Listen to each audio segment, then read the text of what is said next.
This is Audible. Belladonna by Adeline Grace. Read by Kristin Atherton. Prologue. It started with the cry of a baby.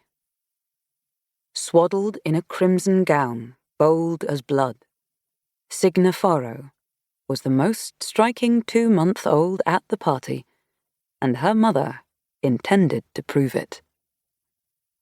"Look at her," her mother crooned, lifting the fussy infant for all to admire. "Is she not the most perfect creature you've ever seen?" Signa Farrow sparkled as she twirled her baby around the crowd. Every part of her was draped with elegant jewels, each of them a gift from her architect husband. Her silk gown was the deepest shade of cobalt, bustling over crinoline wider than anyone else dared to sport in her presence. The Farrows were one of the richest families alive. All who attended this party sought to dip their toes into even a fraction of their wealth. And so they plastered their faces with the grins they knew Rima hungered for, and cooed at the child she held with such affection. "She's beautiful," said a woman, who watched Rima rather than the baby as she fanned her sticky skin in protest of the summer's heat. "Perfect," said another, purposely overlooking Signa's crooked little nose and wrinkled neck. "She'll be like her mother, I'm sure, feasting on the hearts of unsuspecting suitors in no time." This was spoken by a man who ignored how deeply Signa's eyes unsettled him. One, a winter blue, the other, melted gold. Both too mindful for a newborn. Signa never stopped crying. She was flushed with fuss, and her skin was clammy. All who saw her thought this typical. Summers in Fiore were a hot, wet blanket. Whether indoors or out, bodies glistened from sweat that coated skin like a veil. Because of this, no one expected what the baby already knew. Death had found his way into Foxglove Manor. Signa could sense him around her like one might sense a fly that brushes too close. Death was a buzz upon her skin, alerting the fine hairs on her neck. With his presence, Signa settled, lulled by the chill that blossomed with his nearness. But no one else experienced the same comfort, for death came only where he was called. And that night, he'd been called to Foxglove, where poison laced every drop of wine. First came the coughing. Fits of it overtook the party, but guests would cough into their pretty white gloves and pardon themselves, thinking the cause was something they ate. Rima was one of the first to show signs. Cold sweat prickled her temples, and she passed her baby to a nearby servant girl as her breaths thinned. "Excuse me," she said, a hand to her throat, fingers pressing into the sweat that pooled into the crevices of her collarbone. She coughed again, and when she drew her hands away from her lips, blood the colour of her baby's dress stained her satin gloves.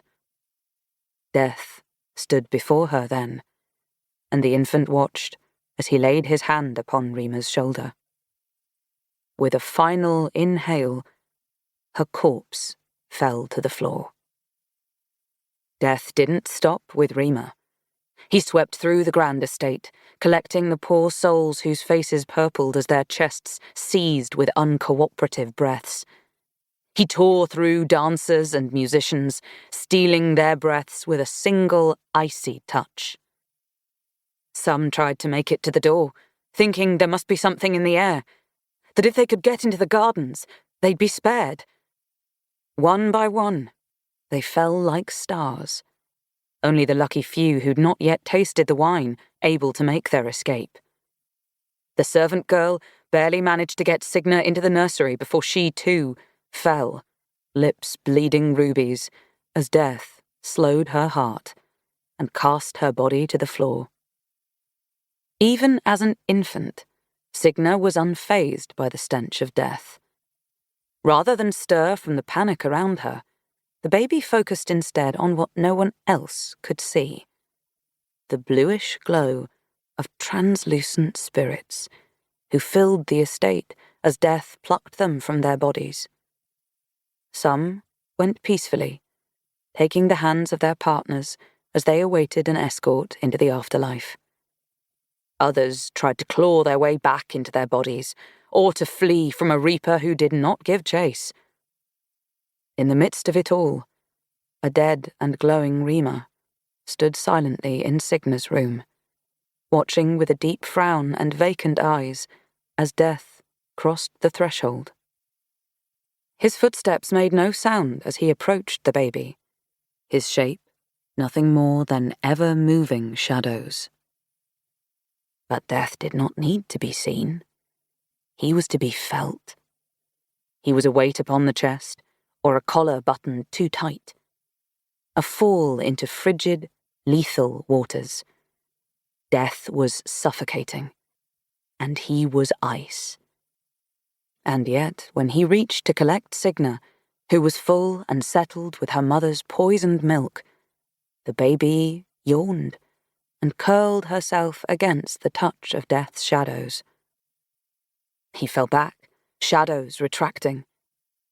Once more he tried to claim her, yet his touch did not show him flashes of the life this young child had led. It showed him instead something he'd never before seen. Glimpses of her future.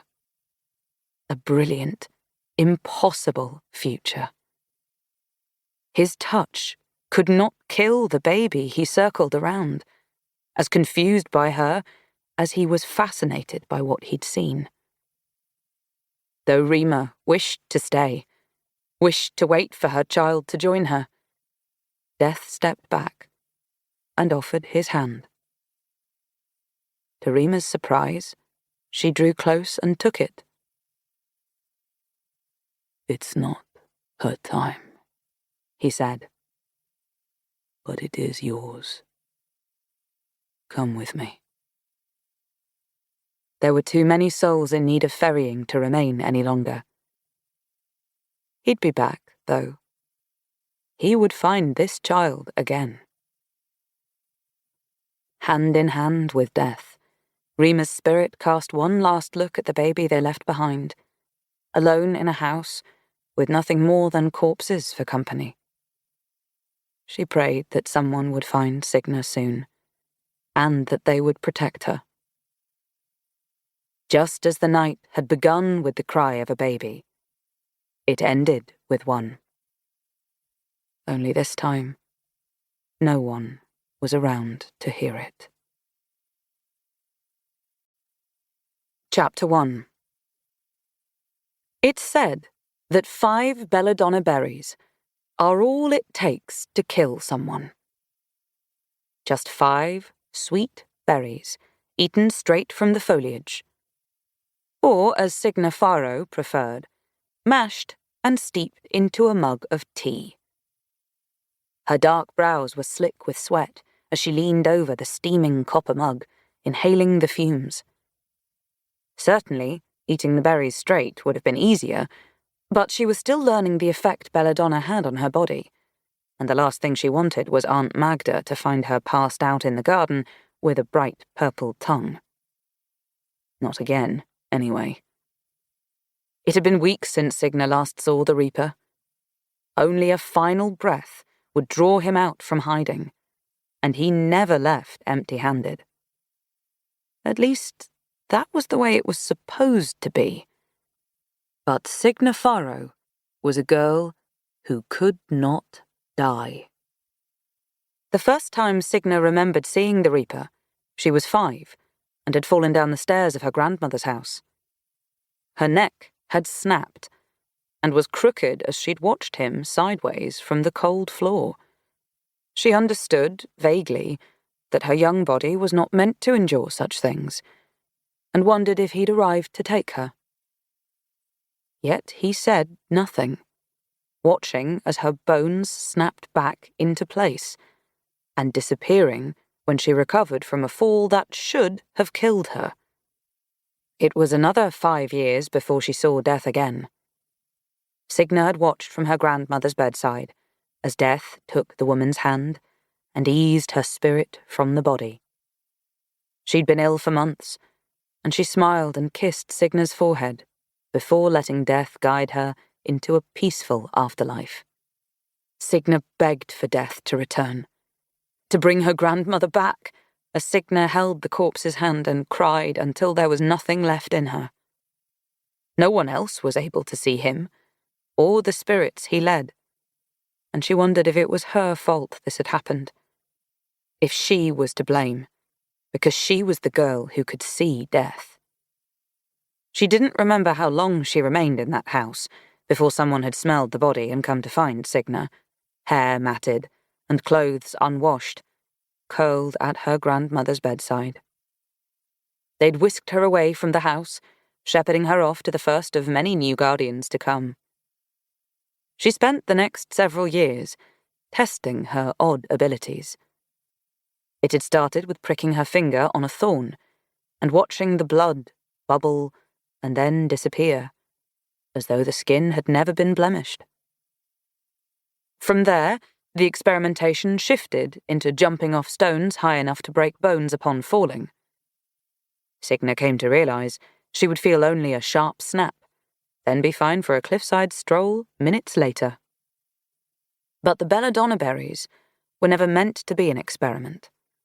Just something she plucked from her aunt's unkempt garden after arriving several months prior, thinking they were wild blueberries. She'd had no idea they were poisonous until she fell upon the weeds, vision swimming. Death made an appearance then, watching from behind the bend of an oak tree. Even if Signa hadn't recovered too quickly to speak with him, she'd been too distracted by Aunt Magda, who found her in the garden clutching deadly nightshade, her mouth stained purple. The woman nearly had a heart attack when Signa bolted upright from the ground, the poison out of her system within minutes. Signa had learned something that day: how to draw death out of the shadows. And with that knowledge, she refused to let him hide from her a moment longer. Signa lifted the tea to her lips, though her tongue only grazed the warm steam before the copper mug was knocked from her hands. She stumbled from the rickety wooden bench she was perched upon as the mug clattered to the floor and the violet tea spilled onto the worn, grey stone of the kitchen. Signa whirled to find Aunt Magda scowling. That was an expression she wore often, though if one was to look deeper, they'd see that her thin bottom lip and leathery hands trembled in Signa's presence. They'd see dilated pupils and a thin sheen of sweat upon her wrinkled forehead. "You think I don't know what you're up to, demon child?" Aunt Magda scooped the mug into her hands. She sniffed and peeked inside, scowling at the mush of berries. "Filthy girl, doing the devil's work." Aunt Magda threw the mug at Signa, who reeled back but couldn't avoid being struck on the shoulder. There was enough liquid left in the mug to burn her, and for the purple juice of the berries to stain her favourite grey coat. "I warned you what would happen if you brought that witchcraft into my home." Signa ignored her searing skin and looked her aunt hard in the eye. "It was tea." Her voice was so firm that anyone who didn't know better might believe Signa was telling the truth. But unfortunately, Aunt Magda did know better. She thought herself too smart and too godly of a woman to be tricked by a witch. Not that Signa truly believed she was a witch, of course. Though she did have a love for botany and often found herself wishing that she knew a few spells. How wonderful it'd be to have a spell to tidy the dust from this hovel, or to feed herself something other than stale bread and whatever concoction she could think to cook up with the sparse ingredients Magda left for her. "Pack your things," Aunt Magda snapped, as a draught of autumn air hissed through a slit in the kitchen window. She pulled the coat tight around her frail body. Her skin was greying, and every so often her chest rattled with a wet, hacking cough. There was a moment when Signa looked past her aunt and into the shadows, waiting to see if death was coming to claim Aunt Magda, as she'd feared ever since that cough started a week prior. "You'll sleep in the shed tonight." Magda's words were spoken so coolly that Signa's insides withered, and she found herself wishing she'd never had the misfortune of being taken in by the awful woman. It was a shame she had so few alternatives. Because of the inheritance she was to claim on her 20th birthday, and the allowance that her caretakers received from it, Signa had once been warred over by potential guardians. Her grandmother had won the First War, not out of greed, but of love. When she'd passed away, Signa was sent to live with her mother's brother, a young and healthy banker with a fine estate and fruitful love life. Though he often left her alone to care for herself, Signa didn't despise her years with him. She'd even had a friend to keep her company on romps in the woods and on espionage missions through the neighbourhood: Charlotte Killinger. Her uncle's love life proved to be too fruitful in the end, however. At the age of 30, he died from a disease he'd contracted from one of his many partners. Signa had hoped to be taken in by Charlotte's family after that, only to discover that her friend's mother had passed from the very same disease. That scandal was effectively the end of the girls' friendship, and Signa hadn't received so much as a letter from Charlotte since. Signa was 12 when the whispers began, made worse when her third guardian died in a tragic carriage accident on his way to pick her up, then when her fourth guardian drowned in her own bathtub after a sedative and too much liquor. "The child is cursed by death," some said. "The wickedest of witches, spawned by the devil himself. Wherever she goes, the Reaper will follow." Signa never said a word to dissuade them, because she wasn't certain they were wrong. She pretended she couldn't see the spirits she passed on the streets, or even shared homes with, hoping that if she didn't interact, perhaps they'd one day disappear altogether. Unfortunately, ignoring spirits wasn't so easy.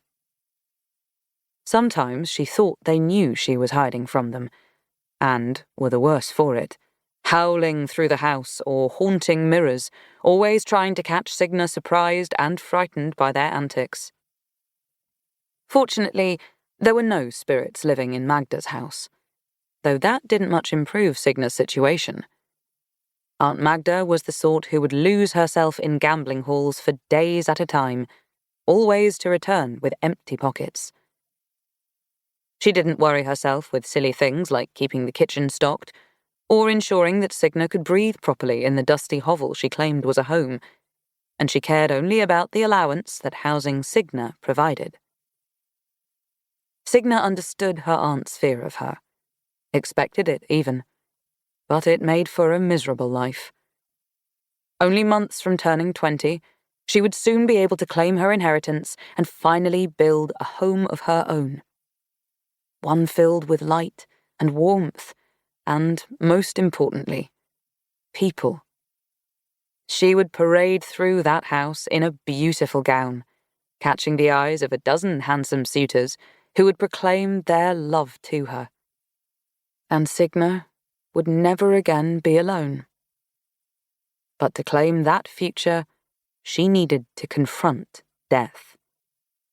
That very night, preferably, before he claimed yet another guardian and damned her further. "Pack, girl," Aunt Magda demanded again, her bony hands trembling. "I'll not have you in my house tonight." Pausing only to pick up her mug from the floor and examine the newest dent in the copper, Signa hurried out of the kitchen. The rickety wooden staircase groaned as she climbed, trying to think only of how the floor creaked as if offended by the weight of her steps, and the grime that covered the house from the floorboards to its craggy roof. She tried to think of the orb spider that lived upon a perfectly preserved web in a corner of the ceiling, out of reach, but always in view. Anything to get the dark thoughts out of her head. That there was something terribly wrong with her. That she was a monster. That everyone and everything would be better if only she were normal.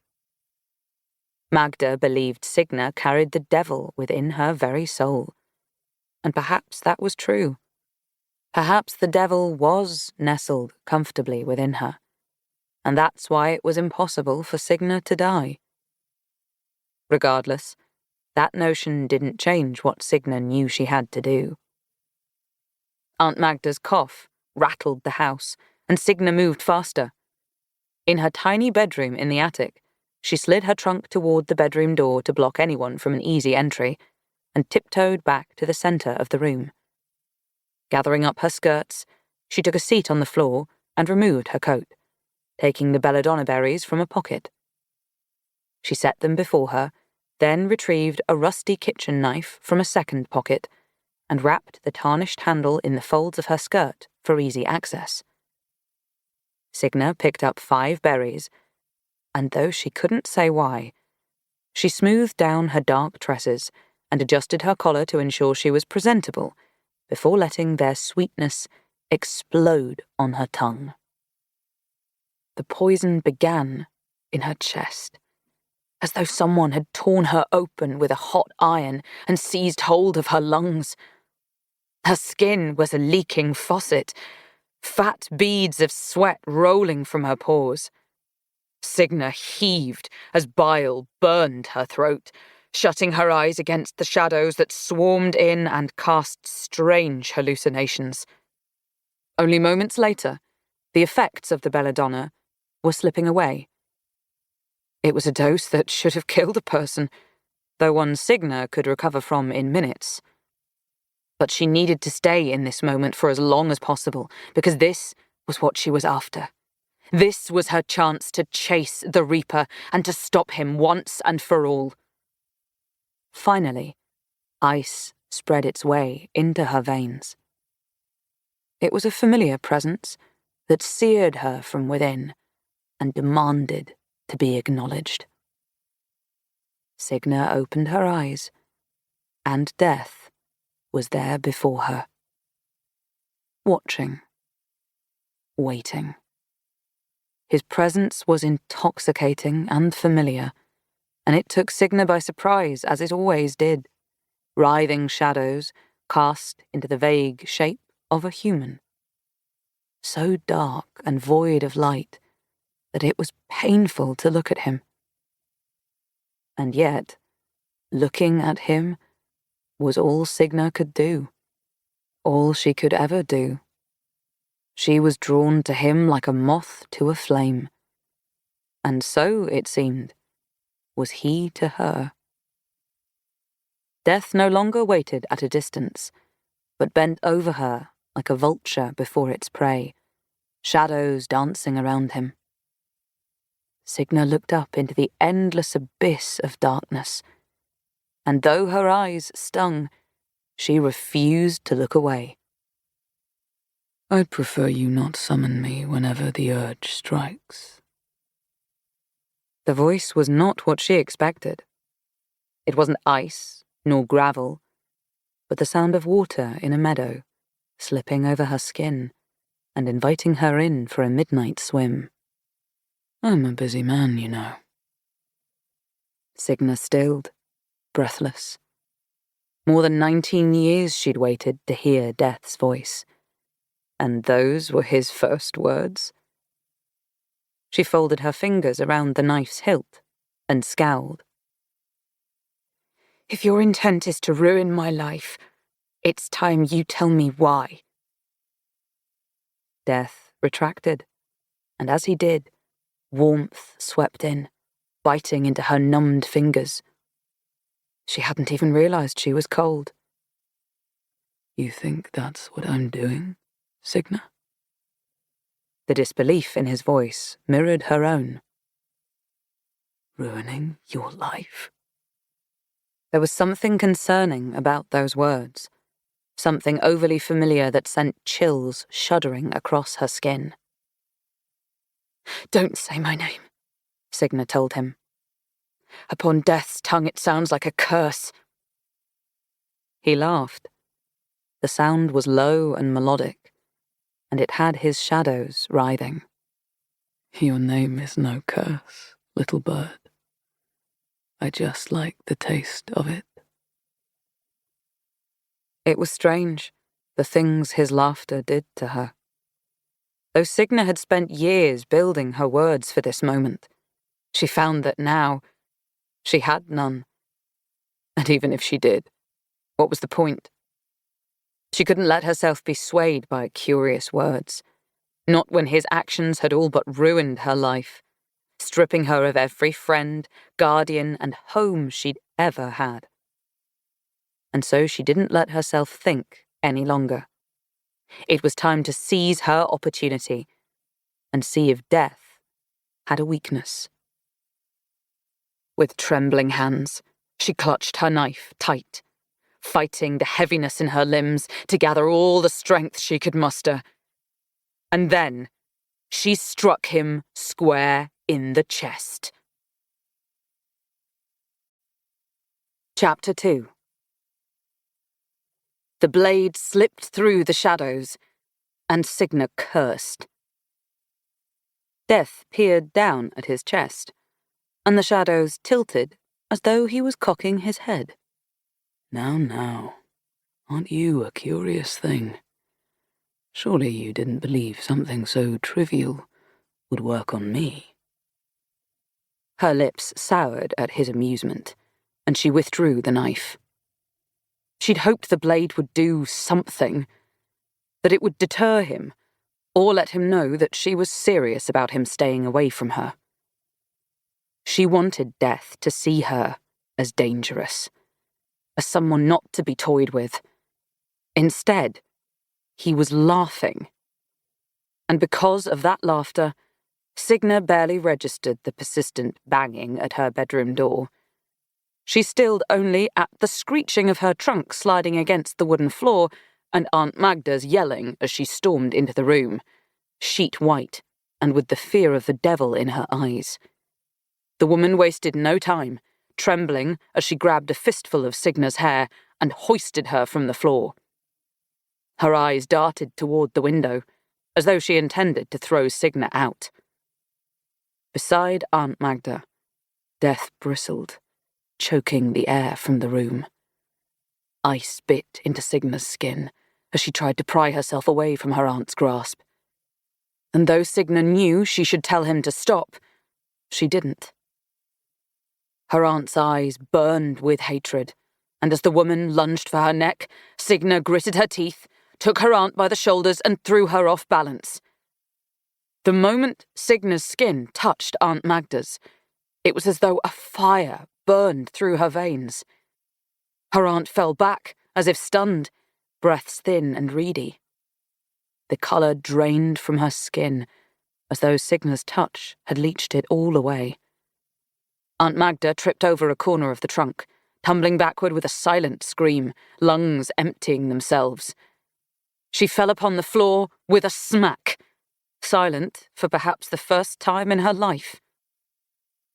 By the time Signa understood what had happened, it was too late to help Aunt Magda, whose glossy eyes stared hollowly at the ceiling. Death hovered above her, bent to inspect the body. Well, that's one way to shut her up. His tone was light with mirth, as though this were all a joke. Signa's breaths then came not in sips but in panicked gasps. "What have you done?" Only then did Death straighten, recognizing her panic. What have I done? I'm afraid you're mistaken, little bird. He spoke with the same slow inflection one might use when instructing a child. Take a breath and listen to me. We haven't much time. Signa heard none of it. When she looked at her hands, they were the palest blue, as translucent as a spirit's. She tucked them behind her with a low moan. "Stay away from me," she pleaded. "Please just stay away." There was an edge in Death's voice when he replied, a hint of darkness looming in the meadow. "As if I don't already try." He turned from her, and Signa could only watch as Death reached through her aunt's corpse and tore the spirit from her body. That spirit took one look at Signa, then at Death, and her eyes widened with understanding. "You rotten witch!" It felt as though the ground were falling out from beneath Signa's feet. Already her mind was crawling in on itself, her vision tunnelling as she stared down at her trembling hands. Hands that had betrayed her. Hands that had stolen a life. "What have I done?" she whispered, her body curling into itself. "What have I done? What have I done? What have I done?" And then, with dawning horror, "What do I do?" "First, you take that breath." For some reason it eased her nerves to hear Death speaking and not Magda, who sat staring at her translucent body in shock. "I assure you, I did not expect this." "What do I care for your assurances? You're the reason this happened!" Signa didn't know whether to laugh or cry, so the sound that escaped her was a mix of both. Death's shadows tripled in size as darkness enveloped the room. "You summoned me. I've done nothing but come where I was called. I'm not your enemy." At least at this she knew to laugh. "Not my enemy. You are a perpetual cloud upon my existence. You're the reason I've spent my life in places like this, with people like her, surrounded by spirits. You're the reason I'm miserable. And look at what you've done now." Her eyes fell to the corpse in front of her, and Signa buried her face in her translucent hands as tears burned hot. "You've damned me. Now no one will ever want to marry me." "Marrying?" Death stared at her incredulously. "That's what you're crying about?" She sobbed harder, the words doing nothing to ease her spiraling mind. Had Signa been looking, she would have seen that Death's shadows wilted. She would have seen that he reached out for her, only to draw back before she could reject him. She would have seen his shadows wrap themselves around Magda's mouth, silencing the woman before she could say another cruel word. "I never meant for this to happen." His voice rang genuine. "Our time is limited, and I know that whatever I say right now you won't hear it, but I'm not your enemy. In 2 days' time, I'll prove it to you. Promise me you'll wait here until then." Signa made no such promise, though it wasn't as if she had anywhere else to go. Still, she didn't look up until Death was gone, and warmth crept back into the room, bringing feeling back into her fingers and toes as life once again coloured her skin. The effects of the Belladonna had worn away, leaving a pulsing headache and the seething spirit of her aunt as the only reminders that Death had visited. Signa took one look at her through watery eyes, and Aunt Magda scowled. "I always knew you had the devil inside of you." Without argument, Signa fell back upon the floor to stew in her misery. Signa stood before the crooked door of her dead Aunt Magda's house later that evening, hugging herself as she waited for the coroner to finish his work. He made haste, not because he was unnerved by the body, but because he was fearful of Signa with her raven hair and oddly coloured eyes, and of the crowd of neighbours who watched from a distance with knowing looks. You never asked for this to happen, Signa whispered to herself as she braced against anxious onlookers. You may have thought it, but thinking is not the same as doing. You are good. People could learn to like you. This is his fault.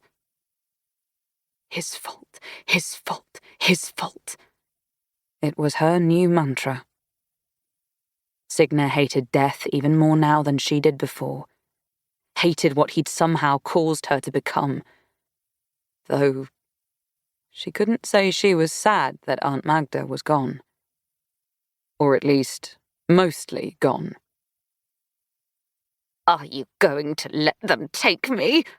Aunt Magda's spirit croaked, angry even in death. You owe me, girl. Are you going to let them stuff me into a bag like that? Do something, you little witch. I know you can see me. Unfortunately, I can hear you too, Signa grumbled, realizing she'd spoken aloud when she earned a surprised blink from the man lifting her aunt's bagged body into the back of a black carriage. Unsure what to do, Signa stared between him and her aunt's floating spirit until the man grew uncomfortable and excused himself, sputtering on about how sorry he was for her loss and how he'd be in touch.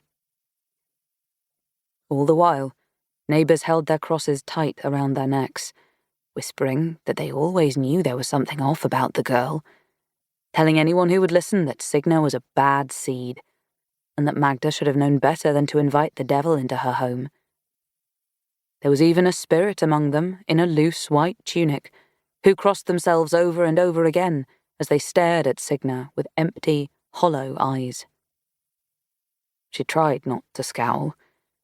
It didn't matter that their gossip bothered her.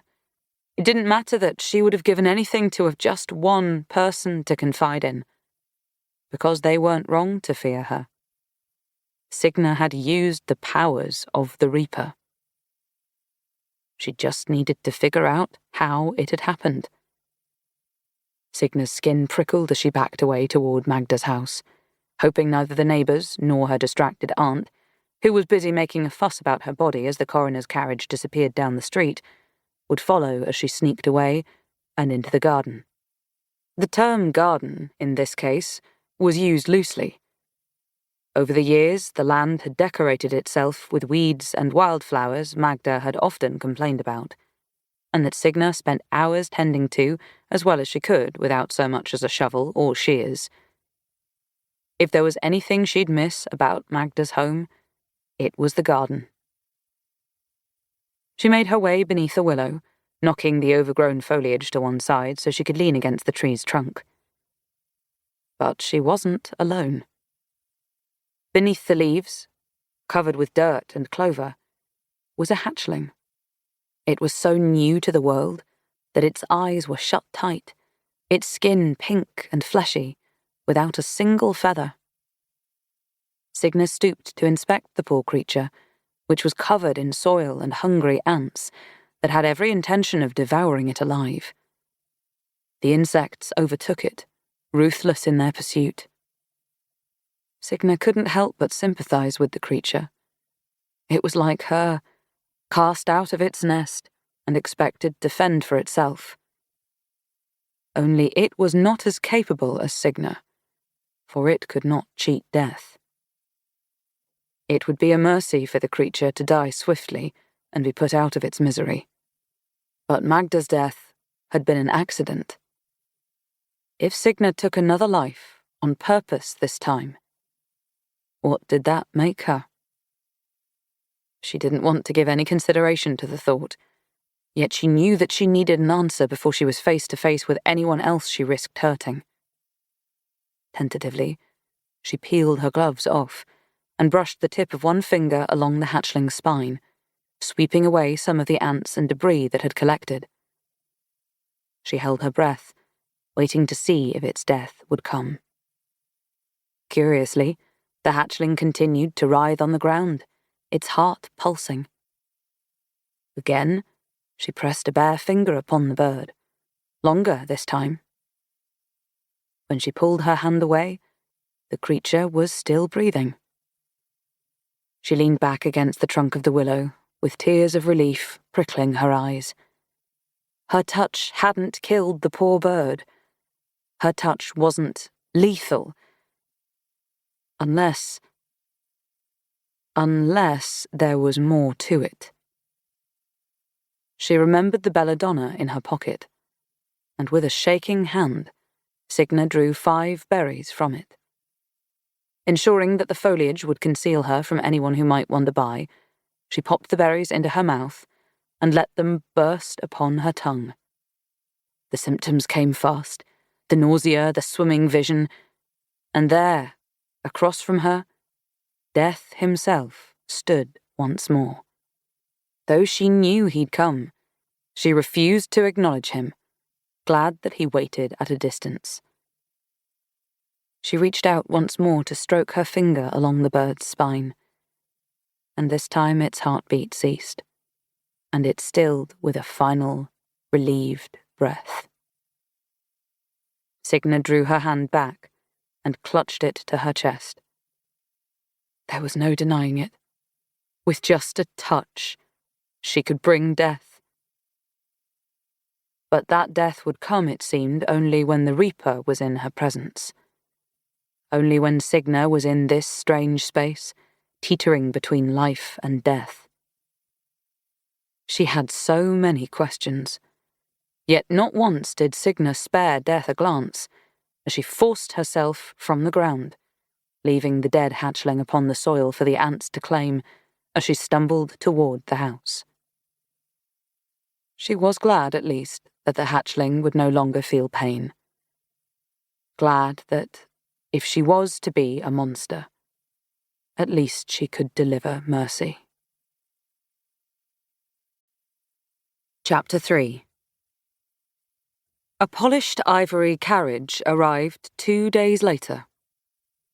The barking of a neighbour's hounds signalled its arrival, and Signa's chest tightened as she glanced out the kitchen window to see the commotion.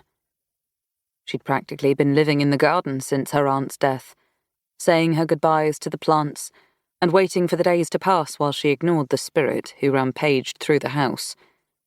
Aunt Magda was atrocious even in death, rustling the curtains and howling her frustrations whenever she wasn't telling Signa how much of a pest she was, or snooping on the neighbours.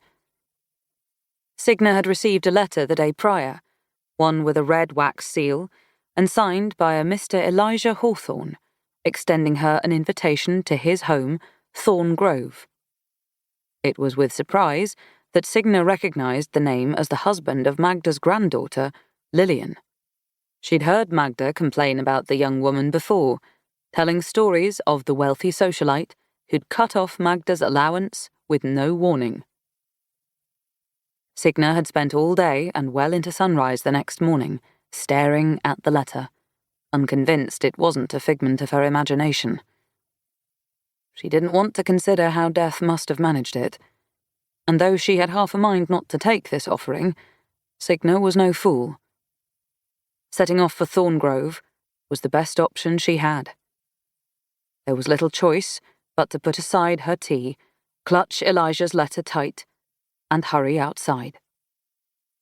The carriage didn't buckle as it clattered over the thick vines and damp moss that erupted between the splitting cobblestones. The 2 horses that pulled it had dark black coats slick with sweat, their nostrils dripping from the exertion, but their bodies were healthy and coiled with muscle. Signa couldn't help but think of her own bony wrists and scrawny legs, and be a little jealous of these horses whose diet was surely superior to her own. The massive stallions huffed as they halted before her, and an elderly coachman shimmied down. He was a rail-thin man, tall and fair-skinned. "Morning, miss." Tipping his top hat, he propped the carriage door open. "I presume you're the lass I've been sent to pick up?" "I believe I am." Signa trembled like a hummingbird. Someone had truly arrived to retrieve her, to whisk her away to a family high within the social hierarchy, with whom she might wear beautiful gowns and sip tea with other women, and have the life she yearned for. It seemed too good to be true. She kept glancing toward the shadows, waiting for death to appear, laughing as he told her it was all a ruse. "My orders are to bring you back without delay," said the coachman. "We've got a bit of a journey ahead of us. Have you got any belongings?" "Just a trunk, sir. It's right inside. I can get it." The driver waved away her words with a smile so bold it was alarming. Signa couldn't remember the last time she'd seen such an honest smile. "Nonsense, miss, it's my pleasure." Unused to such politeness, she could only nod as he toddled toward the house and wonder whether she was meant to stand there or get into the coach. Signa didn't have to wait long for her answer. A cough from the coach signalled that the driver hadn't come alone. A boy, younger than anyone she'd expected, in his early 20s at most, emerged from the carriage. The young man was dressed handsomely, fitted in a frock of the deepest black and matching leather boots. He was tall as a willow and broad as an oak, with a full head of soot-black hair that curled behind his ears. His skin was tanned from the sun, and there was a whisper of freckles dusted beneath eyes that reminded Signa of smoke, a pale and wispy grey, with a halo of dark coal around each iris. He had a small scar cut diagonally through the arch of his left brow. Just look at the gold lining on that carriage. Of course my granddaughter Lillian felt the need to show off her wealth. It's not as though the wretched girl ever thought to help me out. She's a silly, awful thing, just like you." Magda's words dripped with bitterness as she circled the boy. But for once, Signa didn't care. There were 2 rules Signa knew about spirits. The first was that Magda could haunt only the land where she had died, and the second was that should her corpse be burned, her spirit would be torn unwillingly from the earth. It was the first rule that relieved Signa, for it meant that she would never have to see her dreaded aunt again. "It's a pleasure to meet you, sir. I hope your journey was comfortable." Signa cleared her throat and gathered every bit of politeness she could. She even attempted a curtsy in her heavy bombazine gown and black feathered veil, which was itchy and the only attire she seemed to wear lately. The young man didn't return her formality. He cut a severe look around the withered porch and the unkempt garden, too full and crowded to walk through without stepping on overgrown weeds. "I'm Silas Thorley, and I'm here on behalf of Mr. Elijah Hawthorne to escort a Miss Farrow back to his estate, Thorn Grove." His voice was the low rumble of an approaching storm. "I assume you're she?" Having expected a Hawthorne, Signa noted his name with interest. "I am." "Wonderful," he drawled, taking more interest in smoothing out the dark leather gloves that fit his hands like a second skin than he did in her. "Into the carriage we go. It's as Albert said. We've quite the journey ahead of us." "If you need to rest, I could make tea." Silas adjusted his cravat and paid her little mind. "I'd prefer we not linger at this hovel for a second longer than necessary." She clenched her teeth, but pressed on. "What about the horses? Do they need watering?" Silas tipped his head toward the sky and squinted. When he inhaled a long breath, Signa got the sense that he was searching the clouds for his lost patience and was coming up short. "You're kind, but the horses have informed me that they too would prefer not to linger at the risk of catching a disease. Come now, Miss Farrow." Silas motioned toward the carriage, offering a gloved hand to help Signa into it. The carriage was small, and Signa had to keep her tense body pressed against one side so she didn't accidentally bump Silas's knees, which were spread widely and far too comfortably in such tight quarters. A moment later, when her travel chest had been loaded and Albert had climbed back onto the coach, the snap of the reins sounded and the horses took off. Silas's smoky eyes found Signa's briefly before he picked up a newspaper and spread it across his lap. Uncertain of what she was meant to do, she looked for another copy, or anything else she might read, but found nothing. "You're not a Hawthorne, then?" Signa asked, feeling it necessary to say something when before company. From what she'd gathered in a book her mother had left behind for her, A Lady's Guide to Beauty and Etiquette, it was scandalous for an unmarried woman to be left alone with any man.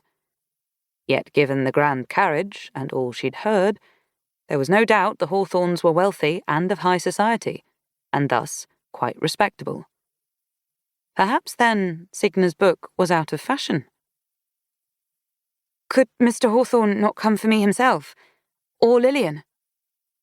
Silas blew out a quiet breath and stretched his long legs the best he could. He was far too tall for such a space, having to sit hunched like a crow perched upon a log. Lillian is dead, and Mr. Hawthorne's daughter Blythe is sick. So no, they couldn't. Signa stiffened. Death, it seemed, had beaten her to Thorn Grove. I'm sorry no one was there to see you off, Silas muttered, seemingly as uncomfortable with making small talk as Signa. "It's no bother. I'm quite used to handling myself." Besides, the only one who could have been there for her was Aunt Magda, whom Signa would prefer to never see again. Every spirit that walked the earth was tethered to the world by some sort of intense emotion, like anger or sorrow. She'd seen weeping women staring out windows, and spirits arguing back and forth, stuck in an enraged loop. Signa had gotten used to their patterns, and was skilled at avoiding them, for spirits frequented the same spots until they eventually decided to pass on from this world. In all her years, Signa had known only 2 spirits to pass on. Most, like the raging Aunt Magda, who was beating on the door of the carriage and shouting, "Don't you dare leave, you witch! Don't you dare just leave me here!" could spend years roaming the earth, feeding off their most pressing emotions. But leave they did, down streets of cobblestone where the scent of cinnamon and apple lay thick in the autumn breeze. Signa sighed her contentedness the moment they were too far from Magda to follow, listening to the occasional swish of Silas turning the pages of his newspaper.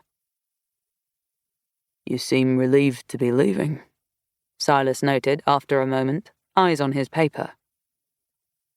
She grunted without thinking, for how true the words were. "Anywhere is better than this place," she said, as she tipped her head against a window, settling in. She didn't notice that Silas's fingers had stilled on the pages, did not see the dark look that crossed his face as his jaw tightened, and he buried himself in his reading. If she had, perhaps she would have thought twice about Thorn Grove, and all that awaited her.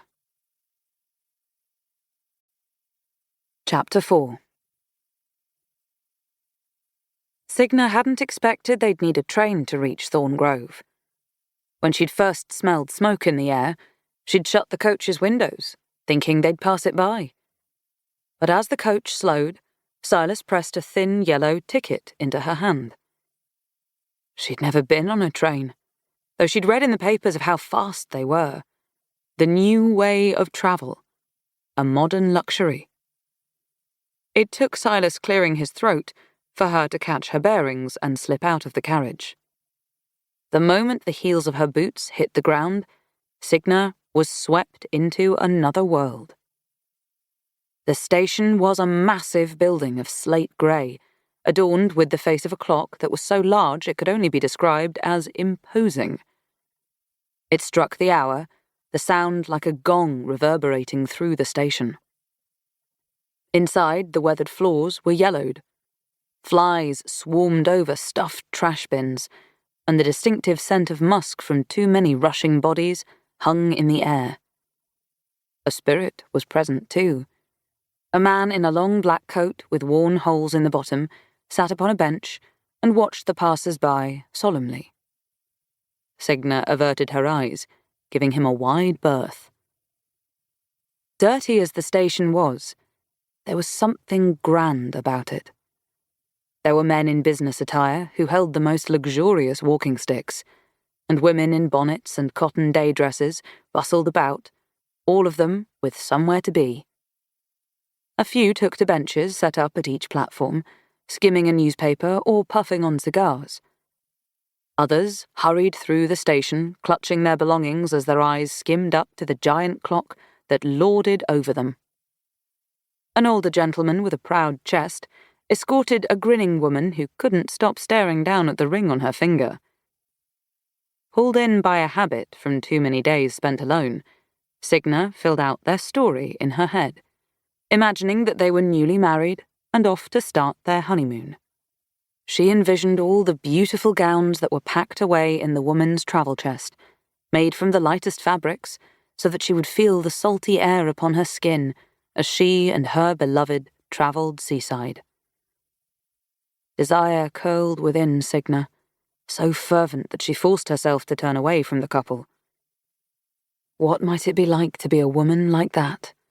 To be swept away across the country by a handsome man she couldn't stop grinning at, silly with happiness. Beside her, Silas murmured something under his breath. Signa nodded and pretended to listen, lost in her daydream and a sea of more people than she'd ever seen. She barely managed to weave around them all as she and Silas made their way through the station, led by a helpful young attendant who'd taken one look at her ticket and offered to carry her chest. It was solid and heavy, yet Silas didn't offer the boy his help. In fact, he kept stone-faced and silent, as if making a point of not looking at the attendant. "You'll have the compartment to yourself, miss." The attendant's voice was breathy from his struggle with the weight of the luggage. "The finest one on the train." Signa had never wandered through a place so busy, and where everything around her felt grand and vast. Where it felt like she'd be lost forever should she make one wrong turn. Though Silas perpetually looked like someone who'd swallowed a sour tart, she was glad to have him there with her in the event that she got lost. "Have you travelled often?" she asked. The response came from the attendant beside her. "Not often, miss. I'd love to, if I could manage it between work, but they keep me busy." Signa turned to glance at the spot where she'd last seen Silas, only to discover his absence. Sucking in a breath, she scanned the crowd until she saw him. There, straight ahead, stepping onto the train. A moment of panic struck, and she spun to the attendant, scooping her hands beneath the travel chest he carried. "Here, give me that," she said. "I'll take it the rest of the way." The attendant flinched, but tightened his grip. "It's really no bother, miss. This is far too heavy for a lady." Fearing there was little time to argue, she pried the chest from his arms. It was, indeed, extraordinarily heavy, made from pure mahogany and fastened with iron locks. It certainly wasn't intended to be carried by a woman in heels and morning wear, but she'd manage. The tightening of her lungs, the worry of being separated from the sole person who knew where she was headed and could help her if she got lost, was far worse than the extra weight. "Thank you so much for your time. I can manage from here," was all Signa said to the attendant before hurrying after Silas, attempting to take long steps despite her swaying back and shaking arms.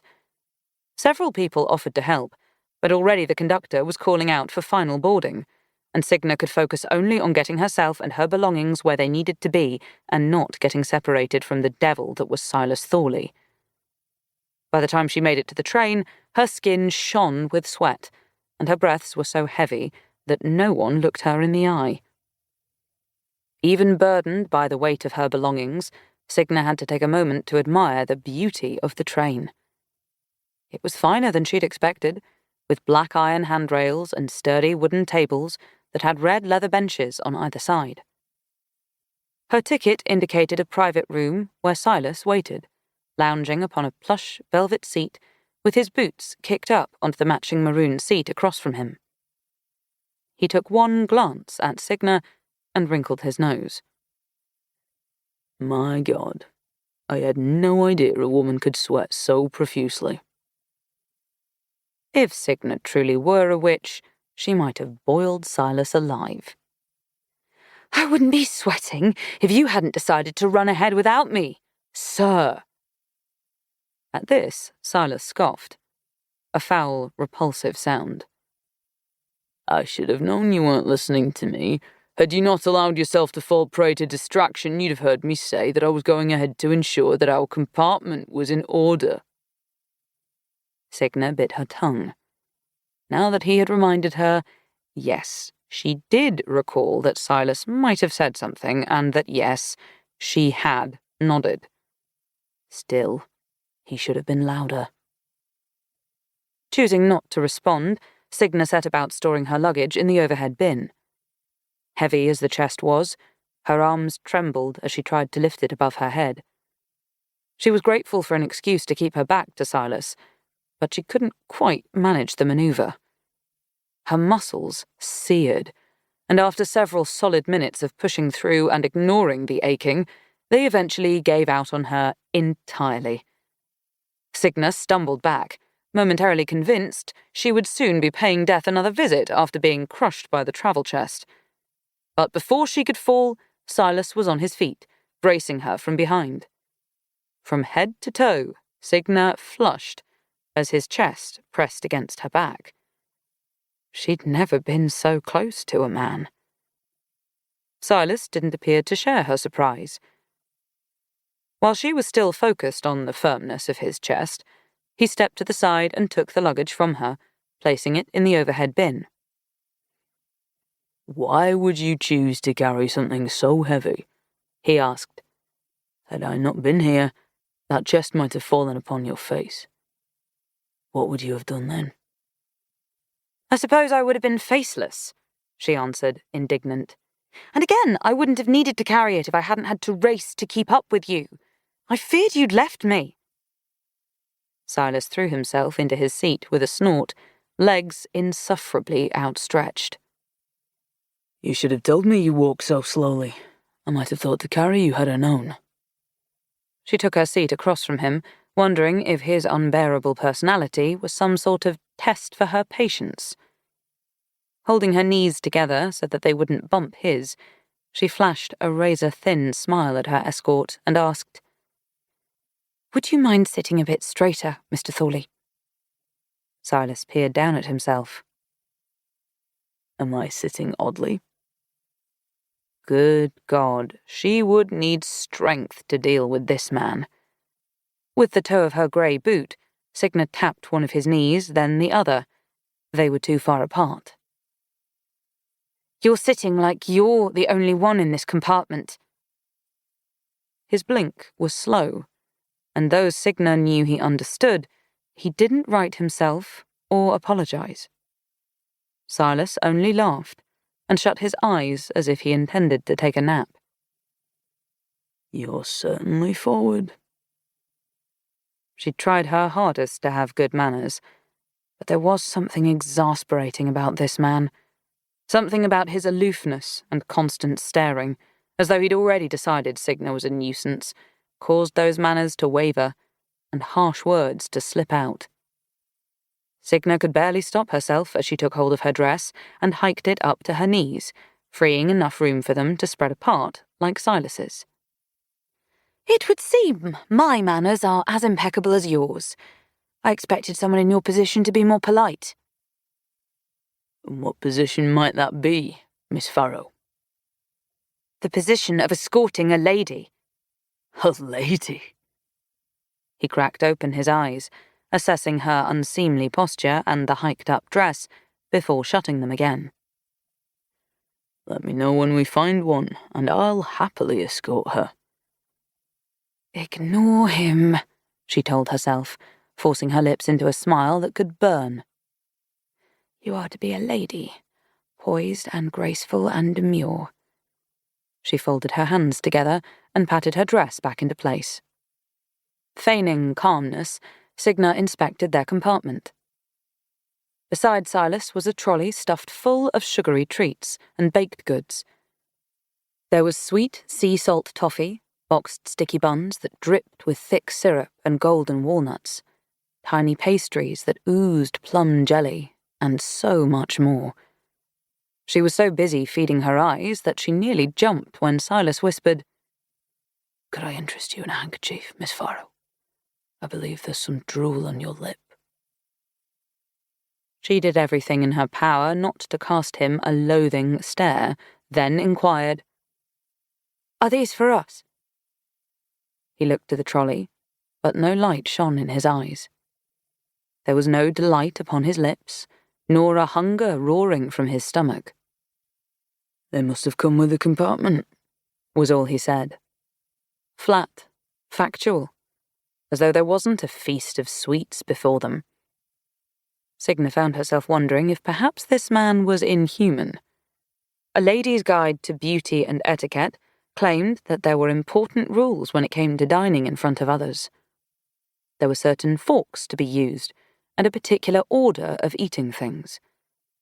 Yet Signa longed for the treat so fiercely that her stomach protested her resistance, loudly. She froze, waiting in horror to ensure that Silas hadn't heard. Luck, however, was too infrequently on her side. Silas arched one fine brow as he leaned forward and took hold of Signa's hand. Though both her hands were gloved, Signa stiffened when Silas slid a handkerchief into her palm. His voice was coy when he spoke. "You look as though you're in pain." She wrapped her fingers tight around the handkerchief, thinking through a million things she'd like to say, not one of them proper or polite. Instead, she said, "I had a large breakfast. It would be rude for me to indulge." Silas's smile was a scythe. A surprising thing, curt and cleaving. There one moment, and gone the next. "It would be offensive to waste so much food, Miss Farrow, especially when it was bought for you. Show some respect to Mr. Hawthorne, and eat." Perhaps Silas wasn't the absolute worst after all. Signa didn't need to be told twice to pull the trolley toward her. She reached immediately for a tart with bright yellow custard and glazed strawberries, the top sprinkled with powdered sugar. Because there was no cutlery or plates, she slipped off her gloves and tucked them at her side, eating with her fingers. "Will you be rude to Mr. Hawthorne, then?" she challenged Silas between bites, doing everything in her power not to groan from the tart's deliciousness. It had been ages since Signa had eaten something so overwhelmingly sweet. She polished it off within a minute, moving right on to a sticky bun. Silas blinked at the sweets, as though the idea to eat one had never occurred to him. He peered at the cart, scanning over each item before selecting a tiny tea cake drizzled with orange marmalade. As he ate, his posture became less severe, and his furrowed forehead less grim. The moment he finished his tea cake, he glanced back at the cart for another. "Tell me more about your work with the Hawthorns," Signa said, while he chose a small fruit tart. It seemed like a simple enough subject, nothing too personal or too taxing. Even so, Silas hesitated before answering. "I used to work closely with his wife, but I'd be surprised if Elijah even knows I exist." "He sent you to escort me?" Signa pressed, as she tried not to lick her fingers. "Surely he knows who you are." Silas took perhaps the largest bite Signa had ever seen anyone take, then said, "I was sent by one of the staff. Mr. Hawthorne's daughter is dying of the same illness that took his wife. He's not in the right state of mind to know anyone's name right now." She was glad for the excuse of toffee in her mouth, as she pondered what her future would be like at Thorngrove. Perhaps this journey was little more than a cruel trick. Perhaps she'd arrive only to find death had already staked his claim upon everyone there. Perhaps this was his next move, in an elaborate game of chess. and she was stuck playing a pawn. Or maybe he really was trying to prove himself to her. It's my turn to ask a question, Silas said. Do you know what you're getting into by coming to Thorngrove? She knew so little about the place, and though his question was unnerving, it didn't change her answer. It doesn't matter. I've nowhere else to go. Silas faced the window next to him, where distant paved streets gave way to a glistening ocean. It made her wonder, would there be an ocean close to Thorngrove? Or perhaps there'd be a forest, or nothing but sprawling, rolling hills. Your arrival is what Lillian would have wanted, Silas said eventually.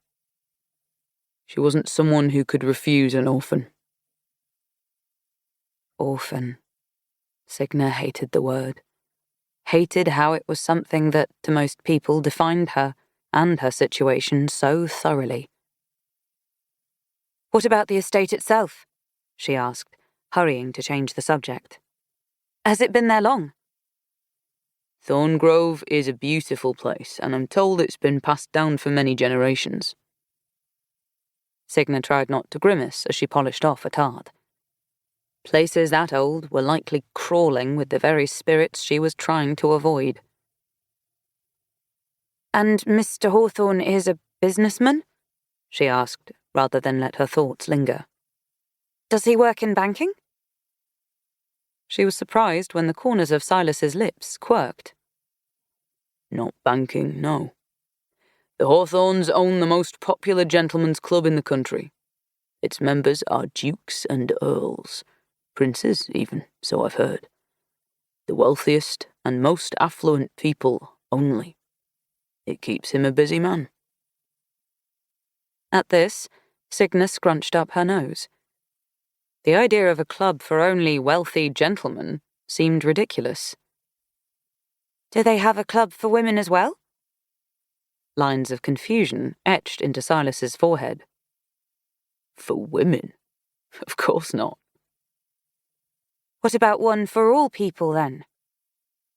Even more lines. There's not one of those either. That's a shame. Signa rested her head against the window. Were they more inclusive, the Hawthorns could be twice as wealthy. Her words came easier, for it was comfortable in this compartment, even with Silas. He was rude, certainly, but not cruel. And over the past hour, his brooding had undergone significant improvement.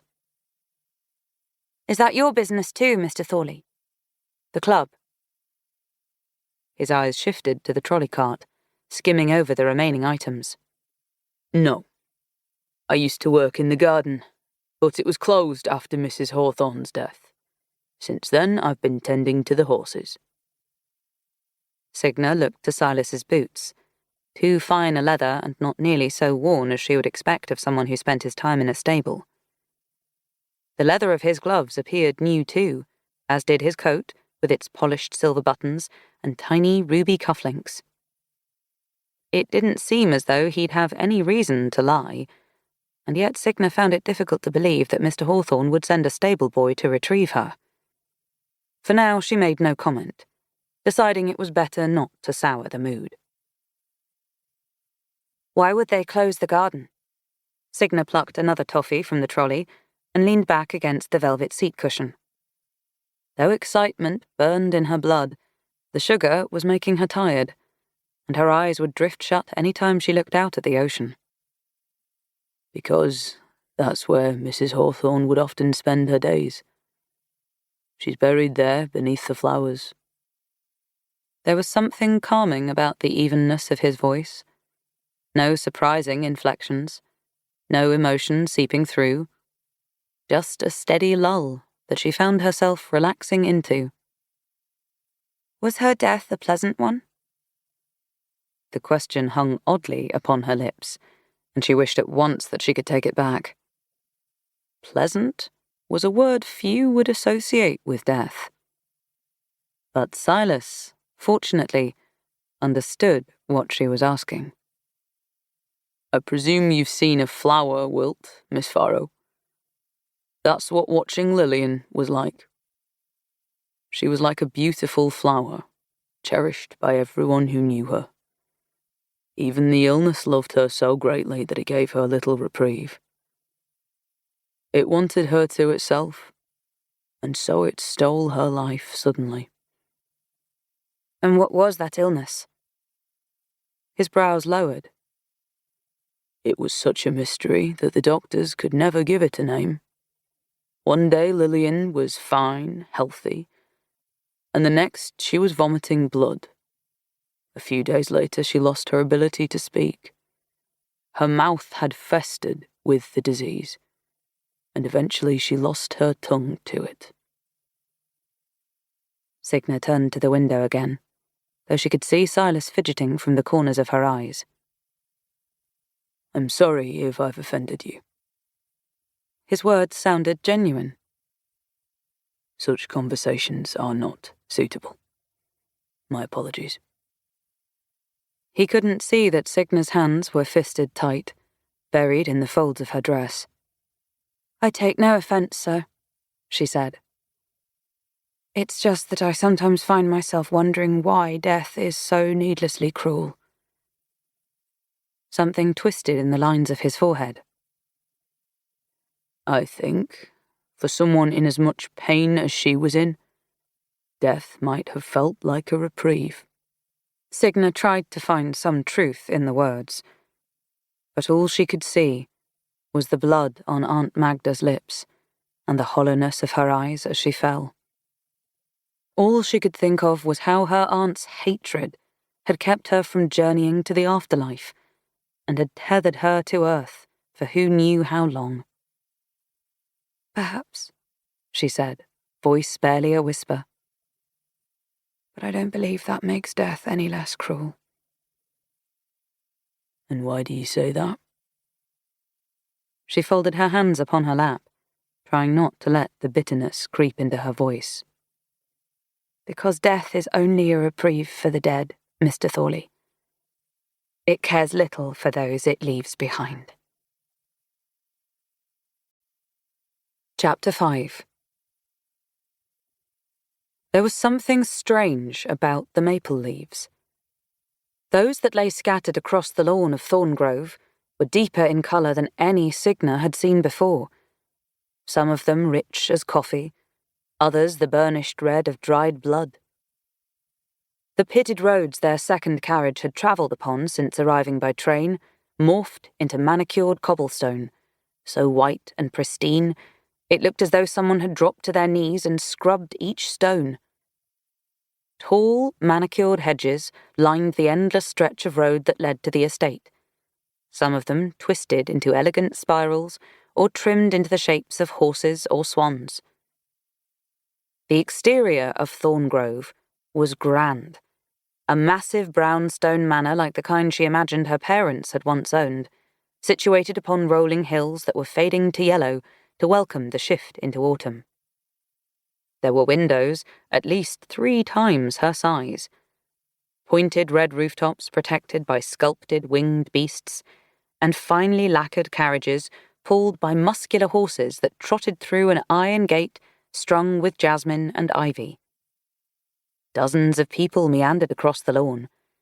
Gentlemen and ladies in their finest suits and most eye-catching bustles filtered in and out of the manor with flutes of champagne balanced gingerly between fingers and laughter upon their tongues. It was certainly a far cry from Aunt Magda's. There was wealth everywhere Signa looked. Dignified pillars surrounded the courtyard, inlaid with whorls of gold. On the second floor of the manor, delicate stained-glass windows of 1,000,000 colours shone over a balcony.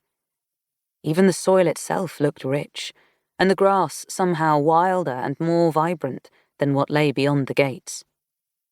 There were no weeds to be seen, and tiny orange and yellow wildflowers bloomed across the hills, stretching toward a thick grove of trees in the distance, the start of the woods. No place had ever stolen her breath so thoroughly. Signa found herself pressed against the carriage window, fogging the glass as the landscape unfolded before her. She felt like a minnow in a springtime pond, small and insignificant among such beauty. As the carriage rolled to a stop, it took everything in her power to remember her manners and not throw the door open so that she might hurry and explore, but instead wait for the coachman to clamber down and open the door for her. When he did, the brisk autumn air grasped Signa around the shoulders, carrying the scent of sap and earth and twirling leaves underfoot. It wisped through her dark tresses, and she breathed in its greeting as she made her way up the path toward the magnificent estate. Waiting upon the massive porch, 3 people watched Signa at a distance. A portly older man, a gentle-looking woman, and a young man with the most severe expression she'd ever seen. The younger man stood upon the threshold of Thorngrove in a fine navy suit that fit him like a glove, his shoulders squared as he observed the guests filtering in. He was far too young to be Signa's guardian, yet the pride in his frame spoke of his comfort at the manor. It'd do her no good to simply stand there, yet Signa waited a beat longer, wishing at once that she had a mirror. Even a large body of water, or a polished stone would do. Anything she could see her reflection in, so that she might ensure she looked presentable. She fussed with her morning dress, smoothing out the bombazine to make it more presentable. That couldn't be Mr. Hawthorne, could it? Oh, he looks so young. Tell me quickly, am I presentable? She looked to Silas, whose smoky grey eyes skimmed over her just once. At the worry in her voice, he softened a little. "That isn't Elijah," he said. "And you look fine, Miss Farrow. Given how far we've travelled, I'm certain they wouldn't mind if you arrived haggard." She wondered whether that was meant to reassure her. If you could introduce me, Mr. Thorley, it'd be much appreciated. But Silas drew back with a dip of his head. "Believe me when I say it would be better if I didn't. Mr. Hawthorne didn't give the staff much notice of your arrival, and not everyone will take kindly to someone of my status being sent to escort a lady such as yourself. You'll have to handle introductions on your own, I'm afraid." There wasn't time to press for further details, as Silas was already escaping down the hill behind her and towards the stables. Left standing alone among fallen maple leaves with panic in her chest, Signa swallowed and tried to quell her fretting by recalling the introductory lessons in her mother's etiquette book. 1. A woman should always wear a smile. 2. A woman should never shake the hand offered to her but accept it with cordial pressure. 3.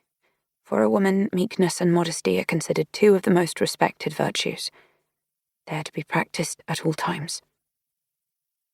Signa had trouble believing the 3rd rule was one anyone should adhere to, though for the sake of her future, she'd try. Skirts in hand, Signa started up the path to the manor. Curious eyes and pointed whispers followed her, and step by step, Signa found herself wishing only for a deep enough hole in which she might hide. It was impolite to be seen dressed in morning wear at a soirée, yet what choice did she have? It seemed a poor day for her new guardian to hold such an event, though she was in no position to comment. When she approached the young man at the door, Signa could see from his smooth face and intense eyes that he was even younger than she'd assumed, in his early 20s. Up close, he reminded Signa of a fox, with bright green eyes that were friendly, but a little too squint as they peered down at her. The sun had leached away colour from his hair. It wasn't red, nor was it blonde, but somewhere odd and in between. A rich harvest orange, brassy and bright. There was a hitch in his jaw as he looked her over, clearly attempting to level his disapproval. "Miss Farrow?" asked the older man beside him. He was stout and of an olive complexion, dressed in a fine black suit. Though a smile lingered beneath his full black moustache, his eyes were dark and tired things. "Welcome, I'm Charles Warwick, the butler of Thorngrove. "It's a wonder you've arrived," said the younger one, his chin dipping as he inspected her. "Father told us of you just this morning. Welcome, cousin. I'm Percy Hawthorne." Signa extended a hand, and when her cousin accepted it after a beat of hesitation, she squeezed with her best effort at cordial pressure. Percy's lips pressed into a thin line as he drew his hand back, tucking it behind him.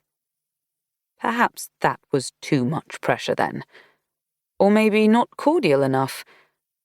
Or was this a situation that warranted a curtsy and no handshake at all? A Lady's Guide to Beauty and Etiquette really ought to have been more specific. "We're glad to have you staying with us, Miss Farrow."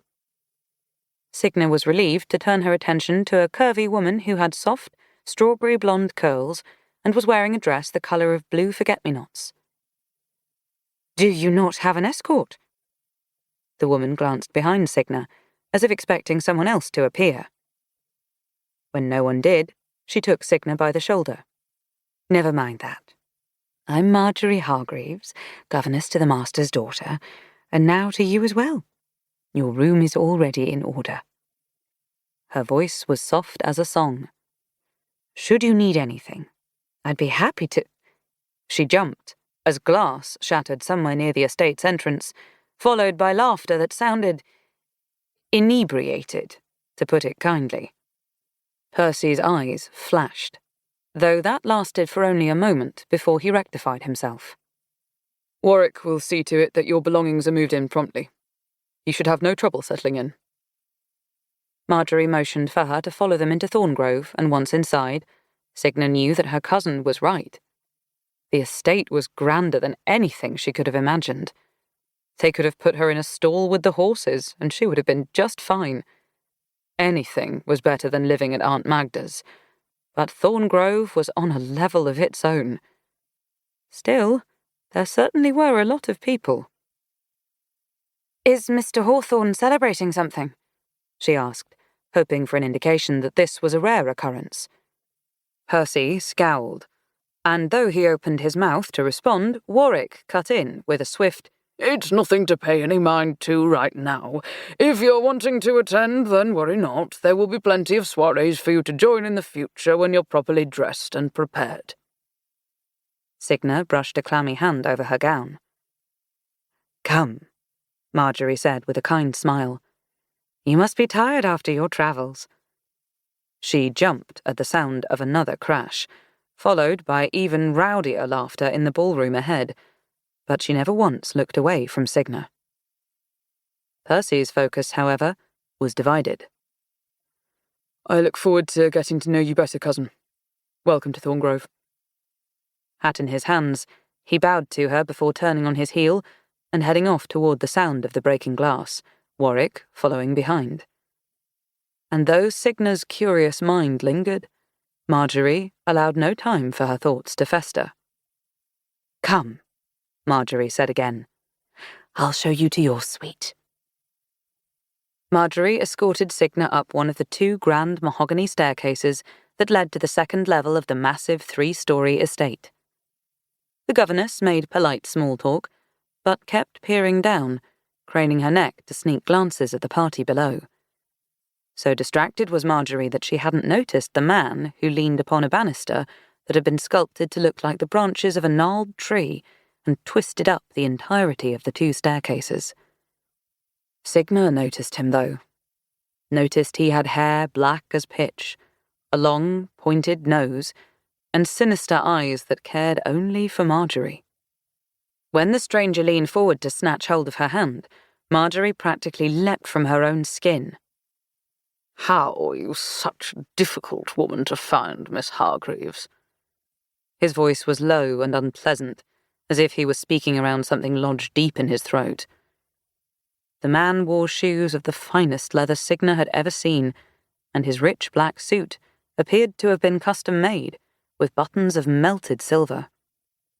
In his hands was a walking stick he grasped tightly, a stunning piece of rosewood with a brass handle that was carved into the shape of a bird's skull.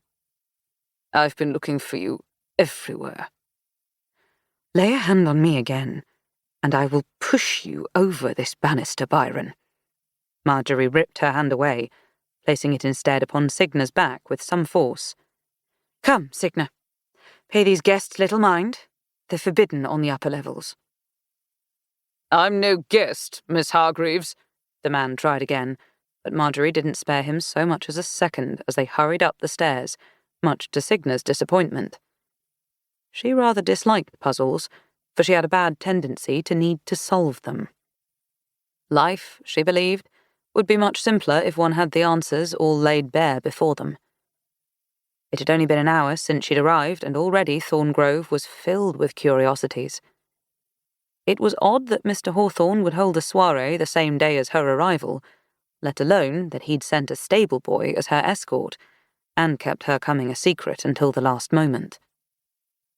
And what were they celebrating downstairs at such an early hour, with the echo of laughter and shattering glassware? Signa wanted to ask, but the tension pulsating in Marjorie's neck warned her this wasn't the time. Signa was a beggar, not a chooser, and she needed to play what few cards she had carefully. Her skin itched, and she wondered if this was all some sort of trap, some clever ruse of Death's. Had he known Elijah would invite her to stay? Had Death been the one to pull the strings? And if so, how? It took what felt like ages of walking through long stretches of dimly lit halls before they arrived to Signa's new room, a space nearly the size of Aunt Magda's entire house, with a sitting room, bedroom, and her own bath all attached in one suite.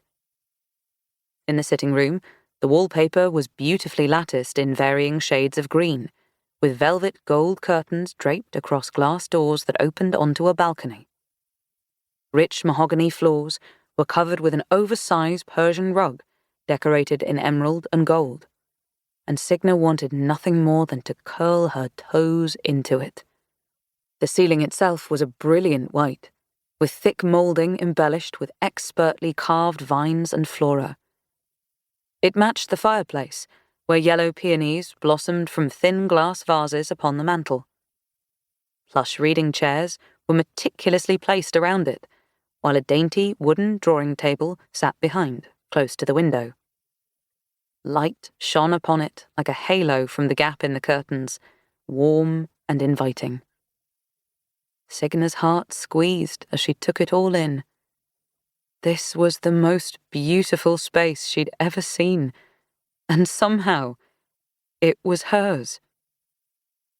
"Will I be able to meet Mr. Hawthorne this evening?" she asked. "I'd like to thank him for allowing me to stay here." "The master is a busy man," Marjorie said, as she helped a distracted Signa out of her coat. The woman moved to put it in the armoire, but upon seeing the stain of belladonna berries upon a more thorough inspection, she scrunched up her nose and draped the coat over her arm for laundering. "But I will speak to him of his plans for you, and I assure you that you'll be well taken care of. You'll be fitted for new dresses in the morning after your lessons." Signa's hair whipped into her face as she spun to face Marjorie. There was no filtering the excitement from her voice.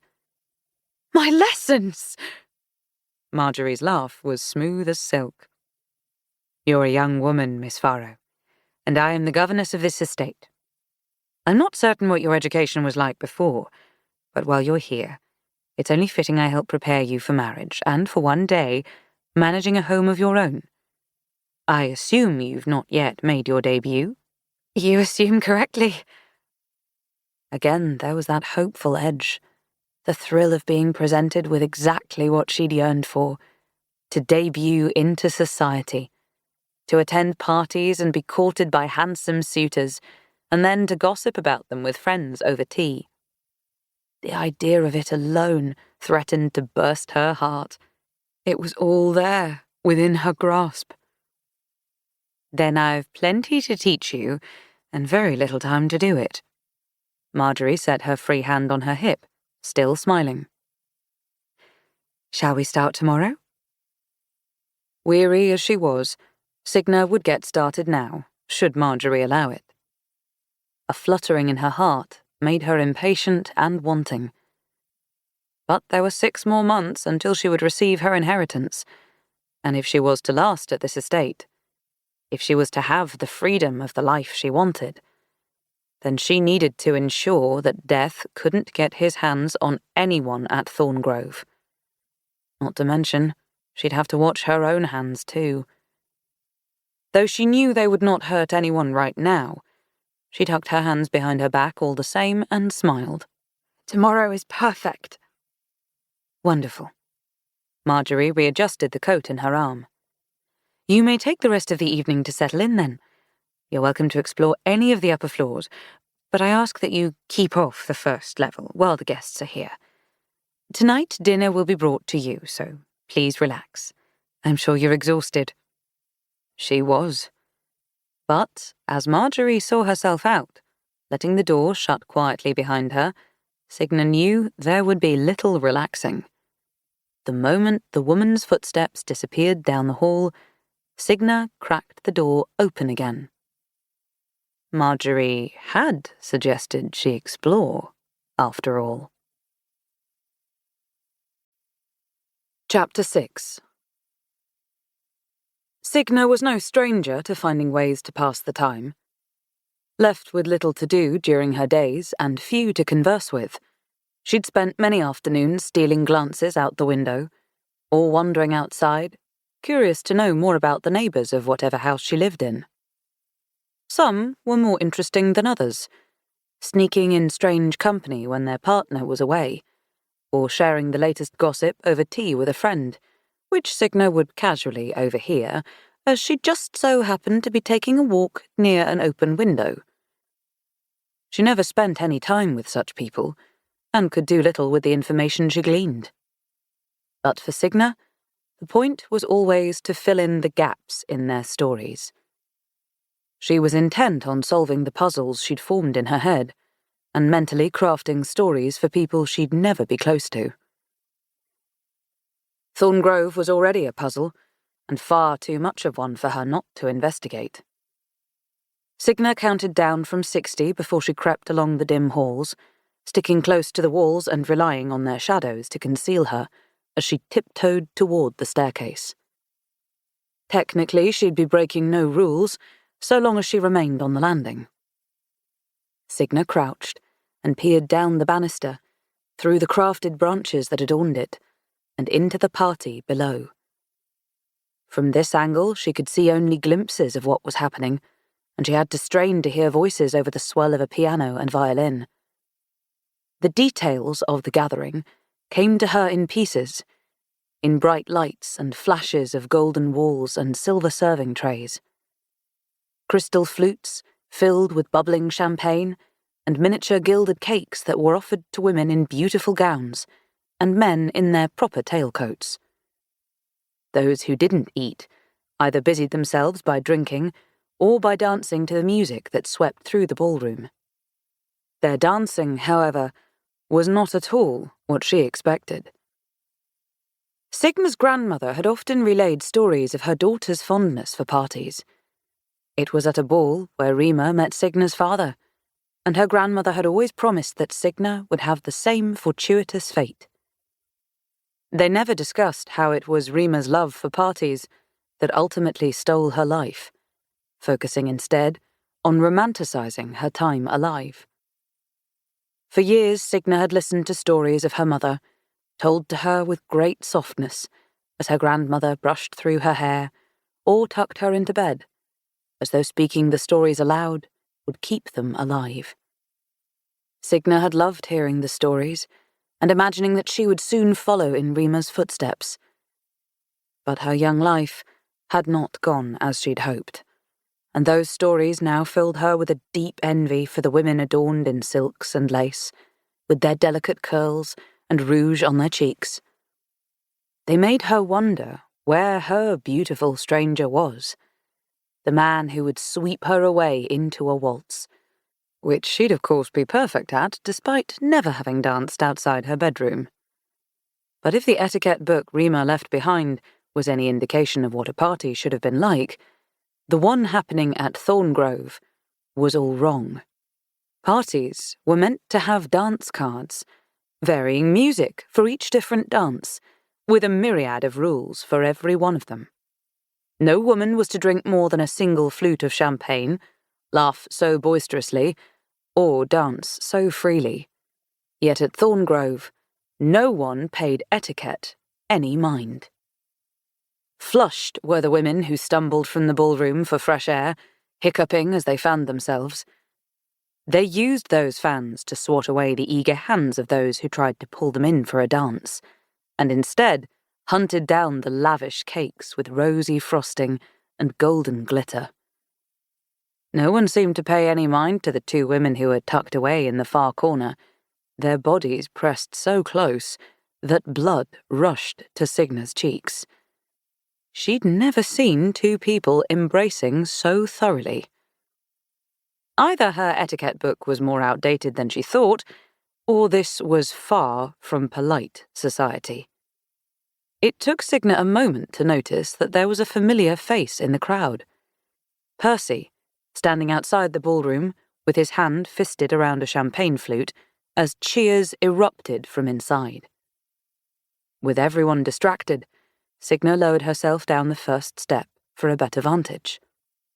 She could barely make out a man standing upon the highest point of a chairback, making a show of balancing himself as the chair tipped. The man clapped, demanding everyone's attention. He seemed to be enjoying himself, just as the guests of the party appeared to be enjoying his show. Percy, however, was glowering. So was the long-nosed older man beside him, the one who had grabbed Marjorie's hand earlier. Byron. "Someone needs to put a stop to this," Percy demanded. His expression was so severe that Signa thought to slink back into the safety of her room, knowing she shouldn't get involved. But still, no one had noticed her, and curiosity kept her grounded, pressing closer to the shadows to observe. "It will be worse if either of us makes a spectacle," said the man, his lips thinning as Percy stepped out of his reach. "How many months must we stand by and watch? How long must we allow him to play at this fantasy? My father is no child, and this house is no circus. It's been half a year, Uncle." Percy's fist was balled so tightly that if he hadn't slammed his crystal flute to the floor at that moment, it might have shattered in his hand. The dark-haired man sighed and drew back several paces while Percy surged forward, demanding the attention of every eye that turned curiously toward him, including that of the man on the chair, who, Signa now understood, was Elijah Hawthorne. He was rosy-cheeked and glossy-eyed, with a tall, willowy frame and a head of blonde waves. There was a grandness to him, an air of exuberance that said he was someone who could crack the world open with his smile, somebody who kept company with earls and princes, and somehow seemed even grander than them. "Given how much time they've been spending in our home, I thought it only polite to say some words to your guests, Father." Percy's smile was thin as he glanced past Elijah to a room full of guests who looked entirely disinterested in having to observe anything so serious. "I wanted to take a moment to thank you all for coming, for this continued celebration of my dead mother." Elijah stepped down from the chair as the music quieted, eyes tight on his son, who did not falter amid surprised gasps. "Seeing as my mother could not eat, dance, be merry, or so much as breathe in her final days, I'm sure she would have appreciated how you all do so endlessly." Percy squared his shoulders.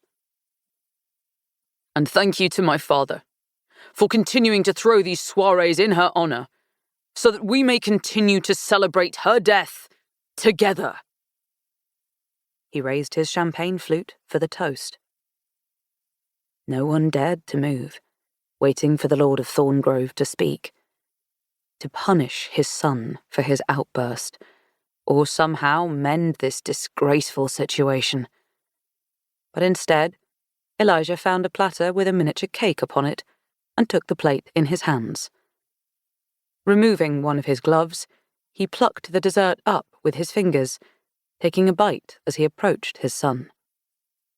So quickly that anyone who blinked would have missed it, Elijah shoved the rest of it into Percy's mouth. Come, Percy, Elijah laughed. You're too uptight. Would it be so bad to relax for a single night? A crowd Signa could not see gasped as Percy stumbled, spitting the cake out and wiping pink frosting from his lips with a snarl. She couldn't hear what Percy said to his father, could see only that his mouth moved to spit the words before he shoved away from Elijah. Laughter rose as Percy reeled back, and Elijah stretched his hand out for another flute of champagne.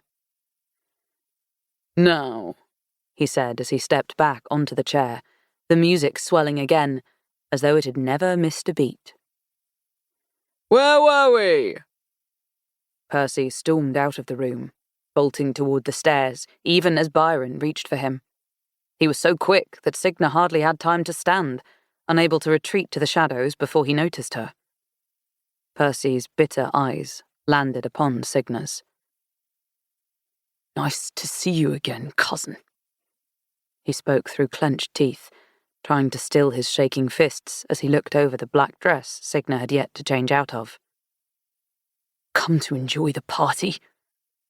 I'm sorry. I've never seen a ball before, and I thought... I just wanted to see what it was like. Signa didn't have the heart to tell him that frosting smudged his chin. She barely had a voice at all. It felt as though anything above a whisper might break him. Percy didn't share the same issue. His voice was a loaded pistol, ready to strike anyone in its path. Well, now you know. My mother died months ago and he's been throwing these ridiculous parties ever since. They last for days sometimes. Or hours if he gets into one of his moods and has everyone escorted out. I'd wonder why people keep bothering to show up if not for the fact that these social climbing deviants have nothing better to do with their time. Signa couldn't tell if talking was helping him blow off steam or was building up even more of it. Either way, she didn't think it fit to stop him. I'm sorry, she began, cut off as he held up a hand. It's no matter, cousin. Wiping the frosting from his chin, he pushed past her and up the stairs. Think of it as your welcome to Thorngrove. Chapter 7. It was a relief that Percy hadn't lingered. Clueless as to how to console him, Signa had only watched as he climbed the stairs, muttering that he needed to clear his head. Having decided it best not to loiter, lest she be caught snooping by anyone else, Signa left her hiding place in the shadows. She had every intention of returning to her room to try to clear her own head of the bizarre situation she'd witnessed. Only the moment she stepped upon the landing, a wash of glowing white flashed in the corners of her eyes. It was with dread in her chest that she turned, blinking clarity into her vision. When she looked again, nothing was there. Perhaps she was more exhausted than she'd realized. It had been a long journey after all. At least that's what she told herself as she paced the halls, struggling to find her room in what seemed to be an endless maze of hallways.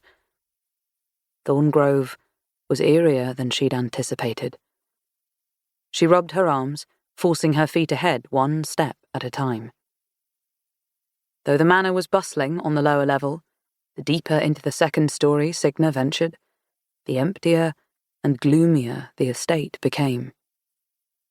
There was no sight of gilded cakes, and nothing more than the faint hum of a distant violin. Gone were the white marble pillars that had ghosted her reflection as she passed. In their place were strange iron sconces that reminded Signa of birds' nests.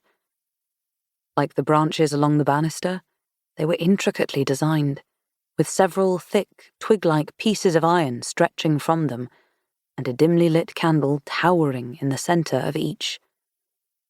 She looked behind her, and again a wash of white flickered just out of her view. This time, Signa could have sworn she saw a face.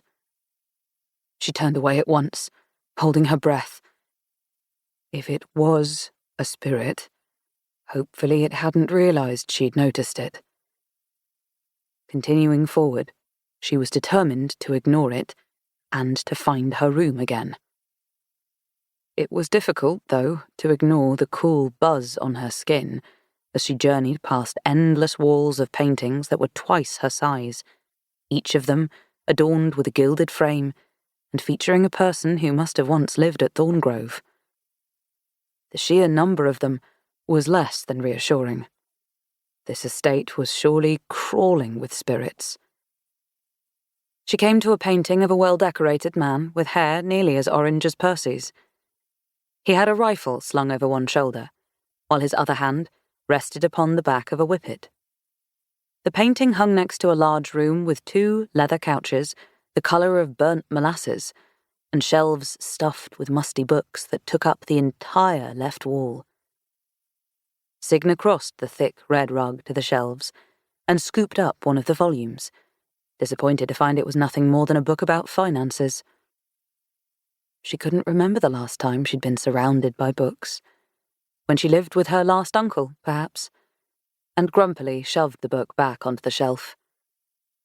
Next, she examined a large rosewood desk, scattered with jars of ink and sheets of parchment.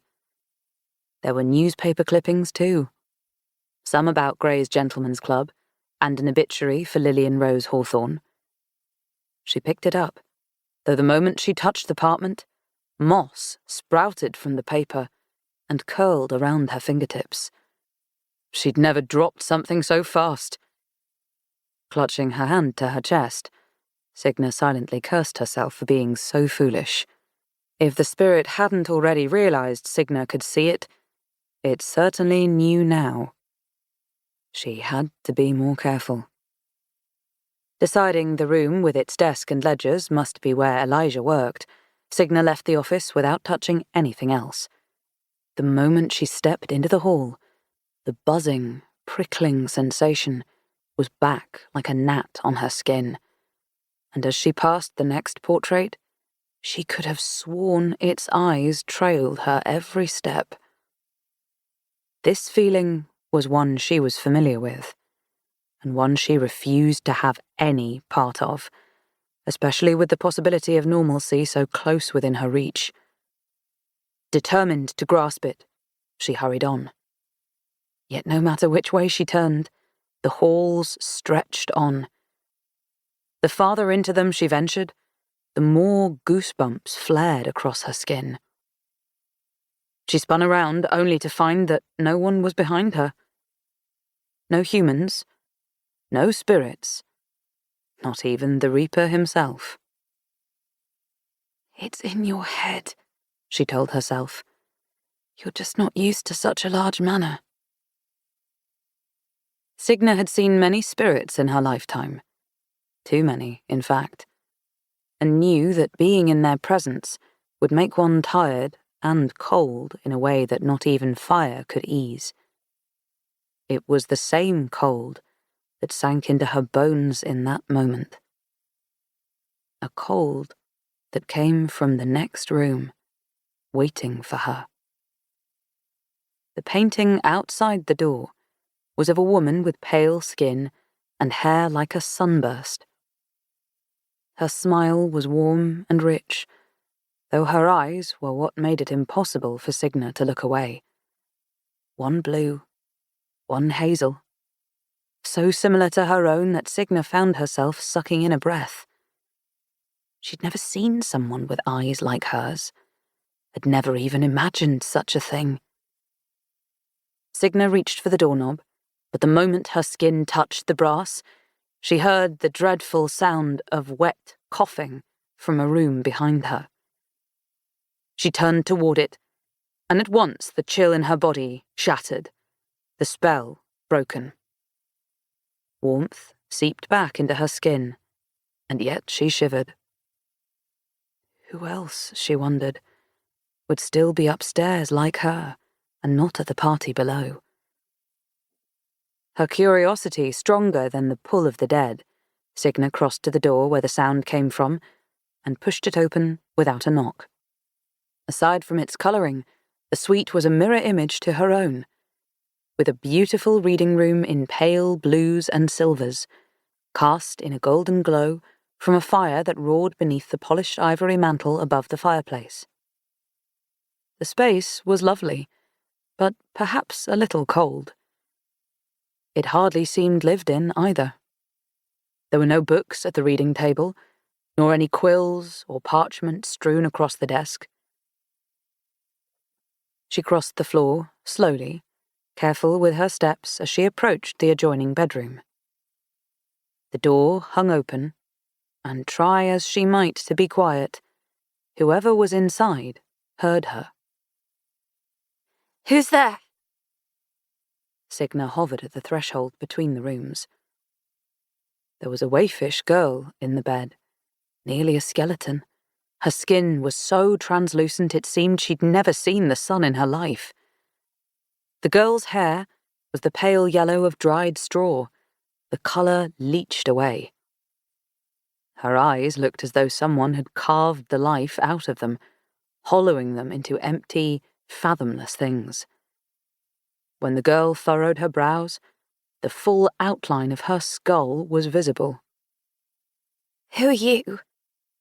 The girl frowned, her lips the palest shade of pink, like a winter-faded rose. "You must be Elijah's daughter." Signa stepped inside the room and shut the door, glad for an excuse to leave behind the eerie hallway and the spirit that waited for her. "I heard you were ill." Though she hadn't quite realised the severity of the situation. The girl's laugh was brittle. "I have a name. It's Blythe." She didn't seem to have the energy to lift herself from her pillows, though her glare never tired. "What are you doing in my room? Servants are forbidden from entering without permission." "My apologies, but I'm no servant. I'm your cousin, Signa Farrow." She knew it wouldn't be hard to make up an excuse to slip away. Blythe looked like she needed very little push until she was knocking on death's door, and Signa refused to play any part in it. Yet something about Blythe fastened Signa's feet to the floor. Perhaps it was because the last time Signa had spoken to a girl near her own age had been years prior, back when she knew Charlotte Killinger. Or perhaps it was the desperation in Blythe's eyes, and the fact that she seemed as starved for company as Signa. Whatever the reason, Signa remained. "It's rather dreary in here," Signa said, pausing as she skimmed the shadows for any sign of death.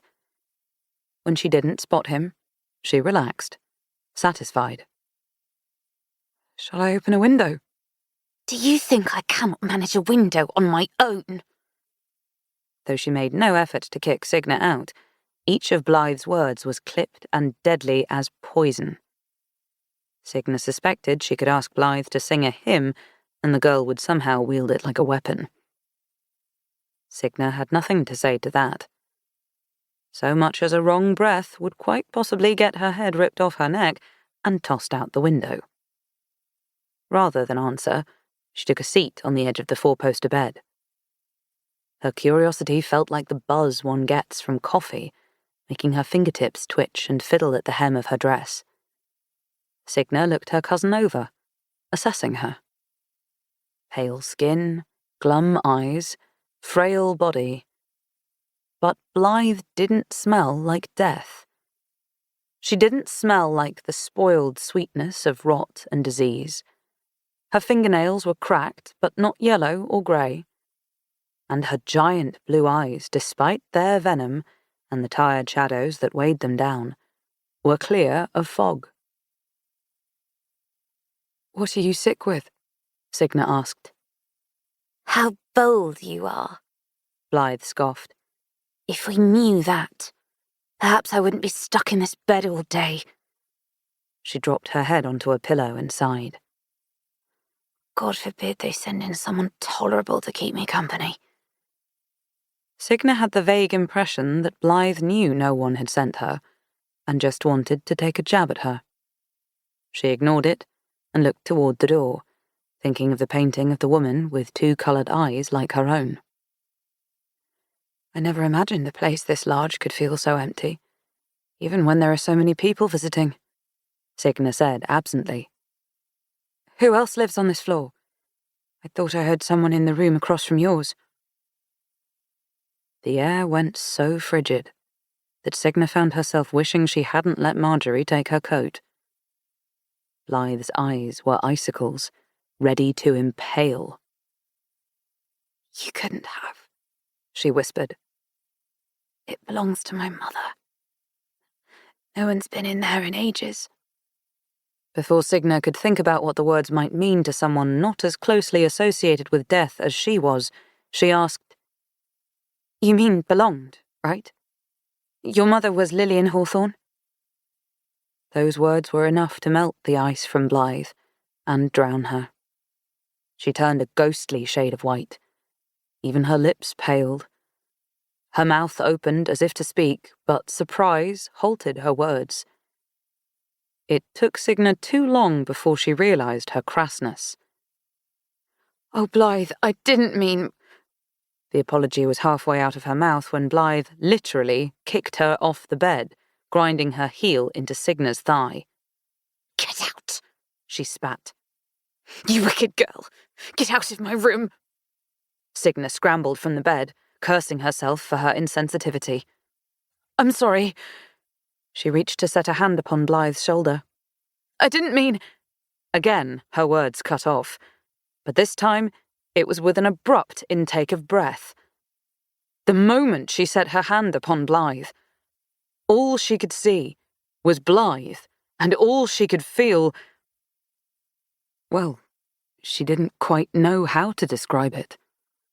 It was unlike anything she'd ever experienced, an all-encompassing sort of feeling that tethered her there and made her breathing unsteady. Whatever this feeling was, Blythe didn't appear to be sharing it. Get out of here, Blythe snarled. You stupid girl, get out! Her eyes went wide, and she doubled over without warning, chest rattling and body shaking as she was taken over by a violent fit of wet coughs. Blythe covered her mouth with the sheets, staining them a deep crimson. With each cough, the sheets grew darker. The hairs along the back of Signa's neck stood on end as a flood of coolness swept into the room. She knew full well what that coolness brought, who that coolness brought, and anger flared inside her. Oh, no, you don't, Signa growled in warning. Perhaps she'd been a fool to come. Perhaps the whole thing really was a ruse to damn her further. Regardless, Signa didn't linger to confirm Death's arrival. Instead, she turned on her heel and ran as fast as her legs would carry her, down the hall, down the stairs, and to the first servant she could find, down to whoever might have a chance at saving Blythe and halting Death. All she needed was to last 6 months. 6 months!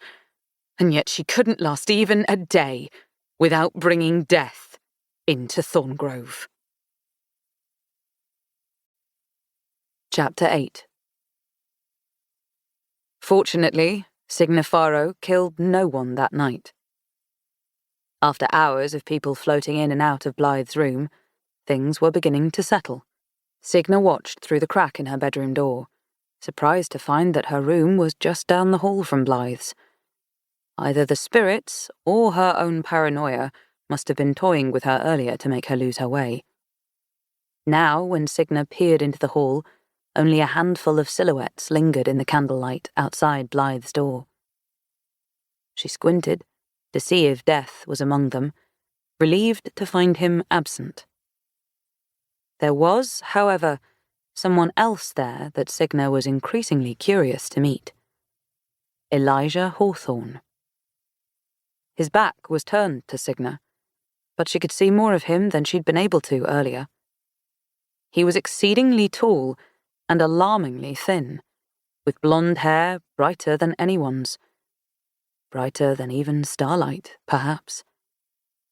Signa drew a long step past her doorway to get a better look, and the moment her foot pressed down upon the floorboards, they creaked so loudly that Elijah and the servants fell silent and turned to find the source of the sound. Signa couldn't move, could hardly even breathe as their eyes snapped to her. All it took was 4 long steps from Elijah, and she could finally see his face clearly. It was a stern face, a tired one that was without so much as a hint of the exuberance she'd witnessed earlier. It was hard to believe this was even the same man. "Who is this?" His voice was hard as he spoke to the servants, just a hint of a slur lingering at its edges. Then he turned to Signa. "Who are you?" It was Marjorie who responded, emerging from behind Mr. Hawthorne and taking a firm hold of his shoulder. "This is Signa Farrow, your new ward." There was something familiar in the way Marjorie touched him. Something comfortable. Something, Signa noticed, that was entirely out of place between a governess and her employer. "My ward." Elijah braced his swaying body against a wall, while Marjorie heaved a sigh. The look she cast Signa was purely apologetic. "Yes, sir, your ward. She arrived just this morning, with the letter you wrote her." "Ah, that ward."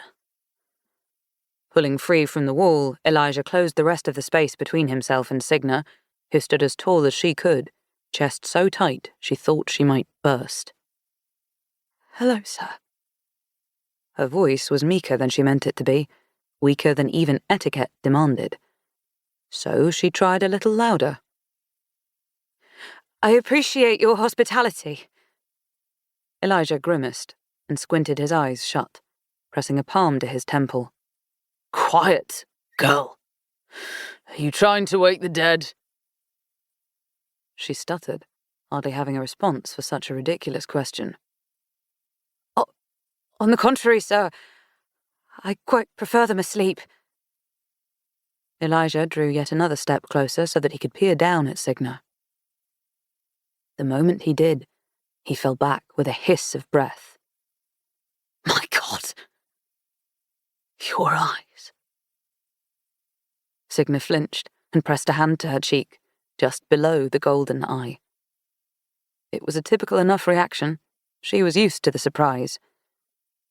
But Elijah didn't seem surprised. He seemed almost afraid. "I can cover them if they bother you, sir," she said, readying to turn and search for a cloth of some sort. Anything to wrap around her eyes. But before she could retreat into her room to find one, Elijah seized hold of her wrist. "Are you here to show me my sins, child? Are you my past, here to haunt me? A ghost to remind me of what I've done?" His words were breathless. At once, Signa remembered the portrait in the hall and understood that the woman featured on it was Lillian. But what about the spirit that had been calling her to that room? The one who had followed her? Had that been Lillian too? Behind Elijah, Marjorie's shoulders sank. "Let the girl go, Elijah. She's no ghost. She merely shares your wife's blood." His face turned colder then, each line sharp as glass. Slowly he released his grip on her. He took another moment to assess Signa, taking in her hair, so much darker than Lillian's golden curls, and her skin, so much sallower. "Forgive me," he said, though his tone far from begged forgiveness. "It's possible I've had too much to drink. For a moment I thought perhaps you were someone I once knew. But if it's true you're my ward, then I suppose it's my duty to chastise you for being up at such an unreasonable hour." The lump in her throat was impossible to swallow. Somehow, Signa spoke around it. I had some difficulty sleeping. I wanted to make sure Blythe was healthy, alive, safe for the night. Elijah's mouth tightened. You've met my daughter. This seemed to surprise Marjorie as well. The woman's eyes creased at the corners. Only briefly, sir. I heard coughing and I went to check on her. So it was you that got her help, then? Though it was perhaps not the most honest thing to do, Signa nodded, leaving out the part that Blythe's coughing attack was because of her. Then be sure to do it again, should you hear anything. Elijah would no longer look at her. Now get to bed, child. We're approaching an hour made only for ghosts. Signa shivered. Yes, sir. He again braced himself along the wall as he departed, and the firm look Marjorie shot her told Signa that she should do the same. She turned the knob to her suite and disappeared into it. Oddly enough, it wasn't the memory of Elijah grabbing hold of her, or his reaction to her eyes that Signa's thoughts lingered on as she crossed the plush rug of the sitting room and moved into the bedroom. It was the words he'd last spoken. An hour made only for ghosts. She took a seat on the edge of her four-poster bed. Her travel chest sat beside it, still sealed tight. After having her belongings shut away for so long, she wanted nothing more than to unpack the chest. But try as she might, Signa couldn't convince herself to so much as crack it open.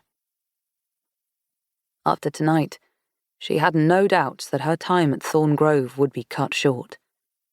If there was one constant that Signa could count on, it was that no matter where she was, death would find her. She didn't know how or why, or whether this was all an elaborate game meant to drag out her torture while he watched and laughed and enjoyed the show. She would find out, though. And even if it was the last thing she ever did, she would stop him. It was late into the witching hour, and Signa roused to the sound of crying and the rustle of maple leaves blowing in through a window. She didn't remember leaving it open, yet open it hung, carrying in the scent of rain and damp soil. Signa pried herself from the warmth of the bed to peer out into the night. When minutes passed, and the crying had not returned, she drew the window shut and made her way back to bed. Yet she noticed from the corners of her eyes as she passed her vanity that the reflection in the mirror remained still. Neck prickling, she paused to examine the mirror, hoping the image was a trick of the light. But when her reflection stared back at her, its edges fuzzy, and a smile that Signa wasn't wearing curling at her lips, she knew this was no trick. Signa smothered a scream as she threw herself from the vanity, where a burst of white light escaped and fled through the bottom of the door. She knew at once it was the spirit from earlier, and this time there was no denying that she'd seen it. Signa didn't bother with a coat or her boots, wasting no time as she threw open her door and chased the light down the hall. Now that the spirit had confirmed it could be seen, Signa had no choice but to confront it. If she didn't, who knew if the beastly thing would ever leave her alone? Thorn Grove didn't so much as creak from the weight of her steps as she hurried down the staircase, and the hinges were silent as she swung the front door open into the cold night. At once she threw her arms around herself, for her flimsy white nightgown did nothing to stop the pervading chill from creeping into her skin. "Hello? Is anyone here?" Step by step she forced her numb feet toward the cries that ate their way up her skin, gnawing at her bones. The louder the crying became, the more the world beneath Signa withered. The moss along a maple tree dried to a dark brown, while fallen leaves wilted and scattered in a sudden wind. It was as though the very earth were warning her of what lay ahead, and that she should turn back. Yet Signa didn't stop moving until she saw the source of the sound. A woman with translucent skin and soft white hair that trailed behind her like the embodiment of wind itself sat beneath the bend of a tree, wearing a dress silver as the low-hanging moon. The spirit's cries ceased as Signa approached, head snapping up to look at her. Signa's footsteps faltered along the dead bramble as the spirit's eyes crawled over her body, assessing. She tried not to show that fear was clawing at her, urging her to run. The spirit glided forward without warning, without a sound, and when Signa tried to fall back, dead roots ruptured from the ground and snaked around her ankles to hold her tight. She fell flat on her back, shivering and cursing her luck as the spirit hovered over her. The spirit was beautiful, with smooth skin and pale hair that fell in loose waves. But the longer Signa looked at her, the greyer the spirit became, with bluish-black lips and fingernails to match. Yet it was her eyes that Signa couldn't turn away from. One blue and one hazel. 2 different colours, like hers, like the woman from the portrait Signa had seen earlier that day. Lillian Hawthorne. From so close, Signa could see that the spirit's mouth was something from a nightmare, filled with pus and bleeding sores that festered over her gums. Her tongue was a useless purple mush, as though it had burned away. Lillian tried to speak, but all she could do was moan, and the louder Signa screamed at the monster to get away from her, the louder the monster moaned back. Lillian reached out as if to snatch at Signa, but Signa dug her fingernails into the roots and tore at them, ripping them from her ankles. Enraged, Lillian screamed as Signa scrambled to her feet. "Stay away from me," Signa snarled at her.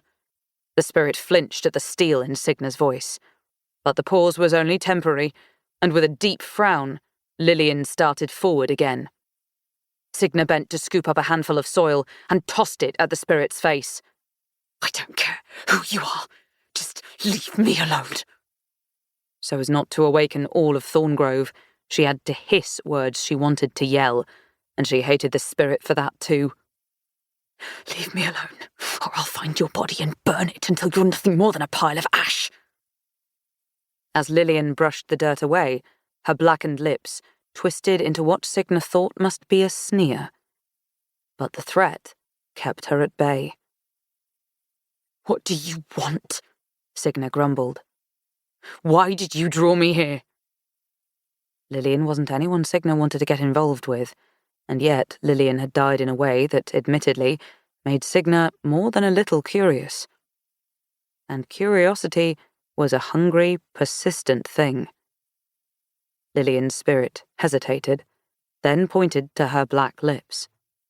"You can't talk?" Signa asked, and the spirit shook her pale waves with a grunt. It wasn't the first time Signa had seen a spirit unable to speak. Some streets were filled with soldiers or warriors from ancient wars she didn't care to know more about, and too often the spirits were riddled with holes in their chests or faces. "I know who you are." Signa drew several steps back for her own assurance. "I know it was you waiting for me inside the house earlier. What do you want from me?" Spirits didn't need to breathe, but it looked as though this woman was drawing in a long breath and attempting to gather her patience. She didn't move toward Signa, but snapped a frail branch off a tree.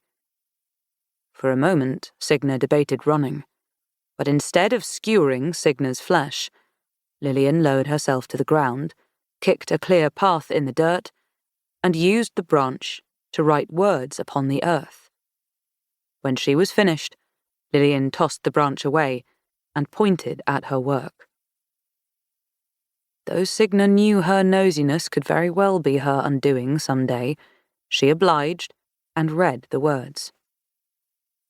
Her stomach twisted the moment she did, and she looked to Lillian for an explanation. The spirit's body was flickering away at the ends like little tendrils of smoke. If Signa's years seeing spirits had taught her anything, it was that they weren't free to wander. The farther they ventured from where they had died, the more they struggled to remain on Earth. Clearly, Lillian's spirit was far from where she had passed, and her time here was running out. She retreated toward the woods at the outskirts of the property, until the only remaining trace of her was the words she'd carved into the earth. Come to my garden and save her. Signa knew at once that Lillian was referring to Blythe. Blythe, who death had proven he was after. Blythe, who Signa had felt tethered to for reasons she couldn't explain. Blythe, whose death would make rumours surge. Whose death would likely put Signa out of yet another home she could not afford to lose. The realization struck. If she could stop Blythe from dying, then she would stop death. She would beat him. And if she could manage that, perhaps he'd finally leave her alone and allow her the life she yearned for. A life out of the shadows, where she'd never have to deal with him or these god-awful spirits again. A life with people and parties and companionship, and where she could just be. Foolish as it was to get herself into a bargain with a spirit, if it meant beating death, Signa would do whatever it took. Chapter 9. Marjorie was true to her word that Signa's morning wear would soon be a thing of the past. The modiste arrived at dawn, dragging a trunk full of fabrics into Signa's suite.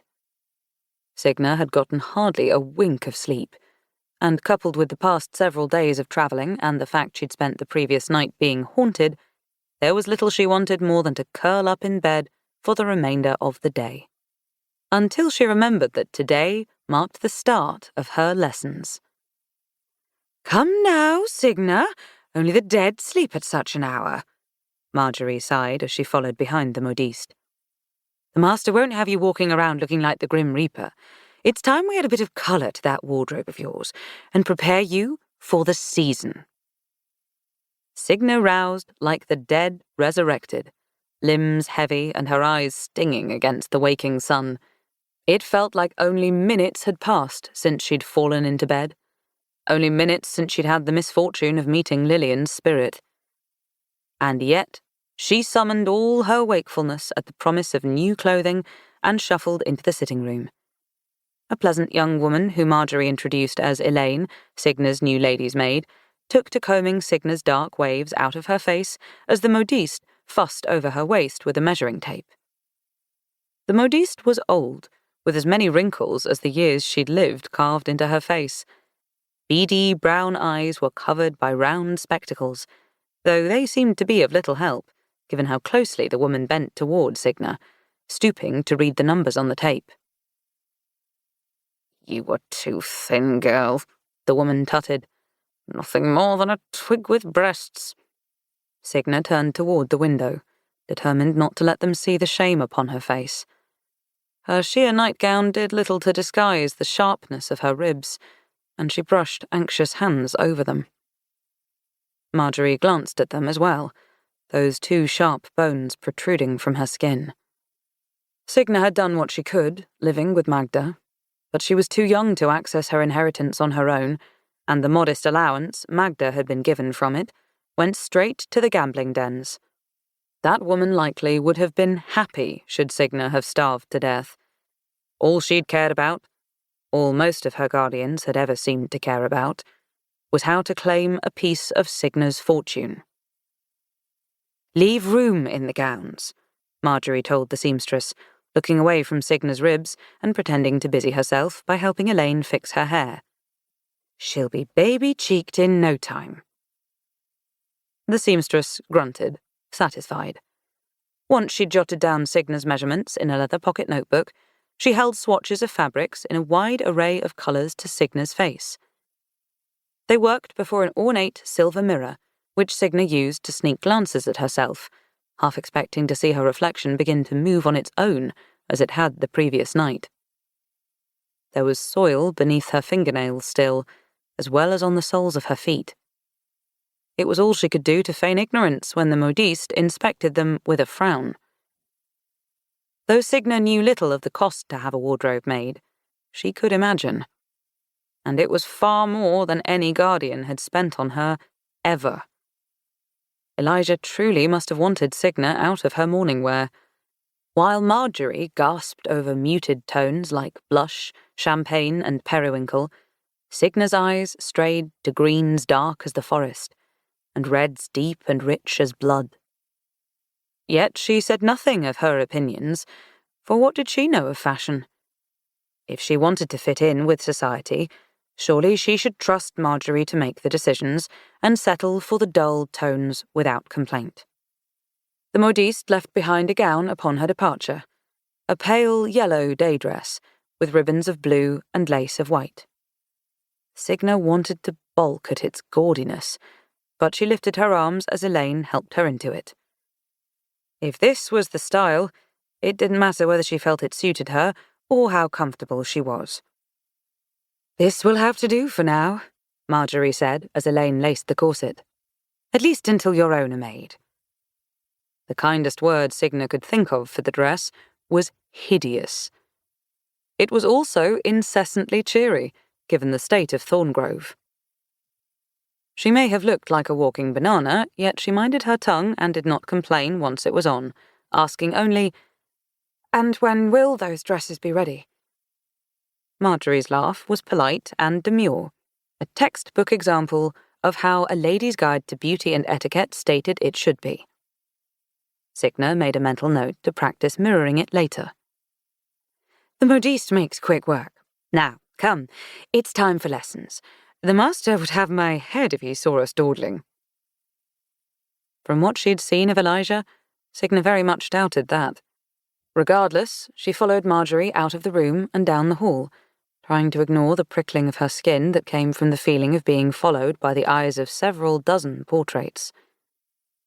The prickling stopped once they'd descended to the lowest level, and Signa was relieved to find that Thorngrove felt like a new place that morning. Gone were the music and ball gowns that had filled the halls, and the laughter that had lingered close behind. Left in their place was the quiet sweeping of a broom upon marble. "Remember, no dawdling," Marjorie prodded when Signa lingered for too long upon the staircase, studying the odd decor that prevailed throughout the estate. The staircase that looked as though it was carved from a tree, iron sconces shaped like birds' nests.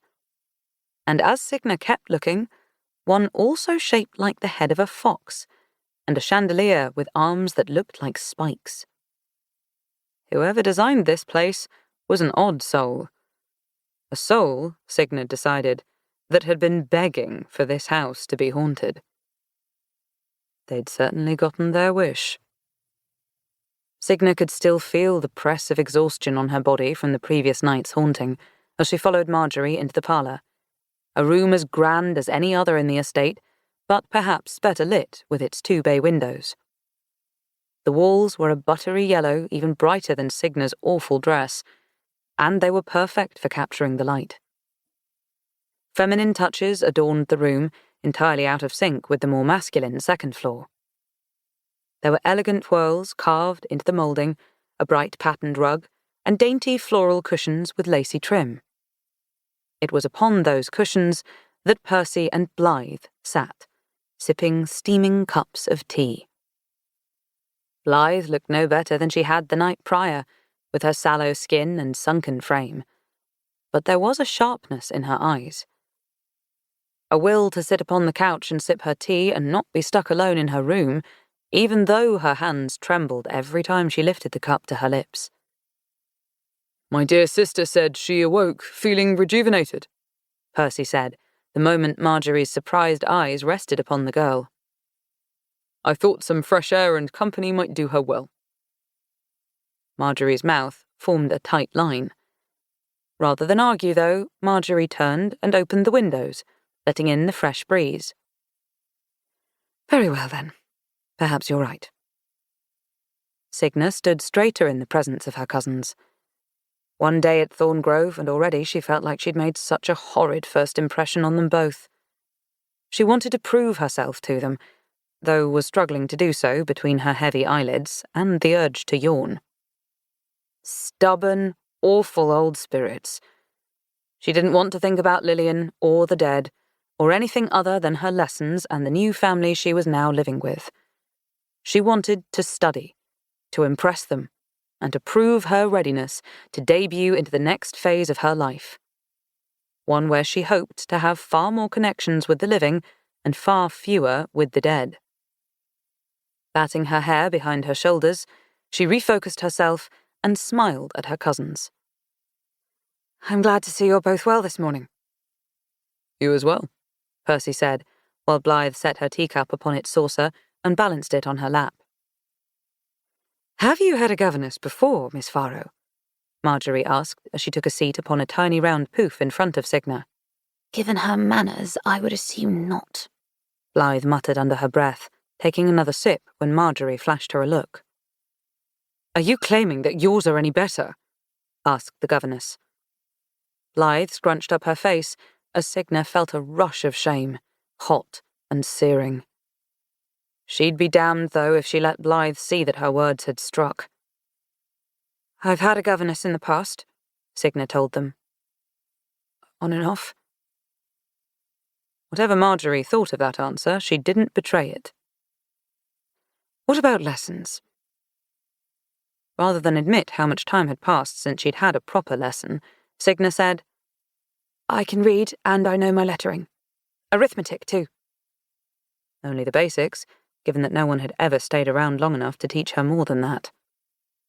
Marjorie's lips curled into a smile that one could envy. And what about music? Not wanting to give her cousins any additional fuel to taunt her with by admitting she'd rarely played, Signa said, I suppose I'm a wonderful listener. Blythe coughed into her drink, while Percy nudged her with his elbow, hushing her between his own snickering. Marjorie ignored both hawthorns. Duly noted. Why don't we begin there, then, with sight reading and lessons on the piano? Frustrating as it was, Signa had been taunted enough throughout her life to ignore her cousins. She nodded, and instead let herself imagine sitting in the manner she would one day own, seated at the bench of a pianoforte, playing with a perfect grace. Her daydream was short-lived, however, as a wave of coolness jolted over Signa's spine. Miss Farrow. Marjorie's voice was distant. Signa could not see Lillian, but the faint sound of crying fought to steal her attention. No spirits, Signa told herself, pretending she didn't hear it. Think of your future, of the work you must put into debuting. Normal people do not speak to the dead, Signa. Yet she couldn't stop listening. It seems the others heard the sound too, for Blythe had gone deathly still. The porcelain cup slipped from her hands and dropped onto her lap, hot tea staining her dress. Percy sat up with a jolt, as did Marjorie. Heavens, Miss Hawthorne! The governess motioned for Percy. Help your sister back to her room and fetch Elaine. Blythe will need to change into a new dress, and while you're at it, find a better use for your time too, Percy. You both are far too distracting. Marjorie waited for Percy to help his sister, whose eyes were still dazed and anxious, out of the room before she turned to Signa. Now then, never mind all that, and pay no mind to the sound. It's merely the wind. She took Signa by the hand and led her to the sleek black bench of a beautiful grand piano that likely cost as much as Aunt Magda's entire house if not more. There wasn't so much as a trace of dust on it. It's always louder this time of year. Sounds like the devil himself is stomping about outside. Signa knew full well that the wind had nothing to do with the sound, though she had no choice but to nod. She sat, fighting the urge to make herself small in her seat, as Marjorie straightened her back and lengthened her neck, placing Signa's hands at the starting position upon the keys.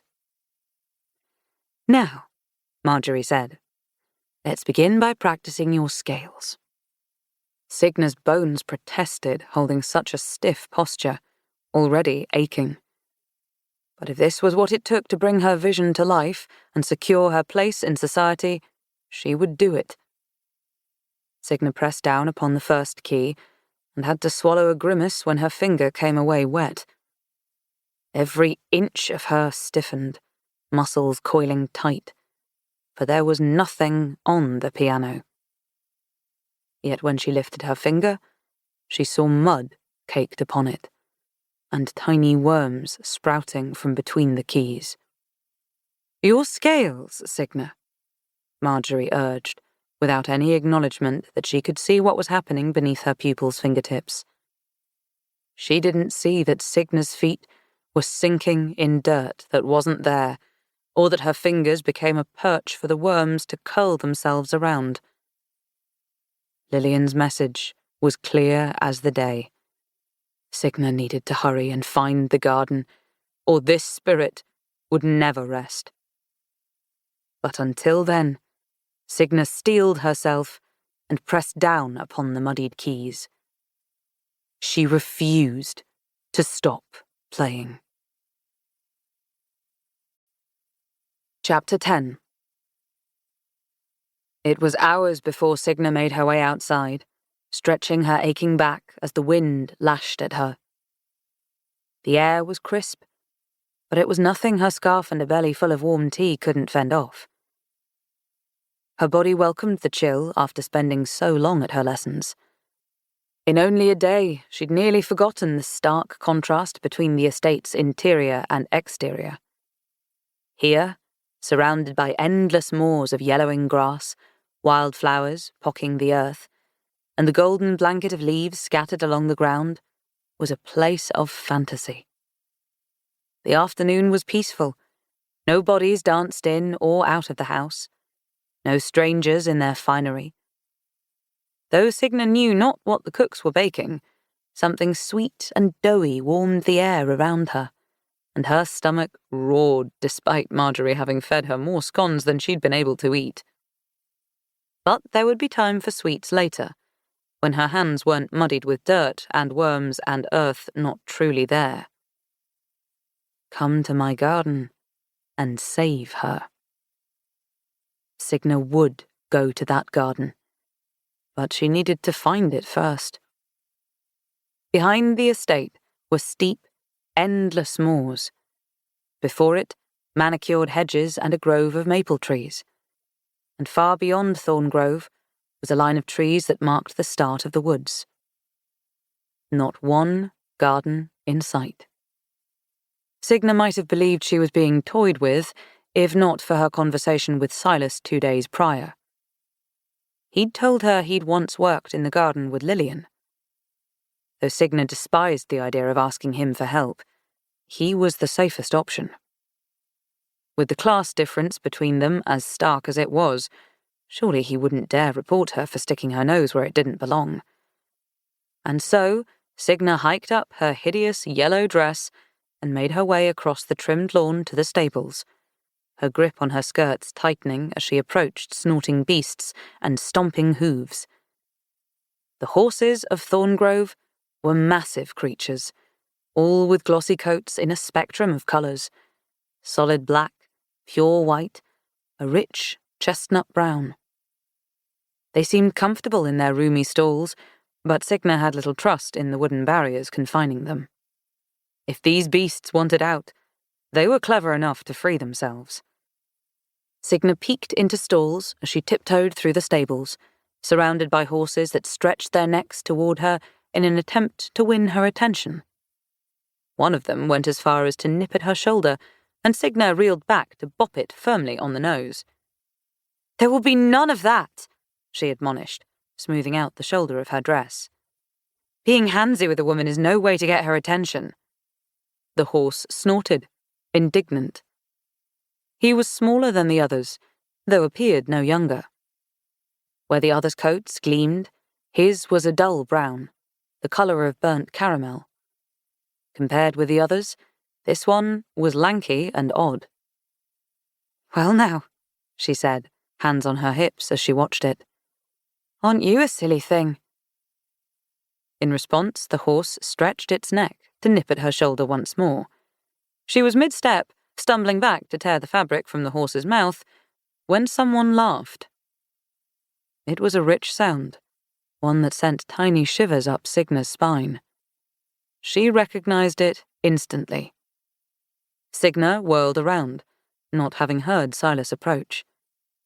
He was as alarmingly tall as ever, and his dark hair was slicked back now, showcasing the beautiful contours of his face. Despite the cool autumn air, Silas wore only trousers and a long-sleeved cotton tunic. It was open at the collar, sleeves rolled up over strong arms as though he'd been working, though his boots and dark gloves had hardly a speck of dirt on them. They were of so fine a leather, and so well maintained for a stable boy. Silas leaned his forearms against a stack of hay bales.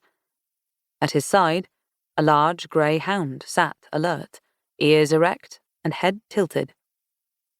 "I didn't know the Hawthorns had a dog," Signa said, for lack of anything else, hating that her tongue felt hopeless and numb around this young man. Rude as he could be, the lack of any available male company in her age range, ever, made Signa more tongue-tied than she cared to admit. "Oh yes," Silas said. "He's a beastly thing too, trained to kill anyone who trespasses onto the estate." Signa drew a nervous step back, but the moment she did, the hound's tongue lolled out, and the dog flipped happily onto its back. Signa glanced at Silas. "I said he'd been trained," Silas said. "Not that he listened. And he belongs to me, not the Hawthorns. His name's Gundry." Signa stooped, scratching Gundry's offered belly. She laughed as the hound panted and twisted to lick her hand. Signa had always wanted a pet. Any creature would do, really. She dreamed of having a cat or a hound. Even a rat would have sufficed, so long as it kept her company. But considering how often she moved, she'd been too afraid to ask for one for fear that something might happen to it, or that one of her guardians would refuse to let her take a pet with her to a new home. She'd never given much consideration to a horse, given the animal's sheer size, though she supposed one would be an equally wonderful companion. "Do you ride, Miss Farrow?" Silas's voice was cool as the breeze around them, teasing her as she swatted the pesky horse away from her hair. "You seem like a natural." "Ah, yes, I'd nearly forgotten how astounding your manners are." Signa smoothed a hand over her hair to ensure it was secure in its fastenings. "It's been a long while since I've been around horses. My late uncle had a few, but they were sold when he passed, and he was never keen on me riding them. Though his weren't quite so large." "Riding was a passion the two masters shared." Silas crossed the horse toying with Signa and pressed a flat hand upon its snout. It settled at once, exhaling a contented breath. "Master Hawthorne rarely comes to see them now, but he is the one responsible for these horses. He's always loved beautiful things." Signa took one look at the pesky, smallest horse, and Silas laughed. "That creature is Baldwin, beautiful in his own right. It's said he charmed Lillian back in the day. They bought him from an inn they visited during a summer holiday. He's an entertaining enough horse, but flighty. Has a mind of his own." Silas Thorley, the man who'd terrorized her for a full day with his oddities, was fond of a strange horse and a large grey hound that looked to be part wolf. She never would have guessed it. "I've come to ride," Signa said, determined. "I want to see Lillian's garden." A flash of surprise crossed Silas's face before he nodded. Pick a horse, then. Not Baldwin. He's due for a ride, but he likes to test his riders. What about that one? Signa pointed to a gorgeous black stallion, whose coat was so shiny it gleamed as if wet. What do you say we try one of the older mares? Like the white one there, on the right. Silas gestured to a solid white horse, but Signa's eyes wandered instead to the magnificent golden mare beside it. This horse was a little taller, and her eyes far livelier. She snorted and stomped a hoof in a pleasant greeting, as if inviting Signa to step over and greet her.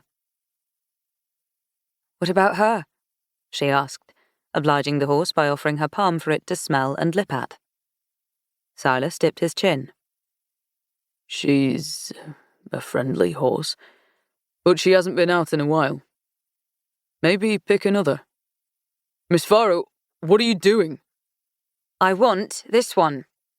Signa was already undoing the locks on the stall and stepping inside to claim her horse, pulled to the golden mare in a way none of the others inspired.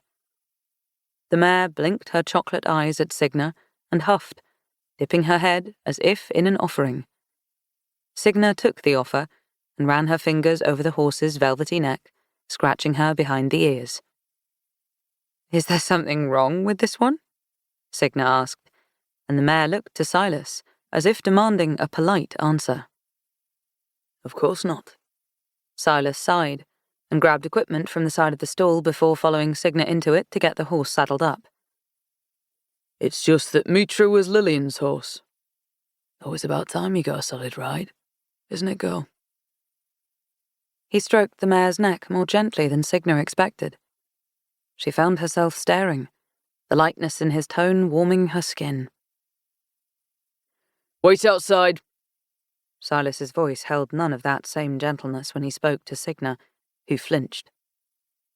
I'll get her ready. Chapter 11. When Silas ventured out of the stables 15 minutes later, he wore a thick navy cloak and led not one horse, but two, and a hound that panted at his side. Next to her golden beauty stood Baldwin, the pesky chestnut stallion that was fixated on trying to eat Silas's hair. "Have you brought me options?" was all Signa could think to ask. Silas was not too busy swatting Baldwin away to snort. I'm coming with you. Lillian's garden is in the woods.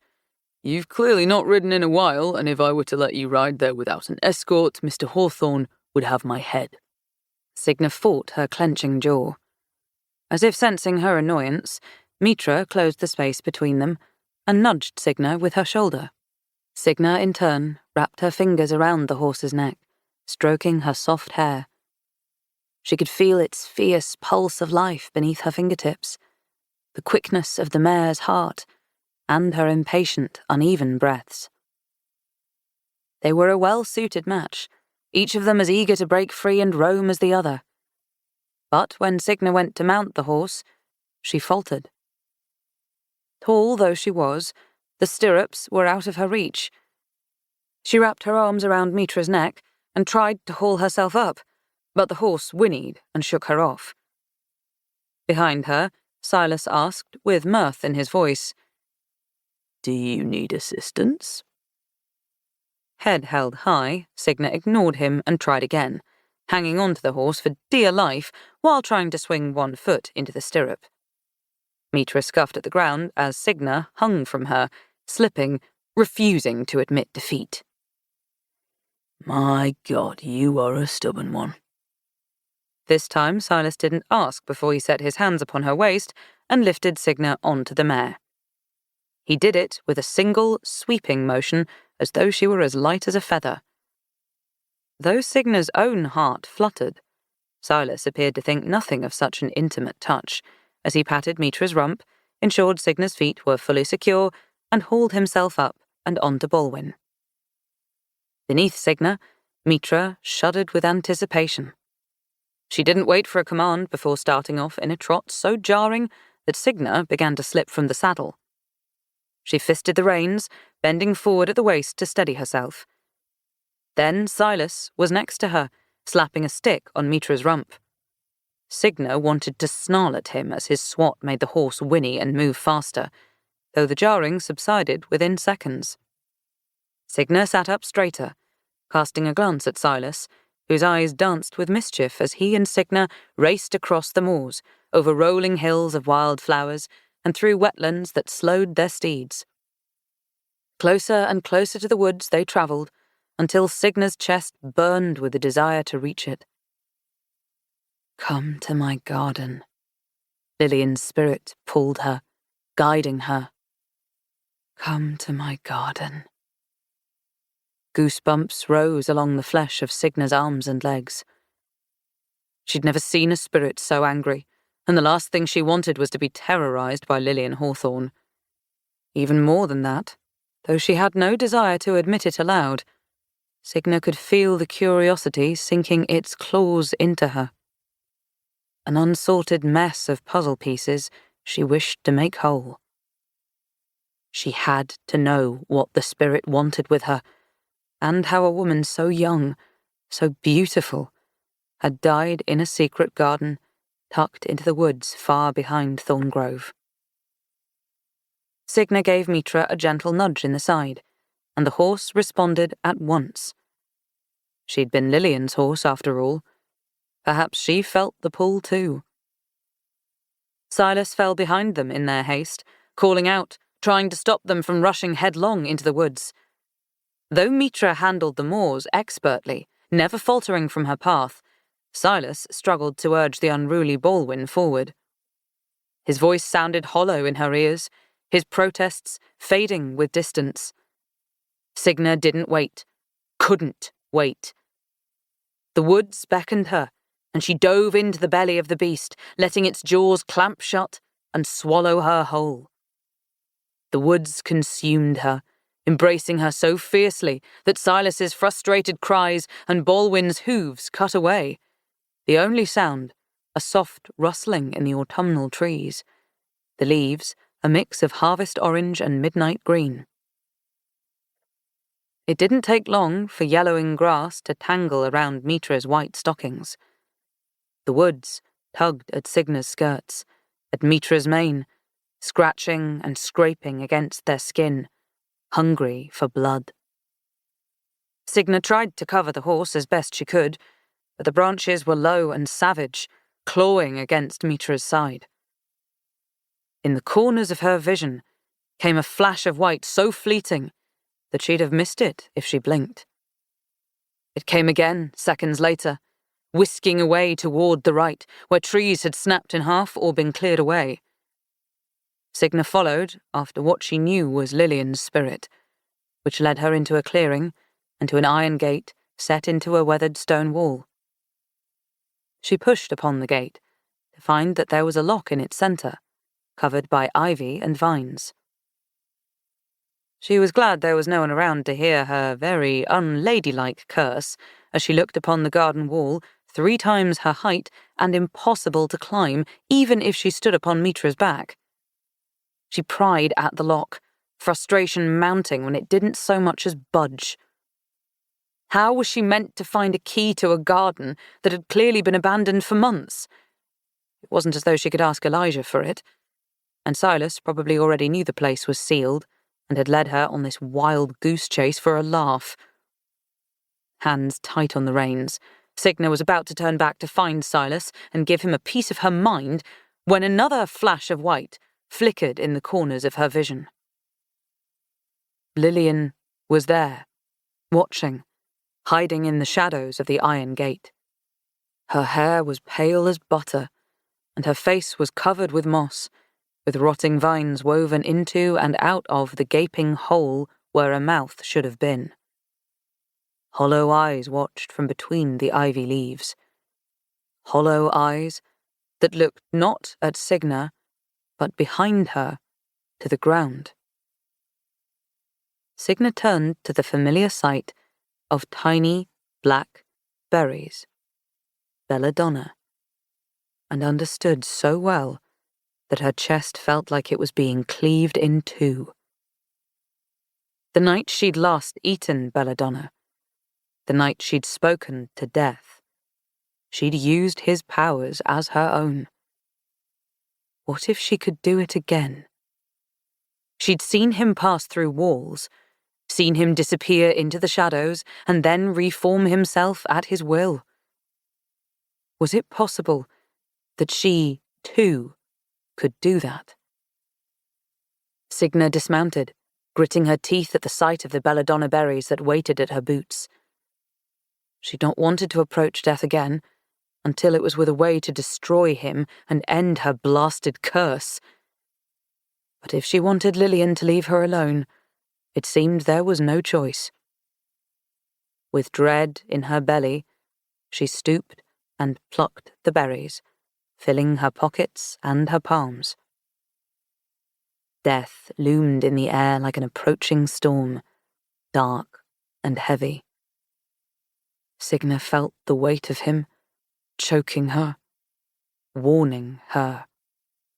Even the sound of the wind was as biting as a blade when the world slowed around her, as if time was coming to a standstill. But death wouldn't touch her. He never did.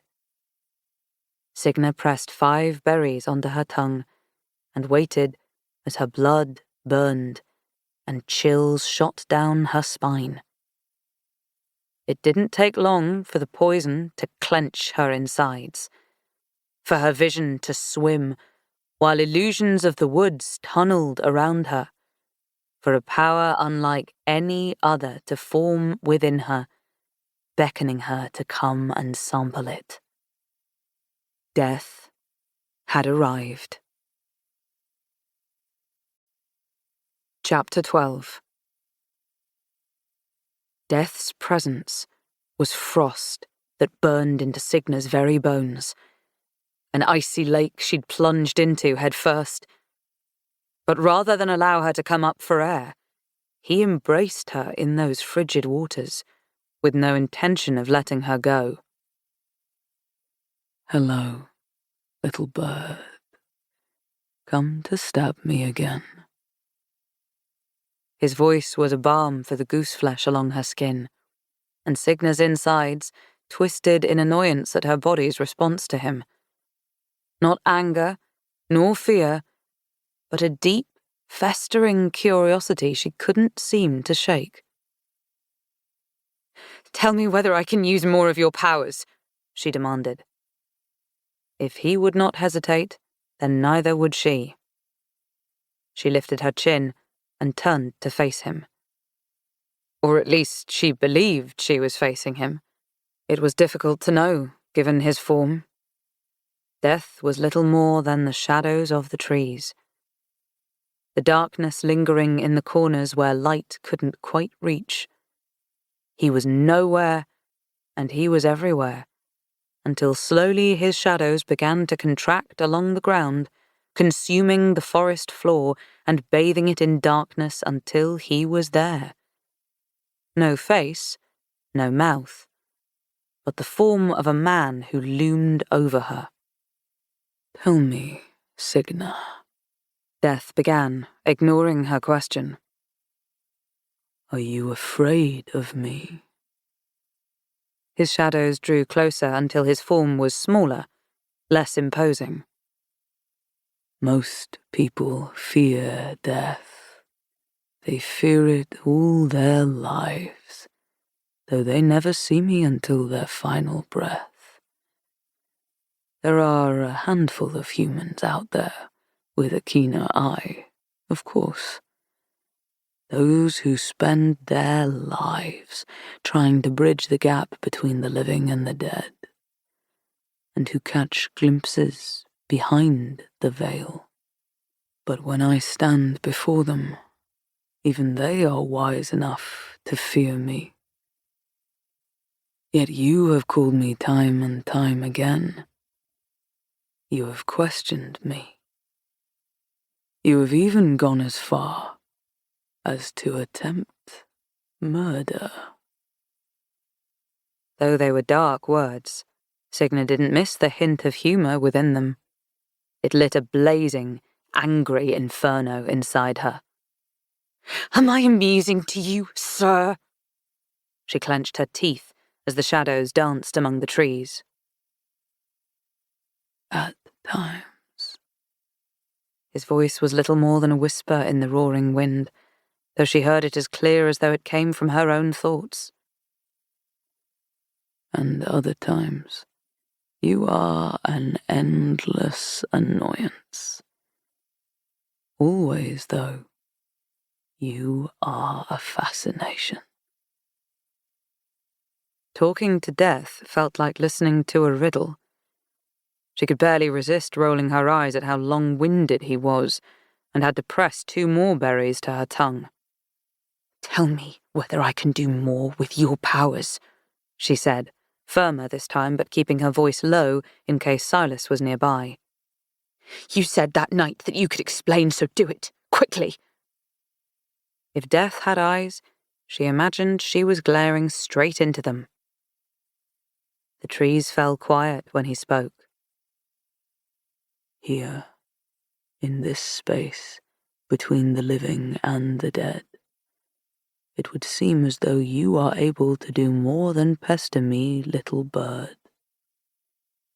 I don't know the extent of your abilities, but I do believe you've barely scratched the surface. Signa swallowed down the fear that festered in her throat, her suspicions confirmed. "How is that possible? What have you done to me?" When the ground beneath her feet trembled, Signa understood she'd asked the wrong question. "Because you were so quick to blame me," Death said. "Let it be known that I have not done anything. I am not responsible for your gifts. I am not responsible for what happened to your aunt, though sometimes I wish that I was. The things she put you through. Had you not wanted her alive, I might have taken her long ago." "My wanting someone alive has never stopped you before." Her body was a tensed coil ready to spring. "Am I to believe you had nothing to do with the deaths that follow me wherever I go? That I alone am responsible for them?" Night pulled closer as death drew forward. You bear no responsibility for those deaths. Magda's was the first life you took. Even I was not expecting it. If what he said was true, and even he hadn't been expecting that to happen, then... How? The wind itself seemed to whisper the response. There's a reason you can see spirits, Signa. There's a reason you're able to cross the veil between life and death. Though I've not been able to confirm why. It seems your suspicions are correct. When you're here, when you have crossed the veil and are able to see me, it seems you have access to an arsenal of skills similar to my own. So strange was the mix of relief and horror that Signa felt. Bile rose to her throat at the confirmation of what she'd done. None of the other deaths were her fault, which of course was a relief. Yet Magda's death was her fault. Her aunt had died by Signa's hands, and the thought alone made her want to curl up against the nearest tree and let herself be sick. Listen, Death whispered. Important rules were broken that night. Life and death is a game of balance, Signa. A balance that must always be maintained, otherwise you will bring chaos into this world. Magda was not meant to die that night. When a life is taken, another must be spared. Do you understand? His words, yes, but the actuality of them? Signa was barely comprehending any of it. Death's sigh blew across her cheeks as his shadows drew around her. When you killed Magda, he explained, voice tiring, I had to give life to another who was meant to die that same night. It was Blythe who I gave it to. Her eyes snapped up. Blythe would have died? Though their meetings had been short, Signa had seen how fiercely Blythe's soul blazed. The girl was too young, too innocent, and too full of will to die before she'd gotten the chance to truly live. Though Signa knew it shouldn't have, knew it wasn't right, knowing that Aunt Magda's death had saved Blythe made her feel better. Like something she'd be willing to do again, if given the choice. You saved Blythe. You saved Blythe. Death corrected her. Though you killed another to do it. Do you understand what I'm telling you, Signa? There is a cost to everything. For a long moment, Signa was too hung up on his words to speak. She had saved Blythe. She hadn't doomed Blythe to a sudden death. She hadn't cursed her or killed her or been the reason behind her suffering. Rather, for the first time ever, Signa had saved someone. Mind reeling, she pressed her hands to her thundering chest as though to still her heart. In this space between life and death, she had the Reaper's powers. If that was true enough to both take and give life, then what else could she do with such powers? In the back of her mind, an idea was brewing, though she needed to learn more before she could act on it. Lillian contacted me last night, Signa admitted suddenly, whispering as though her spirit might overhear. I'm not surprised, he said. Your actions already saved her daughter once. You and Blythe are connected now. Did you know this would happen? Signa asked, braver than she'd ever felt as she peered into the depths of his shadows. Did you know I'd end up here at Thorngrove? I knew Blythe would die that night, just as I knew the Hawthorns were your last remaining family. I spared her so that you'd be welcome here, though I cannot take her ailments away. Perhaps it was unwise to challenge death, but she didn't care. Am I truly welcomed? Or are you the reason I'm here? What sorcery must you have cast upon the Hawthorns for them to accept me? There was no sorcery, he told her. I merely helped speed along the process with a letter. Despite what you may think of me, I want you safe and in a stable home. Had I chosen someone other than Blythe, that opportunity would have been lost. Signa digested the information, uncertain what to believe. He didn't sound like he was lying, but then again, he was death. It was likely he who invented deceit. Lillian's waiting for me. She turned to face the garden gates. There, inside the garden. The locked garden. And how do you intend to get in? Again, the most aggravating amusement stirred in his voice. Climb up the ivy? I think I might enjoy watching that. Signa ignored him. If what he said was true and she really could possess his powers, then there was a way. If he could become incorporeal, if he could become the very shadows themselves, what was stopping her? Her only hesitation was that she wasn't quite sure how to use such powers. The night she'd killed Aunt Magda, she hadn't meant to do anything to the woman but keep her away. Can you walk through walls?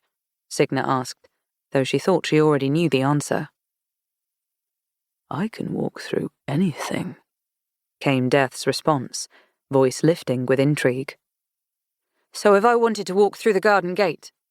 You'd simply have to summon the power, make clear your intention, and do it. And what of my body? She asked. Will I remain whole, or will I turn into a spirit?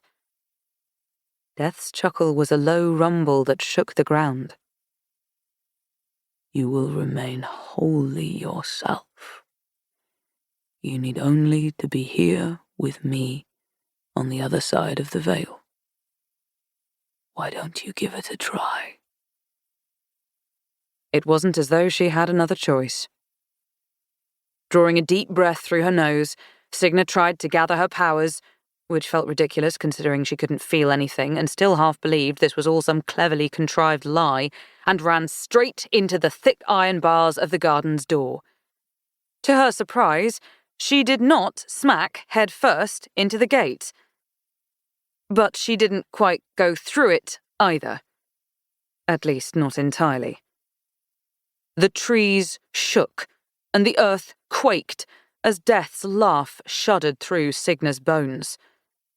She hadn't even been sure he could make such a sound, though upon hearing it she felt heat rising to her cheeks. For she was stuck in the garden gate, her front half inside the garden and her back half still with Death. It felt like there was something hard inside her. Cold, biting metal that grated against her insides. Her hands trembled at the wrongness of it all, as though she'd been sawed into 2 parts. I forgot to mention, Death added in that clear meadow voice of his.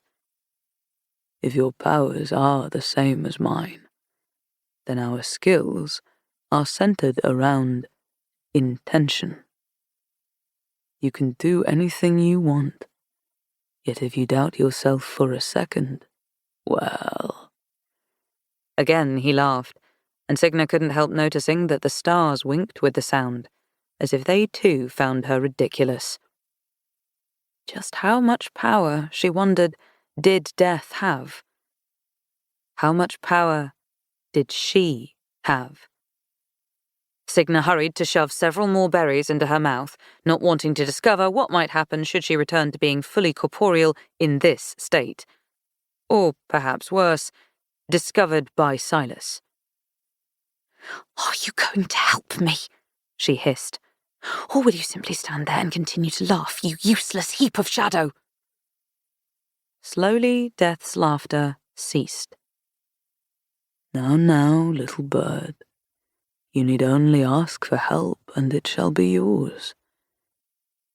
Annoyance boiled within her, spilling over.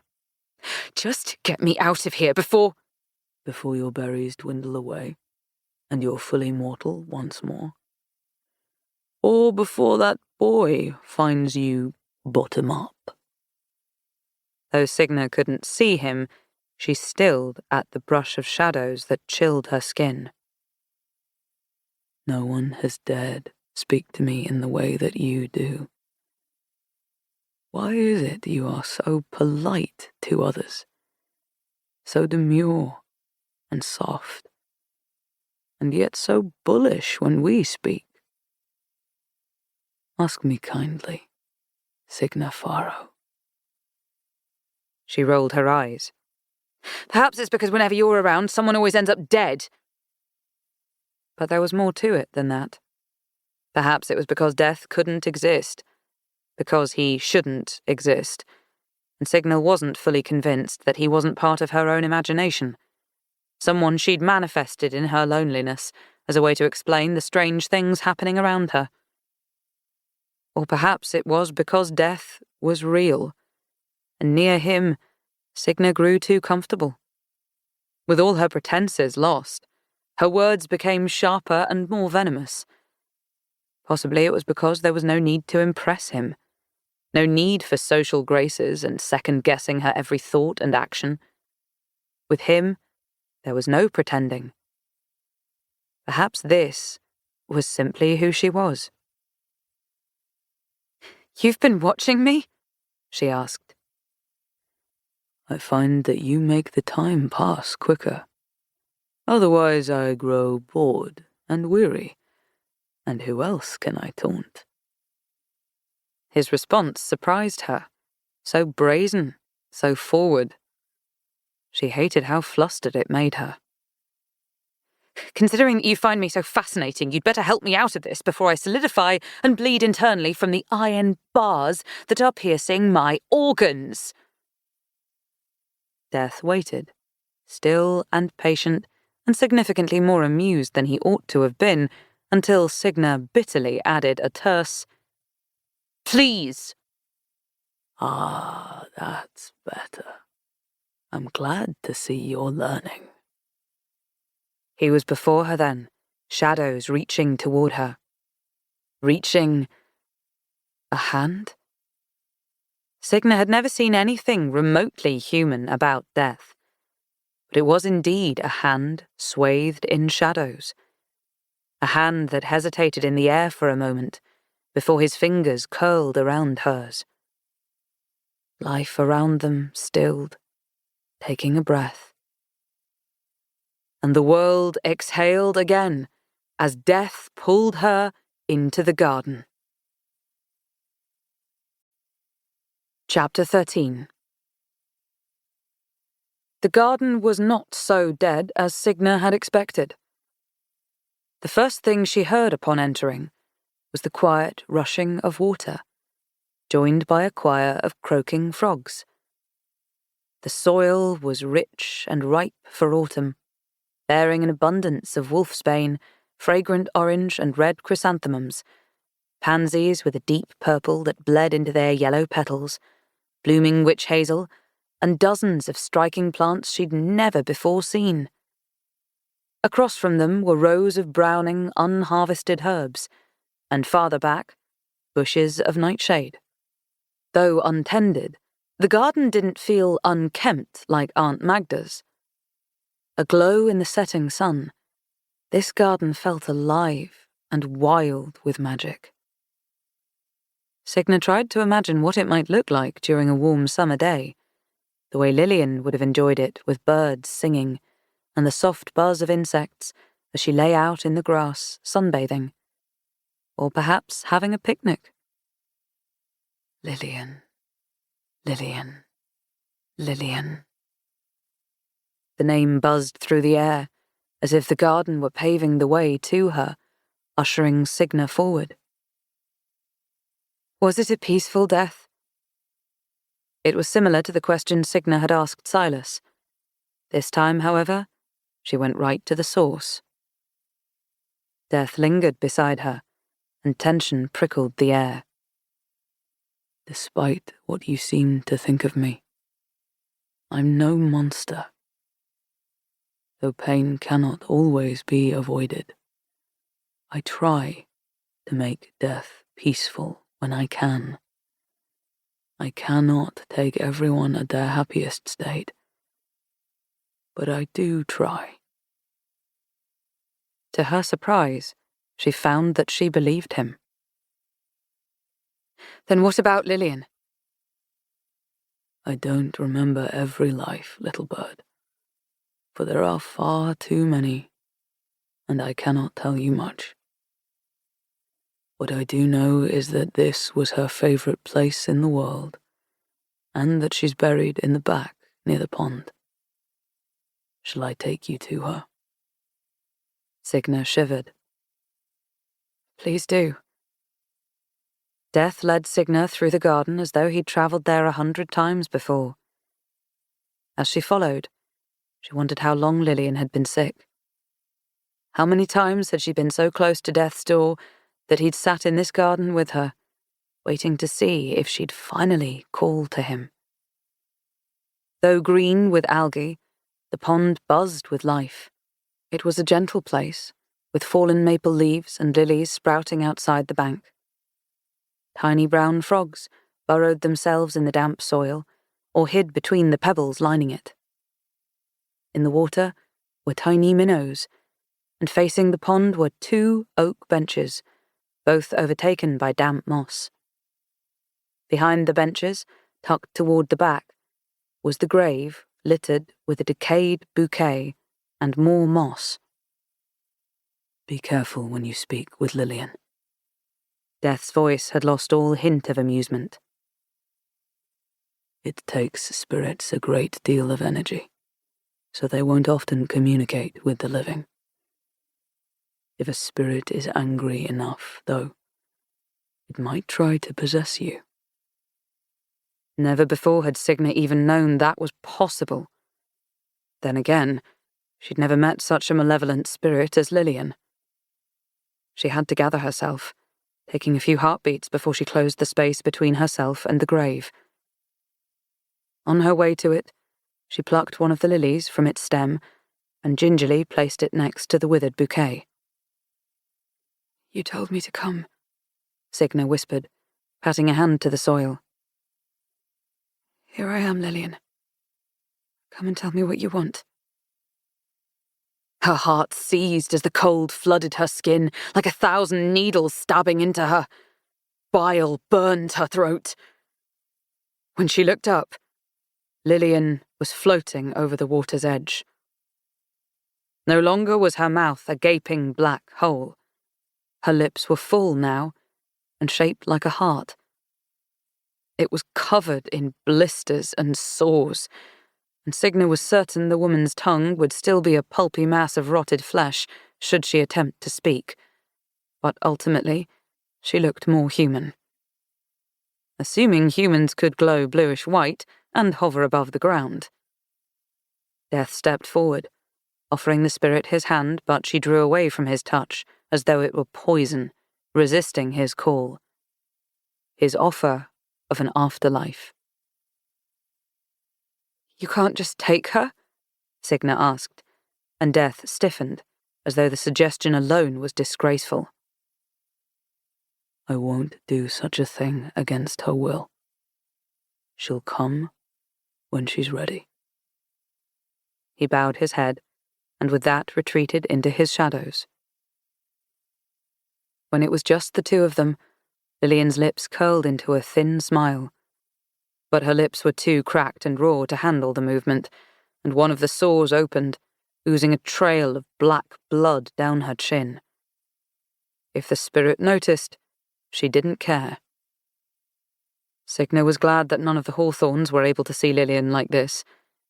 Everything about her was a reminder that the dead did not belong in the world of the living. Lillian would terrify even those who loved her most. Lillian, Signa whispered. If the spirit wasn't able to use words, they'd need to keep this simple. do you realize that you're dead? From her experience, many spirits never acknowledged that fact and went on acting as though they were still alive. Yet, to her surprise, Lillian nodded. Good. This was a good start. The doctor said it was an illness. Were you sick for long? The spirit's face contorted, a dark shift in her demeanor. She floated to her grave and stooped to the ivy coating the ground, taking a piece of it in both hands. Glancing up at Signa beneath iridescent lashes, Lillian didn't so much as blink as she tore it to shreds until the muscles of Signa's throat tightened. Death, Signa called, though she never took her eyes away from Lillian. Do you know how Lillian died? Did you see the illness? He took shape, leaning against a tree, and responded with a tone that betrayed nothing. I'm afraid I don't know anything more than she does. Some help he was. She groaned, trying to soothe her racing heart as Lillian kept tearing at the ivy, then jerked to a sudden halt at the sight of a pebble near her grave. Lillian grabbed for it and with trembling hands carved a single word into the dirt, the script so messy it was barely legible. Kill. So reassuring was the word that it took every ounce of determination Signa had to keep herself grounded, even when her mind urged her to run. Did you Kill someone, she asked, to which Lillian scowled. The spirit pointed to the sores on her lips, then to herself, and Signa gasped when the realization struck. If Lillian was saying what Signa thought she was, the situation was going to change too much and be far more complicated than Signa wanted anything to do with. Part of her ached to turn and escape now, before they went any further, before she learned a secret she didn't care to learn. But Signa couldn't draw away, couldn't get her feet to move even if she wanted them to. So rather than flee, she forced herself to ask, "Lillian, are you trying to tell me that you were killed?" Tossing the pebble, Lillian spun to Signa with a fervent nod. At once, Signa began to piece it together. The sudden death, the failed doctor visits, the angry spirit, and now... Blythe. It's happening again, isn't it? Whoever killed you is back for your daughter, is that right?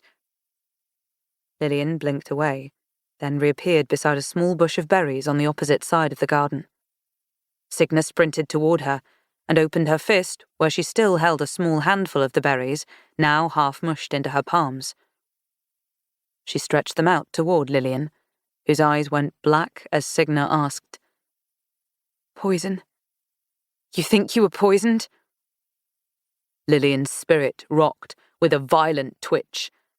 Quelling her trembling, Signa dared to add, "Was it by someone at Thorn Grove?" Another violent shudder. The sores on Lillian's lips festered, turning from purple to a vicious black, before they tore open with blood that ran from her lips, down her chin, and soiled the top of her gown. Her body spasmed, head bobbing in a furious and terrifying nod. "Who?" Signa demanded as Lillian's eyes brightened, glowing. "Was it one of the cooks? A maid? The tutor? Was it someone you trusted?" Enough! Death was there beside Signa, his shadows consuming her, drawing her back. Do not press the dead, Signa. She doesn't know. His warning came too late. The spirit's neck bent and snapped as she jerked it from one direction to the next, shaking, nodding, twisting. Blood poured from Lillian's mouth, and the moonlight caught the pulp of her shredded tongue as she threw her head back and screamed a sound so shrill and grating it brought Signa to her knees.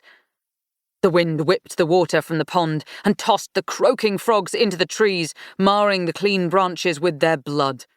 Death was before her, his shadows like armor blocking her from the carnage. "What's happening?" Signa gritted out, hands clamped tight over her ringing ears as she tried to see around him. You pushed too far. The darkness expanded around them, creating a barrier. Wayward spirits aren't meant to recall their final moments. You never know how they might react. Signa leaned around the shadows to watch as Lillian reached down the back of her own throat and grabbed the awful heap that was her tongue. She clawed her grimy, soil-stained nails into it, ripping off pieces of flesh. She tossed the bloodied heaps to the ground, and then went for another, as if trying to remove her own tongue in its entirety. But then the wind stilled, and Lillian's neck twisted back to its rightful place. Her eyes snapped to Signa, to the shredded bits of her tongue that were already fading, to the blood-stained trees where several frogs lay impaled. She looked to Death then, and tears flooded into her eyes, black and bloody. And then Lillian was gone, and the static in the air followed. Death retracted his shadows from around her, as Signa clawed toward the nearest tree and threw up. There was an iciness in her body she couldn't quell, and her hands shook even as she pressed them against the trunk to steady herself. Outside the garden, Mitra whinnied at the sound of another pair of hooves in the distance. It's time to go, was all Death said as he took hold of her shoulder, pulling Signa to her feet and back through the garden. "Do you know who did it?" The words tumbled from her, a little slurred. If I did, I would tell you. I'm not all-knowing, Signa. When I touch a person, I see glimpses of the life they've lived, but I know only what they know. And while Lillian suspects foul play, she doesn't know who's behind it. Gundry paused outside the gate. He ceased his sniffing at once and looked up, tongue lolling out when he saw Signa stumble through the gate. He looked at Death, too, and his tail began to wag. "He can see you?" After all she'd seen that day, she wasn't sure why it was so surprising. She'd seen spirits interacting with animals before, but Death had always felt like a step beyond that, like someone who shouldn't even be real. All animals can see me, Death said, patting the hound on the head. She almost thought she could see a hint of a smile peeking out from his shadows, but when Signa blinked again, he was gone. There was so much she didn't know. So much happening that she could barely process. She had Death's powers. Lillian had been murdered. And now, to save Blythe, it was up to Signa to discover who had done it. Chapter 14. By the time Silas found her, Signa was leaning against Mitra, gripping the reins to hold herself upright. Silas's hair was mussed and peppered with twigs, like he'd taken a tumble into the bushes. Beneath him, Baldwin seemed delighted and not at all out of breath. Miss Farrow! Silas exhaled a relieved breath. You shouldn't have taken off like that. It's not my fault you couldn't keep up, she managed. She wiped her mouth with her forearm and sucked in gulping breaths of the cool air, letting it flood her lungs and cool her skin. She hadn't realized before that interacting with a spirit took so much of a toll on her, but, as it was, she could barely lift her hands. No longer could she feel Mitra there beside her, holding her up. No longer could she feel anything. Signa? Silas's voice was faint. Are you ill? Quite, she managed to say. I believe I must have eaten something foul.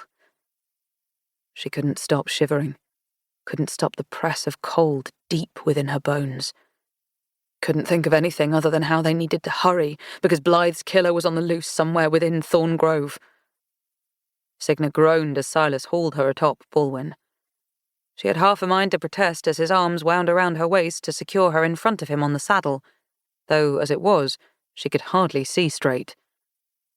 She tried not to flinch from his touch, tried to accept the help, and let herself remember that she couldn't hurt anyone now that the Belladonna had faded from her blood. If you're going to lose your stomach, he warned her, make sure it's not on my boots. She made no promises. It felt like someone had taken a cricket bat and bludgeoned her in the temple. Her stomach threatened to empty itself at any moment, and though Silas had shed his cloak and settled it over her, she couldn't stop shivering. What happened to you? As kind as his actions were, Silas's voice had a hard edge. Do you get ill like this often? Or only when you disappear to frolic in the woods? I would hardly call this a frolic, Signa countered, curling her fingers in the offered cloak. And no, it doesn't happen often. I think I saw something in the forest. She decided to slip a piece of truth into her next statement, just enough to sound a little bewildered. It felt as though something in the woods was calling to me. With his chest against her back, she could feel his body become taut against hers. Her cheeks warmed, and she tried not to think about the inappropriateness of this situation, or how strong his thighs felt around her, and instead on how he didn't appear to be breathing. Is something wrong? It's nothing you should worry yourself. I can judge that for myself, she cut him off, feeling brave with Silas in a way she didn't often get to be. Whatever it is, tell me. there was a moment when the only sound was the crunch of leaves beneath the horse's hooves. Signa twisted to look at him, and when his smoky eyes met hers in the dim moonlight, her mouth went dry. Everything about this man had grated her nerves when they'd first met. Now, however, things were frustratingly the opposite. Her attention fell to the tunic that was rolled up on his arms, to his broad shoulders, down the deep neckline that revealed a glimpse of his chest. And then she averted her eyes like the proper young lady she was, and pretended he didn't make her skin hot, while simultaneously making her want to pummel him. Silas, fortunately, didn't appear to notice her struggle. There are rumours about Thorngrove. His whisper was as unnerving as the dark forest surrounding them. Rumours I wanted to tell you the day I picked you up, but didn't know how. Had you anywhere else to go, I might have. They had to duck beneath branches that clawed at them, and when one threatened to tear at the sleeve of her borrowed cloak, he paused to help her untangle it with deft fingers. The moment she was freed, she swayed forward in the saddle and cleared her throat. "You were saying?" She could only pray that her skin was not flushed pink. He frowned a little, but continued nevertheless. I was saying that at night, the servants claim they can hear a woman crying. Some refuse to wander the halls after dark, for there are whispers of a ghost. A blonde woman in a white dress, watching them one moment and gone the next. And Master Hawthorne. He's the worst off. I think he hears her too. I think that's why he doesn't sleep, doesn't eat, doesn't do much of anything anymore. "Other than throw soirees," Signa added, the most lavish and risque ones she'd ever heard of. To drown out the sound of her cries, I imagine, Silas defended. To keep her at bay, and to forget. I've known the Hawthorns for a long while, and I assure you that he was not always like this. They knew about Lillian's spirit then. They may not have been able to see her, but they knew she was there. Signa's body sagged against his as she blew out a breath. So relieved was she that, had she the energy, she'd have thrown her arms around Baldwin and kissed him between the eyes. Death had told there were people who could see glimpses behind the veil of the living. While they likely couldn't see Lillian as she could, they knew they were being haunted. If anyone suspected Signa of seeing Lillian's spirit, they wouldn't bat an eye. Luck, it seemed, had finally decided to throw her some favour. "What about you?" She was becoming far too comfortable slumped against Silas, but could do nothing about it as exhaustion sank into her bones. "Do you believe in ghosts, Mr. Thorley?" Don't take me for a fool, Miss Farrow. In a place like Thorngrove, how could I not? The words were like fairy music. Never had Signa heard anything so sweet. "Then you will understand when I say I was forced out of the estate and into the woods tonight." Whatever your reason, you need to be more careful. You've not stopped shivering since I found you. He adjusted the cloak he'd thrown around her for emphasis. If it's discovered that this happened and that I didn't report it, I'll lose my job. My loyalty is not to you, but to my employer. So if you want me to take that risk, you're going to have to give me a good reason. Signa willed her brain to spin a story so believable and so masterfully told that she'd be able to escape the situation with him none the wiser. But her temples ached, and her mouth burned with the desire to just say it. To tell someone else what was going on, so that she didn't have to do this alone. There was something about Silas and the way he spoke, so factual and direct, that made Signa feel as though he might believe her. It was for the same reason that around him her petals unfurled a little. She'd been able to speak her mind to him without him running away. Not to mention that Silas had already admitted to believing that Lillian's spirit was haunting the Hawthorne estate. The breath she drew was so sharp that Mitra flapped her ears. "If I tell you," Signa whispered, "you must swear not to tell another soul." Silas, it seemed, was every bit as ruled by his curiosity as Signa. A smile in his voice, he leaned into her and said, "I promise." "To anyone? No matter if you think me ridiculous?" "I already think you're ridiculous," he mused, before Signa turned and fixed him with a glare. "Fine, yes, I agree to not tell a single soul upon this earth whatever it is that you have to say. Now, are you going to continue with this suspense? Out with it." "I wanted to find her grave." He stared at her blandly. "Are you fascinated with the macabre, Miss Farrow?" There was no simple way to word it. Signa did the only thing she could, squared her shoulders and said, "I have a reason to believe that Lillian didn't die of natural causes, that she was murdered, and if we don't find out who did it, Blythe will die too." For a long while, the distant hoot of an owl was her singular response. Signa curled into herself as she listened, expecting as they crossed the moors that Silas would flee to the nearest doctor and ask for her to be taken away. To her surprise, though, the first thing he asked was, "We?" Signa brushed her fingers across Baldwin's mane. She hadn't meant to say it, but now that she had, it was becoming apparent this was a situation greater than anything she could handle on her own. She needed help, and Silas knew about Thorn Grove. He knew about the Hawthorns, and had access to the staff in a way she never would. He could help. She was spared having to answer until they arrived at the stables. As he helped her off Baldwin, she caught Silas by the hand. He jolted, and for a moment Signa feared that the effects of the Belladonna were still potent, that perhaps she still had access to her powers and had stolen his life.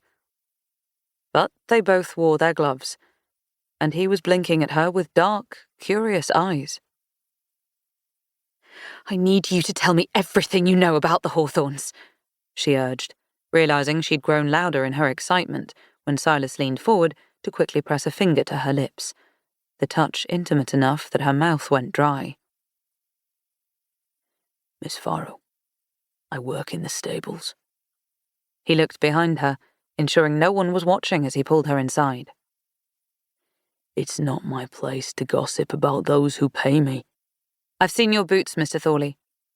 I've seen the way you dress, and it's apparent to anyone who looks at you that you want to be more than a stable boy." Something in his eyes flashed. Something Signa latched onto and pushed against. "Imagine what could happen if you save Blythe. If you put an end to Lillian's hauntings and give Elijah peace of mind. If you ever step into the stables after that, it will be to mount your own horse. You'll never have to work again."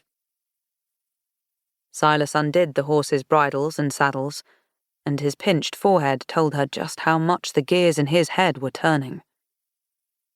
"Should you be found out and let go for any reason," she added to sweeten the deal, "I will employ you myself the moment I claim my inheritance. Use your position to help me, Mr. Thorley. Be my confidant, be my ears, and your future will be so much more than working in the stables."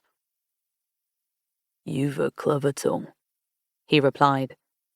With the horses shut back in their stables and their gear put away, he propped himself atop a bale of hay and asked, "You'd pay me, out of your own pocket, to help you solve a murder for a family you've only just met?" "The Hawthorns have been kind to me," she said, in spite of his scrutiny, staring at the little scar upon his brow. "Besides, it's not as though I'm wanting for money." His laugh was little more than a bewildered puff of breath. I suppose you have a point. Very well then. You have yourself a deal, Miss Farrow.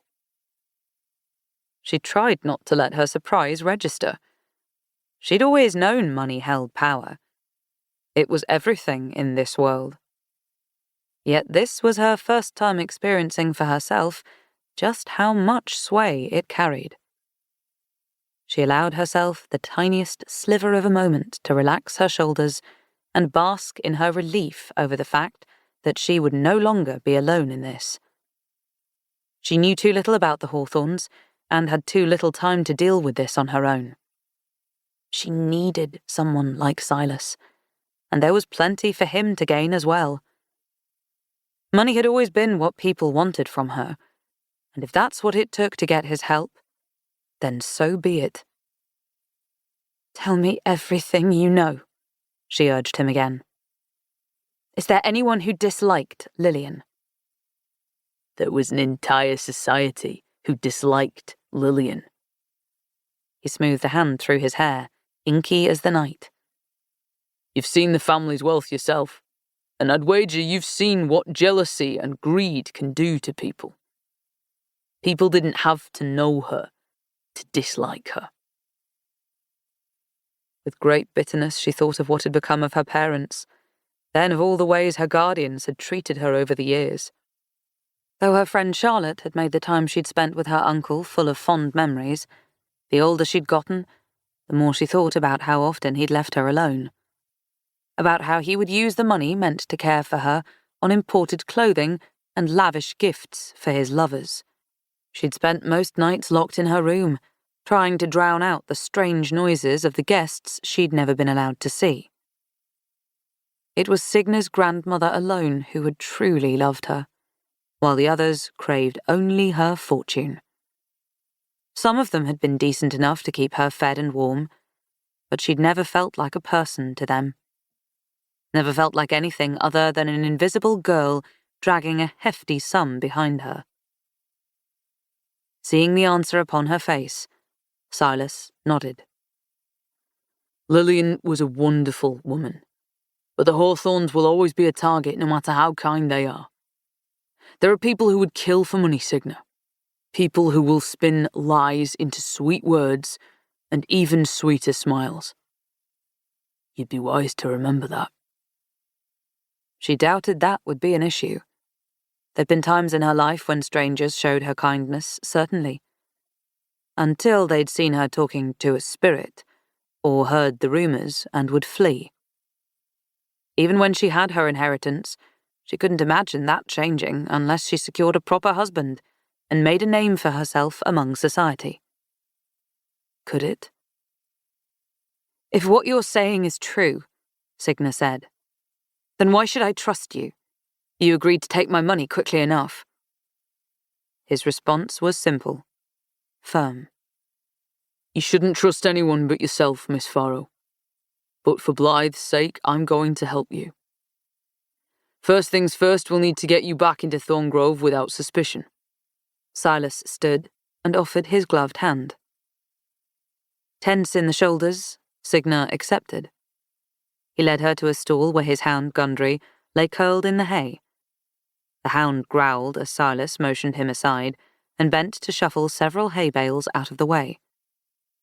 Signa couldn't help noticing the contraction of the muscles in his back as he worked, taking his distraction as an opportunity to observe the male physique. More and more, she found her interest in it stirring. Press your hand flat against that panel. There was a stone wall hidden behind where the hay had been. Signa followed his orders and pressed the stone. It clicked and shifted beneath her hand. Now turn it, he said.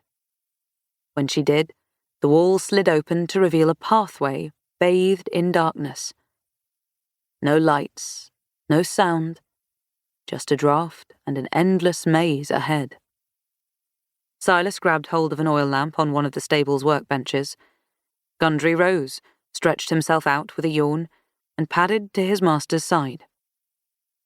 Has anyone shown you the tunnels into Thorngrove? As Silas held up the lamp, Signa peered into the nothingness before her. The hairs on her arms stood on end. Never. Where do they lead? These? Into the kitchen pantry, Silas answered. Though I'm sure there are a dozen more paths, I know of only a few. I don't believe they're used anymore, but this one was intended to be an escape route for the servants in the event of a kitchen fire. There are others that servants use to keep out of sight of those living at the manor. The tunnels are dark, but they'll get you inside the estate undetected. Should anyone find you emerging from the kitchen, tell them you were roaming the property and lost your way, and found yourself in need of a late-night snack since you missed dinner. No. He ducked beneath the entrance and stepped into the tunnel, extending a hand. Do you trust me to escort you? The words felt like a trap. Silas had warned her not to trust him, not to trust anyone. And yet she reached to him, eager to feel the brush of his hand upon her once more. Not even a little. Very good, Miss Farrow. Now, let's get going. His fingers curled around hers, and he drew her into the tunnels. According to Silas, parties at Thorngrove were no rare occurrence. She loved few things more than company and a reason to celebrate, he said as they took slow, cautious steps through the tunnels. The way he spoke of Lillian made Signa imagine someone so much grander than the ghostly spirit she'd encountered. It made her think of how she envisioned her own mother, as someone made for the spotlight. The type of woman who came alive beneath the dazzle of lights and music. One whose body was made to wear a ball gown, and whose smile charmed all who beheld it. That made it easier to believe Silas when he said that all who met Lillian fell in love, and that Elijah was no different. There's gossip that he wasn't always known for his chivalry, or for being a man who belonged to only one woman, he whispered. That changed when he met Lillian. Could the murderer be one of his jaded ex-lovers? Signa squinted, using the dim glow of the lamp Silas held to see where she was going. Maybe. He lifted the lamp higher, trying to better spread its light. I've heard Elijah's brother favoured Lillian as well, though it was rare to find a soul who didn't. Lillian always said Thorngrove was too magnificent a place to keep to themselves. Guests were in and out constantly. Signa nodded, though in her gut she knew there was more to it. Lillian had died of poison, alone in her garden. If there was one thing Signa knew about Belladonna, it was that death came swiftly if enough was consumed. Yet Lillian had been sick for months, which meant someone had been slipping the poison to her in small doses, skillful enough to make her death slow and painful. They weren't looking for a random passerby with a dislike for the Hawthorns. They were looking for someone with the time for precision. Someone with frequent access to the estate. Did any of the staff hold grudges against Lillian? She asked, rearranging the puzzle pieces in her head. No, Silas answered with confidence. Everyone who worked at Thorngrove during her time here loved Lillian. Signa wasn't sure she believed that someone could be so well loved and admired. Surely the woman must have had bad blood with someone. And what about Elijah? Silas bobbed his head and considered. They enjoyed him less so. It wasn't that they didn't like him. Elijah was always a businessman first, and everything else second. He spent the majority of his time in his office or at the gentleman's club. Signa remembered one person who clearly didn't dislike Elijah. It hadn't gone unnoticed by Signa how Marjorie had caressed his arm, or how she'd spoken to him with a familiarity unbecoming of a member of the staff. But that didn't prove anything. If something was going on between Marjorie and Elijah, it could be a new development. Signa braced one hand against the tunnel wall for balance, her thoughts racing too quickly to pay attention to her steps. Tell me more about his job. Gray's is a family business, he answered. I think the Hawthorns are so invested in it for the pride more than anything.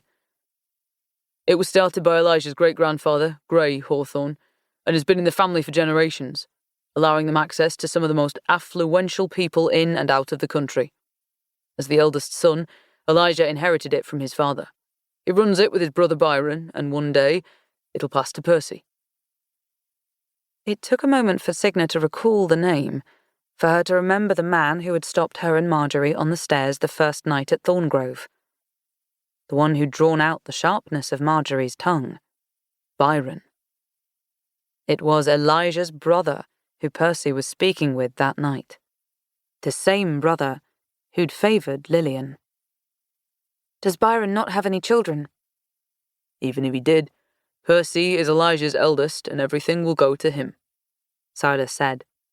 But no, he never married. More and more puzzle pieces shuffled around in her head, not a single pair of them fitting together. There was more to all this, something Signa wasn't seeing. Fortunately, this was only the second night.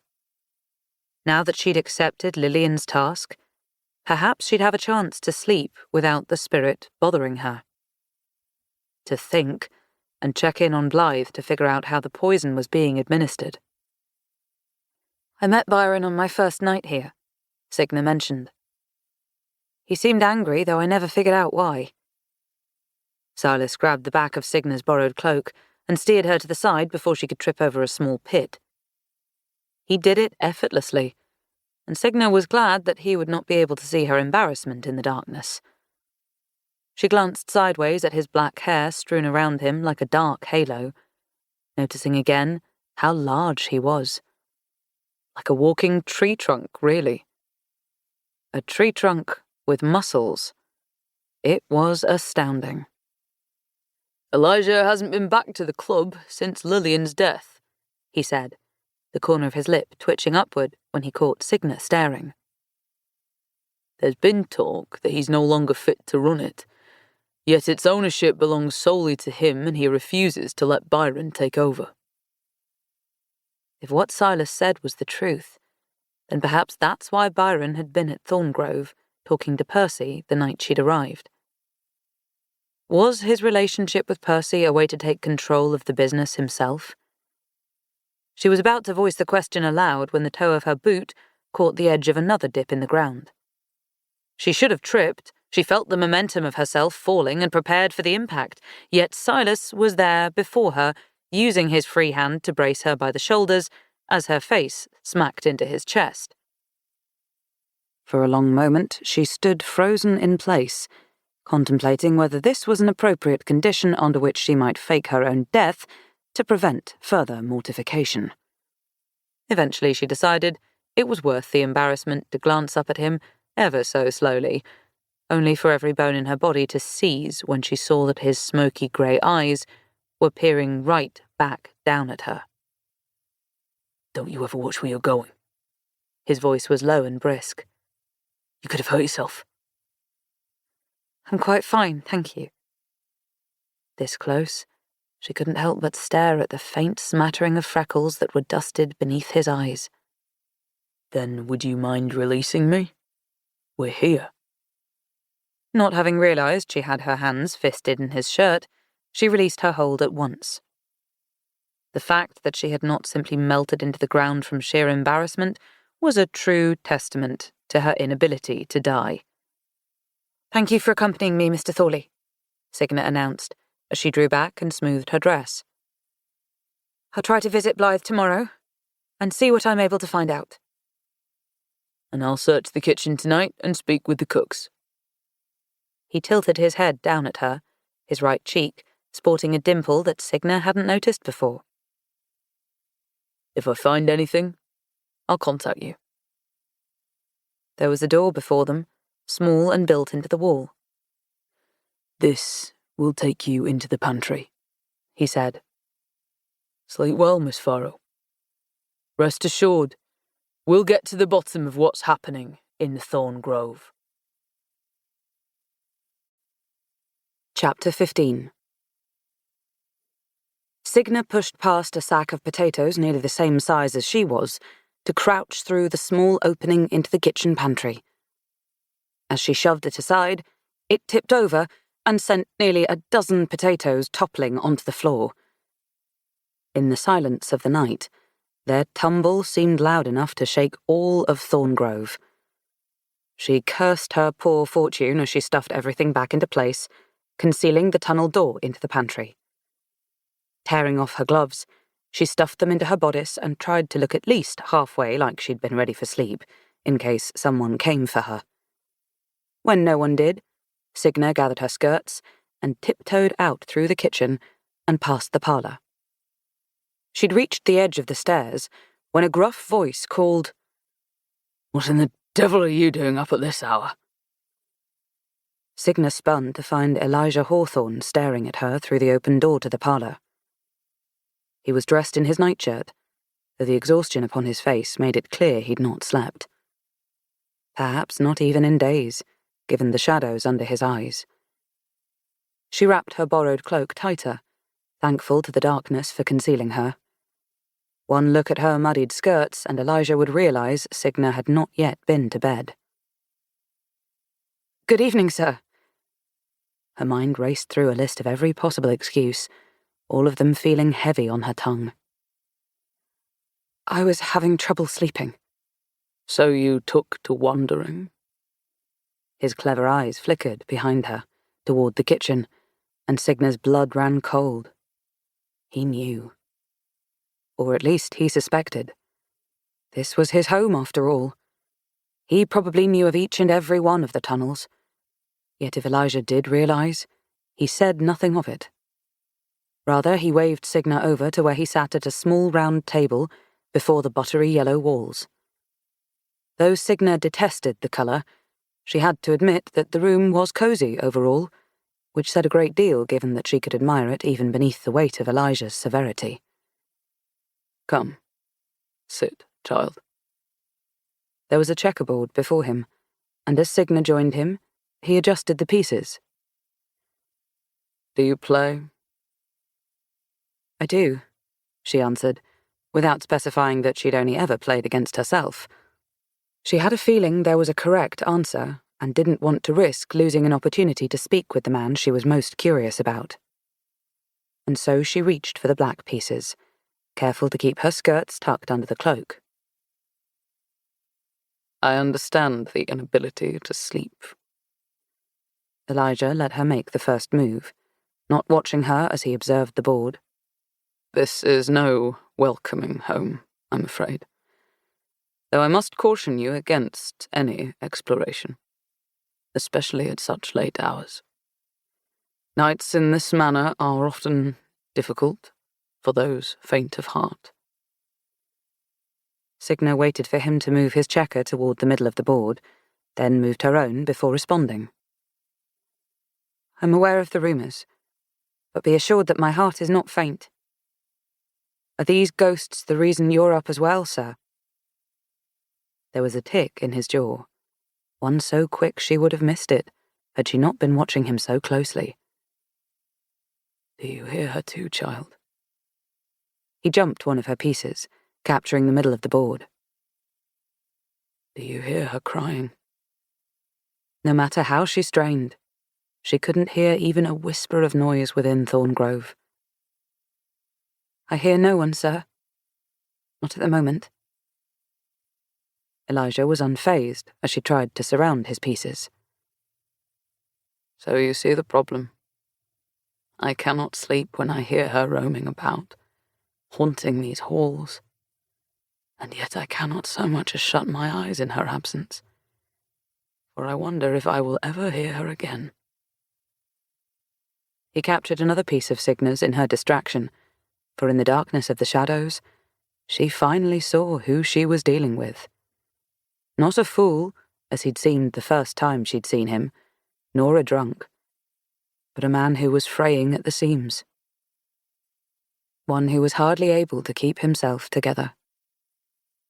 Elijah ran a hand over his face, his greying scruff too long and untamed for societal standards. Too late she realised that even in this state, Elijah was the one steering this conversation.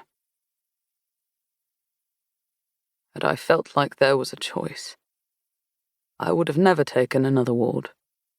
He looked not at her, but at the pieces laid before him, like he was sorting out his own puzzle. Signa was taken by surprise at the bitter sting she felt at his words.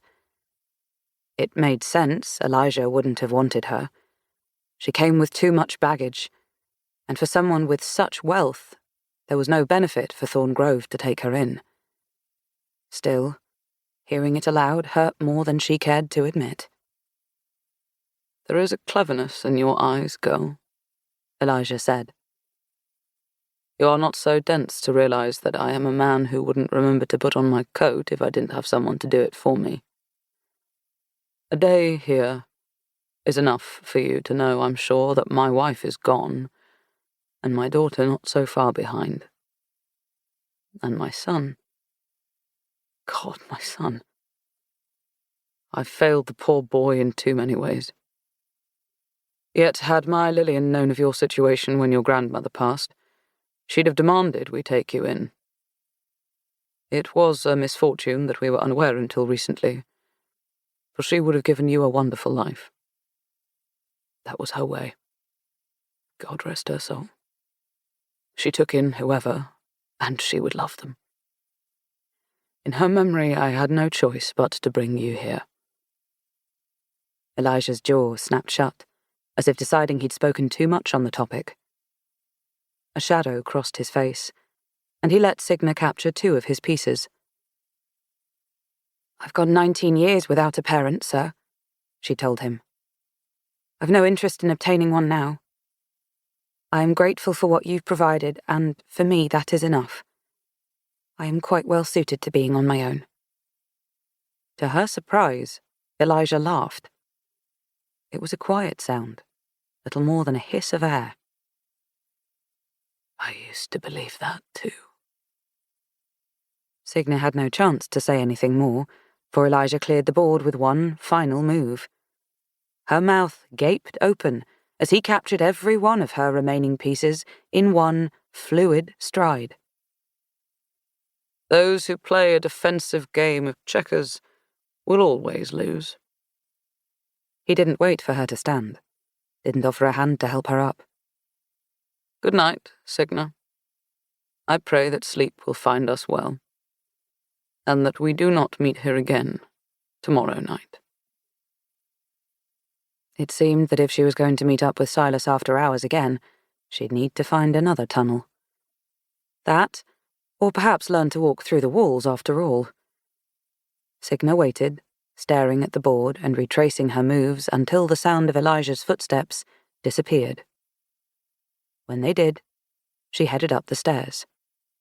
To the surprise of her poor heart, she found she was not alone. Percy sat on the top step. Had his hair not been bright as a flame, she might have tripped over him in the darkness. "Percy!" She clutched her chest. "What are you doing?" I didn't mean to frighten you. His voice was a low whisper. I was coming down for a drink when I heard the 2 of you, and I just... Forgive me for eavesdropping. It's been so long since my father and I had a real conversation. I'd nearly forgotten him capable of it. His shoulders caved inward like a wilting flower. That was her favourite room, you know. That's the reason he goes in there so often. This house has always been so strange and dreary, and she wanted a space that felt entirely her own. Father fought her on the colour for the longest time. He hated the yellow. But my mother was always good about getting her way. Sometimes I see him in there just staring at the walls, remembering. Signa could almost picture Lillian gliding through the halls, taking tea in the parlour, and mulling over the decor. It seemed like she had such a different life, such a different family, than the one Signa was coming to know. "Do you ever speak with him?" she asked, heart heavy. It seemed to her that, though he might refute it, Elijah was in great need of company. Percy's face soured. My father wasn't often around, Marjorie gave me my lessons, and Uncle Byron taught me to be a gentleman. My father and I only ever spoke of two things: the business I would one day run, and my obligation to keep up appearances and maintain the status of the family. For 22 years, that was our connection. And now he has severed it with no explanation. So no, we no longer talk, for we don't even know each other. It took a moment before Signa could respond. As someone with a different and overall frustrating experience with death, she took a great deal of care with her words. Grief is a strange thing, Percy, for no two people experience it the same. It was a foreign thing to have someone to comfort. She didn't know if what she was doing was right, as she reached out and set her hand upon his. She knew only that this was what she'd always wanted for herself, for someone to sit with her and take her hand, and to know that they were there for her. Percy needed someone. It was clear in the way he glared at the floor, and the slump of his shoulders, and Signa was glad to be that person for him. She took a seat beside him, patting his hand gently as she said, "I'm sorry for what you're going through. It sounds like he loved your mother very much." He stared down at her hand with a frown. More than anything, or anyone. But that doesn't give him an excuse to disappear when the rest of us still need him. Signa understood all too well. She'd spent years watching everyone she knew become ghosts, even those who were still living. "It doesn't," she agreed. "But he is a smart man, and I believe he'll find his way back to you. He may simply need more time." Percy turned his hand in hers. Thank you, cousin. For the sake of this family, I do hope you're right. Drawing himself up onto his feet, he offered his hand to help pull her up as well. Yet as he did, his eyes caught the sight of Signa's muddied skirts peeking out from under her cloak.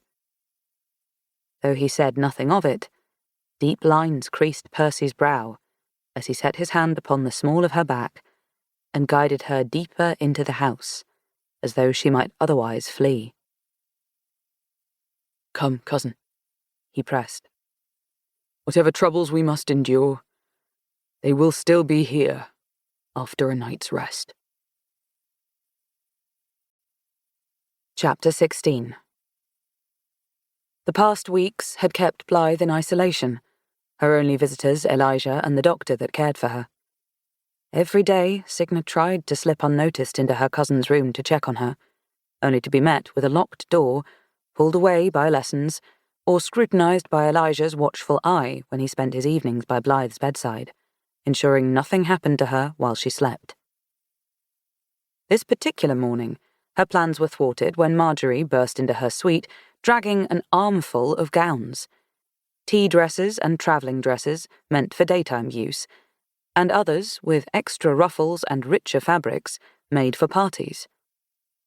They were far better than the yellow day dress she'd been forced to wear so often, though she couldn't help but feel a knot of sadness at their dull, muted hues. "You'll want to ready yourself quickly," Marjorie handed Signa a soft periwinkle tea dress. "You have company arriving soon."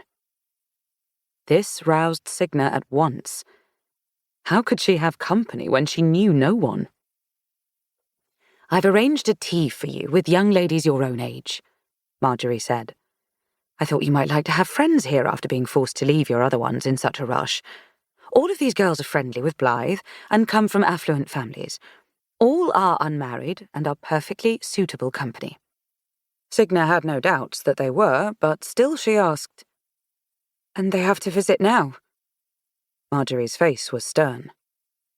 "What do you mean, now? I was under the impression that this was what you wanted." "It is," Signa said hastily. Of course it was what she wanted. Company and a foothold in high society was all she'd ever wanted, though she would have preferred it any other day. "I only meant that I'd hoped to see Blythe today." This seemed to appease Marjorie, whose smile was sympathetic. "I see. Unfortunately, the doctor is with Miss Hawthorne. You're welcome to visit her later this afternoon after your lessons." Signa wanted to demand that she be allowed to pay her cousin a quick visit, though when Elaine arrived to help Signa hurry and dress, she realized any such effort was futile. Blythe would have to wait a little longer. The dress slipped over her skin like silk, made from imported fabrics with little expense spared. It was colour-coordinated to complement the parlour in which they'd be having tea, and laced in the back, leaving Signa room to grow into it with a more sufficient diet. For now, it was a touch loose, which made it one of the more comfortable things she'd ever worn, given that one was not expected to wear a corset beneath a tea gown. By the time Signa finished getting ready, she certainly looked respectable, but she was contemplating every which way she might possibly sneak A Lady's Guide to Beauty and Etiquette into tea with her. It sat upon her writing desk, and she trailed a delicate finger down its immaculate spine. Would her mother be proud to see her like this? Would she have dressed Signa similarly?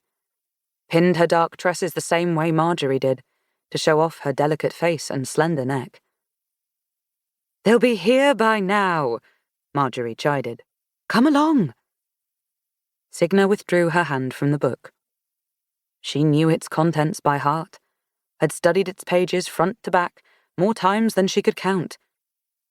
Now was the time for execution. She followed Marjorie down the stairs, walking between fretting maids who dodged her in their hurry, setting up Thorngrove for another party. Her heart pattered with every step. She wouldn't allow herself to slip up like she had with Blythe, wouldn't forget her tongue for even a moment. 3 young women waited for her in the parlour, seated at a circular table that seemed absurdly small and intimate. Marjorie introduced them as Lady Diana Blackwater, a rather plain girl with fair skin, mousy hair, and beady, rat-like eyes; Lady Eliza Wakefield, with a long alabaster face and blonde ringlets, and... Signa didn't trust her own legs to hold her up when she saw the hazel eyes that stared back at her. Charlotte Killinger wore a blue and white striped day dress, her shoulders back and her neck long and delicate.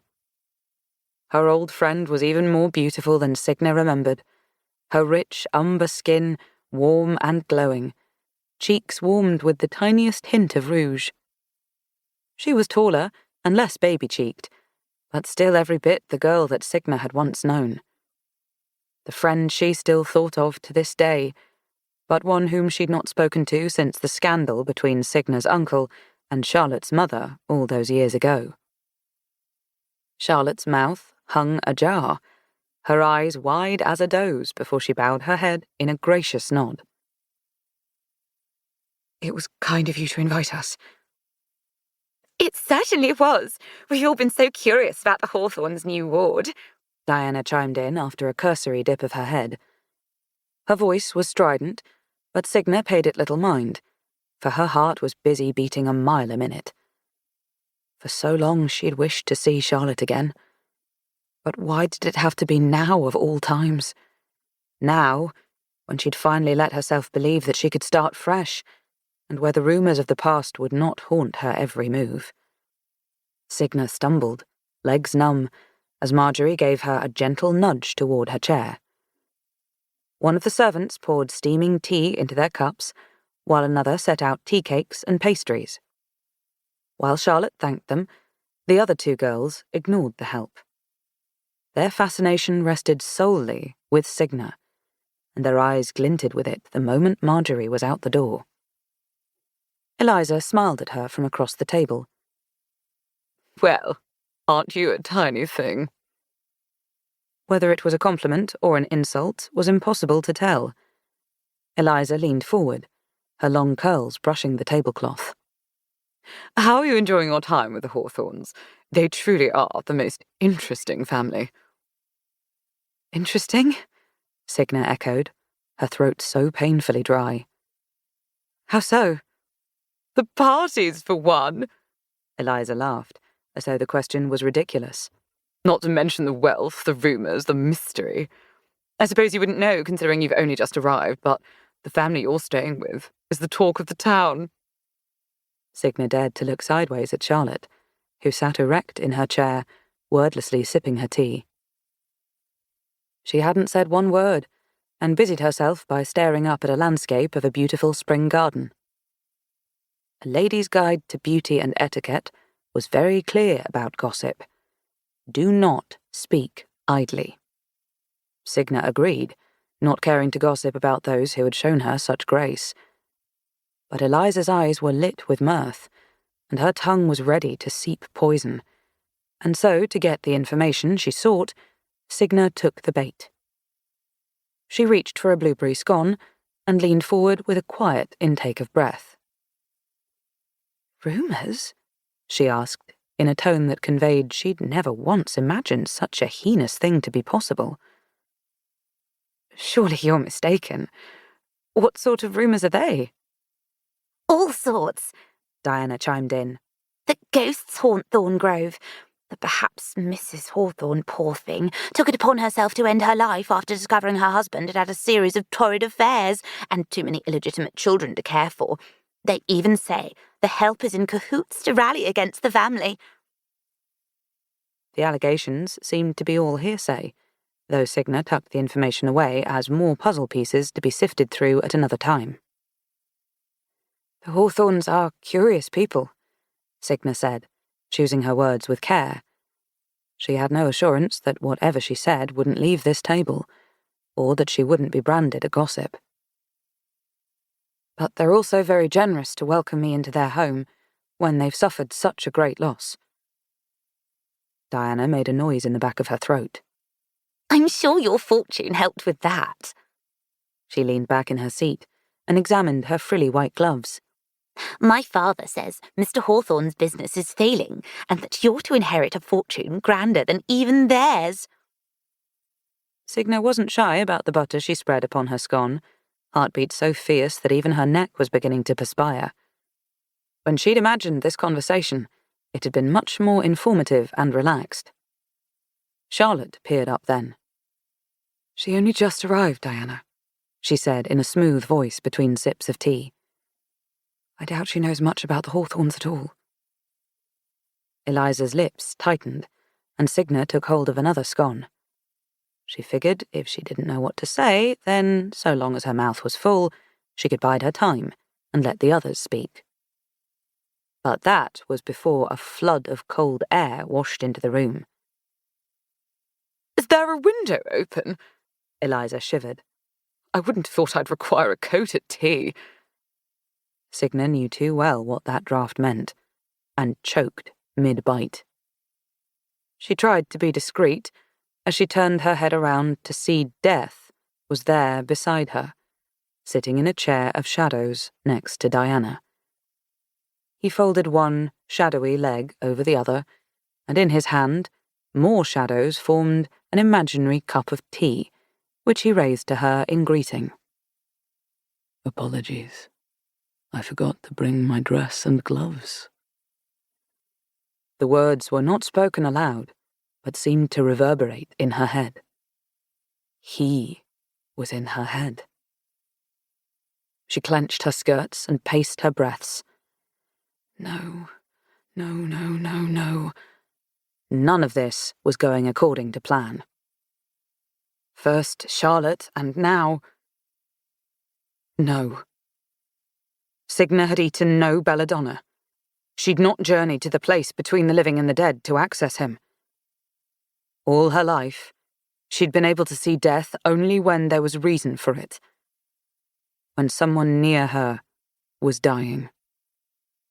She'd sooner try to kill death again than let him take one of these girls, and she tried to convey every bit of that in the glare she shot at him. He seemed to enjoy it, a low laugh rattling in her head, and filling her chest. Relax, little bird. I only came for some rousing gossip.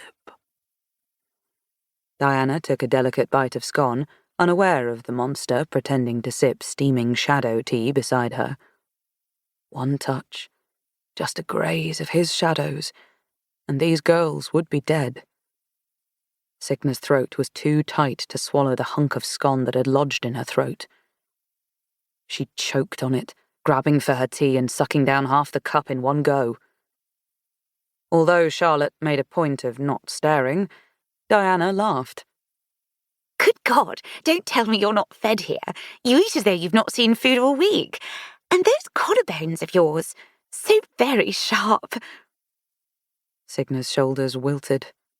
She knew better, certainly. Knew to take her time, to take small bites, to pretend she didn't find the food delicious and that she felt no desperate call to devour it all, and instead pretend she was delicate and barely knew the meaning of food. Beside her, Death set down his tea. How do you feel about this woman? I could infect her with a light plague, perhaps. Or we could give her the pox. Blemished skin may do her vanity some good. Recognizing the levity in his voice, she fixed him with a brief, angry look, to which he sighed. Fine. Ruin my fun. Between Charlotte sitting on one side of her and Death on the other, it was a fruitless endeavour to attempt to focus. Diana and Eliza dominated the conversation, and when they noticed Signa had gone some time without even a murmured response to any gossip, Eliza turned her flat brown eyes to her to pry, Have you a suitor already, Miss Farrow? Death stood and loomed over Eliza, so close that Signa's throat grew tight. Don't mind me, he said. Go ahead and answer. Is there someone you've got your eye on, little bird? Her fists clenched. She wanted with everything in her to demand that he leave, but she had no way to convey that with the others scrutinizing her.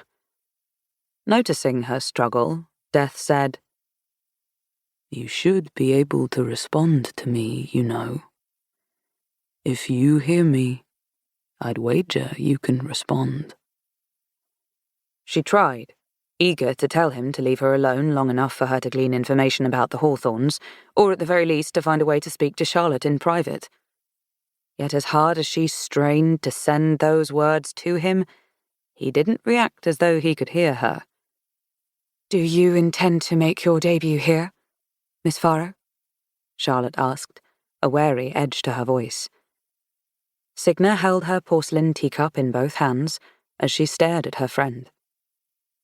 Despite the nerves, despite what Charlotte knew and could do to undermine her, she was still relieved that Charlotte was present, that she'd finally found her old friend again, and could see firsthand that she was safe and healthy and beautiful. I'm hoping to join this season, yes, Signa told her, liking the way the announcement felt when she spoke it aloud. Eliza clapped her hands. Oh, you must have a party to celebrate. Invite us, and we'll ensure you know everything about every man in town. She clutched her throat, losing her breath for a moment when Death stepped around her. Will I be invited to your party? I do love a good dance.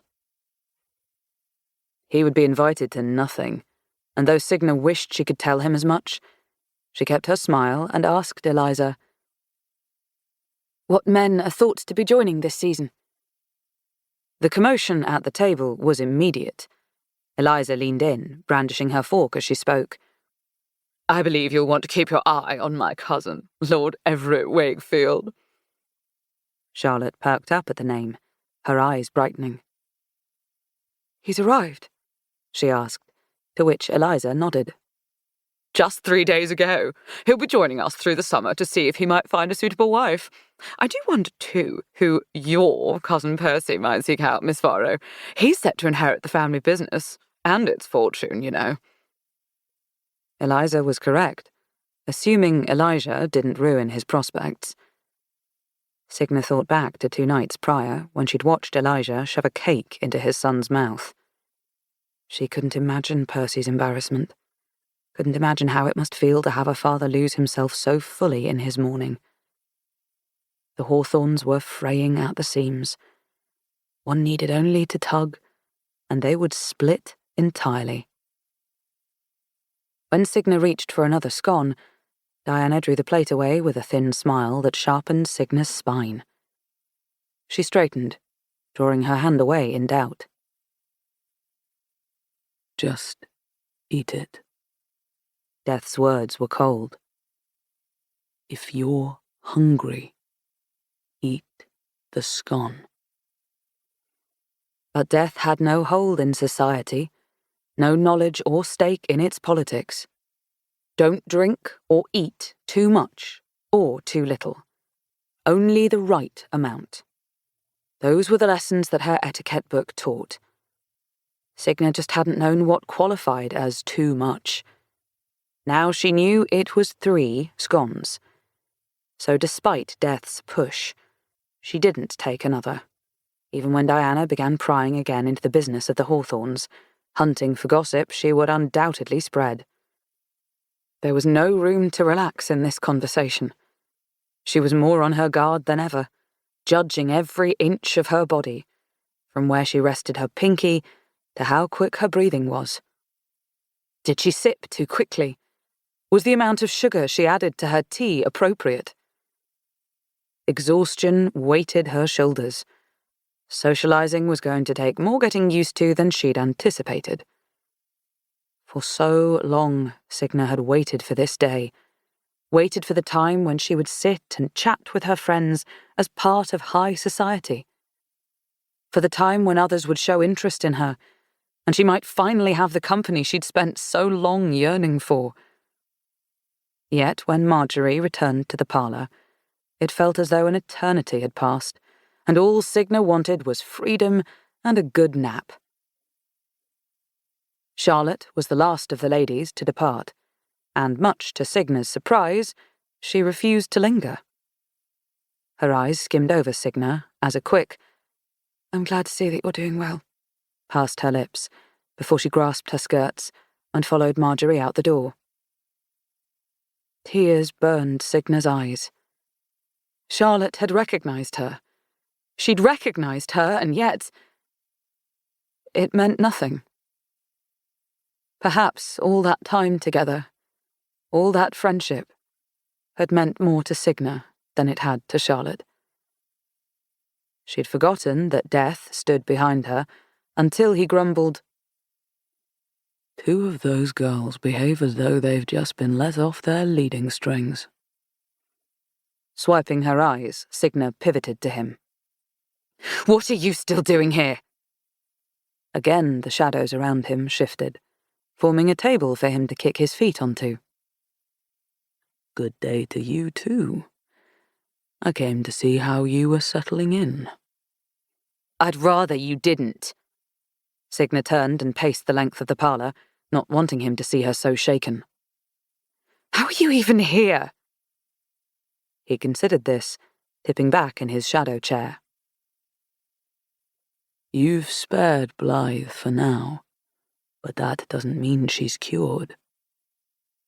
The chair straightened and he looked at her. "I'm here because she's still teetering on the bridge between the living and the dead. Because of that, when we are both near enough to her, it seems you can see me. I wasn't sure until today if that would be the case." Blast this unfortunate connection of theirs. What she wouldn't give to cover the veil into the afterlife and never look upon it again. "And why is it I can hear your voice in my head?" Same reason you can hear my voice when I speak aloud, I suppose. Were he corporeal, Signa would have shaken him. As it was, she spun on her heel and stepped toward him with a wrath that fueled her entire body.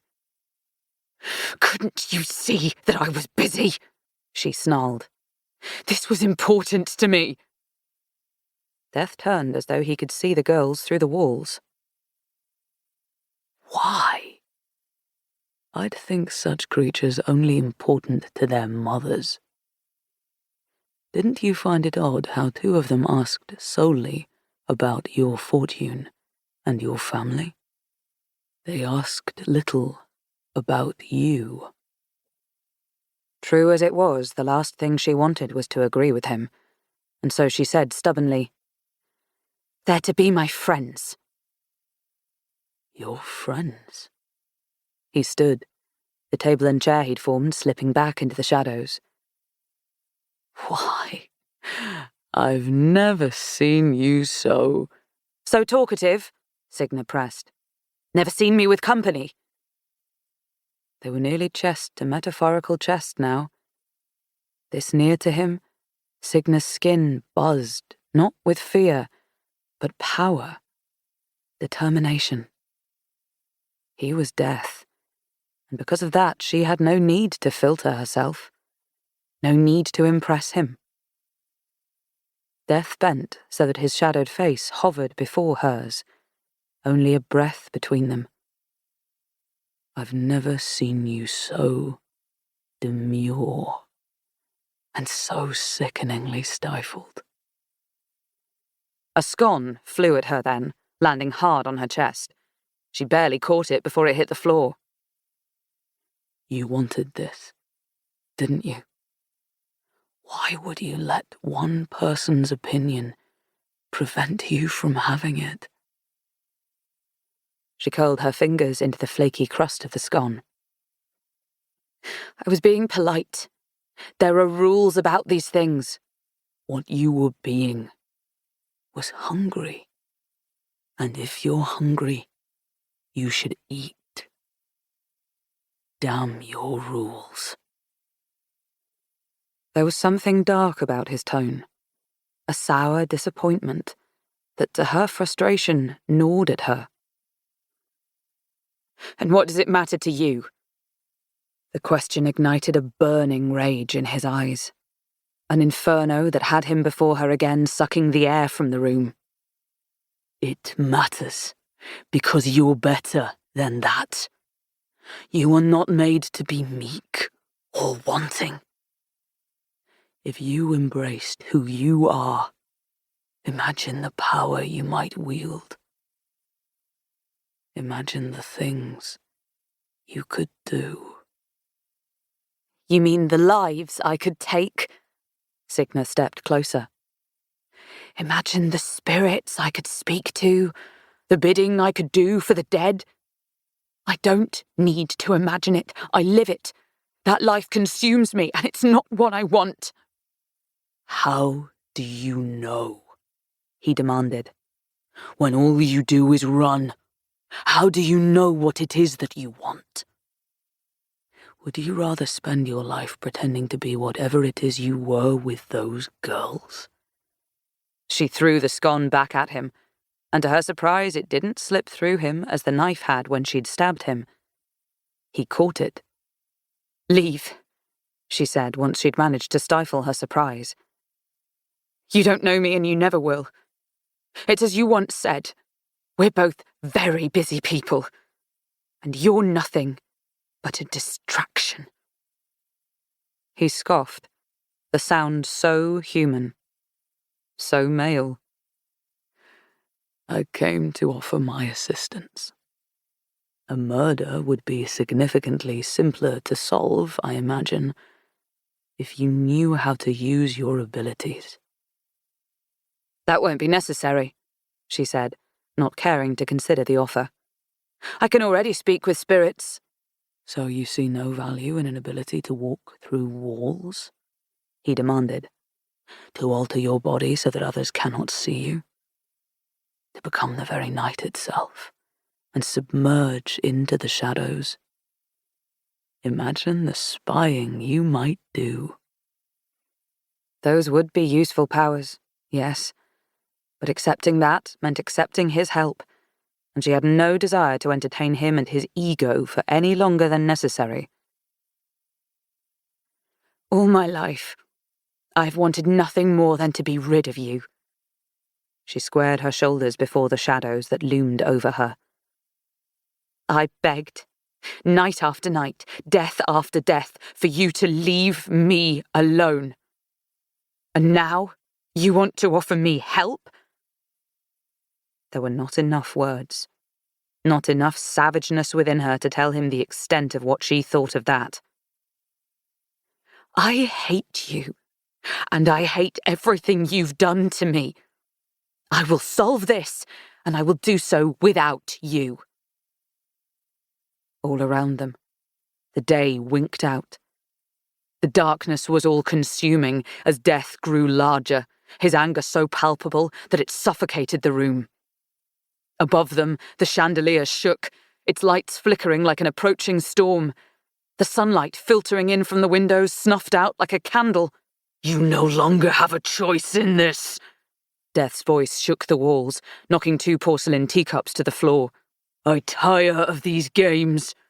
I know you better than you think, just as I know that you will never rid yourself of me, little bird. As I will never rid myself of you. The shaking ceased, and daylight streamed back into the parlour as Death retreated to his shadows. Our lessons begin at midnight. I'll see you then.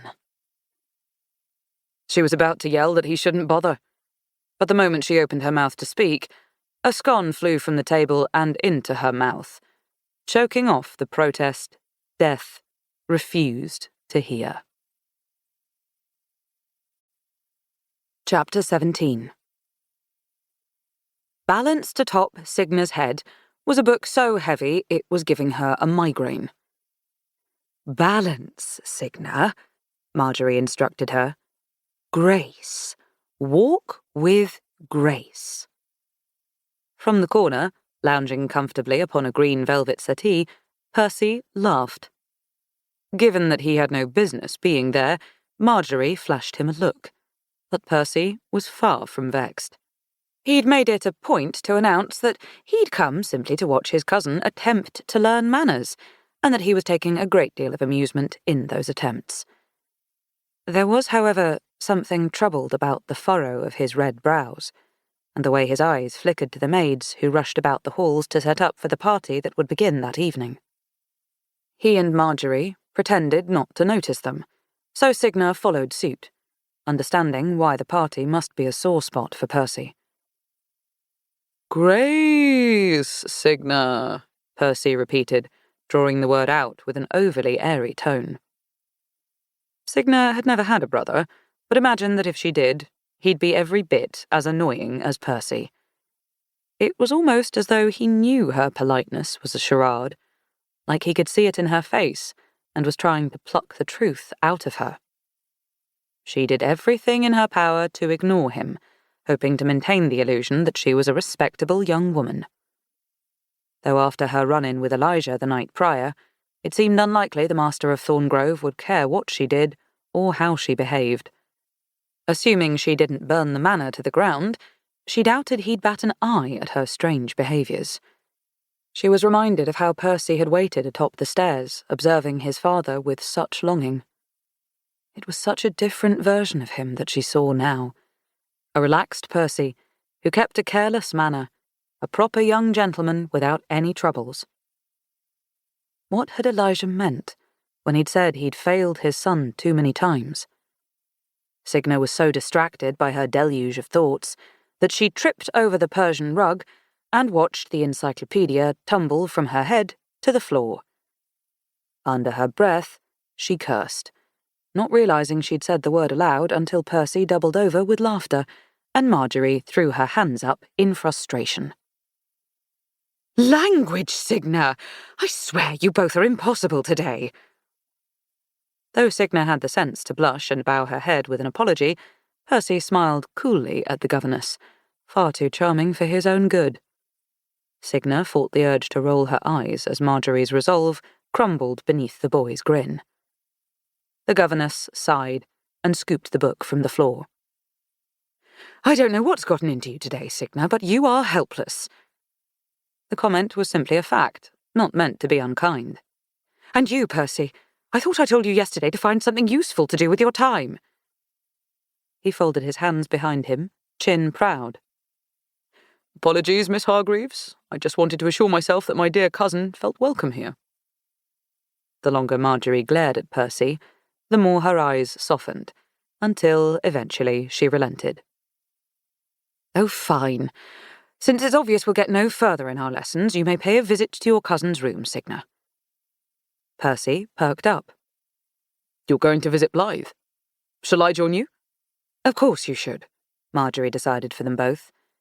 "Take some pastries from breakfast up to her. I'm sure that'll make her happy." Signa prayed that Marjorie was right. She was going to need a peace offering after the way her first visit to Blythe had gone. Percy matched Signa's pace, as eager to see his sister as she was. "If she's sick with the same illness that took my mother, the last thing she needs is to be holed away in her room," he said as they made their way up the stairs, taking them 2 at a time. "Everyone keeps telling her to rest. I'm sure she's bored senseless." Signa didn't have to imagine the boredom or the loneliness it brought. If this visit went well, perhaps Blythe would allow her to visit more often. "Did she and your mother both have the same symptoms?" Signa kept her voice low. "Exactly the same, yes. Though Blythe's tongue hasn't yet begun to fester with sores, and her hallucinations are milder than my mother's were." Percy's tone had slipped to something colder, something pained, and Signa knew better than to press, no matter how much she wanted to. It was a testament to her growth, she thought, that she was able to be sympathetic to the fact not everyone was as comfortable speaking about the dead as she was. She listened while Percy shifted topics to rambling on about the portraits they passed, pointing out the male ancestors who had been in charge of Thorngrove prior to his father. His chest was proud as he spoke, shoulders squared and confident. What amazing men they were, to build such an empire. Signa didn't think it was worth noting that a gentleman's club offered nothing different from the tea she'd had with the ladies that morning with its drinks, food, and gossip with people of a similar social status. Only she hadn't paid a membership fee to participate. Regardless, she understood the pride in Percy's eyes. Greys had done the Hawthorns well, and he was meant to continue that legacy. After passing what must have been a dozen portraits of scowling men in suits, they knocked quietly upon Blythe's door and waited for permission to enter. Nothing in Blythe's sitting room had moved so much as a hair. The air was heady, pressing upon the two as they stepped inside and onto the plush rug. Though Blythe lived, her room was that of a ghost's. A budding pressure in Signa's chest eased when she saw Blythe sitting upright in her bed, leaning against the headboard. Sick as the girl was, Blythe didn't scowl at Signa as she had last time. Rather, she looked to her brother and beamed. "Percy, where have you been? I've nearly begun to count the threads of the curtains, I've been so bored. What's that you've got there?" Her grin stretched when he waved a scone at her, and she whipped out her hand to take it. "God, I've been waiting for them to make the lemon ones again." She bit into it and groaned as though it was the first thing she'd eaten all week. Percy set the remaining pastries down and ruffled Blythe's straw blonde hair before pulling up a small iron chair to sit beside her. "I'll tell the kitchen to make them more often, if you like them so much." Signa waited at the threshold of Blythe's room, hands folded before her. She lingered there as Percy settled in, watching his Adam's apple bob as he looked his sister over, her pale, bony frame. Dead, dry hair.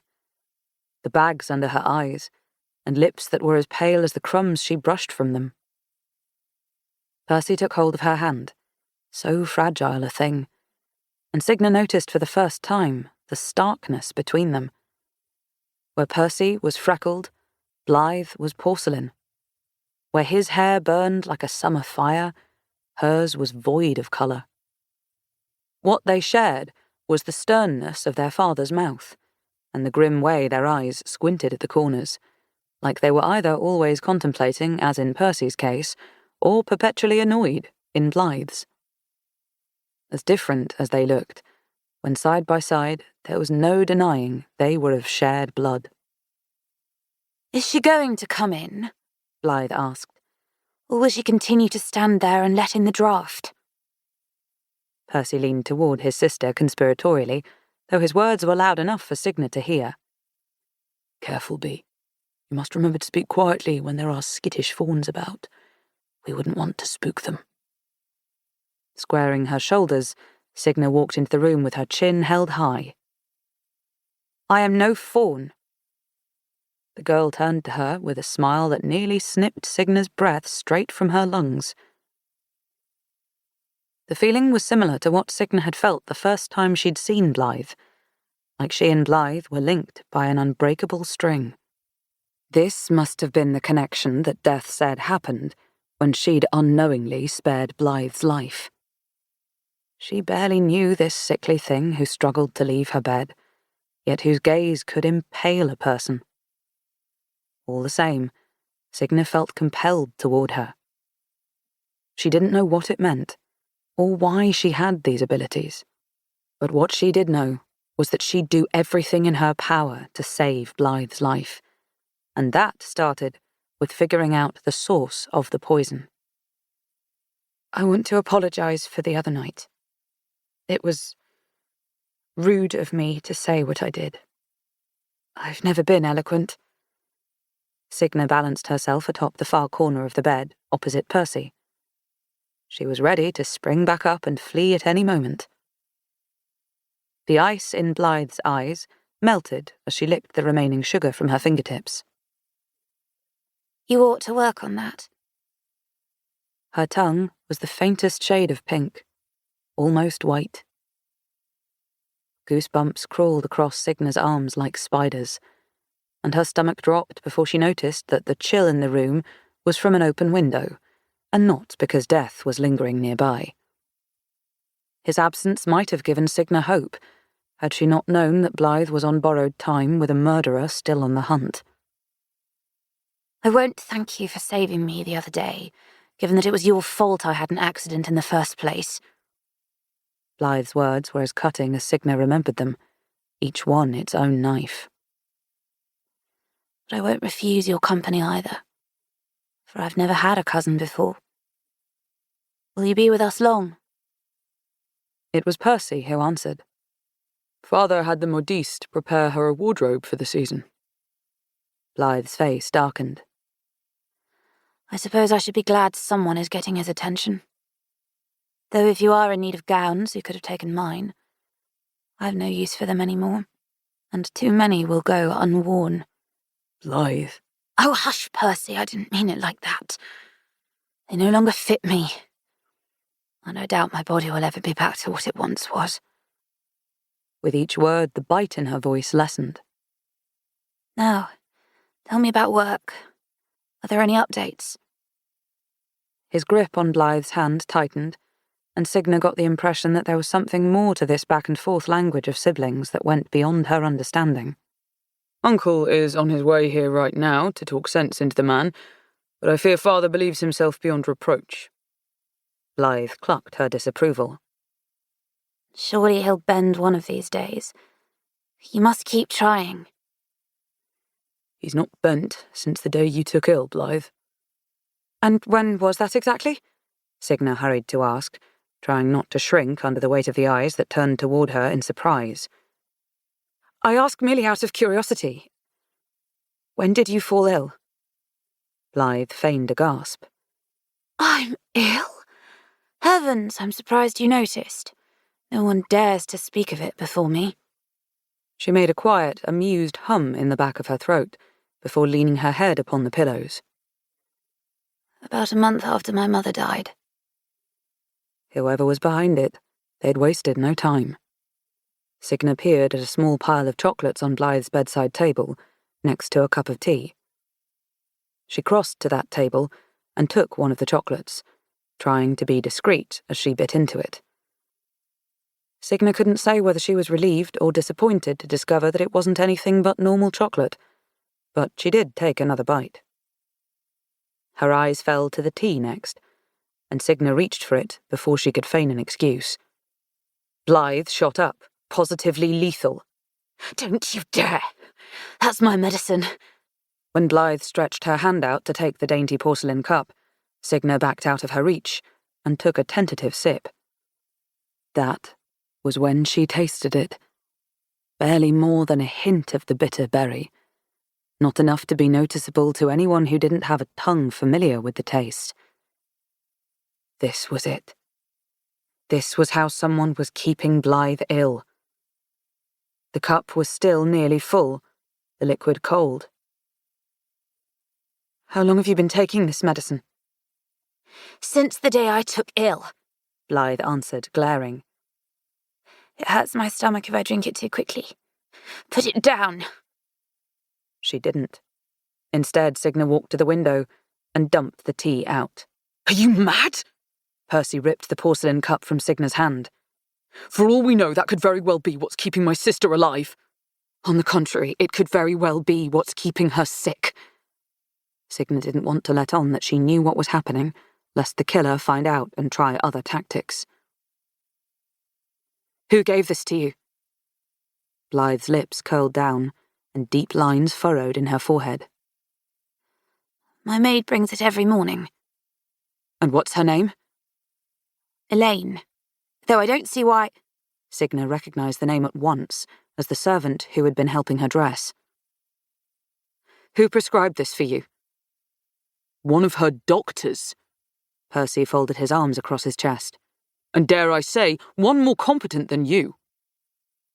Even Signa knew that no doctor would prescribe Belladonna in anything. Someone was sneaking it in. Perhaps not in every cup, but in many. "I know that this might sound strange," she began tentatively. "But Blythe, I don't believe that you're suffering from any disease." Percy took Signa's wrist in his grasp, gripping so hard that she flinched, certain she would bruise. "Do not fill my sister's head with nonsense. It's the same illness that took our mother." Signa tore her arm away and looked him hard in the eye. "This isn't medicine. I know because I've tasted it before. It's belladonna, from the berries that grow in the woods near here. Someone is poisoning her." Blythe didn't move for a long moment, her mouth half open. "Percy," she began, and her brother only shook his head. "One of the doctors would have realised it by now if it was poison." He was adamant in this belief, each word stressed. "Signa is merely guessing." "I'm not guessing anything," she said with every bit of conviction she could summon. "I recognise the taste, and if you don't believe me, see for yourself. Blythe, the next time your medicine is brought to you, don't drink it. But don't refuse it either, for you might alert someone of your suspicions. Wait until no one is around and then find a safe place to dispose of it. Percy, you should be careful too. Who's to say you're not next?" His scepticism remained, evident in the creases between his brows. "Shall I ask the doctor?" There was a fragility to Blythe's voice, but otherwise she was handling this better than Signa expected. "What about father? He deserves to know, doesn't he? If there's a chance that what happened to Mother was no accident." Signa remembered how Elijah had shoved cake into his son's face, and the bags under his eyes, and how he was haunted and unable to sleep. His behaviour was too erratic, too unpredictable. It wouldn't be safe to trust him, nor did she think it wise for anyone else, including Blythe's current doctor, to know that they'd caught on. Not to mention how suspicious it was that not a single one of Blythe's doctors had realised what was happening. "The best thing we can do to help your father is to protect the two of you," Signa said. "Which means that, for now, the secret stays between us. Be careful with your meals. No jam, no berry reductions on your roasts. Drink your tea, but throw it out if there's anything odd about the taste. You must eat, both of you, and you must not rouse suspicion, but take extra precautions. She didn't dare mention that Silas knew their secret as well. It didn't feel wise to mention him, and Signa could still use his help and his connection with Thorngrove's servants, especially now that there was a lead. Elaine. Blythe sighed and let her head fall deep into the pillows, curling into the sheets as though to make herself smaller. "We'll figure this out," Signa promised her, putting as much gusto behind the words as possible, trying to convince herself as well. "We're going to put a stop to this, and you're going to be okay. I won't let you die, Blythe." She meant it. Blythe was given a second chance for a reason. Signa had linked herself to Blythe's fate, and she'd do everything in her power to beat death once and for all. Chapter 18. Later that evening, full from supper and her head pounding from the events of the day, Signa was relieved to find Elaine waiting in the sitting room to help her get ready for bed. "Good evening, Elaine," she told the young woman, who could perhaps be only a few years her elder. The maid kept her eyes downcast and her chin low, offering the smallest nod. "Good evening, miss." She had a cotton chemise laid out for Signa, who extended her hands to have Elaine work off her white kid gloves and help her into her nightwear, as she'd done every evening. Signa's tongue burned with 1,000 questions, but she needed to tread lightly to get the information she was after. A lady's guide to beauty and etiquette did little to instruct her on what sort of interactions with staff were considered acceptable, likely because anyone in the position of reading the book should already know. Her uncle had a handful of servants on staff and spoke to them very little. Yet Signa didn't trust his tactic of pulling his shoulders back and holding his nose in the air, for what good would that do when she wanted Elaine to relax and be open with her? "Have you been with the Hawthorns long?" Signa asked, as she moved to her vanity, offering a friendly smile as Elaine took hold of an ivory brush and set to work combing boar bristles through Signa's hair. "Not long, miss." The tension in Elaine's shoulders signalled that the maid was as hesitant to say the wrong thing as Signa was. It took Signa clearing her throat and waiting in an uncomfortable silence before Elaine added, "Mrs. Lillian hired me a little over a year ago. God rest her soul." She paused her brushing to cross herself. "As her lady's maid?" Signa hoped there was enough genuine curiosity in her voice to steady the woman's nerves. If the pain of prying information from Elaine was any indicator, the servants and the occupants of Thorngrove didn't often converse. "Not hers," Elaine clarified, "but for the young Miss Blythe. The previous lady's maid left to retire by the sea." "Thorngrove is a rather dreary place, isn't it?" Signa mused. "I can understand why the sea would appeal." "Aye, miss." Elaine's voice fell low and grave. "They say this place is haunted." Ah, now they were getting somewhere. "My family's home was seaside," Signa told her, not needing to fake the longing in her voice. "It's called Foxglove. I remember very little of it, for I was a child when I visited. I do look forward to inheriting it, though I must admit that the idea of maintaining a home so large sounds rather daunting. I imagine it'll take ages to hire a full staff." Elaine's hand hesitated for a single moment before she resumed her brushing, and Signa knew her words had done the trick. For who would choose the dreary Thorngrove over the seaside Foxglove? If there was a chance for her to earn a place there, Elaine would want it.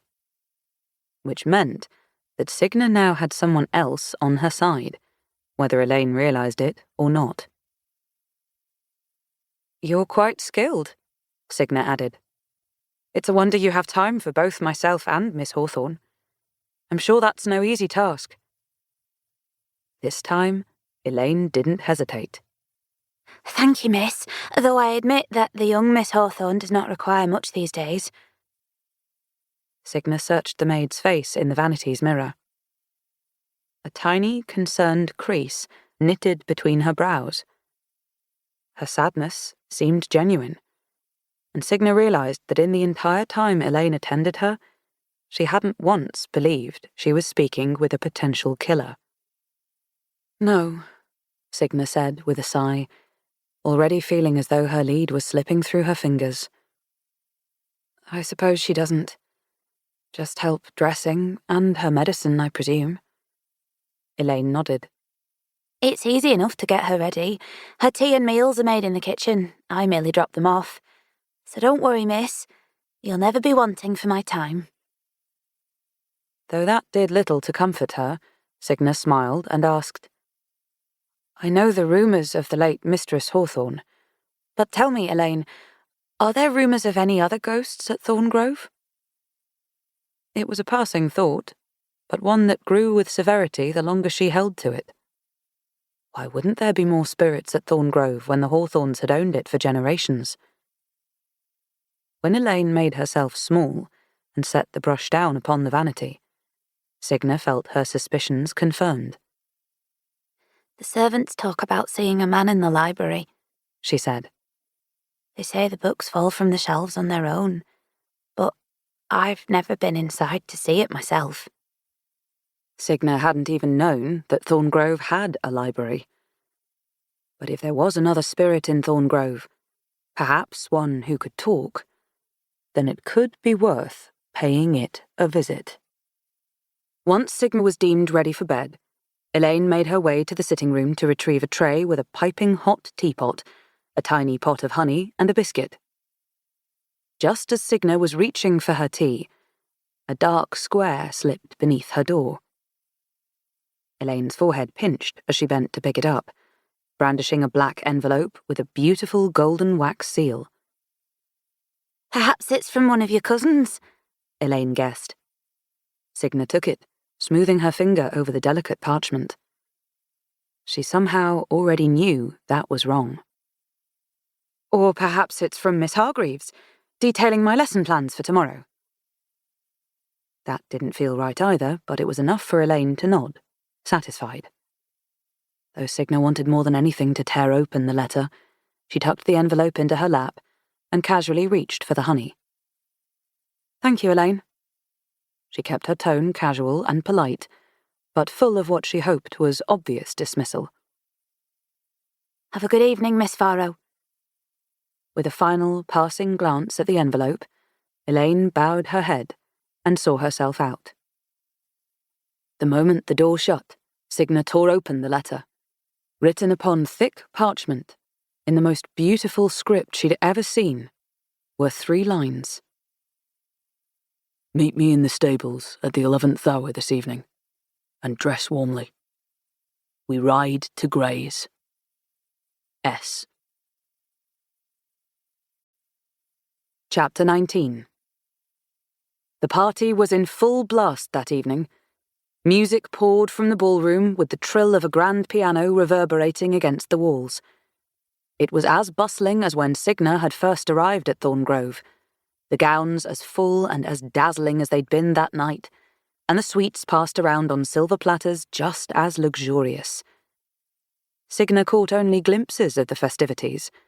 The heavy wool dress she'd changed into, with the exception of a corset, which she was unable to fasten herself, was far from the imported velvets and silks the others around her had donned. She sneaked around the maids, manoeuvring out of the vision of those who might question her. Death had been right. This would have been so much easier if she'd been able to call upon those blasted powers of hers. But to put herself in that state would summon him, and after what she'd said to him that afternoon, he was the last person she wished to see. She had every reason to hate death, every reason to be angry and to tell him so. So why did she feel so guilty? Signa kept her head ducked low as she shuffled down the stairs, nearly clear of the house when her face collided with someone's chest. She stumbled back, noticing first the rosewood cane the man fisted tight, then shrinking beneath the weight of Byron Hawthorne's scrutiny. One corner of his lip curled as he looked her over, pausing upon her eyes. The breath left him in a rush, a pallor overtaking his skin. Lillian. The words seemed to escape him before he could stop himself, and he shook his head. No. You're that girl who was with Marjorie, aren't you? My brother's new ward. Where do you think you're headed dressed like that? One wrong word Signa knew, and he'd have her back up the stairs. She considered her lie carefully, and decided it best to play into the role this man would expect of her, a young, foolish girl. I just wanted to see the party, sir. She swallowed, for although she was acting, her discomfort with this man was very real. He made a dismissive grunt, and took her by the wrist as though he intended to haul her back up the stairs. They'd taken but one step, when something down the hall caught his eye. Signa followed his gaze to see that it was Marjorie's strawberry blonde hair he watched as she escaped the party, making her way toward the kitchen. Byron released Signa's hand. Return to your room, girl, Byron demanded, though he no longer looked at her. This is no place for children. Of course, sir. She nodded, but the moment he turned to follow Marjorie, Signa seized her opportunity to escape into the night, not daring to glance behind to see if she'd been spotted. Anyone who noticed her skulking off to meet a young man at this hour would think one thing, and if her etiquette book was accurate, it'd mean social ruin. Silas waited in the stables with the horses ready, Mitra again for Signa, and a stallion dark as the sky above for him, one that reminded her of the beautiful beasts that had picked her up from Aunt Magda's. Gundry sat at Silas's heels, the hound's eyes a rich amber. His nose was lifted, and his eyes alert, ensuring no company dared to venture too close. Took you long enough. Silas glanced once at her wool gown and promptly unfastened his black cloak, draping it around her without waiting for permission. Decide to stop for scones on your way here? If only I was so lucky. Signa made a fist around the cloak, too embarrassed to thank him as he pressed Mitra's reins into her palm. Sliding her foot into a stirrup, Signa tried to pull herself up and onto the mare. In no mood to waste time, Silas reached for her waist and hoisted her up, checking to ensure that she was secure in the saddle. This time she did her best not to flinch from his touch. It's half an hour's ride. He lifted himself onto his own stallion with admirable grace. Keep close to Mitra for warmth. We won't be stopping. And might I ask why we're going to graze in the first place? There was only an hour until she was to meet with death. Although she didn't particularly care to see him, she had no desire to discover what he'd do if she was late for whatever ridiculous lesson he had planned. I was with the horses this afternoon when I overheard your governess speaking to Byron Hawthorne, Silas told her, brisk. Grays will be closed for repairs tonight, and she is to join him there. There's something he wants to show her. Something that he said will persuade her. If we can outrun them, we might be able to figure out what it is. That would explain the hunger in Byron's eyes when he saw Marjorie. I saw them inside, heading for the kitchen, Signa said. Silas tightened his jaw. They'll likely use the distraction of the party to take his carriage. We should hurry. Gundry padded around the stallion's feet, amber eyes glinting and body tensed with anticipation. Signa wondered whether he was more dog or wolf. She was beginning to suspect the latter. Is the hound coming with us? Of course. Should we run into company, he'll alert us before they can see us. Now, let's get going. Though Signa had more questions, primarily how much trouble they'd be in if they were found, she was given no chance to ask them as Silas gave his steed a gentle kick and took off. Mitra didn't wait for permission to follow. Wind stung Signa's cheeks, and she pulled on the hood of her borrowed cloak. As it enveloped her, she was surprised to find it did not smell of hay and manure, but of the wintertime woods, crisp and rich with pine. She pulled the cloak closer as she followed behind Silas, who seemed at ease beneath the starry night. He didn't shiver as she did, but tipped his head back to face the sky. His black hair blew wild, as untamed and free as the way he rode. Beside him, Gundry ran at full speed, huffing with exertion and tongue lolling, loving every moment of the journey. Silas caught the hound's eye, which sparked a grin of mischief from Silas. He tipped his head back and howled into the night. Gundry joined in, the sound as beautiful as it was haunting as it echoed across the moors. Watching Silas, Signa softened. Every day, it seemed, there was another side of him to discover. So far, this was her favourite. They rode in silence for a long while after that, the only sounds those of the beasts around them. Snorting from the horses and heavy hoofbeats as they raced each other through the moors. Panting from Gundry, who never slowed even as the terrain shifted beneath his paws, grass turning into rubble and then cobblestones. Silas eased his horse to a stop, and Signa did the same. When they dismounted, Silas tied the horse's reins loosely around a tree trunk. "We'll go on foot from here. Keep your hood on." Burrowed into the woodsy scent of it, she didn't argue. Gundry ventured ahead to sniff out the streets. They were lined with hat shops and dressmakers, and even a tiny apothecary, every building shut tight. Yet the lights of a pub farther down the street glowed bright, and it was better to take no chances. Byron and Marjorie. Do you think one of them could be behind the murder? Her whisper echoed across the empty cobblestone street. It felt odd to be out at such an hour, odd to be out in town at all, but Signa felt no fear. She'd spent too much time with the night to be afraid. And so, it seemed, had Silas. Though, given his hulking size, it felt more likely that the night would be afraid of him. Silas's walk was confident, his body long and chin lifted. "I'm not sure, but if someone's targeting the Hawthorns, there has to be a motive. Byron certainly has one. Gray's is the Hawthorns' source of income. It's their legacy. As for Marjorie..."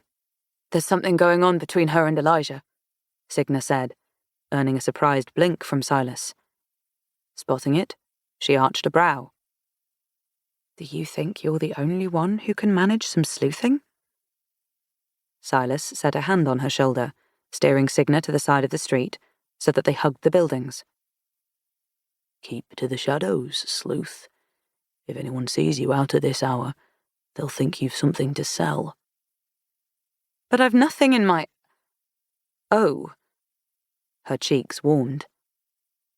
"And they wouldn't think the same of you?" "They'd think it's scandalous, but you would withstand the worst of that social branding. If I were of higher status, it would be expected that I marry you. But you are lucky in this world, Miss Farrow, for you have the resources to care for yourself regardless of what society deems for you. Most people are not so fortunate." He looped his arm through Signa's and pulled her toward a grey stone building, the tallest in the street, one with a massive bow window near the front entry. Signa couldn't manage a more thorough look at the building, for her entire face was on fire. Such a touch was in no way socially acceptable. From their difference in status to the fact that they had no familial relation, this intimate link was nearly as scandalous as selling herself on the streets. It didn't matter that she had money. She didn't wish to buy people's affection. She wanted them to truly like and respect her. And yet, she'd never known that a man's arm could be so firm, that shoulders could feel so solid, and hands so strong. Silas was perhaps one of the most irritating creatures upon this earth, and yet she could not look away from him. Whatever locks were on Grey's, Silas wasted no time crouching before them, picking them with unnerving ease. He strode inside, gloved hands slipping into his pockets. "I've had practice," he said, when he noticed that she'd stepped away from him, staring incredulously. "The padlocks on the stalls jam all the time, and we can't very well keep the horses stuck inside." Signa nodded as she crossed the threshold, though it felt like her bones had been locked into place. How foolish she'd been to come, to agree to travel half an hour from her home in the dead of night with a man who was practically a stranger. A man who had dismantled a lock as though it were a mere suggestion. Where, she wondered, had he learned such a skill? And how much danger was she in? Perhaps she'd been a fool to trust Silas, though she supposed she shouldn't worry too much. Should Silas try anything, Signa needed only to summon her powers. To summon death and end Silas's life. Her hand went instinctively to her pockets, but they were empty. She'd left her Belladonna berries in the pockets of her day dress. Sweat formed upon her brow, and her breathing grew uneasy as Gundry's sudden whine pierced the night, joined by the clunking of hooves and carriage wheels on cobblestones. Without missing a breath, Silas shut the door and took hold of Signa's hand. There was no time to ask what he was doing, no time to look around, before she was shoved into a coat closet. Silas stumbled in after her, hissing as he hit his head on something she couldn't see in the darkness. "Make room!" Signa gathered her skirts closer, though there was little room to be spared. They were half on top of each other as he pressed in. He tried to brace against a wall, only for the leather of his gloves to brush against Signa's waist. She gasped and kicked one of his boots. Silas hissed, "Give me some credit, Miss Farrow. If I was trying to seduce you, my methods would be much more pointed." His words were cut short as the door opposite the one they'd entered from rattled. Shooting Signa a glare to silently signal her to behave, Silas eased the closet door shut. Signa was convinced there was no part of her body that Silas wasn't touching, and there was no part of him that she wasn't trying very hard not to think about. That she'd ventured out without a corset amplified the situation, for every brush against her felt that much more jarring, and the pressure of his body all the more perilous. It was an inopportune moment for such a fervent feeling to awaken in her, and yet awaken it did, quickening her pulse and making her mind wander. She wondered what it might be like to curl her fingers through his soot-coloured hair, or how his lips might feel against hers, what his body might feel like beneath all the layers. "Someone's here," Silas whispered, and Signa nearly kicked him again. "Obviously." Pulled from her stupor, she tried to peer through the thin wooden slats in the door. Though it was too dark to see his eyes, she could have sworn that Silas was watching her before he leaned in and did the same, looking through the slats above her. When the handle of the front door rattled, Signa drew a breath and held it, afraid that if she made so much as a sound, they'd be found out. Oh, what a fool she was to let Silas drag her here, hiding in a coat closet of all places. The two shadows entered without a sound, the larger of them bending to light one of the oil lamps, bathing his face in a dim ember glow. Through tiny slivers, she could see that Grey's floors were made of obsidian, as was the bar top stretching along an entire wall. There were glass tables scattered throughout, with plush leather chairs around each one. On the opposite side of the room, leather sofas surrounded the largest hearth Signa had ever seen. "We'll have to be quick," Byron grumbled, voice rough as a carriage tumbling down a gravel road. "Should anyone discover a woman's been allowed in, we'll have even more of a headache than we do now." "You beg me to come, yet condemn me the moment I walk in?" Marjorie sounded haughtier than Signa had ever heard her. "I am perfectly content standing outside and sharing our discussion with the world, if my feminine wiles offend you. Or perhaps we could take it back to the carriage, so that I may return home." Signa couldn't quite make out his response, though she thought it was something to do with how Marjorie needed to see this place for herself, to understand what he was trying to save. Taking a seat at one of the tables, Byron slid something across to her. Papers. "Look at these, and you'll see that liquor has not been ordered in weeks. And at these, which show we'd have no food for guests had I not realized our shipment was late. Elijah's not booked any entertainment. Our cigars are no longer being imported, and yet it's he who holds the ledgers. It's he who refuses to offer this company any coin. He who refuses to pass his work on to me, and even worse, on to Percy. That boy has been here every day this week begging to work Marjorie, and I am running out of excuses to give him." Signa wished she could see Marjorie's face. Wished she could see anything as Marjorie answered, "I've done everything in my power, Byron. Yet even in her death, Lillian still holds his soul. I cannot get through to him." "Then change that." There was such resentment in his tone that Signa flinched, glad for once that Silas's body was there to steady her. One of his hands found purchase on her waist as he leaned over her to watch the scene unfold. Now that she'd noticed it, she struggled not to focus on every twitch of his fingers and shift in his body, and to instead pay attention to what was happening outside the closet. "Have you lost all your charm, woman?" Byron set his palms flat upon the table and leaned in. "Should he let this business fail, Percy will be left with nothing. He will be made a laughingstock and left with no prospects. I can't watch that happen to him, and I know you feel the same. Elijah has children, 2 still, no matter what he may think. We must get him to realize that before I can no longer fix his mess." "Have you forgotten Lillian so easily?" There was a chill in Marjorie's voice that stole heat from the room and rendered Byron silent. "I know you haven't. The entire town knew your feelings for her." "Lillian is unforgettable." Byron's voice dropped so low that Signa had to press her ear against the door to hear it.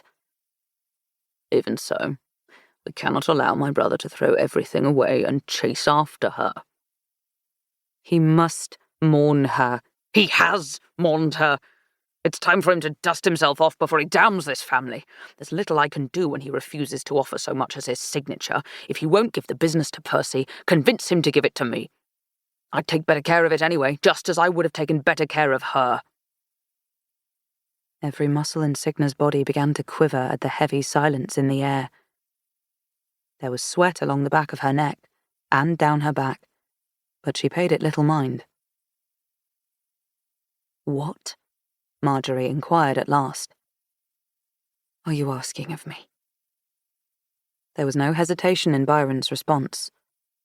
"My brother is a lonely man, Marjorie, and lonely men are susceptible, especially to a woman's wiles." "What are you implying?" Her fingers curled against the table. "Speak straight with me, Byron." Byron ran a thumb and forefinger down his dark moustache, taking the time to gather his wits. "You and my brother have had relations in the past. I'd have thought you'd jump at the opportunity to be with him. He could make quite the life for you." The chair screeched against the obsidian floor as Marjorie stood. "How dare you! You may have spent your life pining over a lost love, Byron, but I will not degrade myself to such shame." "I'm sorry if I've offended you." "Offended me?" Marjorie's laugh was like the shot of a pistol, sharp and halting. "You have called into question my very virtues. You have implied I am little more than a whore and Elijah a puppet to be played with. You've more than offended me, sir. For the sake of the children, I will continue to try to speak to Elijah, but it won't be to help you. I want you to stay away from Percy." Byron rose as well. I will do no such thing. If you care about that boy, then you'll do as I ask. There's more than one way to ruin him, Miss Hargreaves." There was a beat before she responded, her words shakier now. "Percy has done nothing wrong." Byron rolled his shoulders back, preening in his victory. "I will not see my family's legacy fall over the death of some woman. Elijah must stop neglecting his duties." How callous you've become, Byron. God, how I wish she could see you now. The slap was so loud that Silas covered Signa's mouth and pulled her against his chest as she gasped from the surprise of it. Signa could only imagine how much it must have burned, and every part of her ached to throw open the closet door and go after Byron, to hurt him for hurting Marjorie. On shaky feet, Marjorie clutched her cheek in one hand. With the other, she took hold of her coat. "It's time you grow up and stop competing with your brother. Lost as he may be right now, he will always be the better man." She spat on the floor, then left. Signa desperately hoped she would take the carriage and leave Byron stranded, but Byron cursed and followed after her, slamming the door shut behind him. Signa was too numbed by surprise to move as the silence settled into her bones. Had Marjorie and Elijah been together before? It would explain their familiarity. Whether it had happened before Elijah was married or after, it was a scandal nonetheless. Even so, Signa was beginning to understand the appeal of illicit attraction. After a moment, her thoughts returned to the firmness of Silas's body against hers, and to imagining things she had no business imagining, especially when it was already so hellishly hot in the tiny closet. Fortunately, once they heard the rattle of a carriage rolling down the street, Silas popped the coat closet door open, and Signa burst out in desperate need of fresh air. She wanted nothing more than to strip out of her clothing, sweat-slicked and stuffy, but settled for removing the cloak and tossing it at him. Signa had never been more grateful for the dark, as she wondered whether he was thinking about her body as much as she was about his. "I feel like we really bonded in there." His tone was teasing, confirming her suspicions. "I dare say I now know you better than I've ever known anyone." And then he stilled, as if realizing he'd given away a piece of information he didn't intend to, and he turned away while clearing his throat. He hit her, Signa whispered, dazed and eager for a change of subject. Silas nodded, adjusting his gloves. "He did." Do you think she'll be okay? To be frank, I think it's wise to fear more for Byron's well-being than for Miss Hargreaves. I find that nothing is as terrifying as a woman scorned. And did you see her face? Positively murderous. Now, he held out a hand. Enough of that. While we're here, let's find out what other secrets this place is hiding. Chapter 20. Despite their situation, or perhaps because of it, Signa couldn't stop the thrill that surged through her as Silas took her hand and pulled her deeper into Gray's. Just that morning she'd been sipping tea, living out her dream of participating in high society. She'd expected that gathering to fill the lonely void within her, yet all it had done was make her realize how much harder she had to work, and how much more she had to learn and mold herself to be acceptable. Yet with Silas, her shoulders finally eased, and her body thrummed with life. With him, there was no worry of anyone scrutinizing her every move. She could just be. Their night together felt like a restart, like filling her lungs with a deep breath.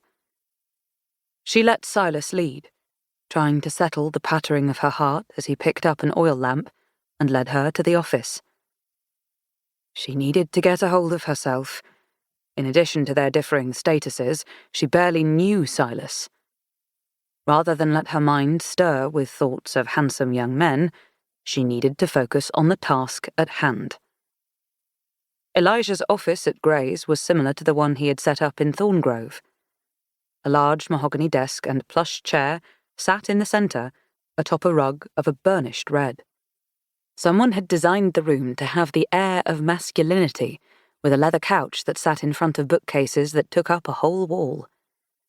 Though Elijah had allegedly not been in the office in some time, there wasn't so much as a speck of dust upon the shelves, and the black leather ledgers were organised neatly on his desk. Upon first glance, one would think everything about the office standard. But something urged Signa to look deeper, just as Silas appeared inclined to do as he threw himself into the seat behind the desk and tried the top drawer. It didn't budge. "Think you can manage to open it?" Signa asked, recalling how easily he'd unlatched the door to Gray's. "I can try. These are fickler things, though. Harder to mask that you've been toying with it. Which is why—" He stood and crossed to the bookcase, inspecting the spines of old leather books and various knickknacks.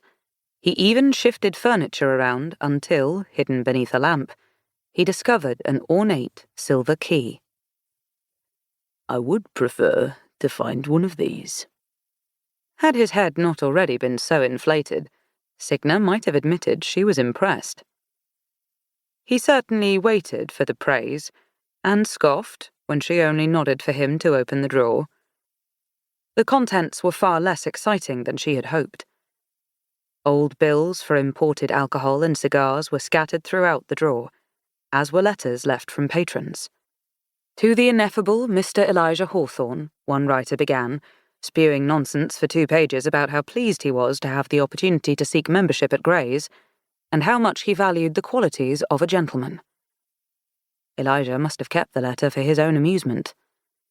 There were more just like it, perhaps a dozen or so, each of them as indulgent as the next, written in the hope of getting into Elijah's good graces and claiming a membership. She set the letters aside and began to rifle through the drawer once more, until she drew out a handful of photographs. Silas gave a hiss of protest. "Careful. We are merely ghosts passing through. We must leave no marks." Signa ignored him. Elijah was now a shell of the man he'd been in the photographs of him and his family. Though only a moment captured in time, his laughter in the first picture in the stack was infectious. He beamed bright as a star, arm wound around the waist of a beautiful woman. She was sunlight incarnate, radiant, with flaxen blonde waves that cascaded down to her waist. Lillian. She looked far from the haunted spirit that Signa knew, not yet a woman tormented by her death and helpless to change her daughter's fate. Standing before them were 2 children, Percy, perhaps 10 years old in the photo, and a young Blythe before him. Blythe looked every bit like her mother, though her expression was more cunning. In the miniature portrait, Lillian had her hand upon Percy's shoulder as the boy stared at the camera. Percy's expression was severe, small hands on the lapels of his suit jacket, as if to ensure he looked proper. It seemed not much had changed over the years. Signa would have liked to steal the photograph to tease him with, but didn't dare risk being found out. She started to put the photo back into the drawer when her thumb brushed across a thin edge on the back of the photo. There was something stuck to it. With the tip of her nail, she eased a slip of parchment from the back of the photograph. It was yellowed with coffee stains, and its dark ink blurred from a liquid spill. "It's a letter," she told Silas, who loomed over her. "I implore you, Elijah, to think of our son. No matter what you may feel for Gray's, it is all he knows. I understand your relation to that place is fraught, But we must remember that our son is not you. Whatever qualms you have are not to be taken out on the boy. Percy was born to inherit the Hawthorne legacy. It is all he wants, Elijah. Please do not let your pain, do not let your selfishness get in his way. There were more words that had been blurred and stained beyond legibility, but there was no denying it came from Lillian prior to her death. All along, Signa had been under the impression that Elijah had taken Grays away from Percy after his wife's death. But according to this letter, Elijah had been having qualms about letting Percy inherit Grays for far longer. Another puzzle piece. Another bit of information to tuck away for safekeeping. Silas leaned over Signa's shoulder to read the letter, too close for comfort. Poor bastard. Seems like Elijah's serious about running this place into the ground. Signa tucked the letter into the back of the photo once more and returned it to the drawer, before giving voice to a passing thought. What could have made him change his mind so suddenly? What could make him want to give up his family's legacy? I thought it was his way of mourning. That's what everyone seems to believe. Silas glanced out the window at the dark sky. It had to be well past midnight by now.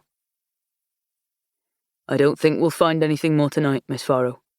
We should hurry back, before someone takes notice of your absence.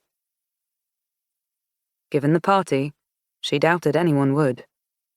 Still, it was unwise to risk being found sneaking in for the second night in a row.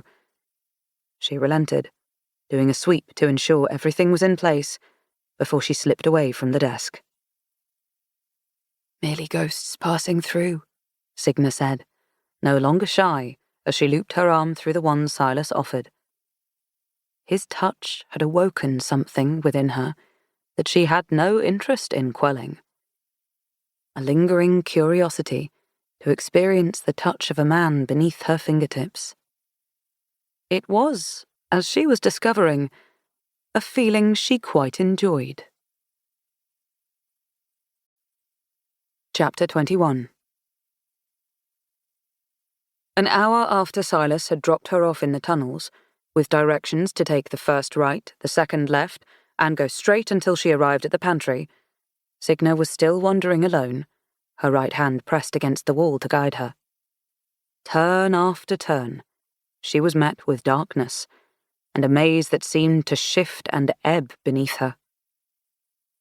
Music from Elijah's party was a distant thrum against the tunnel walls.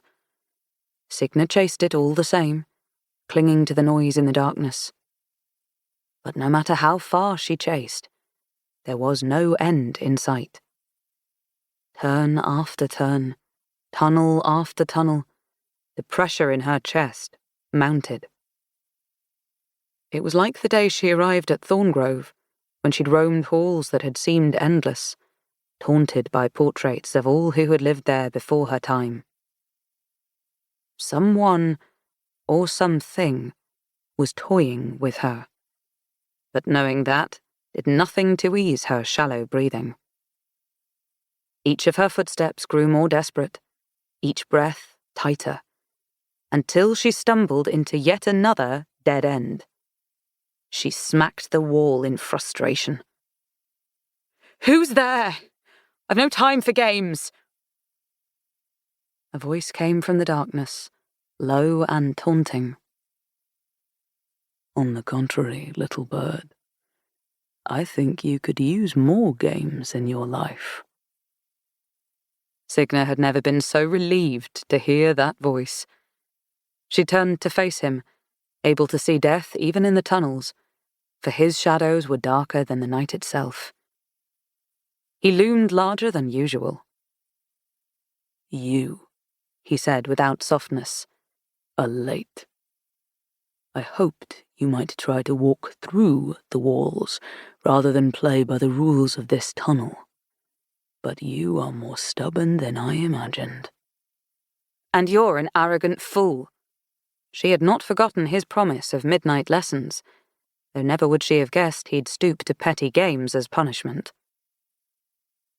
I don't have any berries with me, you ridiculous heap of shadows. The darkness gathered around her. A ridiculous heap of shadows, am I?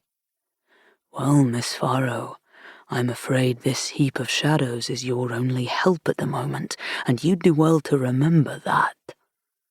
Especially if you intend to save your cousin.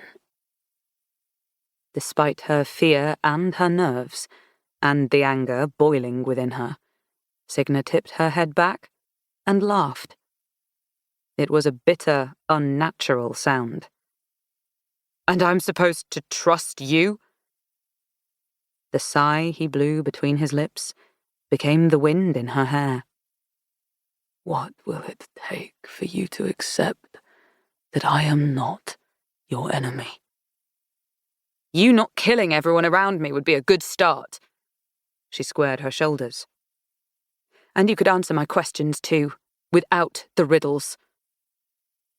Though still faceless, and nothing more than swathes of shadow and the bleed of night, the darkness shrank until death was a shadow shape of a man that bent to her. Ask me, then, and I will answer. She flattened her expression, careful not to show her surprise. Though he made no comment on the lives he'd taken, she knew better than to lose this opportunity. If I have the powers you claim, why did they fail me when I got stuck in the fence? His shadows brushed close to her skin as he answered without hesitation. Because you fear them. Because you fear me and my world, and that you may somehow be becoming part of it. She bit the inside of her cheek, betraying nothing. I don't belong to that world. No? Then why is it that I've never met another soul that shares my power? The shadows circled around her. Since the creation of life itself, there has been death to balance it. And in all that time, I have never once been able to communicate so clearly with another living soul. She dared not look away from the Reaper, but instead tried to peer through the shadows protecting him. What might he look like with his shadows stripped away? Would he have a face? A body? Oh, what she wouldn't give to catch death blushing. To catch him feeling as small and bare as she did. How did you feel, he asked suddenly, when you used my powers last night? Did you like feeling its burn against your skin? Did you find comfort in the darkness and the shadows? She had, though it was a truth she'd tried not to admit even to herself. All her life, she'd hated death. And yet she'd spent her years chasing after him like a moth to a flame. As difficult as her life had been because of him, she should have despised him. Why then was it that whenever she was with him, something within her seared hot and fervent? Before death, she should tremble. She should fear. And yet the more time she spent with him, the more that fear was beginning to slip away, as curiosity festered in its absence. She didn't hate death. Not truly. And God, what a fool that made her. Death's shadows tilted, circling her.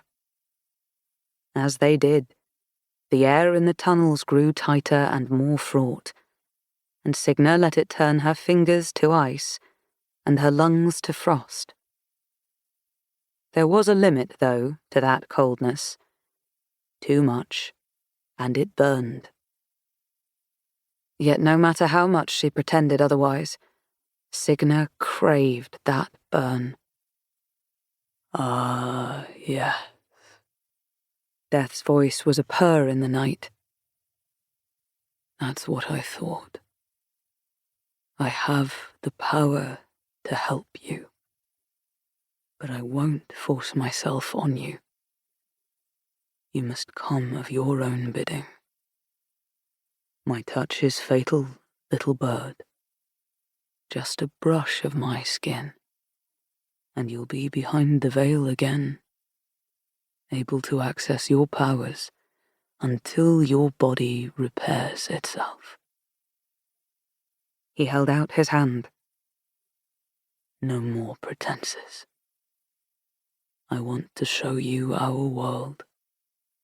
Say the word, and tonight I'll teach you to access your power without the Belladonna.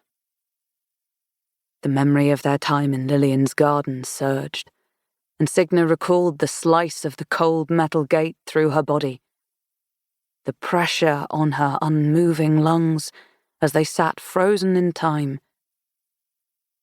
There was something else she remembered too. The freedom. The power. What would it mean, though, if she acted with death's wrath?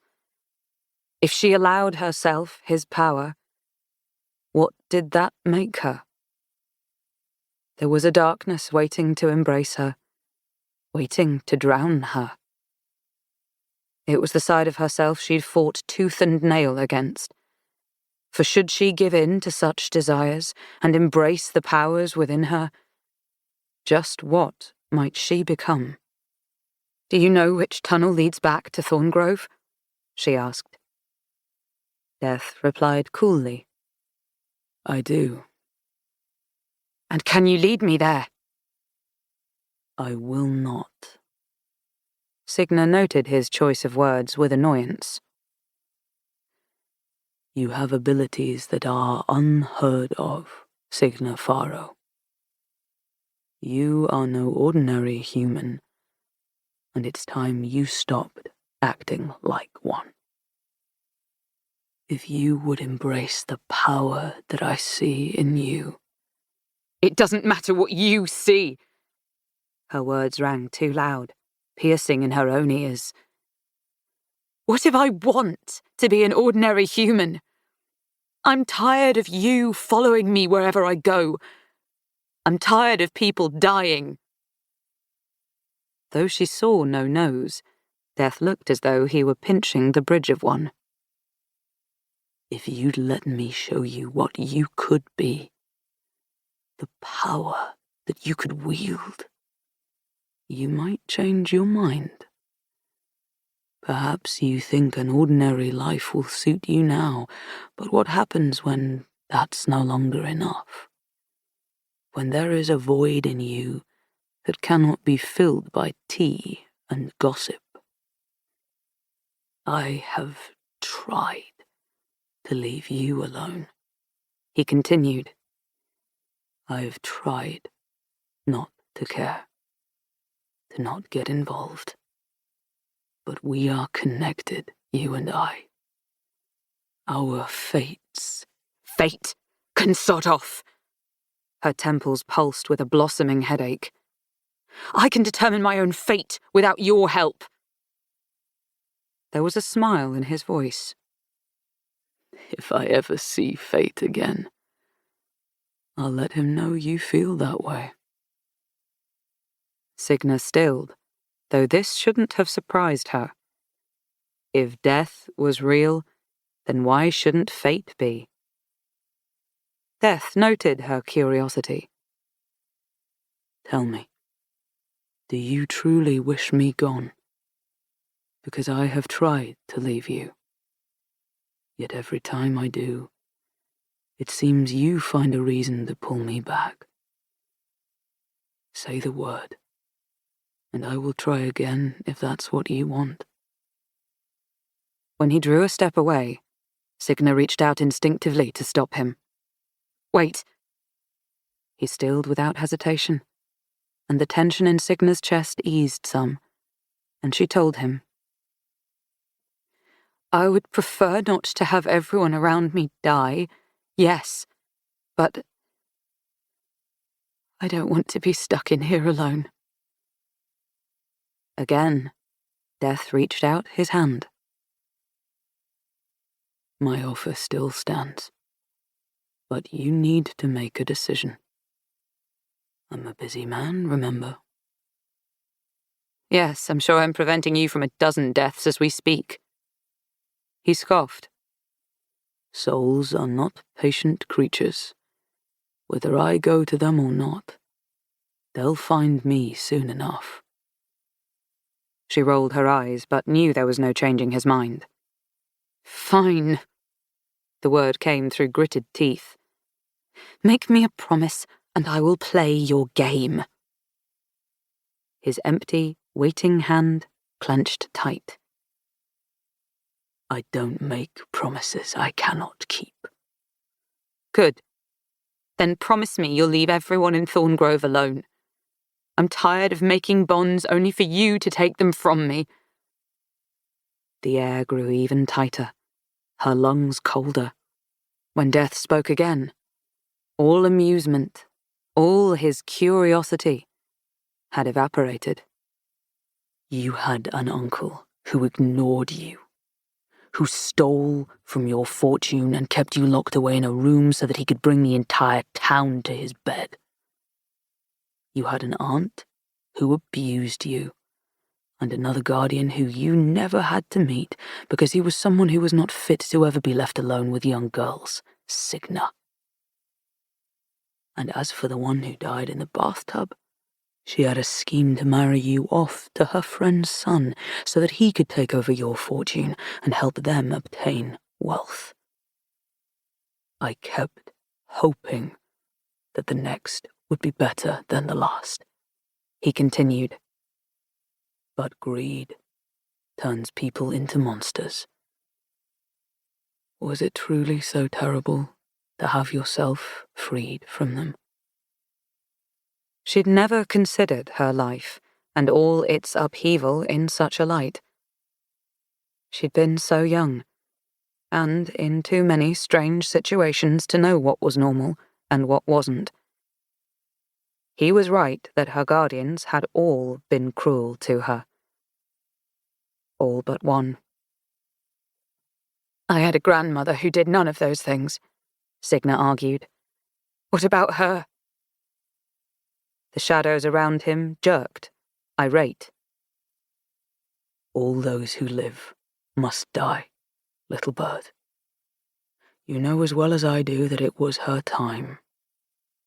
I came for her while she still had her dignity. Signa ground her teeth, wanting so badly for her frustration to only grow, never ebb. Because of you, I've had a life of isolation. It was one hardship after the other because everyone around me believed that I was cursed. Death snorted. It's not my fault you've been surrounded by pious vultures.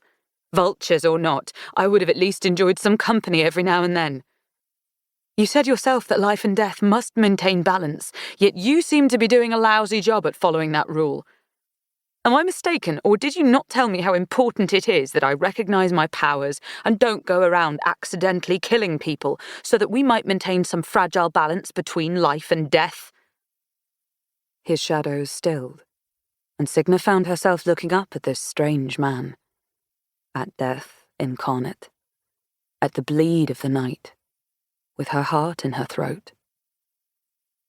When he spoke, his voice was the sound of hooves upon cobblestone, low and choppy.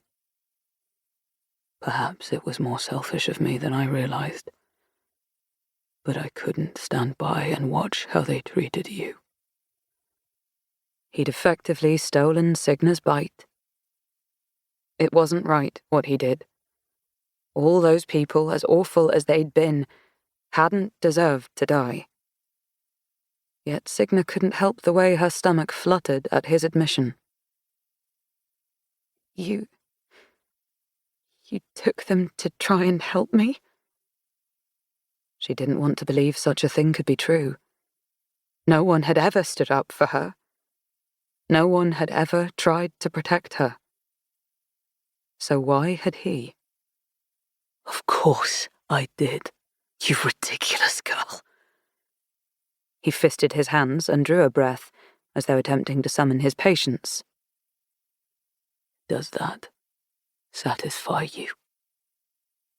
It took her a moment to right herself, barely understanding what he meant. Because... no. She'd never realized she could be so unsatisfied.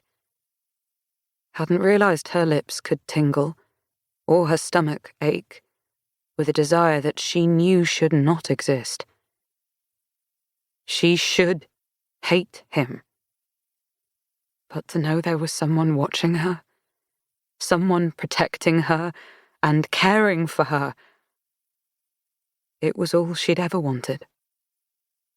And even though it hadn't been in the way she'd expected, even hearing those words felt far better than it should have. I accept your offer. She forced the words out before she could change her mind. Show me how to access my powers without Belladonna, and get me out of here. The words unbound him. When death's shadows wrapped around Signa, she didn't flinch. Though a small part of her warned that this was wrong, that she should be afraid, she leaned into his caress. She could feel his shadows now. Could feel them along her skin, brushing against her neck and lips, igniting parts of her that she'd never known could be awoken. His fingers clasped around hers, and it was a true hand, soft against hers, and pale as the moon. He pulled her in close. Signa drew a breath. He truly was more than the darkness and shadows he lurked in then. He had shape. All those I touch, Death whispered. die. His other hand pressed against her cheek suddenly, and he breathed out a wondrous sigh, so heavy that Signa's entire body warmed. Except for you, Signa Farrow. When I touch you, I feel you. On you, my influence is temporary. Signa yearned to lean into that touch. He sounded nothing like himself, dark voice now breathy and wondrous. Slowly he let his hand drop from her cheek, though the fingers of his other hand remained curled tight around hers. Should we break our connection, you'll be corporeal once more, he warned her. Signa nodded and fastened her fingers around his, never wanting to experience being stuck within something again. Death made a low sound in the back of his throat as she pushed closer. The longer they touched, the more she could feel her temperature plummeting. The weight of her body grew light as gravity slipped away. Ice cleaved through her, and her thoughts darkened as that power slipped in, assuring her she could do anything, that she was invincible. She tipped her head back, relishing the feeling. This world was hers to take. How do you feel? Death asked with a knowing lilt. Like the world I've known is suddenly insufficient. She didn't realize it until she'd spoken the truth aloud. Something about death, something about when she was like this, made her brave, made her confident in a way she otherwise dared not be. For you, this world is insufficient. Death led her through the tunnels. There were no walls to block them, nor any doors to change their path. The world was open for their bidding. For you, Death continued. the world could be infinite. They passed from one tunnel to the next, the world bowing to their whims. Whether you welcome this power or not is your choice. But this feeling, this world, could belong to you. You need only to take it. She shut her eyes. There was a pressure in the back of her skull that she soon realized came from the lonely souls calling to her, wishing to pass on. Then came another pressure upon her that she recognized as an approaching death, someone ready to be reaped from this earth calling to her. When Signa opened her eyes again, they were wet. "Is it sad," she asked, "what you do?" The muscles in his hands flexed in surprise. There are times I wish things could be different. It wasn't a direct answer, but Signa figured it was the best she'd get. There are times I wish I could warn people of their choices. Lives I must take at too young an age, or when they're surrounded by people who are not ready for them to leave. I am hated and feared more than anything or anyone in this world. So at times, yes, it can be sad. But it's who I am. There's good in it too, He went on. I am the first person people see when they draw their last breath. I am the messenger who can deliver them to those they've missed. I am the one who assures them not to worry, or who delivers a swift death to those who are not welcome into the afterlife. I am many things, but what I am not is ashamed. "You must be lonely, though," she said, her chest aching a little at the thought, at the familiarity. Yes, He admitted. for many years I was alone, forced to spend my days watching the lives of humans, never able to interact. "But you can interact with me," Ah, he said. so you see why I enjoy teasing you so. I am not so lonely anymore, little bird. Not so lonely at all. She wanted more information, to know what this connection between them meant, and why she was able to see him. But when she turned to ask, he was surrounded by translucent blue orbs that danced around him, lighting their way. Despite what you may think, my world isn't so dark at all. Death inspected the orbs. Souls, Signa realized. Impatient souls, the ones he promised might find him. They lit his cowl, and Signa caught the smallest glimpse of a face beneath his hood of shadows. Just a trace of hair, silver as the stars, and a flicker of a smile as he reached his hand out to the souls that flocked to him. Some flocked to Signa too, spinning around her dress and through her tresses, though they swarmed back to Death when he cleared his throat. They're in need of ferrying, Death told her. It's as I've said all along. I'm a busy man. He pulled her through the tunnels with haste until they were in Thorngrove. With every wall they passed through, Signa stopped worrying some, relaxing into this power she could very well get used to. They were up the stairs and to her room in no time at all. Too soon, in fact. I must be on my way, but I'll be back tomorrow night, for there is more to teach you. He took his time drawing his hand away. Gravity settled upon her. her lungs seared, empty fingers burning as life sank back into her bones. She clutched her throat, the feeling worse than she remembered. "Stay out of my head," Signa grumbled, though there was little bite behind the command. "Not until you learn how to talk to me." Death laughed, though it was short-lived as the souls gathered closer, doubling, tripling, more demanding than ever. He swatted at them with a hiss. "Good night, Death." Signa watched him escape through the window, the souls pushing him out faster than she would have liked.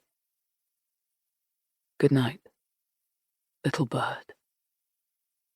She leaned against her window and stared at his retreating figure until he disappeared with the night. Only then, curled up in her bed and ruminating over the night's events, did she realize that she couldn't remember ever feeling less alone. Chapter 22. Signa awoke before dawn, at an hour when the sky was still dim and the servants were her only company, and journeyed to the kitchen for an inspection. She pored over the pantries and the tea supply, through the honey and the jams and the flour with fervour, all while the head cook watched her with a grim frown. "You'll not find any rats in my kitchen," the head cook barked. She was an old woman, her face well wrinkled and soft-looking, though her eyes were stern. Signa told the woman that she was certain she wouldn't, adding that one could never be too careful these days. Then she made up some excuse about how she wanted to practice for the day she would run her own estate. The cook grunted, clearly unenthused about having Signa poking through the entirety of the kitchen with such scrutiny, but approving her intention. And so Signa searched, testing and tasting and scouring everything. She found the containers for tea and a small glass of what she presumed must be Blythe's real medicine, and there wasn't a hint of Belladonna in any of it. Signa was scowling by the time breakfast rolled around nearly 2 hours later, and Marjorie told her as much. Not wanting anyone to ask questions, Signa tucked her frustration away for after her lessons, when there'd be more time to think through her next steps. Perhaps Silas would have an idea, or perhaps he'd found a lead. She ate under Marjorie's scrutiny, careful to take small bites when the governess was looking. And when she was done eating, Signa followed Marjorie to the parlour to begin the second half of her morning, the half that still concerned itself with the living, and with the life she was to have once her time at Thorngrove came to an end. And in that new life, if Signa was ever meant to take her place in society, she would need to learn how to dance. "I understand why this lesson is necessary for you," said Percy, who stood to greet her, straightening his shirt collar so not a single wrinkle marred the fabric. "But why am I here?" Marjorie took a seat on the piano bench in the corner of the parlour. Her hair was pulled back into a beautiful spiral of curls, and she looked as elegant and proper as Signa had ever seen her in an ivory cotton wrapper. If she's to learn properly, Signa will need both music and a partner. And if I am to be the music, I need you to be the partner. Signa would have wagered that her directive also had to do with how Percy had taken to meandering around Thorngrove, sighing and pathetic in his attempts to find something to do. She'd heard him outside earlier that morning, requesting a coach to be ready to drive him to Gray's, only for a groom to inform him that Elijah had banned him from travelling there, and that they were under strict orders to comply. She hadn't seen Percy's reaction, though she'd heard the door he'd slammed behind him. Signa pitied her cousin. She'd known him for nearly a month now, long enough to realise he was a Hawthorne to his core. A proud, gentlemanly Hawthorne who'd had his legacy torn from his hands. Percy peered down at her with his fox-like eyes. This close, she noticed that his eyebrows were rather bushy, though they were so pale a red that it appeared from a distance as though he had very little. His eyelashes, too, were pale as snow. Are you any good at dancing? Percy asked, to which Signa responded with an indignant, "Are you?" too quietly for Marjorie to hear. His laugh was little more than a puff of breath. It wasn't that Signa was a poor dancer, but one without practice, unless the nights she'd spent alone in her room counted when she'd pretended to dance with a handsome prince who'd sweep her away from her current hovel. Signa hadn't known any true steps back then. She'd learned them over the past week, when Marjorie had spent hours beating them into what the woman had so kindly referred to as Signa's thick, stubborn head. This would be her first time practicing with a true partner, and she couldn't deny Percy was the perfect choice. He was made for society, an aristocrat born and bred. He'd likely be able to do any dance backward, should someone request that he do so. Percy extended a freckled hand, and as Signa took it, the pianoforte came alive with a waltz. Signa's gaze dipped immediately to her feet, counting her steps. She could say them silently in her head, but felt it better to whisper them as she danced, to ensure she wouldn't miss any. The concentration stilted her steps so that they were almost mechanical. Oh dear, cousin, Percy snorted. You dance as though you were made of wires and gears. She shushed him so sharply that his neck retracted like a turtle's. He tripped over the rug and winced when it caused Signa to stumble, stepping on his toes with the heel of her boot. She didn't apologize as he pulled his foot back with a gasp.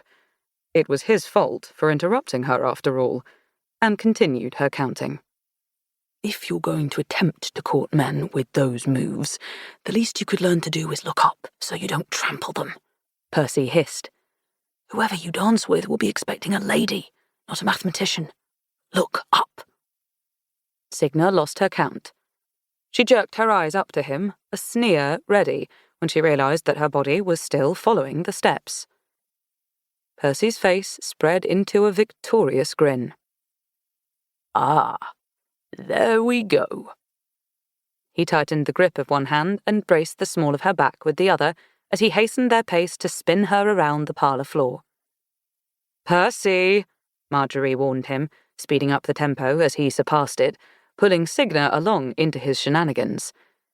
His laughter was so light and infectious that Signa found herself joining in, dissolving into a fit of her own as he kicked an ottoman out of their way and twirled her across the rug. They tripped over each other, nearly tumbling to the floor several times, but always righting themselves in the end with some dramatic flourish. "Still full of gears and wires?" she taunted him. Oh, absolutely, he shot back. If not for me, I'm certain you'd still be crawling along the dance floor, counting from 1 to 3. Signa stepped purposefully upon his toes.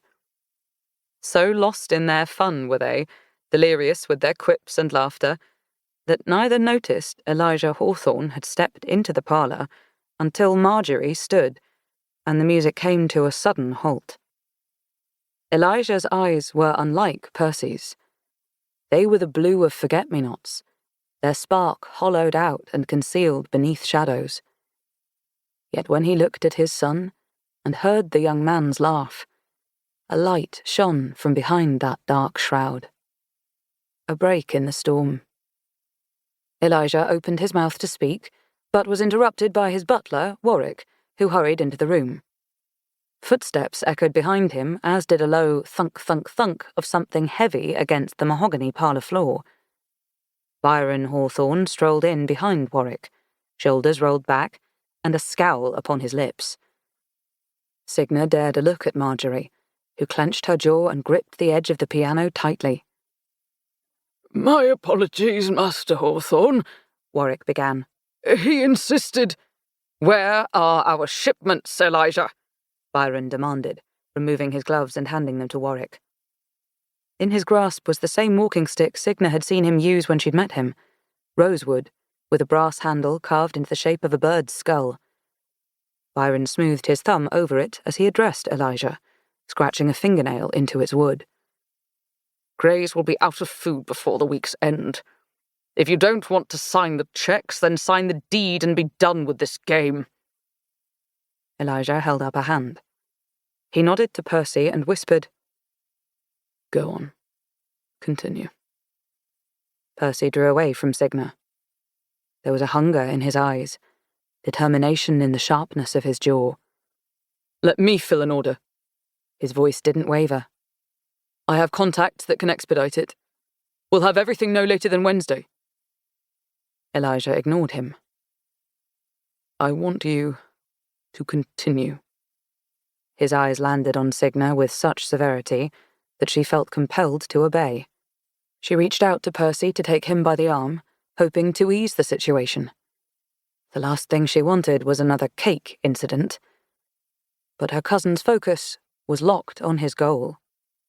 Percy clenched his fists and took 3 steps toward his father. I promise I can take care of it. I know what to order and I know where to get it. I'll see to the delivery myself and ensure its quality upon arrival.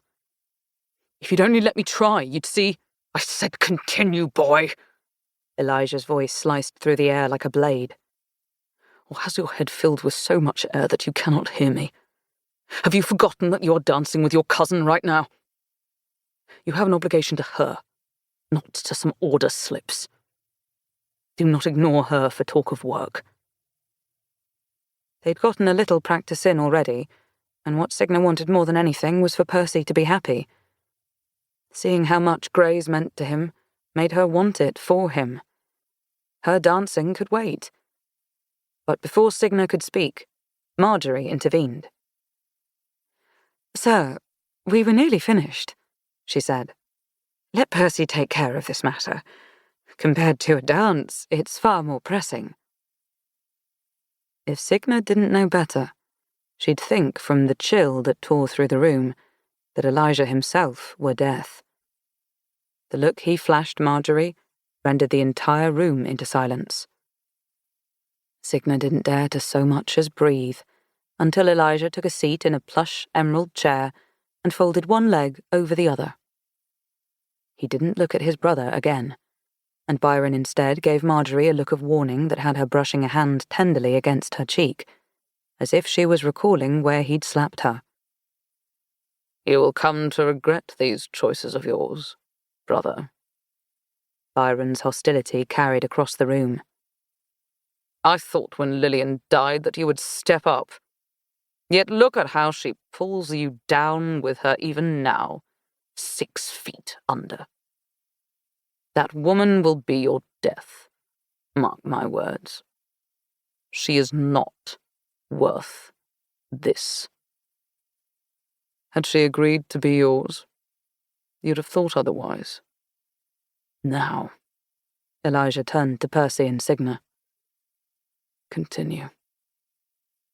Defeated, Marjorie slumped into her seat as Warwick set one hand upon Byron's back. Byron shrugged him off, cursing his brother, but he didn't struggle as he was ushered out of Thorngrove. With no room left to argue, a scowling Percy took Signa by one arm. She winced as he yanked her back into position, fingers digging into her skin. Again, the music around them swelled, and they danced. This time, neither missed a step. Chapter 23. Signa slipped away late that afternoon. Marjorie had been so tense that after missing countless keys on the piano, she'd ended the dance lesson early. Elijah hadn't stayed for its entirety. He disappeared without a word halfway through one of the dances, with Warwick following behind him. It must have been difficult, Signa thought, to serve someone as volatile as Elijah. Though she tried to speak with Percy after the lesson, he'd grabbed his gloves from the desk and his top hat from the rack, then disappeared out the door without once stopping to acknowledge her. Signa couldn't blame him. Not really. She'd been an infant when she'd lost her parents, and she hadn't a single memory of them to miss. Percy was grown and full of memories when he'd lost his. And the worst part of it all was that one of his parents was still alive. Signa didn't pry or chase after him, but gave Percy his space as she took the stairs, dragging her exhausted legs to the second story and down the dreary hall. Past the gilt-framed portrait of the red-headed man with his whippet, and the one of a beaming Lillian that hung across from Blythe's room. When Signa poked her head in, Blythe arched a fine blonde brow but said nothing. She had grown used to Signa's frequent visits in the past weeks. "Evening," Signa said, keeping herself stoic so as not to reveal her worries over Blythe's brittle frame. Her cousin shouldn't still have been ingesting poison. She should have been getting better. And yet Blythe looked like a dried maple leaf, ready to crumble in the first gust of wind. Blythe's dinner of roasted chicken and buttered potatoes was on the table beside her bed. Though she wasn't able to inspect all of Blythe's meals, Signa checked as many as she could. She bit into the chicken with great care, then the potatoes, and sighed with relief. There was no belladonna in the food, nor was there any in the oolong. What happens if the food is poisoned? Blythe asked with a frown. Won't you become just as sick as I am? Not quite. Signa set down the tea and handed the plate to Blythe. I recognize the taste. I'll spit it out before it can affect me. Blythe leaned back, placated by the answer. Signa, however, was anything but as she observed her cousin, so thin and frail. Now that Blythe knew to be cautious, Signa had hoped the girl would recover quickly. So used was Signa to her own fast recovery that she had no concept of how long or painful a process recovery was for others. Perhaps it was normal for improvement to come at a snail's pace. I heard music. Blythe dipped her head back against the pillows. Her lips were as white as her skin, worse than ever. Is there another party? Signa took a seat upon the bed's edge and grasped Blythe's hand. The girl made no protest as Signa curled her fingers around hers, feeling for the pulse in her wrist. Slow. It was so slow. I was learning to dance, Signa offered, keeping her face free of worry. If Blythe was to get better, then she needed to believe she could. I'm hoping to debut soon, if I can convince Miss Hargreaves that I'm ready. You'll be joining in the season as well, won't you? It was a shiny bauble she dangled at the end of a rod, hoping to give Blythe something to look forward to. There wasn't so much as a glimmer in her cousin's eyes. I was meant to debut this year, Blythe admitted. I've spent years delaying it. But the moment I turned 19, Marjorie was insistent. No longer having to participate in the season is perhaps the one silver lining of my illness. Signa balked at her cousin's words. You don't wish to join society? She'd never heard such a statement. Never thought that anyone might want anything different. The debut was expected. It was what the etiquette books instructed, and what society trained young women for. Blythe leaned forward at Signa's bewilderment. Do tell me you've considered what it will mean to take a husband. She took Signa by the wrist, her brows drawing together. You hold your family's fortune, Signa. But should you marry, it will no longer be yours alone.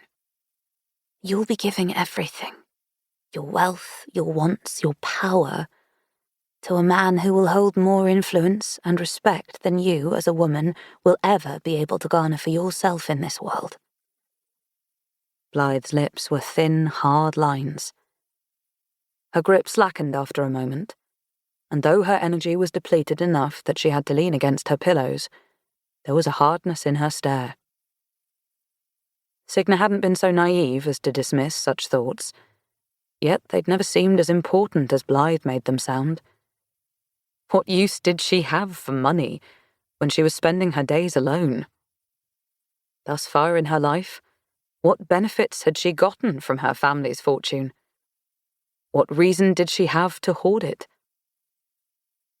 I will not marry, Blythe announced eventually, her voice a touch weaker. I've enough money and status to do whatever I wish, without sharing myself with a man. Her chin was knife-sharp, and although Signa had never heard such a claim before, she believed her cousin. Drawing her legs beneath her, Signa settled into the bed and asked, "What will you do then, with all your time?" Whatever I wish. A light sparked in Blythe's glossy eyes. I will paint and travel and wander the halls at night so that I may sleep until the afternoon should I desire. I will have a hound, or 3, and I'll spend my mornings riding horseback with no one to care for but myself. There are no limits to what I might do, for I will be wholly in charge. Signa supposed it would be grand to do whatever one wished, without any responsibilities. It was a marvellous freedom, and yet she wondered. "And you'll do all these things alone?" The idea made her wilt a little. Blythe looked affronted. Of course not. I do have friends, you know. I'll visit them when I get bored, and Percy, and you, I suppose. The last few words were spoken softly, as though they'd surprised even her. She looked away before she could see that Signa leaned back, struck by the weight of those words. Since the day Signa had unknowingly saved her cousin, she'd been able to feel the bond that tethered them. Every day it grew beyond those confines, into something more tangible. A fragile flame that Signa wanted nothing more than to nurse, to protect and stoke, to warm herself as she watched it burn. "I'm glad to hear it," Signa whispered, still clutching her cousin's hand in her lap. "Though I must admit that I met some friends of yours, and to be frank, the idea that you'd seek some of them out for company is astounding." It was in that moment Signa heard Blythe's laugh for the first time. It was warm and rich, so unlike the cold and severe self she portrayed. The toll of wedding bells, or the very first trill of a piano. Blythe was difficult to look away from, beautiful and fascinating, someone who'd likely draw every eye in a room. Signa wondered what her cousin was like before the illness, what she had been like when her family was whole and she was healthy. If that laugh was any indicator, Signa very much wanted to meet that girl someday. Few are true friends, Blythe said with mirth. Most are unfortunate acquaintances. What about Eliza and Diana? Are you not close with them? When I fancy some gossip, they're the first ones I seek. We're not close, though. That's the thing about society, cousin. There are vultures who will wait for the moment you stumble. And when you do, they'll sooner pick the skin from your bones to serve themselves, rather than help you back to your feet. It's too easy to become prey. Signa averted her attention, focusing on her lap and on the deep lines on the palm of Blythe's hand. She'd heard there were people who could tell your fortune from those lines, and she wondered what they might see in Blythe's. Could a life like the one she spoke of, free but alone, truly be so fulfilling? "What of Miss Killinger?" Signa asked eventually. "I knew her once, you know. Long ago, she and I were close friends. Is she a vulture too?" Blythe's smile was small but bright. Charlotte is wonderful. She's the only one who's bothered to visit me since I've been ill, and when my mother passed. We've been close for years, ever since she and her father took residence on some land across the woods, so that she would have a better opportunity to find a husband. She's kind and smart, and a fantastic cook. She makes all sorts of jams and marmalades and syrups from things she grows in her garden, and she brings them to us as gifts a few times each year. That kindness did indeed sound like the Charlotte she knew, and Signa was glad of it. Glad that if society truly was more like what Blythe warned of than what she'd envisioned all this time, there was still some good to be found within it. Signa hadn't realized she'd been silent for some time, until Blythe patted her on the thigh. "What about you, cousin?" she asked. "I did not mean to steal your excitement. Tell me, is there someone you've got your eyes on?" Signa clawed at her memory for the name of the eligible bachelor Eliza had given her during their tea. "It seems Lord Wakefield is a popular choice." The reply earned pursed lips from Blythe. "He's handsome enough, I suppose. Honourable and titled, which makes him a fine match, though I never would have guessed he'd be your type. He's very proper." "You think I can't be proper?" Signa laughed, letting herself imagine for a moment what Lord Wakefield might be like. He'd have broad shoulders, she thought, and would look quite dignified. But the more she fleshed out an image of him in her mind, the more the image began to shift, until she saw smoky eyes and a man as tall as a willow. Until she saw Silas. Her thoughts strayed to the feeling of her body against his when they'd been hiding in the closet at Gray's. Yet the more she thought of that, the more she thought of her past night spent hand in hand with death, and of how natural it had seemed. She remembered the thrill that seared her veins when they'd touched, and the curiosity that kept her thoughts wandering back to him. So thoroughly did these men fill her thoughts that Signa moved to the open window to cool the heat upon her skin. What was wrong with her? It was Lord Wakefield she should have been thinking about. For if a gentleman like him was to call upon her, Signa could guarantee her place in society, and a life full of good company and grand, joyous balls. Yes, that was what she should think about, indeed. Security. Not late-night trysts with Silas, or midnight romps with death. She needed to get a hold on herself. Signa chose to focus instead on what she needed, to pry at the dam of the Hawthorns and see what information she might be able to break from it. To learn something that could help save Blythe. "It's Percy that the ladies are truly after. He was helping me learn to dance today when your father walked in. Forgive me if this is not my place, but I've been here for a few weeks now, and it's becoming increasingly clear that the two do not get along." Blythe curled her fingers in the sheets, and Signa held her breath, wondering if she'd already pushed too far. She remembered how it had felt to have Eliza and Diana prying at her, scavenging for gossip they could take and spread to whoever might listen. Blythe would be a fool to believe that Signa, a girl she hardly knew, wouldn't do the same. But Signa had no mind for gossip. She wanted only to save Blythe, and for the puzzle pieces in her head to begin their assembly. Blythe, it seemed, recognized this.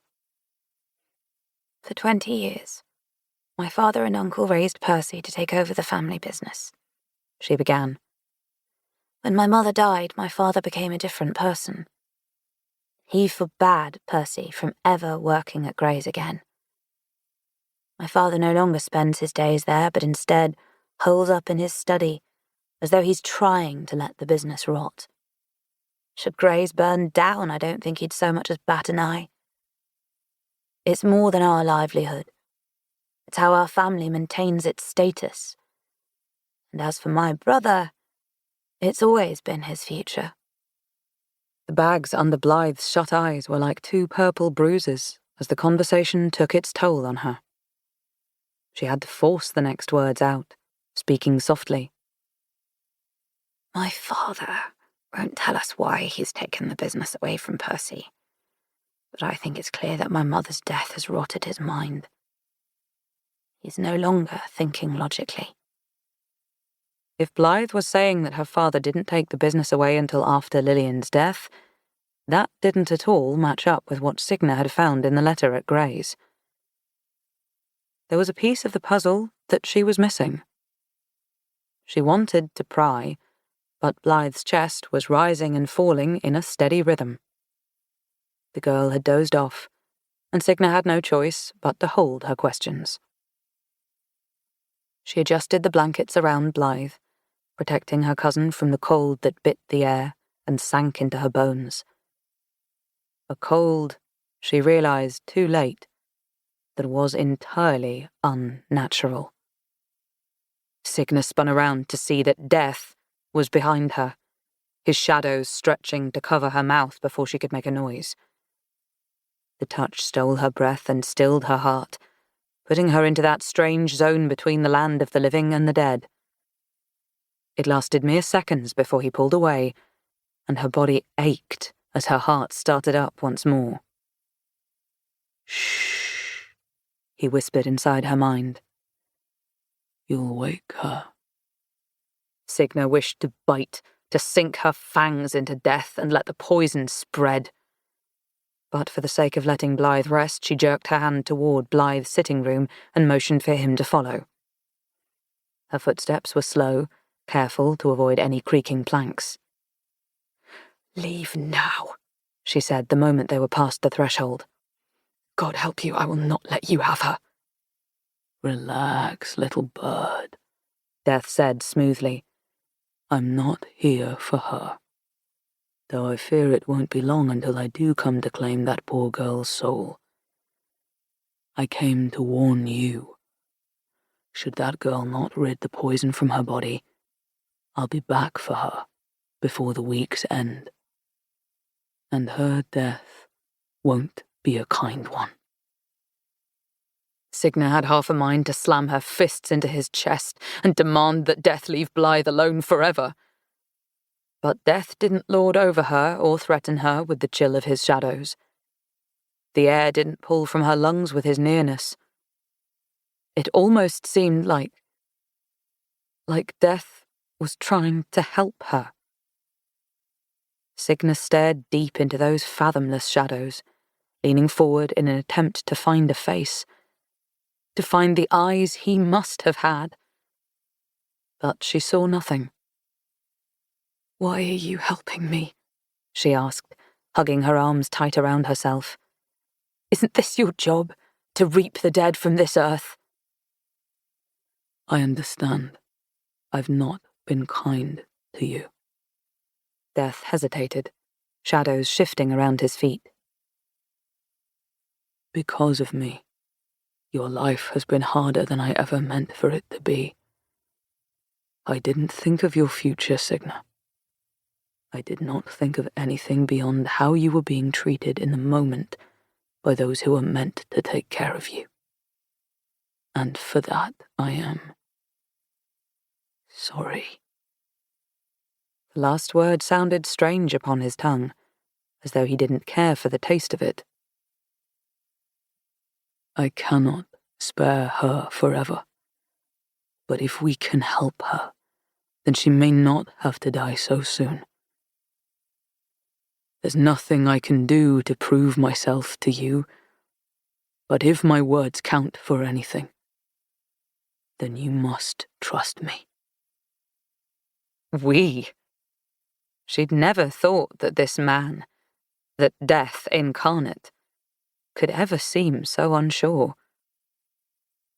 I'll be searching too, and I'll let you know if I find anything to help her. Death spoke aloud now, in a watery voice that sent shivers up Signa's spine. She'd forgotten how much she liked that sound. "Thorngrove has a library," she said suddenly, pulling her thoughts from the space they too often liked to venture when he was nearby. "Perhaps I can find something there about an antidote." He nodded. See what you can find there tonight, and in the meantime, I'll do some sleuthing of my own. Thank you, Signa whispered, shivering as his shadows fell still, and the air around them plummeted at least 20 degrees. For your help. And for telling me. You're welcome. Again the words sounded strange, like he struggled to even form them. Our lessons will continue once you find something to expel that poison. She nodded as Death disappeared into the shadows that stretched to claim him. Only when she was certain that he was gone did Signa peer around the door back at Blythe, watching the slow rise and fall of her chest. Then she clutched her own, her heart beat like a caged beast. She checked her cheeks, too, placing a palm upon each of them, only to discover that both were hot to the touch. All this, over Death, over someone she'd spent her life hating. What in God's name was wrong with her? Chapter 24. Thorngrove was well asleep by the time Signa realised she hadn't the faintest idea where the library was. She paced the floor of her sitting room, nightgown trailing behind her, and curling at her ankles as she strode back and forth through the room. Consulting the library was the simplest way she could think of to find an antidote for Blythe, and while Signa preferred to conduct her search away from prying eyes, it wouldn't do to be found roaming the halls after being caught by Elijah once already. She'd investigated the entirety of the second floor, and most of the first by this point, which left only the third story. Signa was formulating her plan, and an excuse in the event she was caught, when she heard the glass doors leading to her balcony rattle. Though her chest went cold, she realised soon enough that a spirit would have no need to knock, and that Death lacked enough manners to even consider doing so. So when the sound came again, several moments later, and sounded like someone tapping against the glass, she figured it could be but one person. She pulled her robe around herself as she opened one of the doors for Silas. He appeared to have climbed up the branches of a willow to get there, leaves still in his dark hair. Evening. His grin gleamed bright in the moonlight. You couldn't sleep either, huh? She had half a mind to shut the door and let him climb back down. What on earth are you thinking? You can't be here. Despite his size, he was graceful as a feline, not making so much as a noise as he slipped past her and into the room. I saw from below that you had a candle lit, and your shadow kept pacing across the glass. I wanted to check that you were all right. This boy would be her ruin if they weren't careful, though Signa had to admit that her blood rushed a little quicker with the thrill of a late-night visit. She didn't even necessarily mind that she wore only a robe over her nightgown, more curious about what he might think of it, and what reaction she might get, than embarrassed. Sure enough, Silas's eyes lingered upon her body for a beat too long when he thought she wasn't looking, and he quickly cleared his throat and turned his attention to the ceiling when she turned back.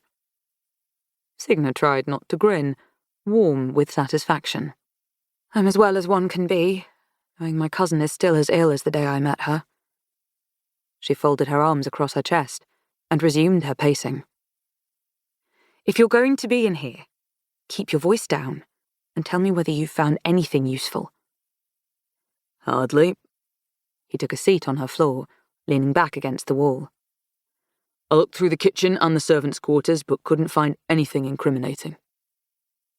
She feared as much, but hearing it aloud made it all the more aggravating. She ran her hands through her hair, tugging at the ends. We must find something to help her. I hear there's a library in Thorngrove, and I'd like to check it to see if I might find an antidote, something herbal to ward off poison. Poison? He echoed, brows lifted. That's a new development. I suppose if there's a chance to find anything about that, your best bet truly would be the library. It's massive. You know where it is, then? Signa grabbed Silas by the arm and hauled him to his feet. Could you take me there? Right now? In the middle of the night? Dressed like that? When Signa didn't let go, he grinned and said, How scandalous you are, Miss Farrow. If you insist, then follow me at once. He led the way out into the hall. The walk up to the 3rd story was achingly slow. Signa took each step with the utmost caution, bunching her nightgown in her fist so that she wouldn't trip over the long hem. She trailed behind him, finding it odd that a stable boy knew the house so well. Then again, Silas hadn't always been a stable boy. Perhaps whatever job he'd had while Lillian was still alive allowed him occasional time in the massive estate. She made a note to ask him about it. Later, though. Once they'd found something to help Blythe. For now, she asked, Do you come here often? Her curiosity besting her. I've only had the opportunity to tour the house a few times. He walked with a confident ease, appearing far less worried about them being discovered than she was. The staff have spoken of it enough, though. They don't journey up here much if they can avoid it, and even then, they come only in the day. Elaine had said the library was thought to be haunted, and if the staff went to such lengths to avoid it, Signa hated to imagine the spirit that awaited them inside. For years, she'd avoided spirits, though if it was possible this one knew anything about Thorngrove or Lillian's murder, it was too much of a lead to pass up. But with Silas here, she'd no idea how that was feasible. You should leave once I'm there, she told him. Nothing good will come of us being seen together. He cast her an irritated look over his shoulder. 2 sets of eyes are better than 1. And besides, even if I'm fired, you said yourself that I'd be taken care of. She tried not to roll her eyes, for while he might be safe, she certainly wasn't. And the last thing she wanted was to have to hire Silas if he ended up being responsible for any wild rumours or allegations about her. Still, he had a point. Death's warning was nothing to scoff at, and if she wanted to save Blythe, having Silas's help was worth the risk. The library was easier to find than she'd expected. 2 oak doors with heavy brass handles led to a tremendous room with towering mahogany shelves stuffed full of books. There were rows upon rows of them, and in the centre of the space were writing desks and plush leather reading chairs that looked comfortable enough to spend a day in. The room was lit by windows that bathed the room in pale starlight, bright enough to see shapes and the vastness of the library, but too dark to read the titles of the books. Signa breathed in the musty scent of old parchment and ink. We'll need to find a light. No sooner were the words out of her mouth before a candle upon one of the desks lit itself. She made no move to grab it immediately, and instead looked at Silas, nervous he would run. He opened his mouth only to clamp it shut again. There wasn't a single excuse to explain a flame igniting of its own accord, and neither of them tried to offer one. Well, Signa cleared her throat. At least we know all that talk of a spirit wasn't just a rumour. Silas's brows were to his hairline, yet, all things considered, he was handling this remarkably well. Probably, she imagined, for her sake. At least whatever's in here doesn't appear to be malicious. At least not yet, Signa thought, as she squinted through the shadows, wondering where the spirit might be hiding. It was unnerving that she hadn't seen the spirit so far. She'd spent years ignoring them, hiding and pretending not to see, and she certainly didn't favour having the tables turned. Silas picked up the candle. So we're looking for books on botany? Yes, preferably something that discusses the medicinal uses of plants. Across the library, a shadow whipped through the darkness, and Signa realized it was a book only after she'd stumbled into Silas, biting back a yelp. It came from many rows ahead of them, and when the two of them simply stood there, another book flew from the same shelf. Setting one hand on her waist to steady her, Silas held the candle ahead of them. Signa squinted through the glow of the flame. "Do you think—" I do," Silas said, voice flat. He started toward the shelf the books had flown from, stopping to hover the candlelight over one that had been thrown. It was a thick, leather-bound book on botany. They turned the corner to another row of bookcases, and Signa seized Silas by the arm, fear catching her breath as she saw who was helping them. The spirit was an older man with translucent blue skin, a full white beard, and spectacles that sat low upon his wide nose. Seeing that Signa had noticed him, he stood a little straighter. "Are you all right?" Silas asked her, steadying the candle. The spirit watched it with deep concern, and when it looked as though it might tip from its holder, he hurried to press a glowing finger against its side to steady it. "Careful," warned the spirit. "Books are fragile things." Quite well. Signa leaned against the edge of a shelf, hoping her words were enough to satisfy both Silas and the spirit. Only when it was clear that this spirit was not volatile like Lillian did her shoulders loosen. It wasn't malevolent, nor was its death so gruesome as to alter its appearance. "Do you know anything about the spirit that's rumoured to haunt the library?" she asked Silas. "Not much. I heard he was a scholar who married into the family and died in one of those chairs. He fell asleep reading and passed away peacefully. Some say he was trying to read every book in the library." "The chairs have since been changed, actually," the spirit noted. "And my name is Thaddeus. Thaddeus Kipling. I'd have read every book in here by now, except they keep bringing more in." A spirit tethered to life by its desire to read. So novel was it that Signa almost laughed. "He seems helpful enough, not nearly so malicious as I feared," she noted.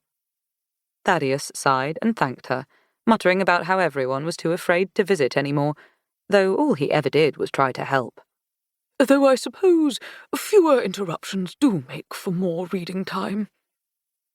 Again, she had to hold back her laughter.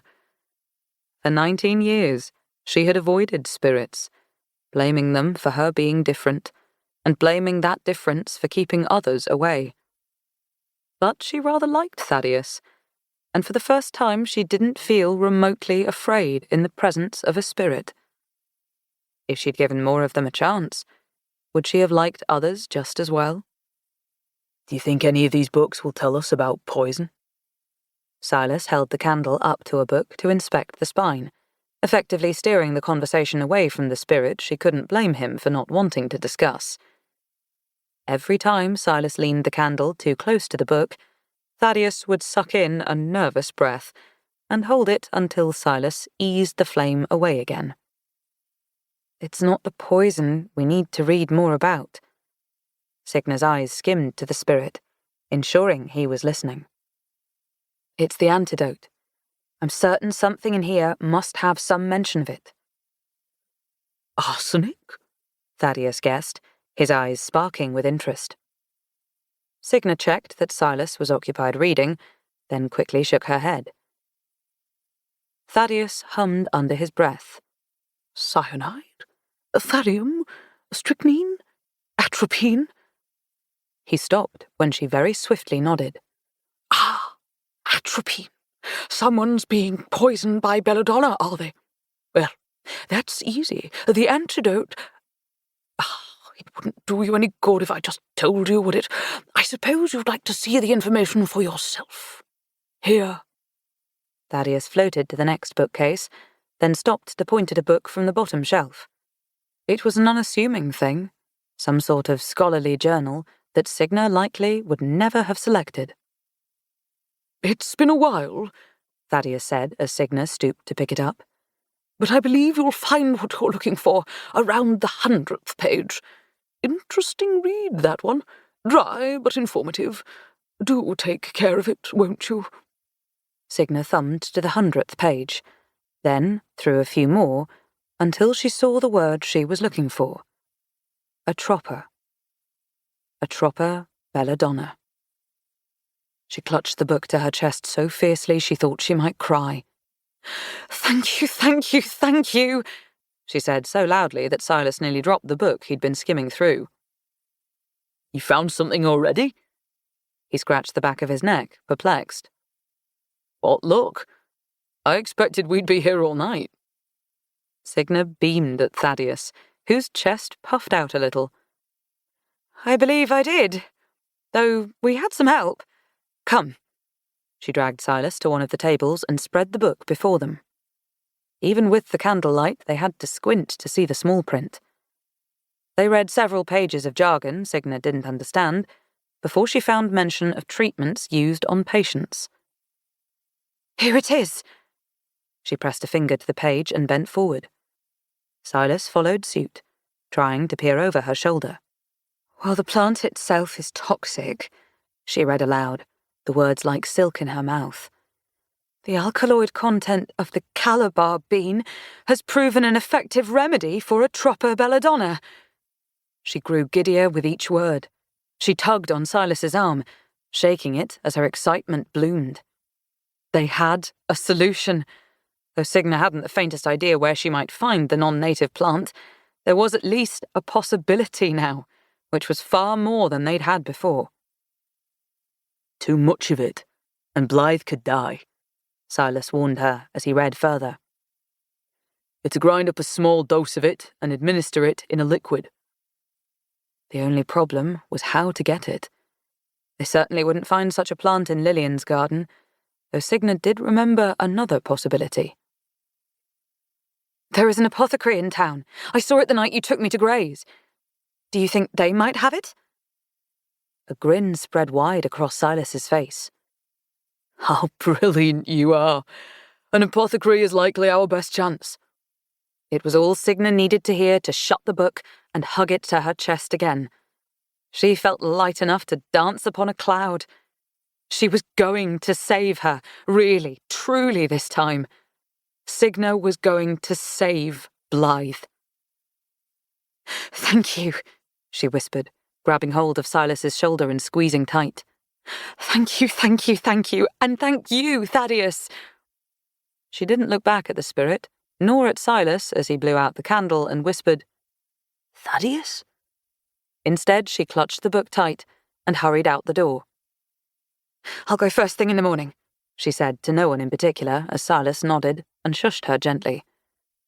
She listened for his sake, but Signa no longer cared who heard her now, because everything was going to be fine. No, it would be better than fine. It was to be wonderful, because first thing in the morning she would gather the antidote and Blythe would finally have her life back. Soon, all would be well again. Chapter 25.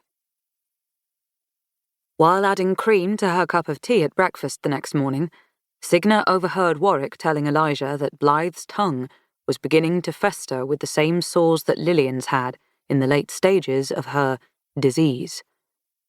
Blythe had been sick throughout the night, unable to keep any food or drink down. Signa gripped her knife tight, trying not to let her frustration draw attention to herself, for fear that Elijah might suddenly come to his senses and not allow such a conversation at the breakfast table. Death's warning had been fortuitously timed, and now that a cure was known, Signa had only to get her hands on it. But she couldn't help wondering why Blythe was still so ill. Signa had instructed her not to drink anything but water, had told her to dump her medicine when no one was watching. Signa had checked Blythe's room that very morning while her cousin slept. She'd inspected the cold tea and pastry left at her bedside, both of which were fine. But because her tongue was starting to show signs of poison, Signa knew that somehow she was still consuming Belladonna. The doctor doesn't think it wise for her to have visitors today, Warwick told Elijah, who was scraping butter across a muffin in an angry manner Signa had not known someone holding a muffin could be capable of. He and Percy were able to break the fever this morning, though she had a bout of delirium. Signa was glad, at least, that Percy had been there to supervise the doctor when she couldn't. She tried to steal his attention across the table to tell him as much, but Percy kept his tired eyes low as he stirred his untouched porridge. What did she see this time? Elijah was as brash as he was dishevelled, greying hair sprouting from his head every which way. He wore spectacles low on his nose and was still wearing an emerald robe with matching slippers, while Signa already wore her corset and a pinstripe wrapper, with her hair twisted into an elegant knot at her neck. She'd have to change into a wool visiting dress before leaving the house, as to do otherwise would be met with immediate gossip and ridicule. While Signa had spent so many years longing for a place in society, she found herself becoming a bit tired, and immensely jealous of Elijah's lack of care and decorum. It was Mother. Percy was the one who answered, still not looking up. Blythe claimed she was in the garden with our mother. It made no sense that after months with both Blythe and Lillian ill, no one had suspected poison. Was the doctor truly so incompetent? Perhaps company is exactly what she needs, Signa said in her rage. The signs were there. The delirium, the sores, the sour stomach, coughing up blood. It was all there. It was true she knew a fair bit more about poison than the average person, but still. Miss Farrow, Marjorie, who wore more rouge than usual upon her cheeks to conceal that one side of her face was still swollen, seemed ready to chide Signa before Elijah waved her off with his knife hand. Let her speak freely. Any rules we maintained in this home ended long ago. He ate nearly half the scone in one bite. State your piece, girl. Despite his erratic behaviour, Signa found she rather liked Elijah and his bluntness. In a world revolving around forced niceties and bending to the whims of others, it was refreshing. Still, she could not simply tell him that she knew of an antidote for Blythe's illness. She had to tread these waters lightly. In this state, it would be a burden on her mind to be left alone with such thoughts, Signa said. If you don't mind, sir, I'd like to head into town to see if I can find something that might lift her spirits. Just a small gift, should you allow me some money and your permission. Percy, who'd been glaring into his porridge as though it was the source of all his troubles, finally peered up at Signa with interest. Marjorie, however, was having none of it. If the doctor doesn't recommend she has company, Marjorie said, grasping a fork firmly in one hand, we should abide by his suggestion. As a governess, she was welcome to sit and dine with the family, but she spoke too openly for any household that hadn't abandoned the strictures imposed by society. Too freely, and without anyone reprimanding her. As we did with Lillian, Elijah asked coolly enough that several at the table shivered. A lot of good that did my wife. Signa collected Elijah's words and stored the memory away to add to her collection. One day soon, she would gather up all the pieces and lay the entire puzzle before her. Percy! Elijah's voice boomed with authority. You will go with your cousin. See that she is safe and has what she needs. Percy sat straighter. If we're to go into town, with your permission, I'd like to stop by Gray's and check on the orders. His voice was flat and factual, lacking even a hint of emotion to betray his earlier desperation to visit the club. The corners of Elijah's mouth twitched. You will accompany your cousin on her errand, and then you'll return. He spoke with finality. Percy seemed to feel it too, for while it was clear he wanted to argue, he settled in his chair and gripped his teacup, knuckles white. Yes, father. When he sank lower in his seat, Signa dared not look at him, guilt heavy in her chest. Of course. Percy was far from entertaining company. As he preferred not to ride horseback, a coach was readied for the journey into town. It wasn't too long a ride, but Signa had never been more uncomfortable. Even travelling with Silas, an unrelated stranger, had been easier to navigate. Signa missed the way Percy had been yesterday, before Byron had shown up with the news of Grays to spoil the mood. She missed his laughter and jesting, and the feeling of his spirit vibrant with life. The Percy she was with now was not the sly and teasing man that she'd been getting to know, but one who was rigid and proper and sharp. His thumb traced circles over a leather coin purse as he glared out the coach's window, chin jutting with great severity as he observed the passing landscape. Signa bit her tongue. It was cruel, she thought, that Elijah would not give him a chance, that he chose to ignore his son's suffering no matter how deep it was. "I found something, cousin," she said, hoping to lift his spirits. "We're not here to find Blythe pretty new gloves or stationery. We're going into town because I've found her a cure." Only then did he rouse. What do you mean you found a cure? His eyes were narrowed. There hasn't been a single doctor who's been able to help my sister. None of them know that she was being poisoned, but we do, and I found an antidote. There's an apothecary in town, and... An apothecary? His brows shot toward the ceiling. Signa, we cannot trust my sister's life to an amateur. There has to be a medicine that will help her. We can speak with more doctors. If the doctors haven't caught on now, they're either all fools or someone's been paying them off. Any retorts died on his tongue. You think that's possible?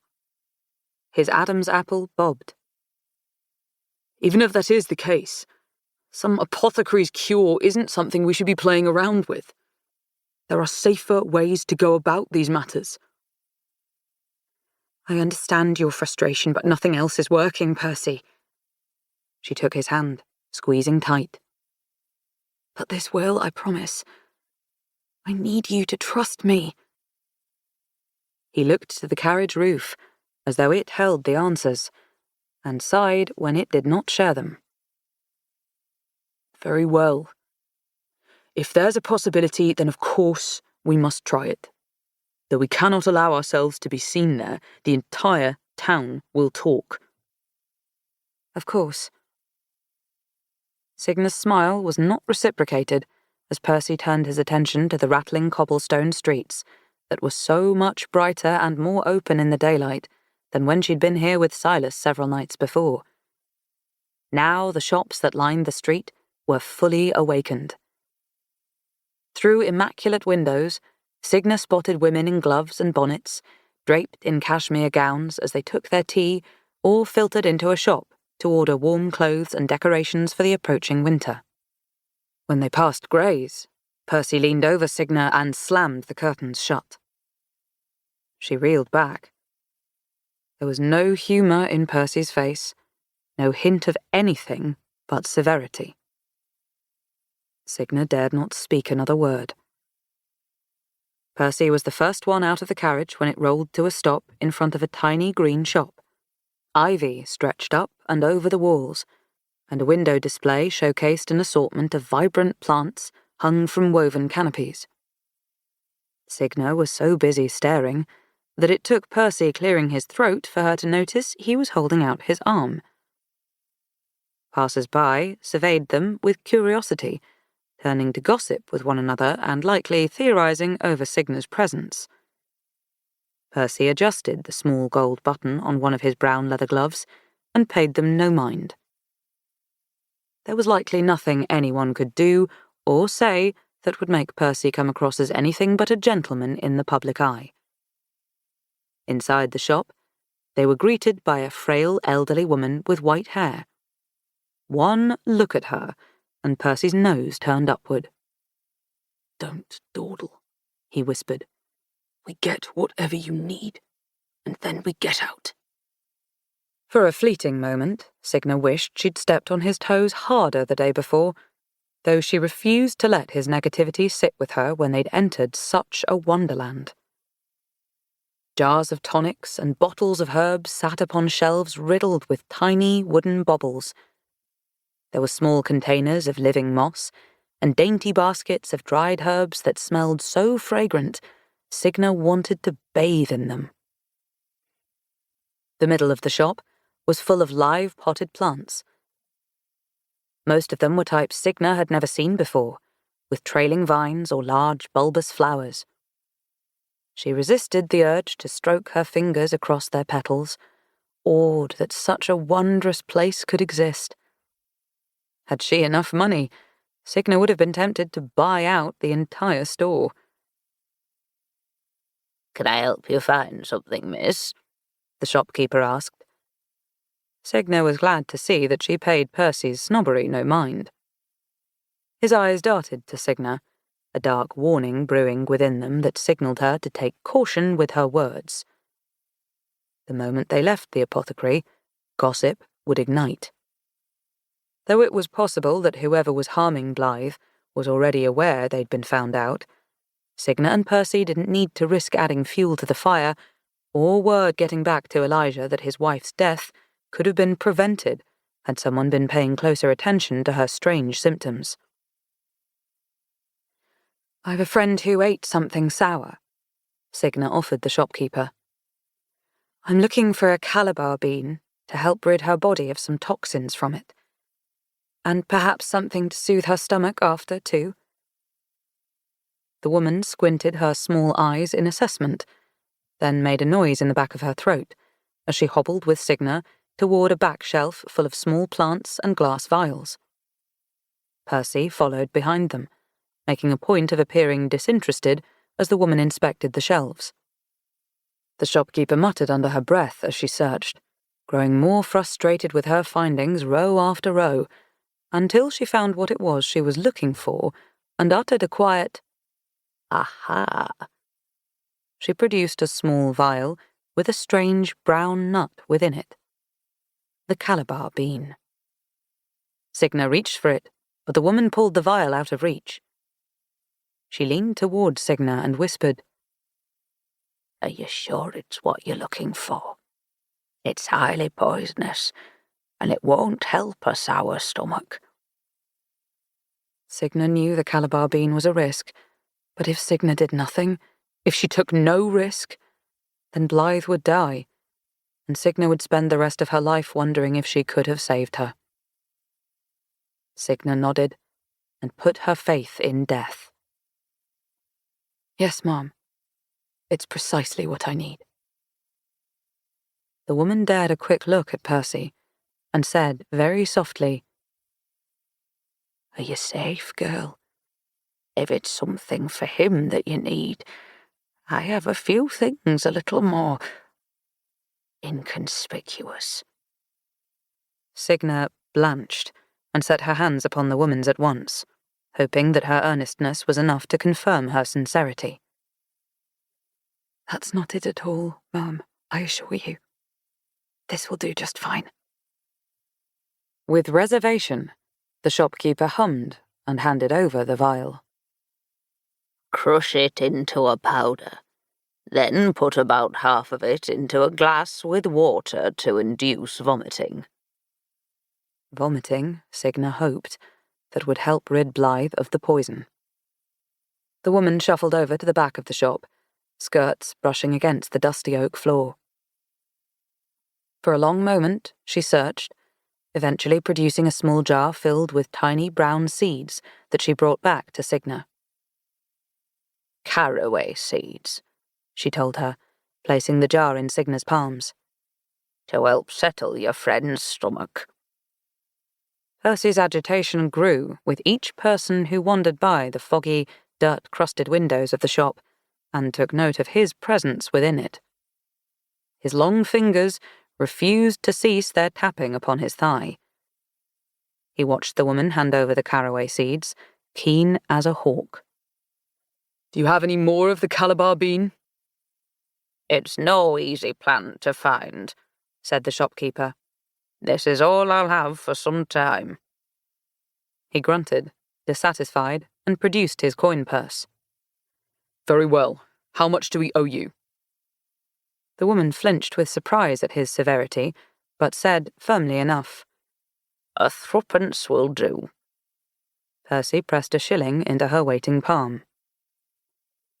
For your discretion.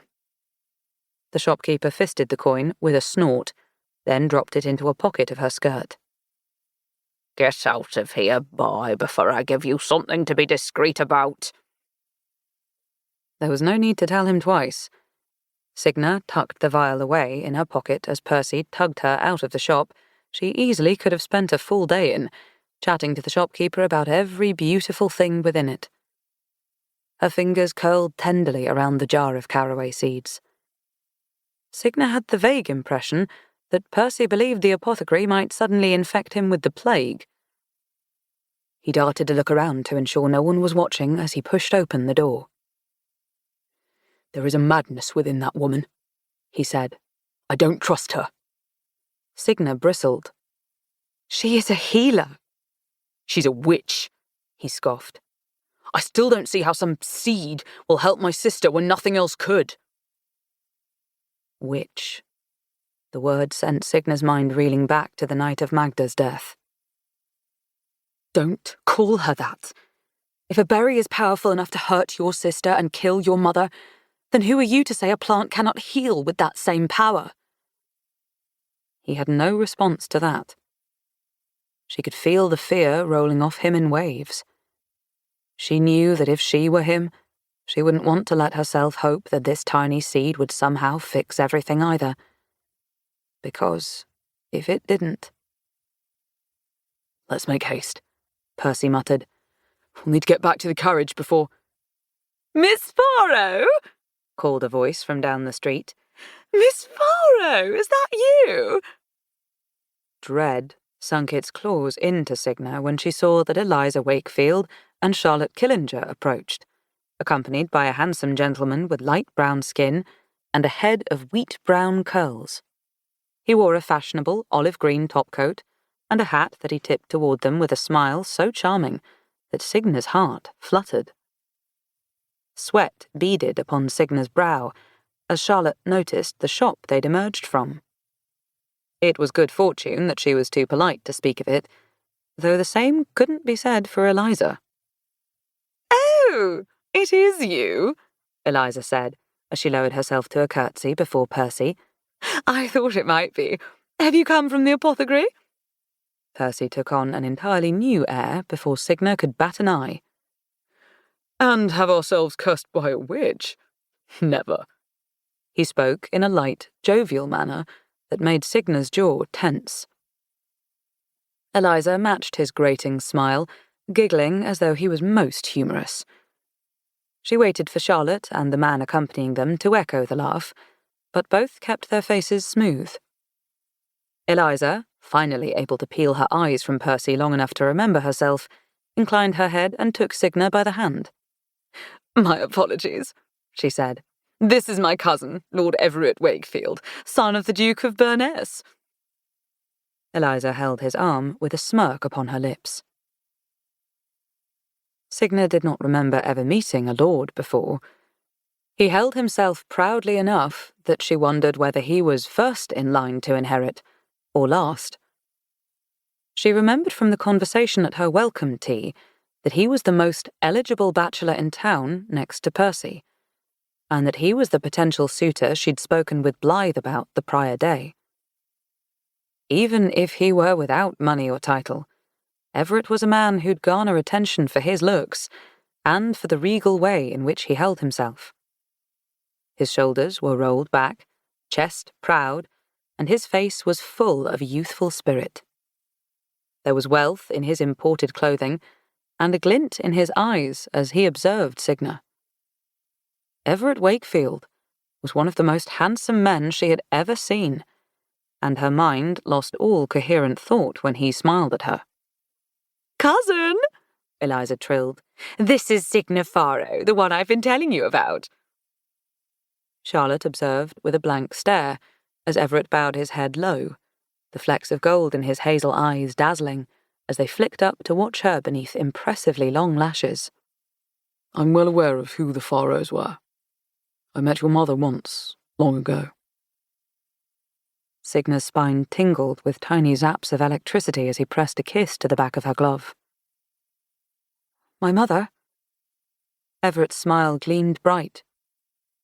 Our parents were once acquainted, though I'm afraid I don't remember your father. My memory's a bit hazy, as I was a young boy, though I do remember how the whole house would laugh when your mother arrived. She was a pistol, and my family adored her. I'm sorry for your loss, Miss Farrow. Signa had to remind herself to incline her head, too lost in her thoughts and a million questions she wanted to ask the man. She'd never expected her mother to be called a pistol. If the etiquette book she left behind and the stories Signa's grandmother had shared were right, surely Lord Wakefield was thinking of the wrong woman. It's lovely to see you again, Miss Farrow, Charlotte interjected, though to Signa's surprise, she looked more ill than she did enthused, her hands folded tightly before her. And you as well, Mr. Hawthorne. I'm afraid we haven't long to chat, as we've an appointment at the tea room. "Oh dear, Charlotte, thank you for reminding me." Eliza clapped her hands. "Do forgive me for being forward, but we'd be delighted if you were able to join us." Signa didn't miss how Charlotte's eyes darkened when she said, I'm not sure we'll be able to add more to our company with such short notice. "Nonsense. No one would deny 2 of the town's most prominent gentlemen." Eliza aimed her hopefulness at Percy. "I'm certain they will make an exception, if you'd be so kind as to accompany us." Percy's fingers tapped at his side, and he cast a sideways look at Signa. Tea, as Signa was learning, never really was just tea, and accepting an invitation meant every bit as much as requesting one did. It wasn't formal for Eliza to make the request herself, but having her cousin on her arm had made her bold. One couldn't exactly refuse tea with a lord, and though Signa knew what it would mean to decline, all she could think about was death's warning ringing in her ears, and that she desperately needed to get the antidote to Blythe. It's a kind offer, but perhaps we could join you another day. We wouldn't want to impose. Eliza didn't so much as acknowledge that Signa had spoken. "Everyone has been raving about this place. Trust me, Mr. Hawthorne, it'll be impossible to get in once the rest of the town catches wind. Everett and I absolutely insist that you join us today, don't we, Everett?" He grinned down at Signa. We'd be offended if you didn't. And though his tone was teasing, she knew the battle had been lost. Blythe would have to hold on a little longer. Chapter 26. Had the Calabar been, and all it symbolized, not been weighing down her pockets, the day would have been a lovely one for a promenade. Eliza looped one arm through Signa's, and the other through Charlotte's, the 3 of them walking well ahead of the men. "What a coincidence it is to find you here. I'd so hoped you'd have the chance to meet Everett prior to the spring. You're still planning to join the season, aren't you?" She still had to speak to Marjorie, of course, but it made sense enough to debut in the spring that Signa nodded. That's the hope. Charlotte's smile was polite but thin. It seems everyone and their mammas will be out this season. "How right you are," Eliza laughed. "What a challenge it'll be to find a husband, especially now when we'll be competing with Miss Farrow." She said the last part in a conspiratorial whisper. You will be the prized pony that all the men will bid on. It's fortunate for us that only one of you from Thorngrove will be out this season, for it will be the same when Blythe makes her debut. And it's fortunate for me that the one I've got my eyes on is your relation. Though Eliza's incessant gossip was tiresome, she was quite pretty, and her family was affluent enough that Signa knew without asking him that Percy would be equally interested in her. But would Eliza's interest continue if Percy didn't inherit Grey's? If you'll excuse me. Eliza peeled herself away from the women. I believe I'll get a head start on that. She moved back in one quick stride, taking her place at Percy's side and tilting her head back, laughing at whatever he said. Left with Charlotte, Signa asked, Is what Miss Wakefield said true? I never thought that my debuting would be a problem for anyone. Surely that couldn't have been what soured Charlotte's mood the last time they'd spoken.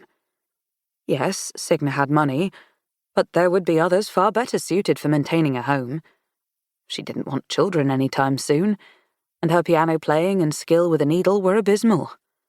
Not to mention that there would be more beautiful women out for the season, like Charlotte, whom anyone would be lucky to have as a wife. It's not that it's a problem. Charlotte kept her voice low enough that Signa had to strain to hear her. But it makes things more difficult for those of us who must secure a strong match. If Blythe weren't sick, it would have been the same situation.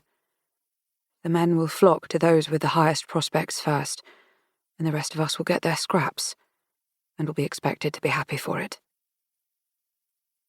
What of a love match? Signa asked, not having a taste for such a callous stance. Surely it wouldn't matter how many ladies are out each season if one was to make one of those. Charlotte dipped her chin and peered at Signa as though seeing her for the first time. Ever since my mother died, and we were forced to move after the scandal, my father has been struggling to keep us afloat. He never had a son, so it's my duty to find someone who can support our family. I don't have the luxury of a love match, Miss Farrow.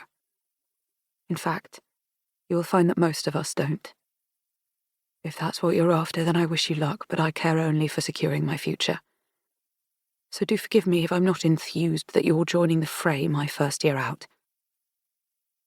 Charlotte's words stung like a wound. Signa knew she could carve out her own future, but she'd never considered that some women would have to be with a man not of their own choosing, simply to exist. It was the last thing she wanted for her friend especially. Signa wanted a love match. She wanted someone to dance with, and to laugh with late into the evening. Someone whose company she wouldn't tire of years from now. She wanted the same for her friend, too. Signa wanted to ask Charlotte if there was anyone she did fancy, but she fell silent as they came upon a small tea room. Another time, then. They'd have the discussion another time. Everett held the door open, and one by one they filed inside. The tea room was clean and quaint, with a large circular mahogany table already prepared for them. It was set with a beautiful arrangement of gilded petit fours, peach and chocolate scones, golden crumpets, miniature glazed fruit tarts, and delicate cucumber sandwiches. Signa's stomach betrayed her by growling, wanting to sample everything. It was unfortunate, the way societal rules could hinder a person. How much simpler life would be to not have to think about what she was expected to eat, and in what order. She strongly preferred Death's philosophy of simply wanting something and taking it. Everett pulled chairs out for Signa and Charlotte, the latter of whom sat with more grace than Signa thought herself ever capable of. Percy followed suit for Eliza, who unfurled a black fan that she fluttered to conceal a blush Signa was certain wasn't there. It seemed there was a language with these fans, one Signa did not understand, but had Percy entranced as Eliza fanned herself with slow and deliberate flicks of her wrist. The more she fanned, the more Signa wanted to reach across the table to throw the beastly thing out the window, for it wasn't even hot out, and the fan's wind kept blowing baby hairs into her face. Everett must have shared similar feelings. He screwed up his face and tried not to laugh at the sight of his cousin. When he caught Signa looking, he smirked. Charlotte glanced away in silence, spooning sugar into her tea. "Have you been at Thorngrove long, Miss Farrow?" Everett asked as he took a seat, waiting for the women to take their savouries from the arrangement before doling his own onto a small porcelain plate.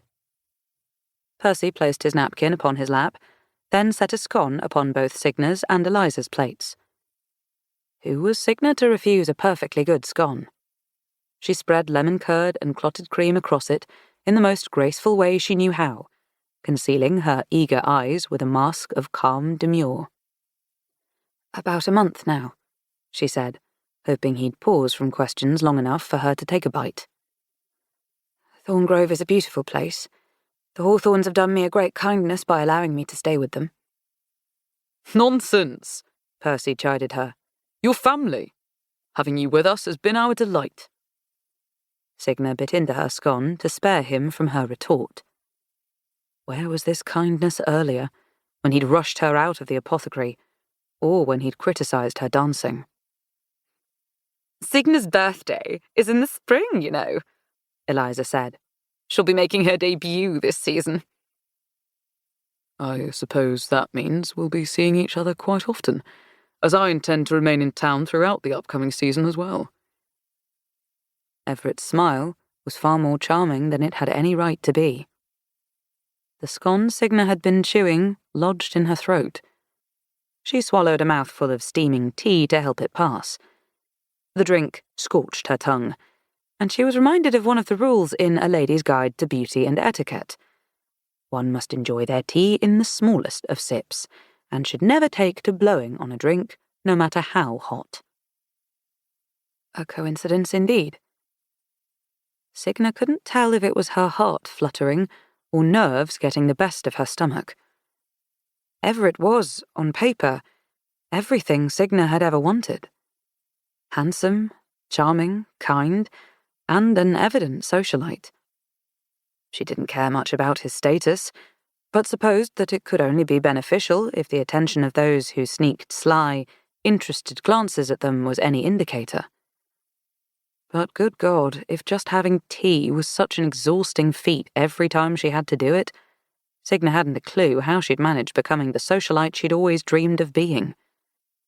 She wished, vaguely, that she were able to ask her mother how she'd done it. Signa took another too-hot sip and sampled a cucumber sandwich before spreading butter across a crumpet, letting Percy do the talking while she took care of the food. The sooner it was gone, the sooner they could head back to Thorngrove and Blythe, and the sooner she could get out of her own head. Percy put on a display of gentlemanly behaviour, flattering Eliza and wooing her in a way that delighted the young woman. He seemed every bit the ladies' man that his father had allegedly been, asking Charlotte and Eliza of their hobbies and whether they'd seen any performances at the opera recently. He refilled Eliza's teacup with the utmost attentiveness, dripping with more charm than Signa had thought him capable of. Charlotte, meanwhile, spoke to Everett of his many travels. Signa listened with great fascination as they discussed parties and sporting events she hadn't been privy to, and joined the conversation when Everett pressed for information about her interests and what she and Percy were doing in town. Percy, of course, came up with a lie before she'd been able to answer. All the while, Signa was too aware of the rigidness of her spine and how her neck ached from trying to keep it so straight. She was certain she'd broken several dining etiquette rules, like what foods to eat in what order, when to put the sugar into her tea, how many fingers to use when she held the cup to her lips, but fortunately no one mentioned any quibbles, though she did catch Eliza gaping at her a few times. While the rules were embedded somewhere in Signa's brain, the practice of them felt unnatural. Eventually she ceased eating and drinking altogether, as to not offend everyone in the room who watched her at Lord Wakefield's side. The rest of the afternoon passed in a blur. Signa asked few questions, unable to fully relax for fear that she'd do or say something wrong. Perhaps it was silly to worry so, given that Eliza was too thoroughly enamoured with Percy and her own fan-waving to care about the number of scones Signa consumed, and that Everett and Charlotte were nothing if not cordial. Still, stress was summoning hives across her skin, and her stomach was queasy. Finally, as the tea ran cold and the food disappeared, Percy set his folded napkin upon the table and stood. Everett followed suit, helping Signa and then Charlotte out of their chairs. When they were all standing, he offered Signa his hand. A moment of panic surged through her before she took it and allowed him to escort her outside. "It was a pleasure to meet you," he said, his smile gleaming with the straightest, whitest teeth Signa had ever seen. "I'm looking forward to getting to know you better, Miss Farrow, over the course of the upcoming season." For years, Signa had imagined a moment like this. In it, however, she'd never envisioned that she'd have sweat along her back, or that her dying cousin would be waiting for her to come and deliver her a cure. It was too much for Signa to even think about, which was why she detached herself from Everett and grabbed on to Percy, hoping her smile looked convincing. "I'm looking forward to it as well," she told Everett, discreetly digging her fingers into Percy's arm until he clasped his hand over hers and smiled. So genuine was Everett's smile that Signa's stomach twisted with guilt.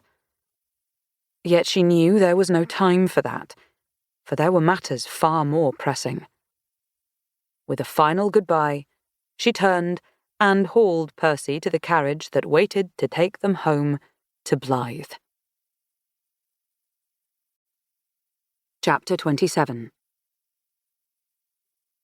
Percy drew the curtains shut the moment they were in the carriage, exhaling as he sank low into the seat.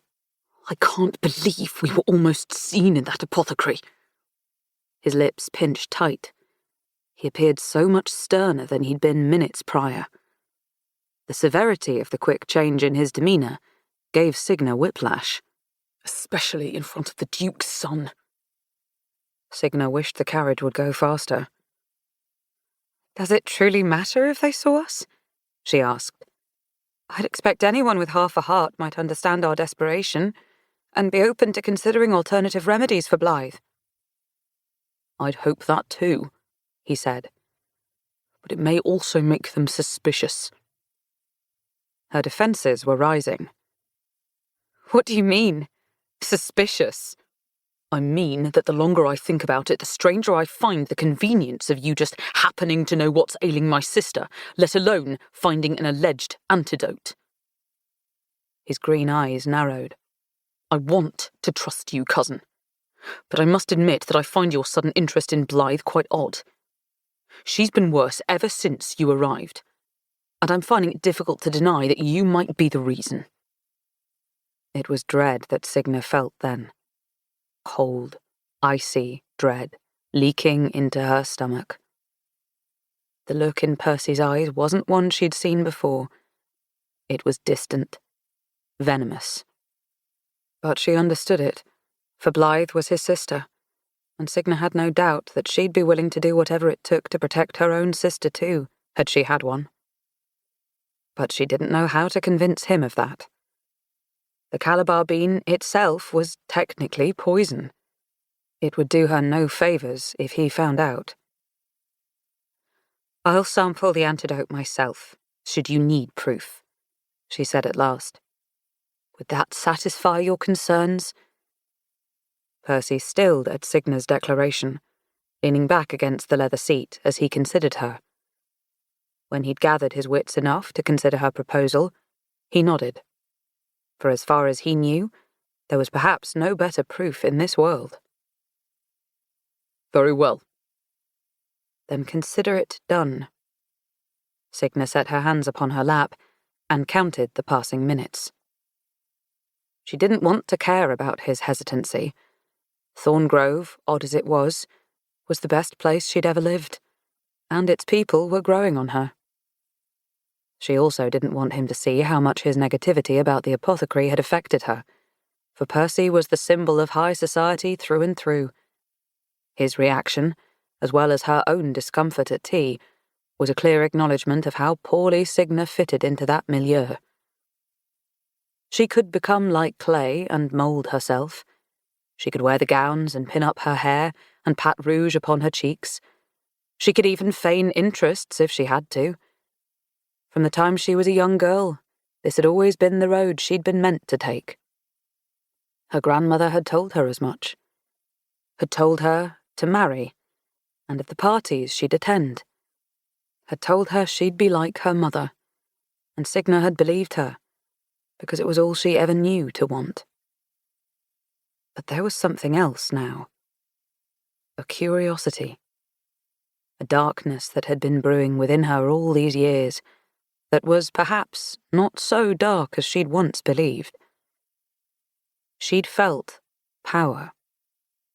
She'd felt the heat of her skin beneath a man's touch. She'd felt what it was like to sneak out and ride horseback beneath the moon. And she liked that darkness more than she cared to admit. She stewed in the silence of her thoughts for the entirety of the ride.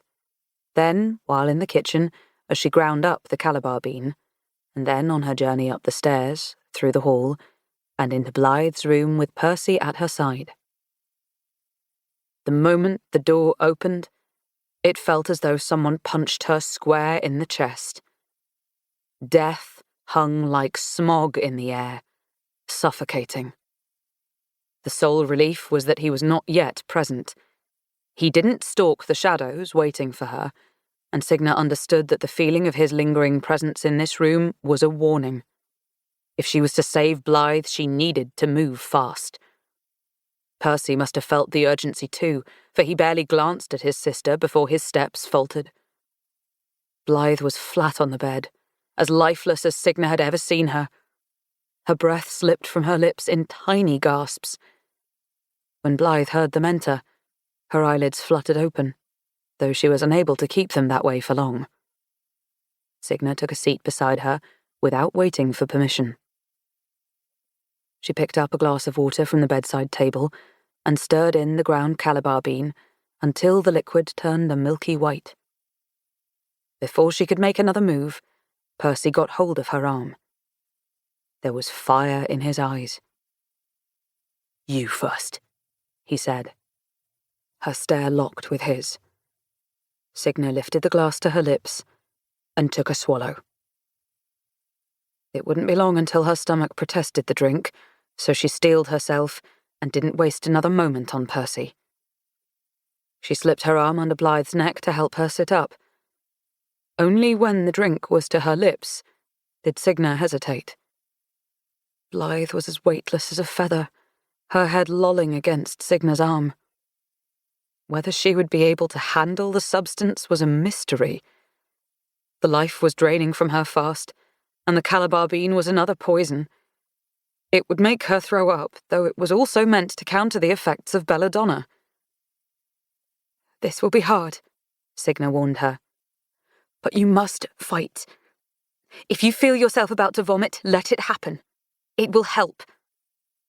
Blythe said nothing, but the fluttering of her eyelids led Signa to believe that she understood. Percy stood beside them, eyes anxious. "Will she be all right?" Signa could have killed him for that question, and she flashed a look that warned as much. Blythe was sick, but she could still hear them. "This should help her tremendously," Signa said, without adding, "should her system tolerate it." She goaded Blythe into drinking half the glass, then took a basin from the floor for when the moment arrived that they'd need it. "I'm sorry," she whispered, sitting close, smoothing the damp, stringy strands of Blythe's pale blonde hair off her forehead. "I must have missed something. I thought only the medicine was poisoned, but I'm not so sure anymore." "Or perhaps one of us slipped up and gave away too much information to the wrong person." A hint of accusation lingered in Percy's whisper. Signa had told someone, admittedly far more easily than she should have. But Silas had helped her. He'd shown her the library and taken her to graze. If he wanted Blythe dead, surely he wouldn't have been so helpful. No one slipped up. She spoke with confidence. I must have made a miscalculation. We'll have to monitor what she consumes more carefully. And what of your remedy? He nodded to the remnants of the milky white drink. Will you have enough? Should this happen again? Signa nodded. For one more dose, yes. Though let us hope she won't need it. Let's pray that you're right. Percy's brows were severe as he watched Signa work with the caraway, preparing it for after Blythe lost her guts, which didn't take long. I'll stay with her, Signa said, thankful for quick reflexes as she got the basin to Blythe just in time, helping again to smooth the girl's hair back from her face. Her own stomach was cramping, nausea rolling over her as cold sweat prickled her skin. She refused to let on in front of Percy. The nausea would pass soon enough. We'll need water, she told him with stern authority. Go ask the kitchen staff for some bread. She needs to eat something easy on her stomach once we've gotten through the worst of this, and please be discreet. Percy nodded and cast one last look at his sister. She'd never seen his cheeks so hollowed out, or his eyes so empty. He turned on his heel without so much as another word, the sound of his boots clicking as he disappeared down the hall. It was late into the evening when Blythe began to settle. Signa hadn't been certain that her cousin would make it when Blythe's laboured breathing tightened and her skin became feverish. But somewhere during those long hours, there'd been a turning point.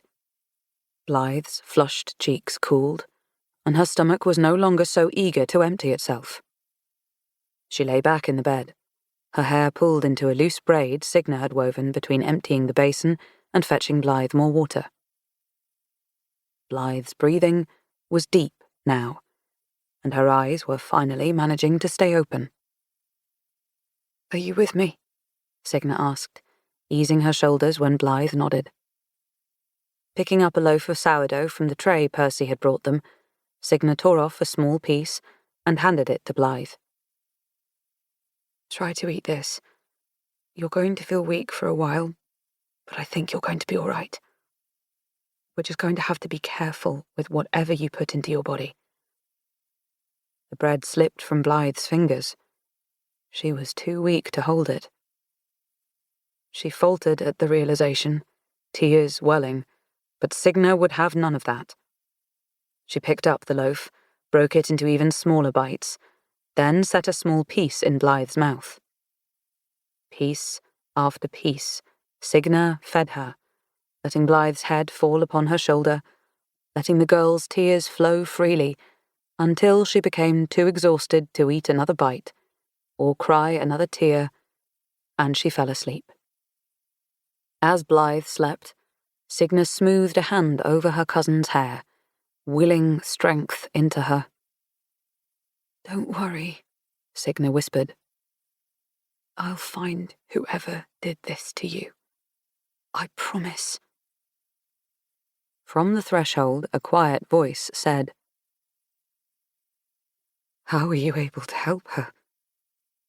Marjorie was watching them with glistening eyes. She looked to the glass on the bedside table, the evidence still there.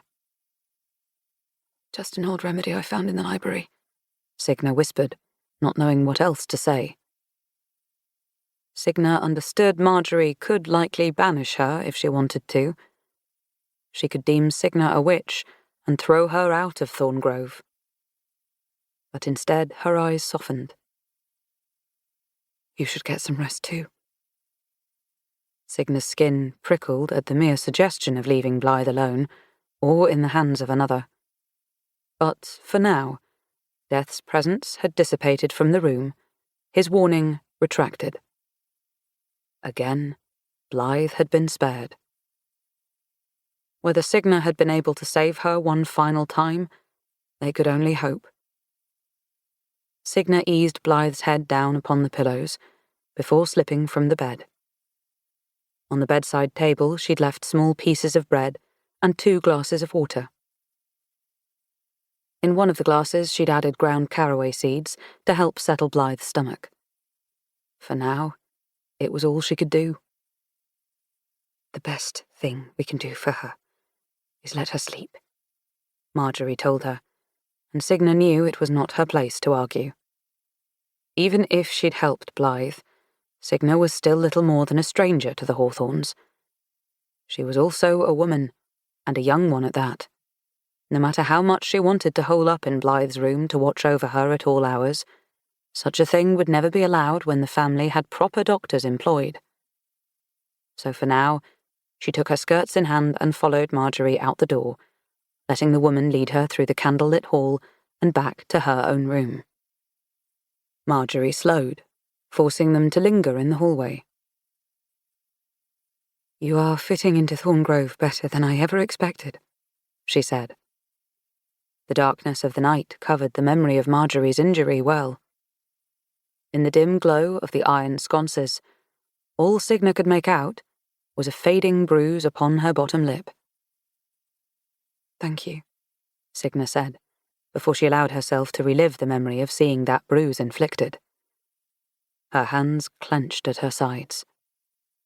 "It's been a pleasure to see you getting along well with other ladies your age." The heels of Marjorie's boots tapped loudly against the hardwood floors. "You wish to debut this season, don't you?"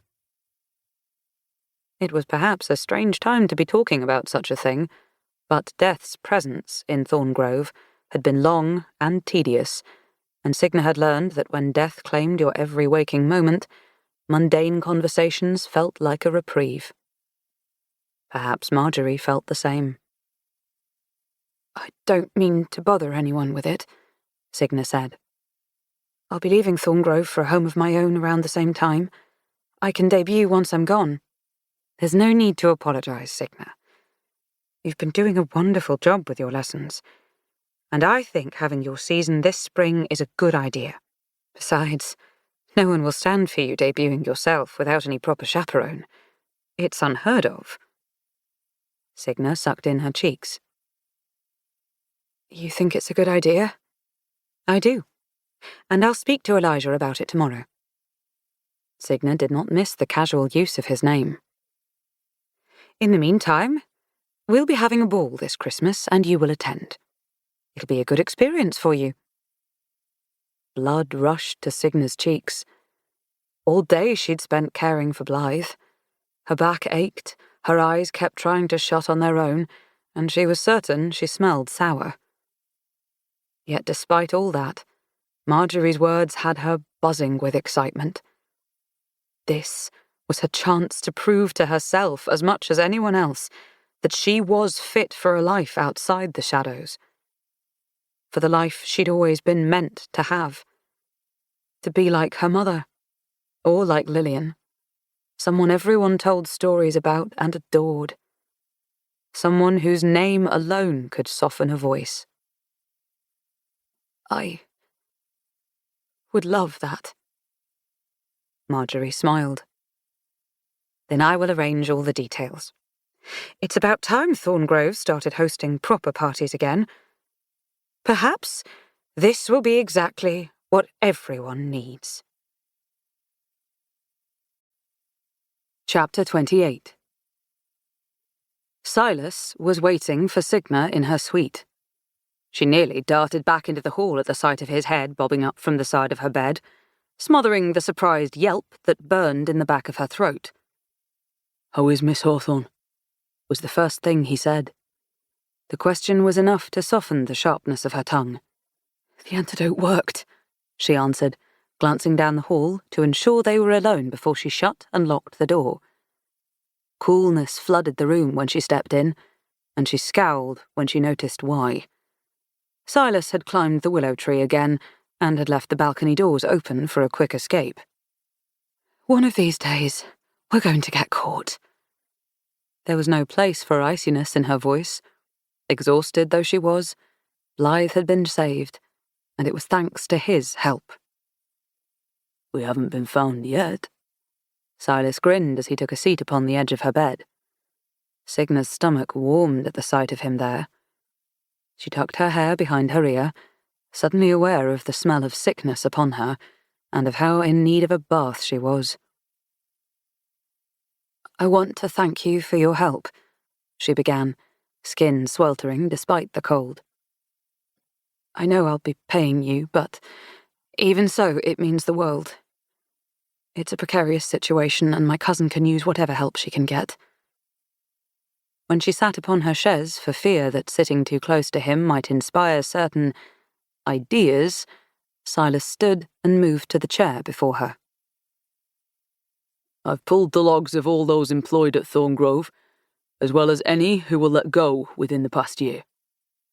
Silas motioned to a thick stack of papers that he'd already placed upon her writing desk. "I was unable to find anything in the ones I looked through, but perhaps your luck will be better.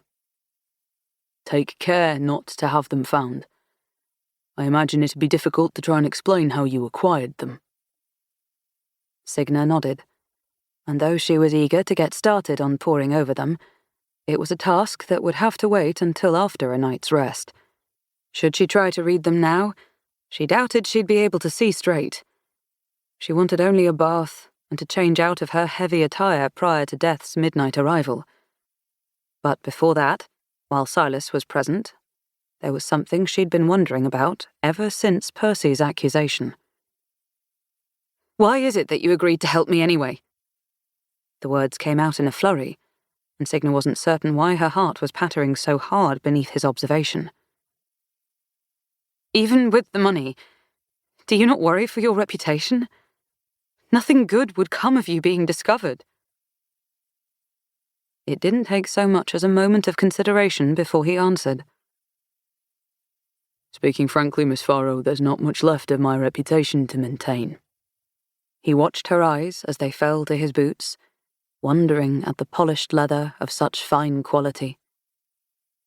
He shifted his feet to one side, as though doing so might retire the boots from her inspection. "I am not a selfless man," he admitted. "I would not put myself in this position unless there was something more concrete for me to gain. Just know that by helping you, I will obtain the resources I require to help someone that I care for very deeply." Signa wished she had water to quench the sudden parchedness of her mouth. There was such fervency to the way Silas spoke, such a raw passion, that Signa immediately stewed with jealousy for whoever could command such affection. She gave her cheek a quick pat, trying to will some of the heat from her skin. It wouldn't do to allow herself to be so taken with Silas when there was another who held his affection already. She couldn't help that she found him handsome, or that she enjoyed his company. They'd simply have to be friends then. Friends, and nothing more. Besides, Silas wasn't the only one who Signa too often found her thoughts wandering off to. There was another man she was anxious to see again, though it wasn't thoughts of friendship she had in mind. "Whatever your reason, I appreciate it all the same, Mr. Thorley." Silas looked as though he were glowing from within at the praise. "Just Silas is fine," he said. "And of course there's no thanks necessary. I'll keep an ear to the ground, and will be in contact should I hear anything informative." There was more she wanted to ask, and more details she wanted to compel him to share. But with midnight a mere hour away, there wasn't time. She stood, and Silas mirrored her example, taking the hint that this meeting was over. "Have a wonderful night, Silas." She folded her hands in her lap, wondering if she should try to look more affronted that he'd sneaked in through the window, and less like his doing so thrilled her. Silas made his way toward the window and hauled himself onto the willow tree as respectfully as one could do such a thing. When he was secure, he turned back to her, moonlight glinting in his eyes. "Have a good evening, Miss Farrow. I'll be in touch soon." Chapter 29. When midnight struck later that night, Signa was ready. She paced the length of the sitting room as she waited for the darkness to pull inward as death filled her room, bringing with him the chill of late autumn. Signa was glad for the slippers she wore and the robe she'd pulled over her thin chemise. The warning of the approaching winter hung in the air, its chill bitter and biting across her skin. You did well. I'm glad you found a way to help, Blythe. Death took in the dark tresses that Signa had brushed and the cheeks that she'd pinched life into. She'd spent the past hour since Silas had left, letting her mind whirl as she readied herself, thinking through everything she wanted to ask him, everything she wanted to discuss. Only because you warned me. Signa wrung her hands. Though the solution is temporary. Tell me, are you certain you haven't any clue who could be behind Lillian's murder? Death took a seat on the arm of the chaise. This is no elaborate scheme. It's as I've told you before. I'm limited in what I can see. When I touch someone, I claim their life. With that touch, I can see snippets of their living years, but I'm no psychic, nor am I all-knowing. Signa sighed. While she'd expected as much, it would have been so much easier if he knew something. And what of your powers, Signa? He rose from the chaise and prowled toward her. Every step he took caused a flurry in her chest, a cold burn creeping into her lungs. There's something I've been curious about for a while. When you touched Magda, did you see anything? She'd buried the memory of that night deep, preferring never to think of what she'd done. But she did consider the question, and she shook her head. Death might have been able to see the lives of those he claimed, but Signa hadn't seen a thing when she'd touched Magda. Death made a low hum under his breath. While you do have my powers, he said, it would seem that you're not able to use them to the same extent. At least, not yet. What do you mean, not yet? Signa remained still as he drew a step closer to her. The shadows swayed on the walls around him, a back-and-forth dance that lulled her into a sense of comfort. It's merely a thought, though I wonder if you might be able to access your abilities better, little bird, if you were dead. Finally, she had the sense to take a step back. But I cannot die. I don't want to die. Exactly, he said. You have a very long and full life ahead of you, rest assured. It's only a theory. But I do believe that when your life is over, and it will be eventually, Signa, these powers will be awaiting you. Signa wrapped her arms around herself. You think I'm like you? Her words were little more than a puff of air, fast and disbelieving. You think I'm... what? Death? Death's shadows shifted, making him a touch smaller and less intimidating. A reaper, he clarified, in perhaps the softest voice she'd ever heard. A lake beneath the stars, still and quiet. Yes. It was a theory, he said, as though the idea wasn't enough to make her head spin. A theory, but one that had more merit than she cared to consider. Suddenly, the cold was enough to make Signa shiver, though this time it wasn't because of Death's presence. She gripped the edge of a table to steady herself, And when that didn't work, she stumbled back into a chair as the idea pounded against her temples. How would that be possible? Were you human once too? He knelt before her. No, I don't believe I was. It's impossible to remember everything, old as I am, though I'm certain I'd have remembered that. It didn't make sense. Why, after all this time, would fate decide that another Reaper needed to exist in this world? Signa couldn't say with confidence that's what she was, but it was a possibility. A damning one she couldn't quite wrap her mind around, but a possibility nonetheless. I think it'd be wise to test the limits of your abilities. Death spoke as though Signa were a child, as though she were a small, fragile thing that needed to be coddled. It didn't go unnoticed, and it wasn't difficult to think of where he might have learned to speak with a softness that felt so unlike the death she believed had always existed. For so many years, she'd seen him only as the Reaper, a shadow with a lethal touch who'd pluck away any and every person in her life.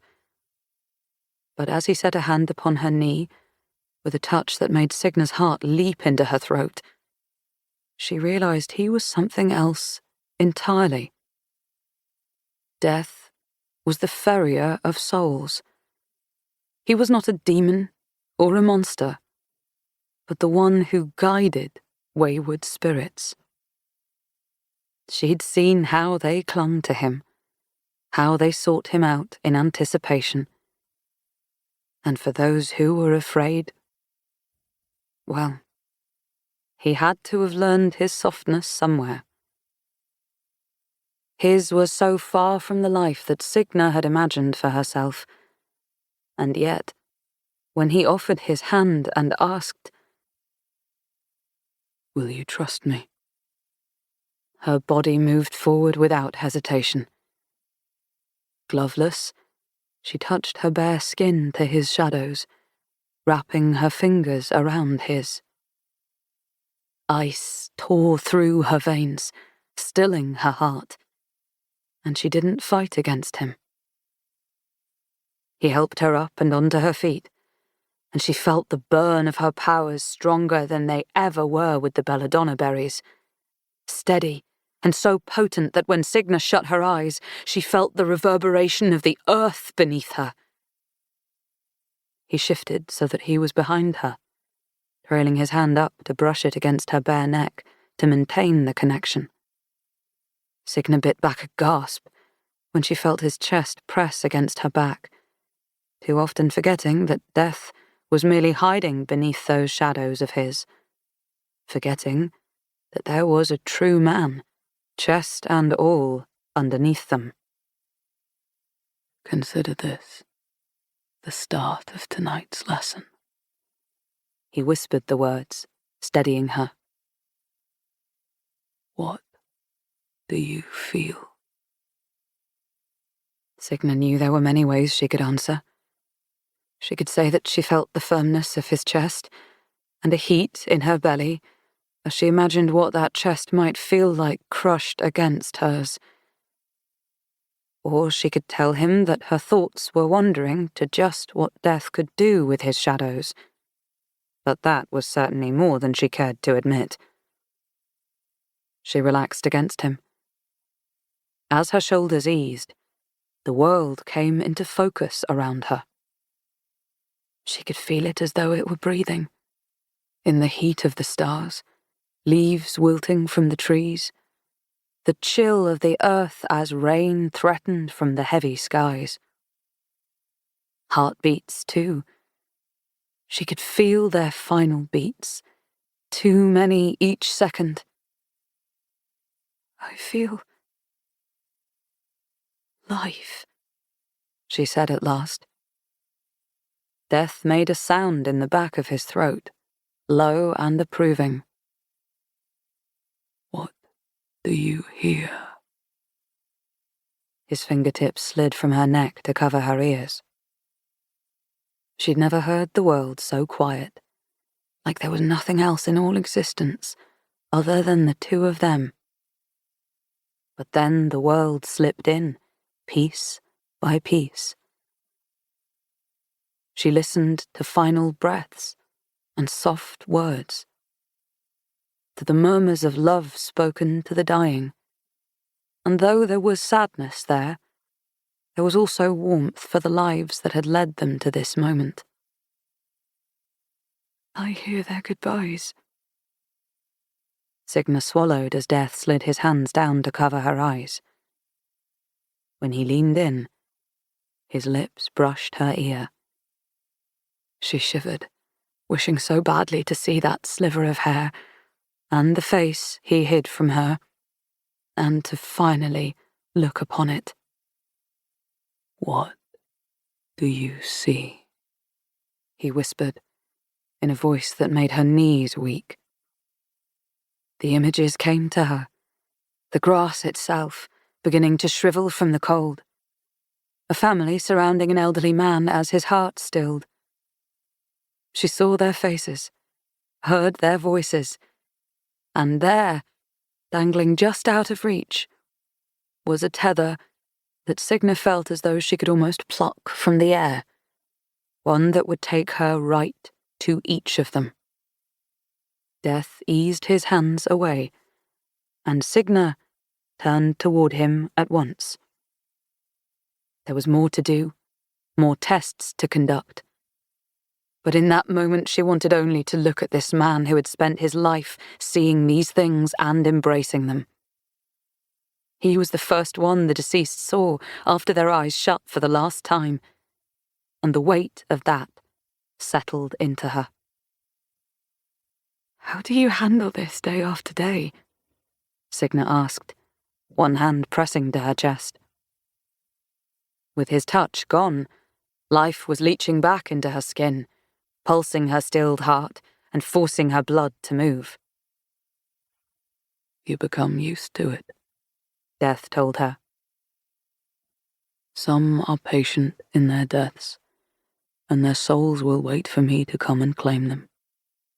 Others are more persistent, as you saw a few nights ago.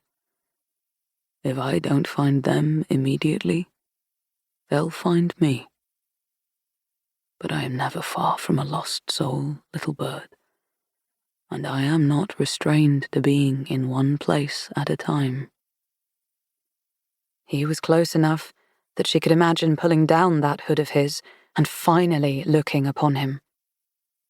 There was a heat in her lower belly, for what she envisioned happening after that was far from chaste.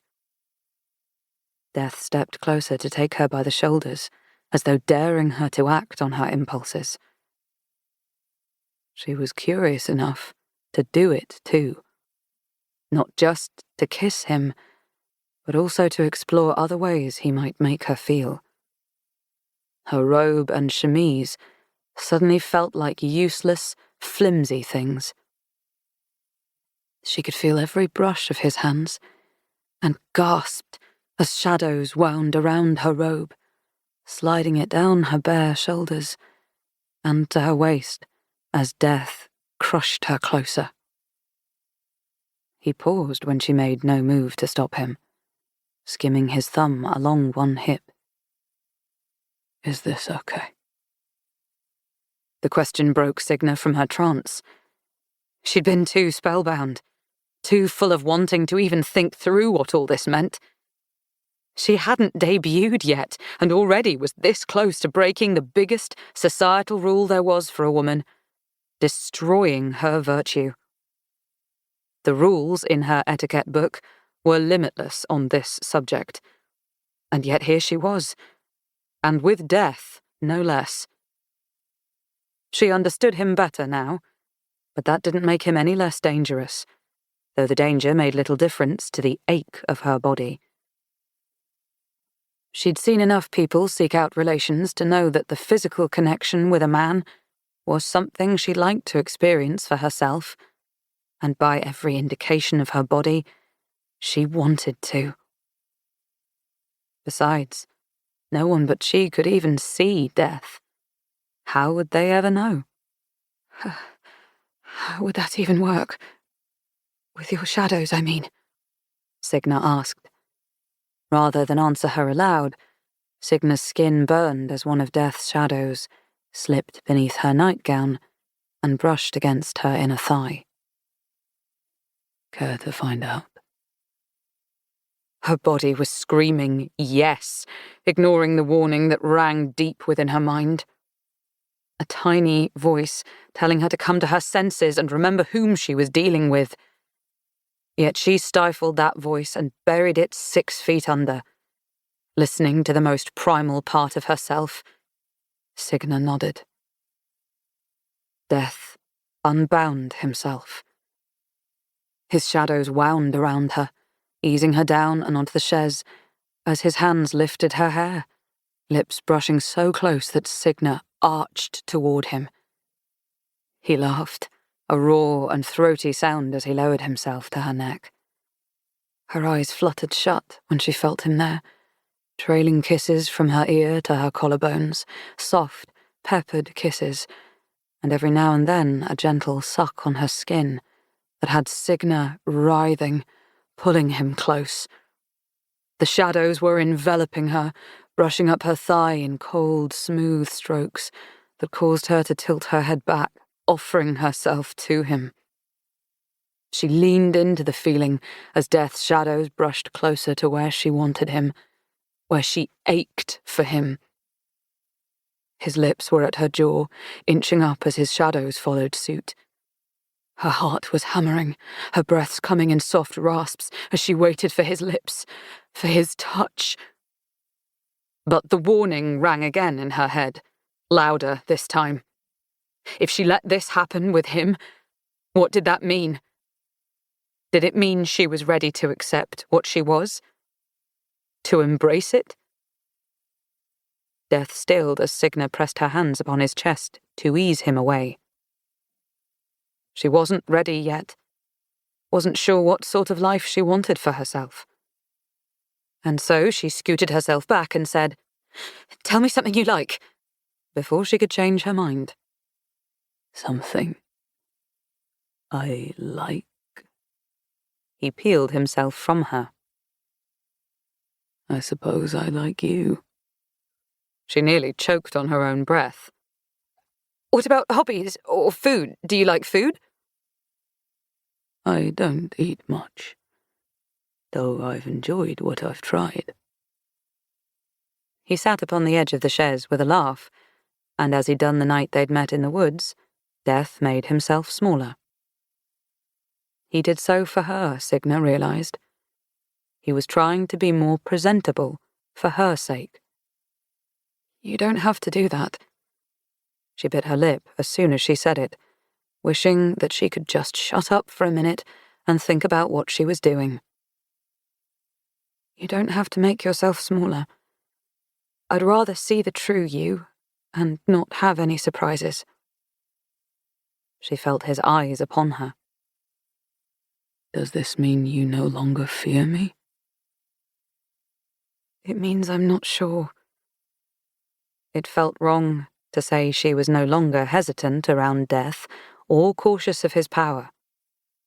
But to say she feared him as she once had, after what he'd done for her, after he'd warned her about Blythe, that too would be a lie. She wrapped her robe around herself, avoiding his stare. The spell was broken now, and that tiny voice had freed itself and was screaming of virtue in her head.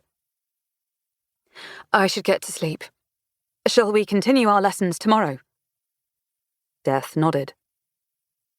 I want you to practice trying to speak with me, with your thoughts, not your words. You shouldn't need the Belladonna berries to get in touch with me. Halfway to her bed, Signa paused when he said, I like animals, more than most things. She turned, watching the last wisps of his shadows slinking out the window. I like that they can see me. And then he was gone, and Signa felt light enough to float. Chapter 30. Only a single night had passed since Blythe had taken the Calabar bean, and already she was making miraculous improvement. "I've never seen anything like it," the doctor said, as Blythe spooned porridge into her mouth. "What miracle is this?" Percy stood with his arms crossed and eyes perplexed. A miracle indeed. Blythe wouldn't be joining them for the Christmas ball, or even a stroll around the manor any time soon, but the antidote was working. And Signa knew that any day now, she'd find the one responsible for hurting her. She replayed Percy's words over and over again in her mind, relaxing into them. A miracle indeed. Signa slipped away from the sick room to ready herself for breakfast, hoping to eat quickly and find a few moments to continue her search for the source of Blythe's poison, and her research over the logs that Silas had delivered. They hadn't proven helpful thus far, though she certainly knew more than she ever cared to about the staff and their behaviour. Except for Silas, of course. It hadn't slipped her notice that he'd purposefully left his logs from the stack. Signa was seated at her vanity, not yet finished with her hair, when Marjorie arrived with a letter in hand. "It's from Lord Everett Wakefield." She handed Signa a small white envelope. Signa's name was written on the front, in careful, elegant script. Though Signa had anticipated excitement from her governess, Marjorie took hold of her hand and squeezed it. "Be careful," was all Marjorie said, before she picked up a brush and combed through Signa's hair. "With Lord Wakefield?" Signa asked, incredulous. "With all of them." Understanding the firmness in the woman's voice, Signa kept herself stoic as she drew the letter close to her chest and opened it without flourish. "Dear Miss Farrow, I could not convince myself to wait even a moment longer to speak with you again. I would very much like to see you. Today, if you'll have me. It's a lovely day for a ride upon the moors. With regard, Everett Wakefield." Signa looked up at Marjorie's reflection in the mirror. "He wishes to meet with me." Marjorie gave no reaction as she began to pin Signa's hair back at her neck, twisting it into loose, flowing curls that cascaded down one shoulder. "And do you wish to meet with him?"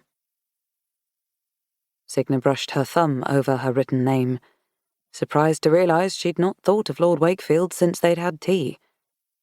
At first, she supposed it was because she'd been so busy with Blythe, and had plenty else to occupy her mind. Though that hadn't stopped her from thinking of death, she realised, or even of how she longed for another ride with Silas. "I'll soon be 20, and Lord Wakefield is a kind, successful man," she said, each word tense. "Shouldn't I want him to call upon me?" "It's perfectly respectable to deny his request," Marjorie said. "We can blame your refusal on Elijah if you wish, and tell Lord Wakefield that you'll not be receiving until your season. It would give you more time to ready yourself." Signa leaned back in her seat, trying to collect her thoughts. "Do you not think I should see him?" Marjorie was quick to admonish her. "I want you to be wise. All the men I've known were born with clever lies upon their tongues. They will speak dishonesties or words sweeter than nectar to take the things they want. You've a fortune to your name. It would be safer, I think, to debut and then host suitors here at Thorngrove, after you've come out for the season. You've no reason to come when called, and it would do you well to know your options." There was no denying Everett's intentions. Had he arrived a month earlier, Signa would have allowed him to call upon her in a heartbeat. His was the face that Signa pictured when she shut her eyes and imagined her life in society. He was handsome and wealthy and charismatic. Together they would have a grand estate where they would host magnificent parties. And whenever they weren't hosting, they'd be expected to attend balls and the opera and tea, and Signa would never again want for companionship. So why couldn't she bring herself to accept his offer? "Why didn't you ever marry?" Signa asked suddenly. Perhaps it wasn't the kindest question, and perhaps she was pressing her luck, but she needed another push. Another nudge to reassure herself that she wouldn't be dooming herself forever by refusing Everett. Even if Marjorie hadn't a penny to her name, surely she would draw the attention of many respectable men. She was beautiful. "You were courted," Signa added. "Weren't you?" "My family wasn't high in social status, but we weren't horribly low either. And I had my looks and my hair, which many men have an eye for." Marjorie tousled one of her soft waves and chuckled quietly to herself. "So yes, Signa, I was courted wildly. And you will be too. I won't tell you that you shouldn't marry, but there's no need for you to rush. Accept calling cards if you like, but whatever you do, proceed slowly with the men that you meet." Signa didn't need to be experienced to know what Marjorie was alluding to, and she thought of all she'd almost done with death the night before. Her etiquette book talked about relationships with men as though they were a transaction, as though she, as a woman, had to maintain each and every aspect of herself, virginity included, else she'd be thought of as impure, as dirty. A Lady's Guide to Beauty and Etiquette was starting to feel less like her saving grace and more like a nuisance. A grim reminder that because she couldn't master the rules, because they exhausted her so, she would never be good enough, or perfect enough, or deserving enough. It was silly, she thought, for a book to make her feel such loathing for herself. She was better than that. More than that. "Did you not like any of the men you met?" There was little avoiding the fact that Marjorie was an unmarried woman in service. It was a good living, but still. Someone with her looks, Signa thought, could have been the lady of an estate like Thorngrove. Marjorie took a seat in a reading chair. On the contrary, I fell in love with a man who never had any intention of loving me back. And for that, I paid the price. Signa recalled the way Marjorie behaved around Elijah, the way she'd touched his shoulder, and the way she spoke to him so freely. "What happened to him?" "I believed we would be together for the rest of our lives," she said. "But he fell in love with another woman, and the two of them were soon engaged. I had given myself to him wholly, but he left me without explanation." Her eyes were distant as she wandered into the depths of her memories. "Could you not find someone else?" Marjorie folded her hands upon her lap. "In the eyes of society, I was already ruined. My parents rejected me. It was fortunate that I was able to find work here at Thorngrove, when there were many worse places I could have ended up. Marjorie had done nothing wrong by falling in love, and yet she was condemned for it. Tossed out of society like she was rotten, and like that rottenness might somehow spread. Like love or desire for someone was an infection. Would society do the same to her? If Signa made one wrong move, would she be forever cast aside by the people she was working so hard to please? And if the answer was yes, did she ever really matter to them at all? She could follow all the rules of the etiquette book until her mind was numb and her will gone. She could masquerade every day, just as she had been. But for what reason? To be liked by those who would condemn her the moment she stepped out of line? Signa set the envelope down upon her vanity. And Mr. Hawthorne? He treats you well? With a smile, Marjorie stood. Very well indeed, Miss Farrow. But enough about me. Have you made your decision? Signa returned her attention to the mirror, inspecting the glossiness of her hair and the fullness of her cheeks. Her time at Thorngrove was doing her well, and there were more important things than to jeopardize it over a handsome face. And so, she smiled up at Marjorie's reflection and said, "Tell Lord Wakefield that I'll see him Christmas Eve for the masquerade ball." Chapter 31. A daytime journey to the library was far less eerie than her visit with Silas had been 2 nights prior. Signa took the stairs 2 at a time, easing the double oak doors open as to not frighten Thaddeus in the event that he was reading. "Thaddeus!" she called as she swung the doors open. "Sorry for interrupting. I wanted to thank you for your help." Her stomach lurched at the immediate sight of smoke. Clutching her skirts, she ran toward it. Thaddeus stood outside the row of shelves she and Silas had been searching through. Handfuls of books lay scattered upon the floor, burning.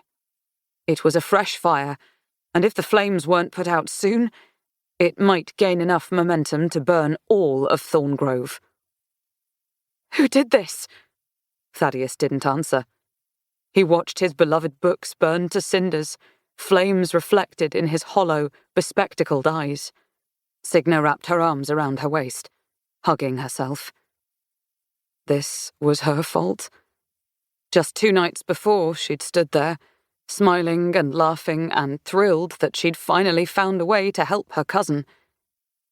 Someone hadn't liked that.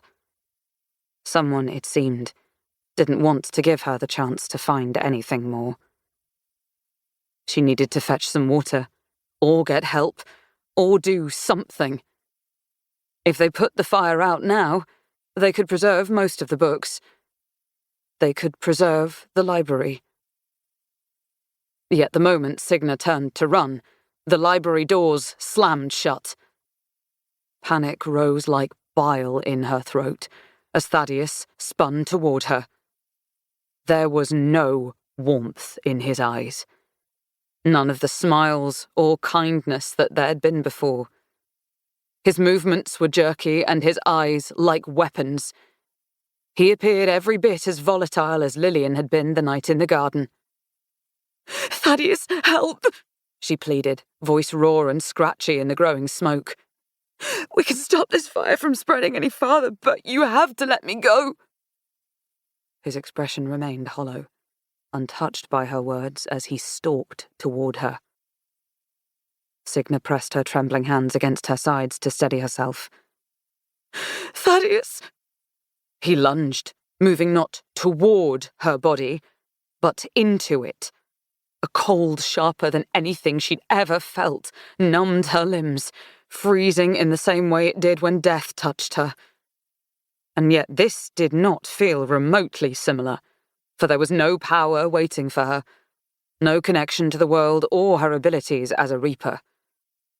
There was nothing but ice. She tried to blink eyelids that wouldn't shut, to move fingers that wouldn't close, and feet that wouldn't walk. She couldn't so much as tremble, and she realized, distantly, for even her thoughts were beginning to haze at the edges, what this was. Death had warned her that a spirit had the power to possess a person, though she'd never anticipated it happening to her. The spirit was taking control of every inch of her, seizing hold of her body and even her mind, for her thoughts were now as wild and chaotic as his. His desires became her own. Thaddeus wanted to toss more books into the fire and let Thorngrove be consumed. But there was a part of him, too, that recognized help was available. That if they put out the fire now, everything needn't be lost. It was that hesitation, that tiny inkling stirring within him, that Signa clung to. It was the only hope, and so she tried to push on that thought, tried to bring it to the forefront of their shared mind and unravel it ever so slowly, drawing him in. She pushed and pushed, feeling like she was being sucked deeper into his rage by the moment. She couldn't tell her thoughts from his when the library doors burst open and the world around them plummeted into a more familiar cold. Signa had never been so happy to feel death's arrival, to see his shadow slinking from the wall, pooling into a form that stood before her. Only faintly did she register that he was holding his hand out for her. No, not for her, but for Thaddeus. Let the girl go. There was not a single note of gentleness in his voice. When Thaddeus didn't automatically respond, Death spoke again, low and vicious and seething. Let her go. And finally he did. Signa fell to her knees, trembling, and so unnaturally chilled that she had half a mind to step into the fire. Thaddeus paced before Death, a hint of light returning to his eyes. They came so fast I couldn't do anything to stop them. It was Death who asked, for Signa's lips could not form the words. Who couldn't you stop? Thaddeus flinched. He picked a book up from the table and then dropped it again, over and over. I was reading and I did not see. They came so fast. I was reading and I did not see. The fire was spreading. There was no time for Signa to let herself tremble, no time to succumb to the numbness of her body. She took a shaky step, the shadows helping steady her. Then another, and another, until they retreated to Death's side, and she was starting toward the door as quickly as her body could manage. What will you do with him? She whispered through quivering lips as she reached the hall, peering back over her shoulder to watch Death. His shadow spread like a blanket across the floor, as though he might somehow staunch the flames. I've told you already. I don't take spirits against their will. The room plummeted into darkness. Death's voice rang in her head. Now hurry, Signa. Find help. And she did, stumbling down the stairs and screaming for whoever was there. Elijah found her. He emerged from Blythe's room, a panic in his eyes, when she told him of the fire. He and Warwick hurried to it, marshalling the staff to extinguish the flames. Signa couldn't be certain whether he'd been sent or had rushed to her himself, but as one of the staff that had been enlisted to help, Silas stood before her moments later. What happened? He asked, as he took her by the shoulders and shepherded her away from the commotion, steering Signa back toward her suite. At first, she couldn't answer.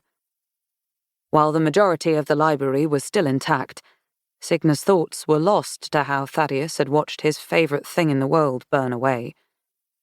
So many books gone, just like that. Still, it was better to lose books than to lose their lives. What might have happened if she hadn't gone up there and noticed the fire when she did? Would whoever was behind the fire have been content to let all of Thorngrove burn? She couldn't bear to think of it. I think, she said between chattering teeth, someone is trying to send us a warning. Silas's grip on her tightened. You look on the verge of fainting, he told her when they'd reached her door. I'll find someone to come tend to you, but I need to go and help with the fire. In the meantime, promise me you'll try to rest. I promise, she answered meekly. It wasn't as though she was well enough to do anything but rest. Silas held her for a moment longer before prying himself away. Signa watched his feet disappear back in the direction of the fire before she opened the door to her suite and dragged herself inside. Each step across the threshold was arduous. It was most fortunate that Elaine soon appeared with a pot of tea and a tray full of scones. She pulled a plush chair close to the hearth and helped Signa into it, though it took Elaine some time to light the fire. The tinderbox in the kitchen had gone missing, and she'd had to scour the servants' quarters for another. Though fire was the last thing Signa wanted to see, it alone was able to soothe the pervading chill deep within her bones. She sat in a chair by the hearth until sundown, trying not to think about how she'd let a spirit seize control of her body. It was a relief that death had arrived when he did, though she hated that she'd had to rely on him to save her. Elaine returned later to help her into a bath, and by the time she was clean, Signa was starting to feel like herself once more. The fog in her mind had cleared, and she had a new plan. She would learn to fend for herself, no matter how many nights it took of training with death, or how much she had to practice her powers. It would be worth it to learn everything, if only to avoid ever being possessed again.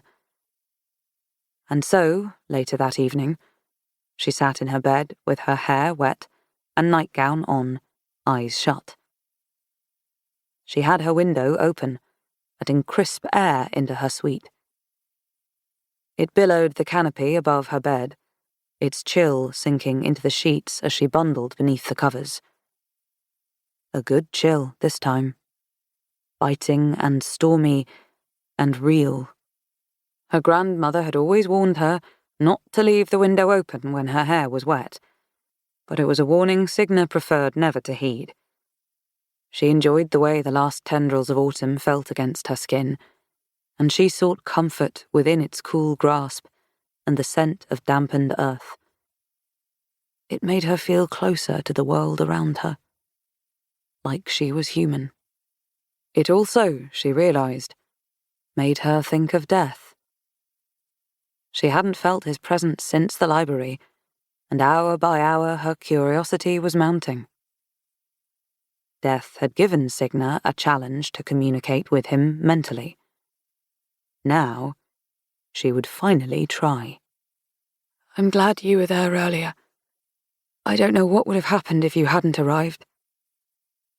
When the only response was silence, Signa scooted to the middle of the bed, folding her legs beneath her. What's happened to Thaddeus? She hadn't a clue if this was working. There was no guidebook for how to be a reaper. She shut her eyes and used the chill of the night to help her envision death before her. Imagined that the cold was his touch against her skin. Did you learn anything more from him? A spark within her told her he was there, listening. He loved those books. It's my fault they've been destroyed. Finally, his response came, and she couldn't help the thrill that ran through her. She'd actually done it. Take a breath, little bird. You are no more at fault for the fire than I am at fault for the fact that people die. You did everything right. Your cousin is still alive because of your efforts. Remember that. She worried her lip. While she recognized that there very well may have been some small modicum of truth in those words, it felt impossible to believe them. Darius is himself again, though I don't think he'll be long for this world. His voice was a cool burn against her skin. What you experienced, Signa, is rare. It takes a lot out of a spirit to possess someone, and most decide to pass on not long after. Spirits don't have the ability to filter their emotions as we do, and they act on impulse. I'm sorry I wasn't there to help you sooner.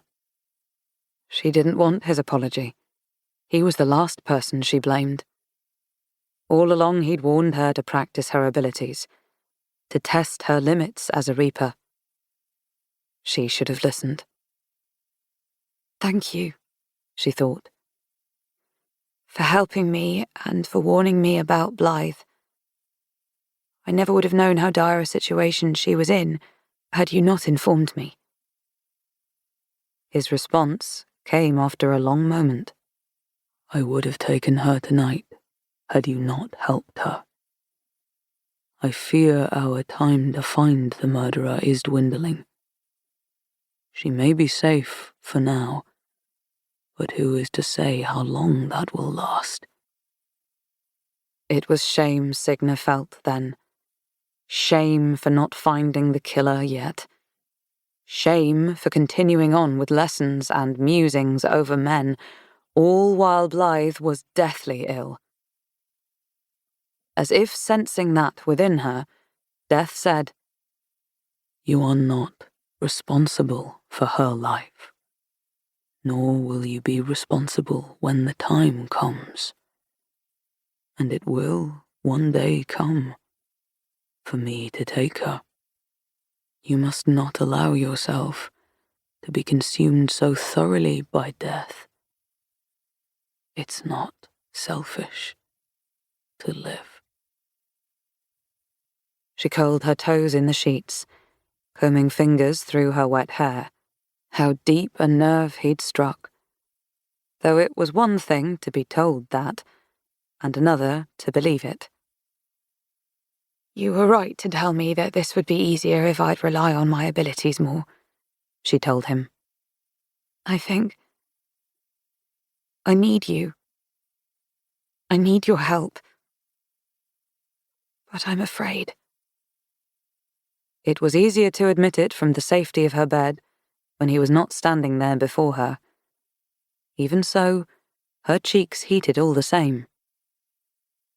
The silence between them grew, so loud it was grating.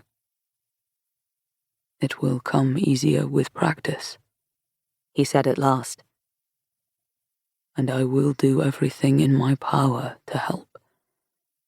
I've taught you this much, haven't I? You have the power of the world within you, Signa Farrow. You need only to embrace it. The unspoken truth hung heavy between them. She would be doing more than embracing her powers. She would be embracing him. Her throat was too tight. She thought of their night together, of how close she'd been to a decision there was no going back from. They'd stopped just in time, and that was a good thing. Wasn't it? Because, of course, she shouldn't want that. Shouldn't want him. And yet... Stop worrying about society and playing its games, hoping that you'll be good enough, Death urged her. There is no such thing as true goodness. There is only perception. So why not try my way of living? I think it would suit you just fine. It wasn't long ago that she'd held a knife in her hands and tried to plunge it through him. She'd wanted for so long to be rid of death, but she was no longer so sure of that as she'd once been. Even the sound of his voice in her head warmed her. She felt endless curiosity about him. She wanted to pry him apart, to know his deepest depths, his likes, his wants. No matter how much she learned, she doubted she'd ever be satisfied. The more she thought about him, the harder her toes curled into the bedsheets. But the chill of the wind was fierce, and it reminded Signa of what it had felt like to be in his arms. There was infinite power in those arms, and an infinite power that came from being held within them. Never had she felt such stirrings within herself, such atrocities that Aunt Magda would have had her burned alive for. Because she was having thoughts about death, about her and death, and they weren't the sort of thoughts that belonged in polite society. I would come to you. His voice dropped lower, almost tender.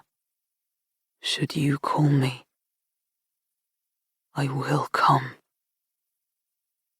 There was something pressing about the way he said it, something fervent and searching.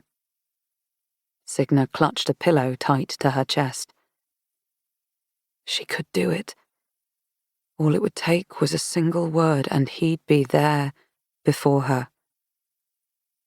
But then what? Would she let him cure the ache of her lips, tend to the heat of her belly?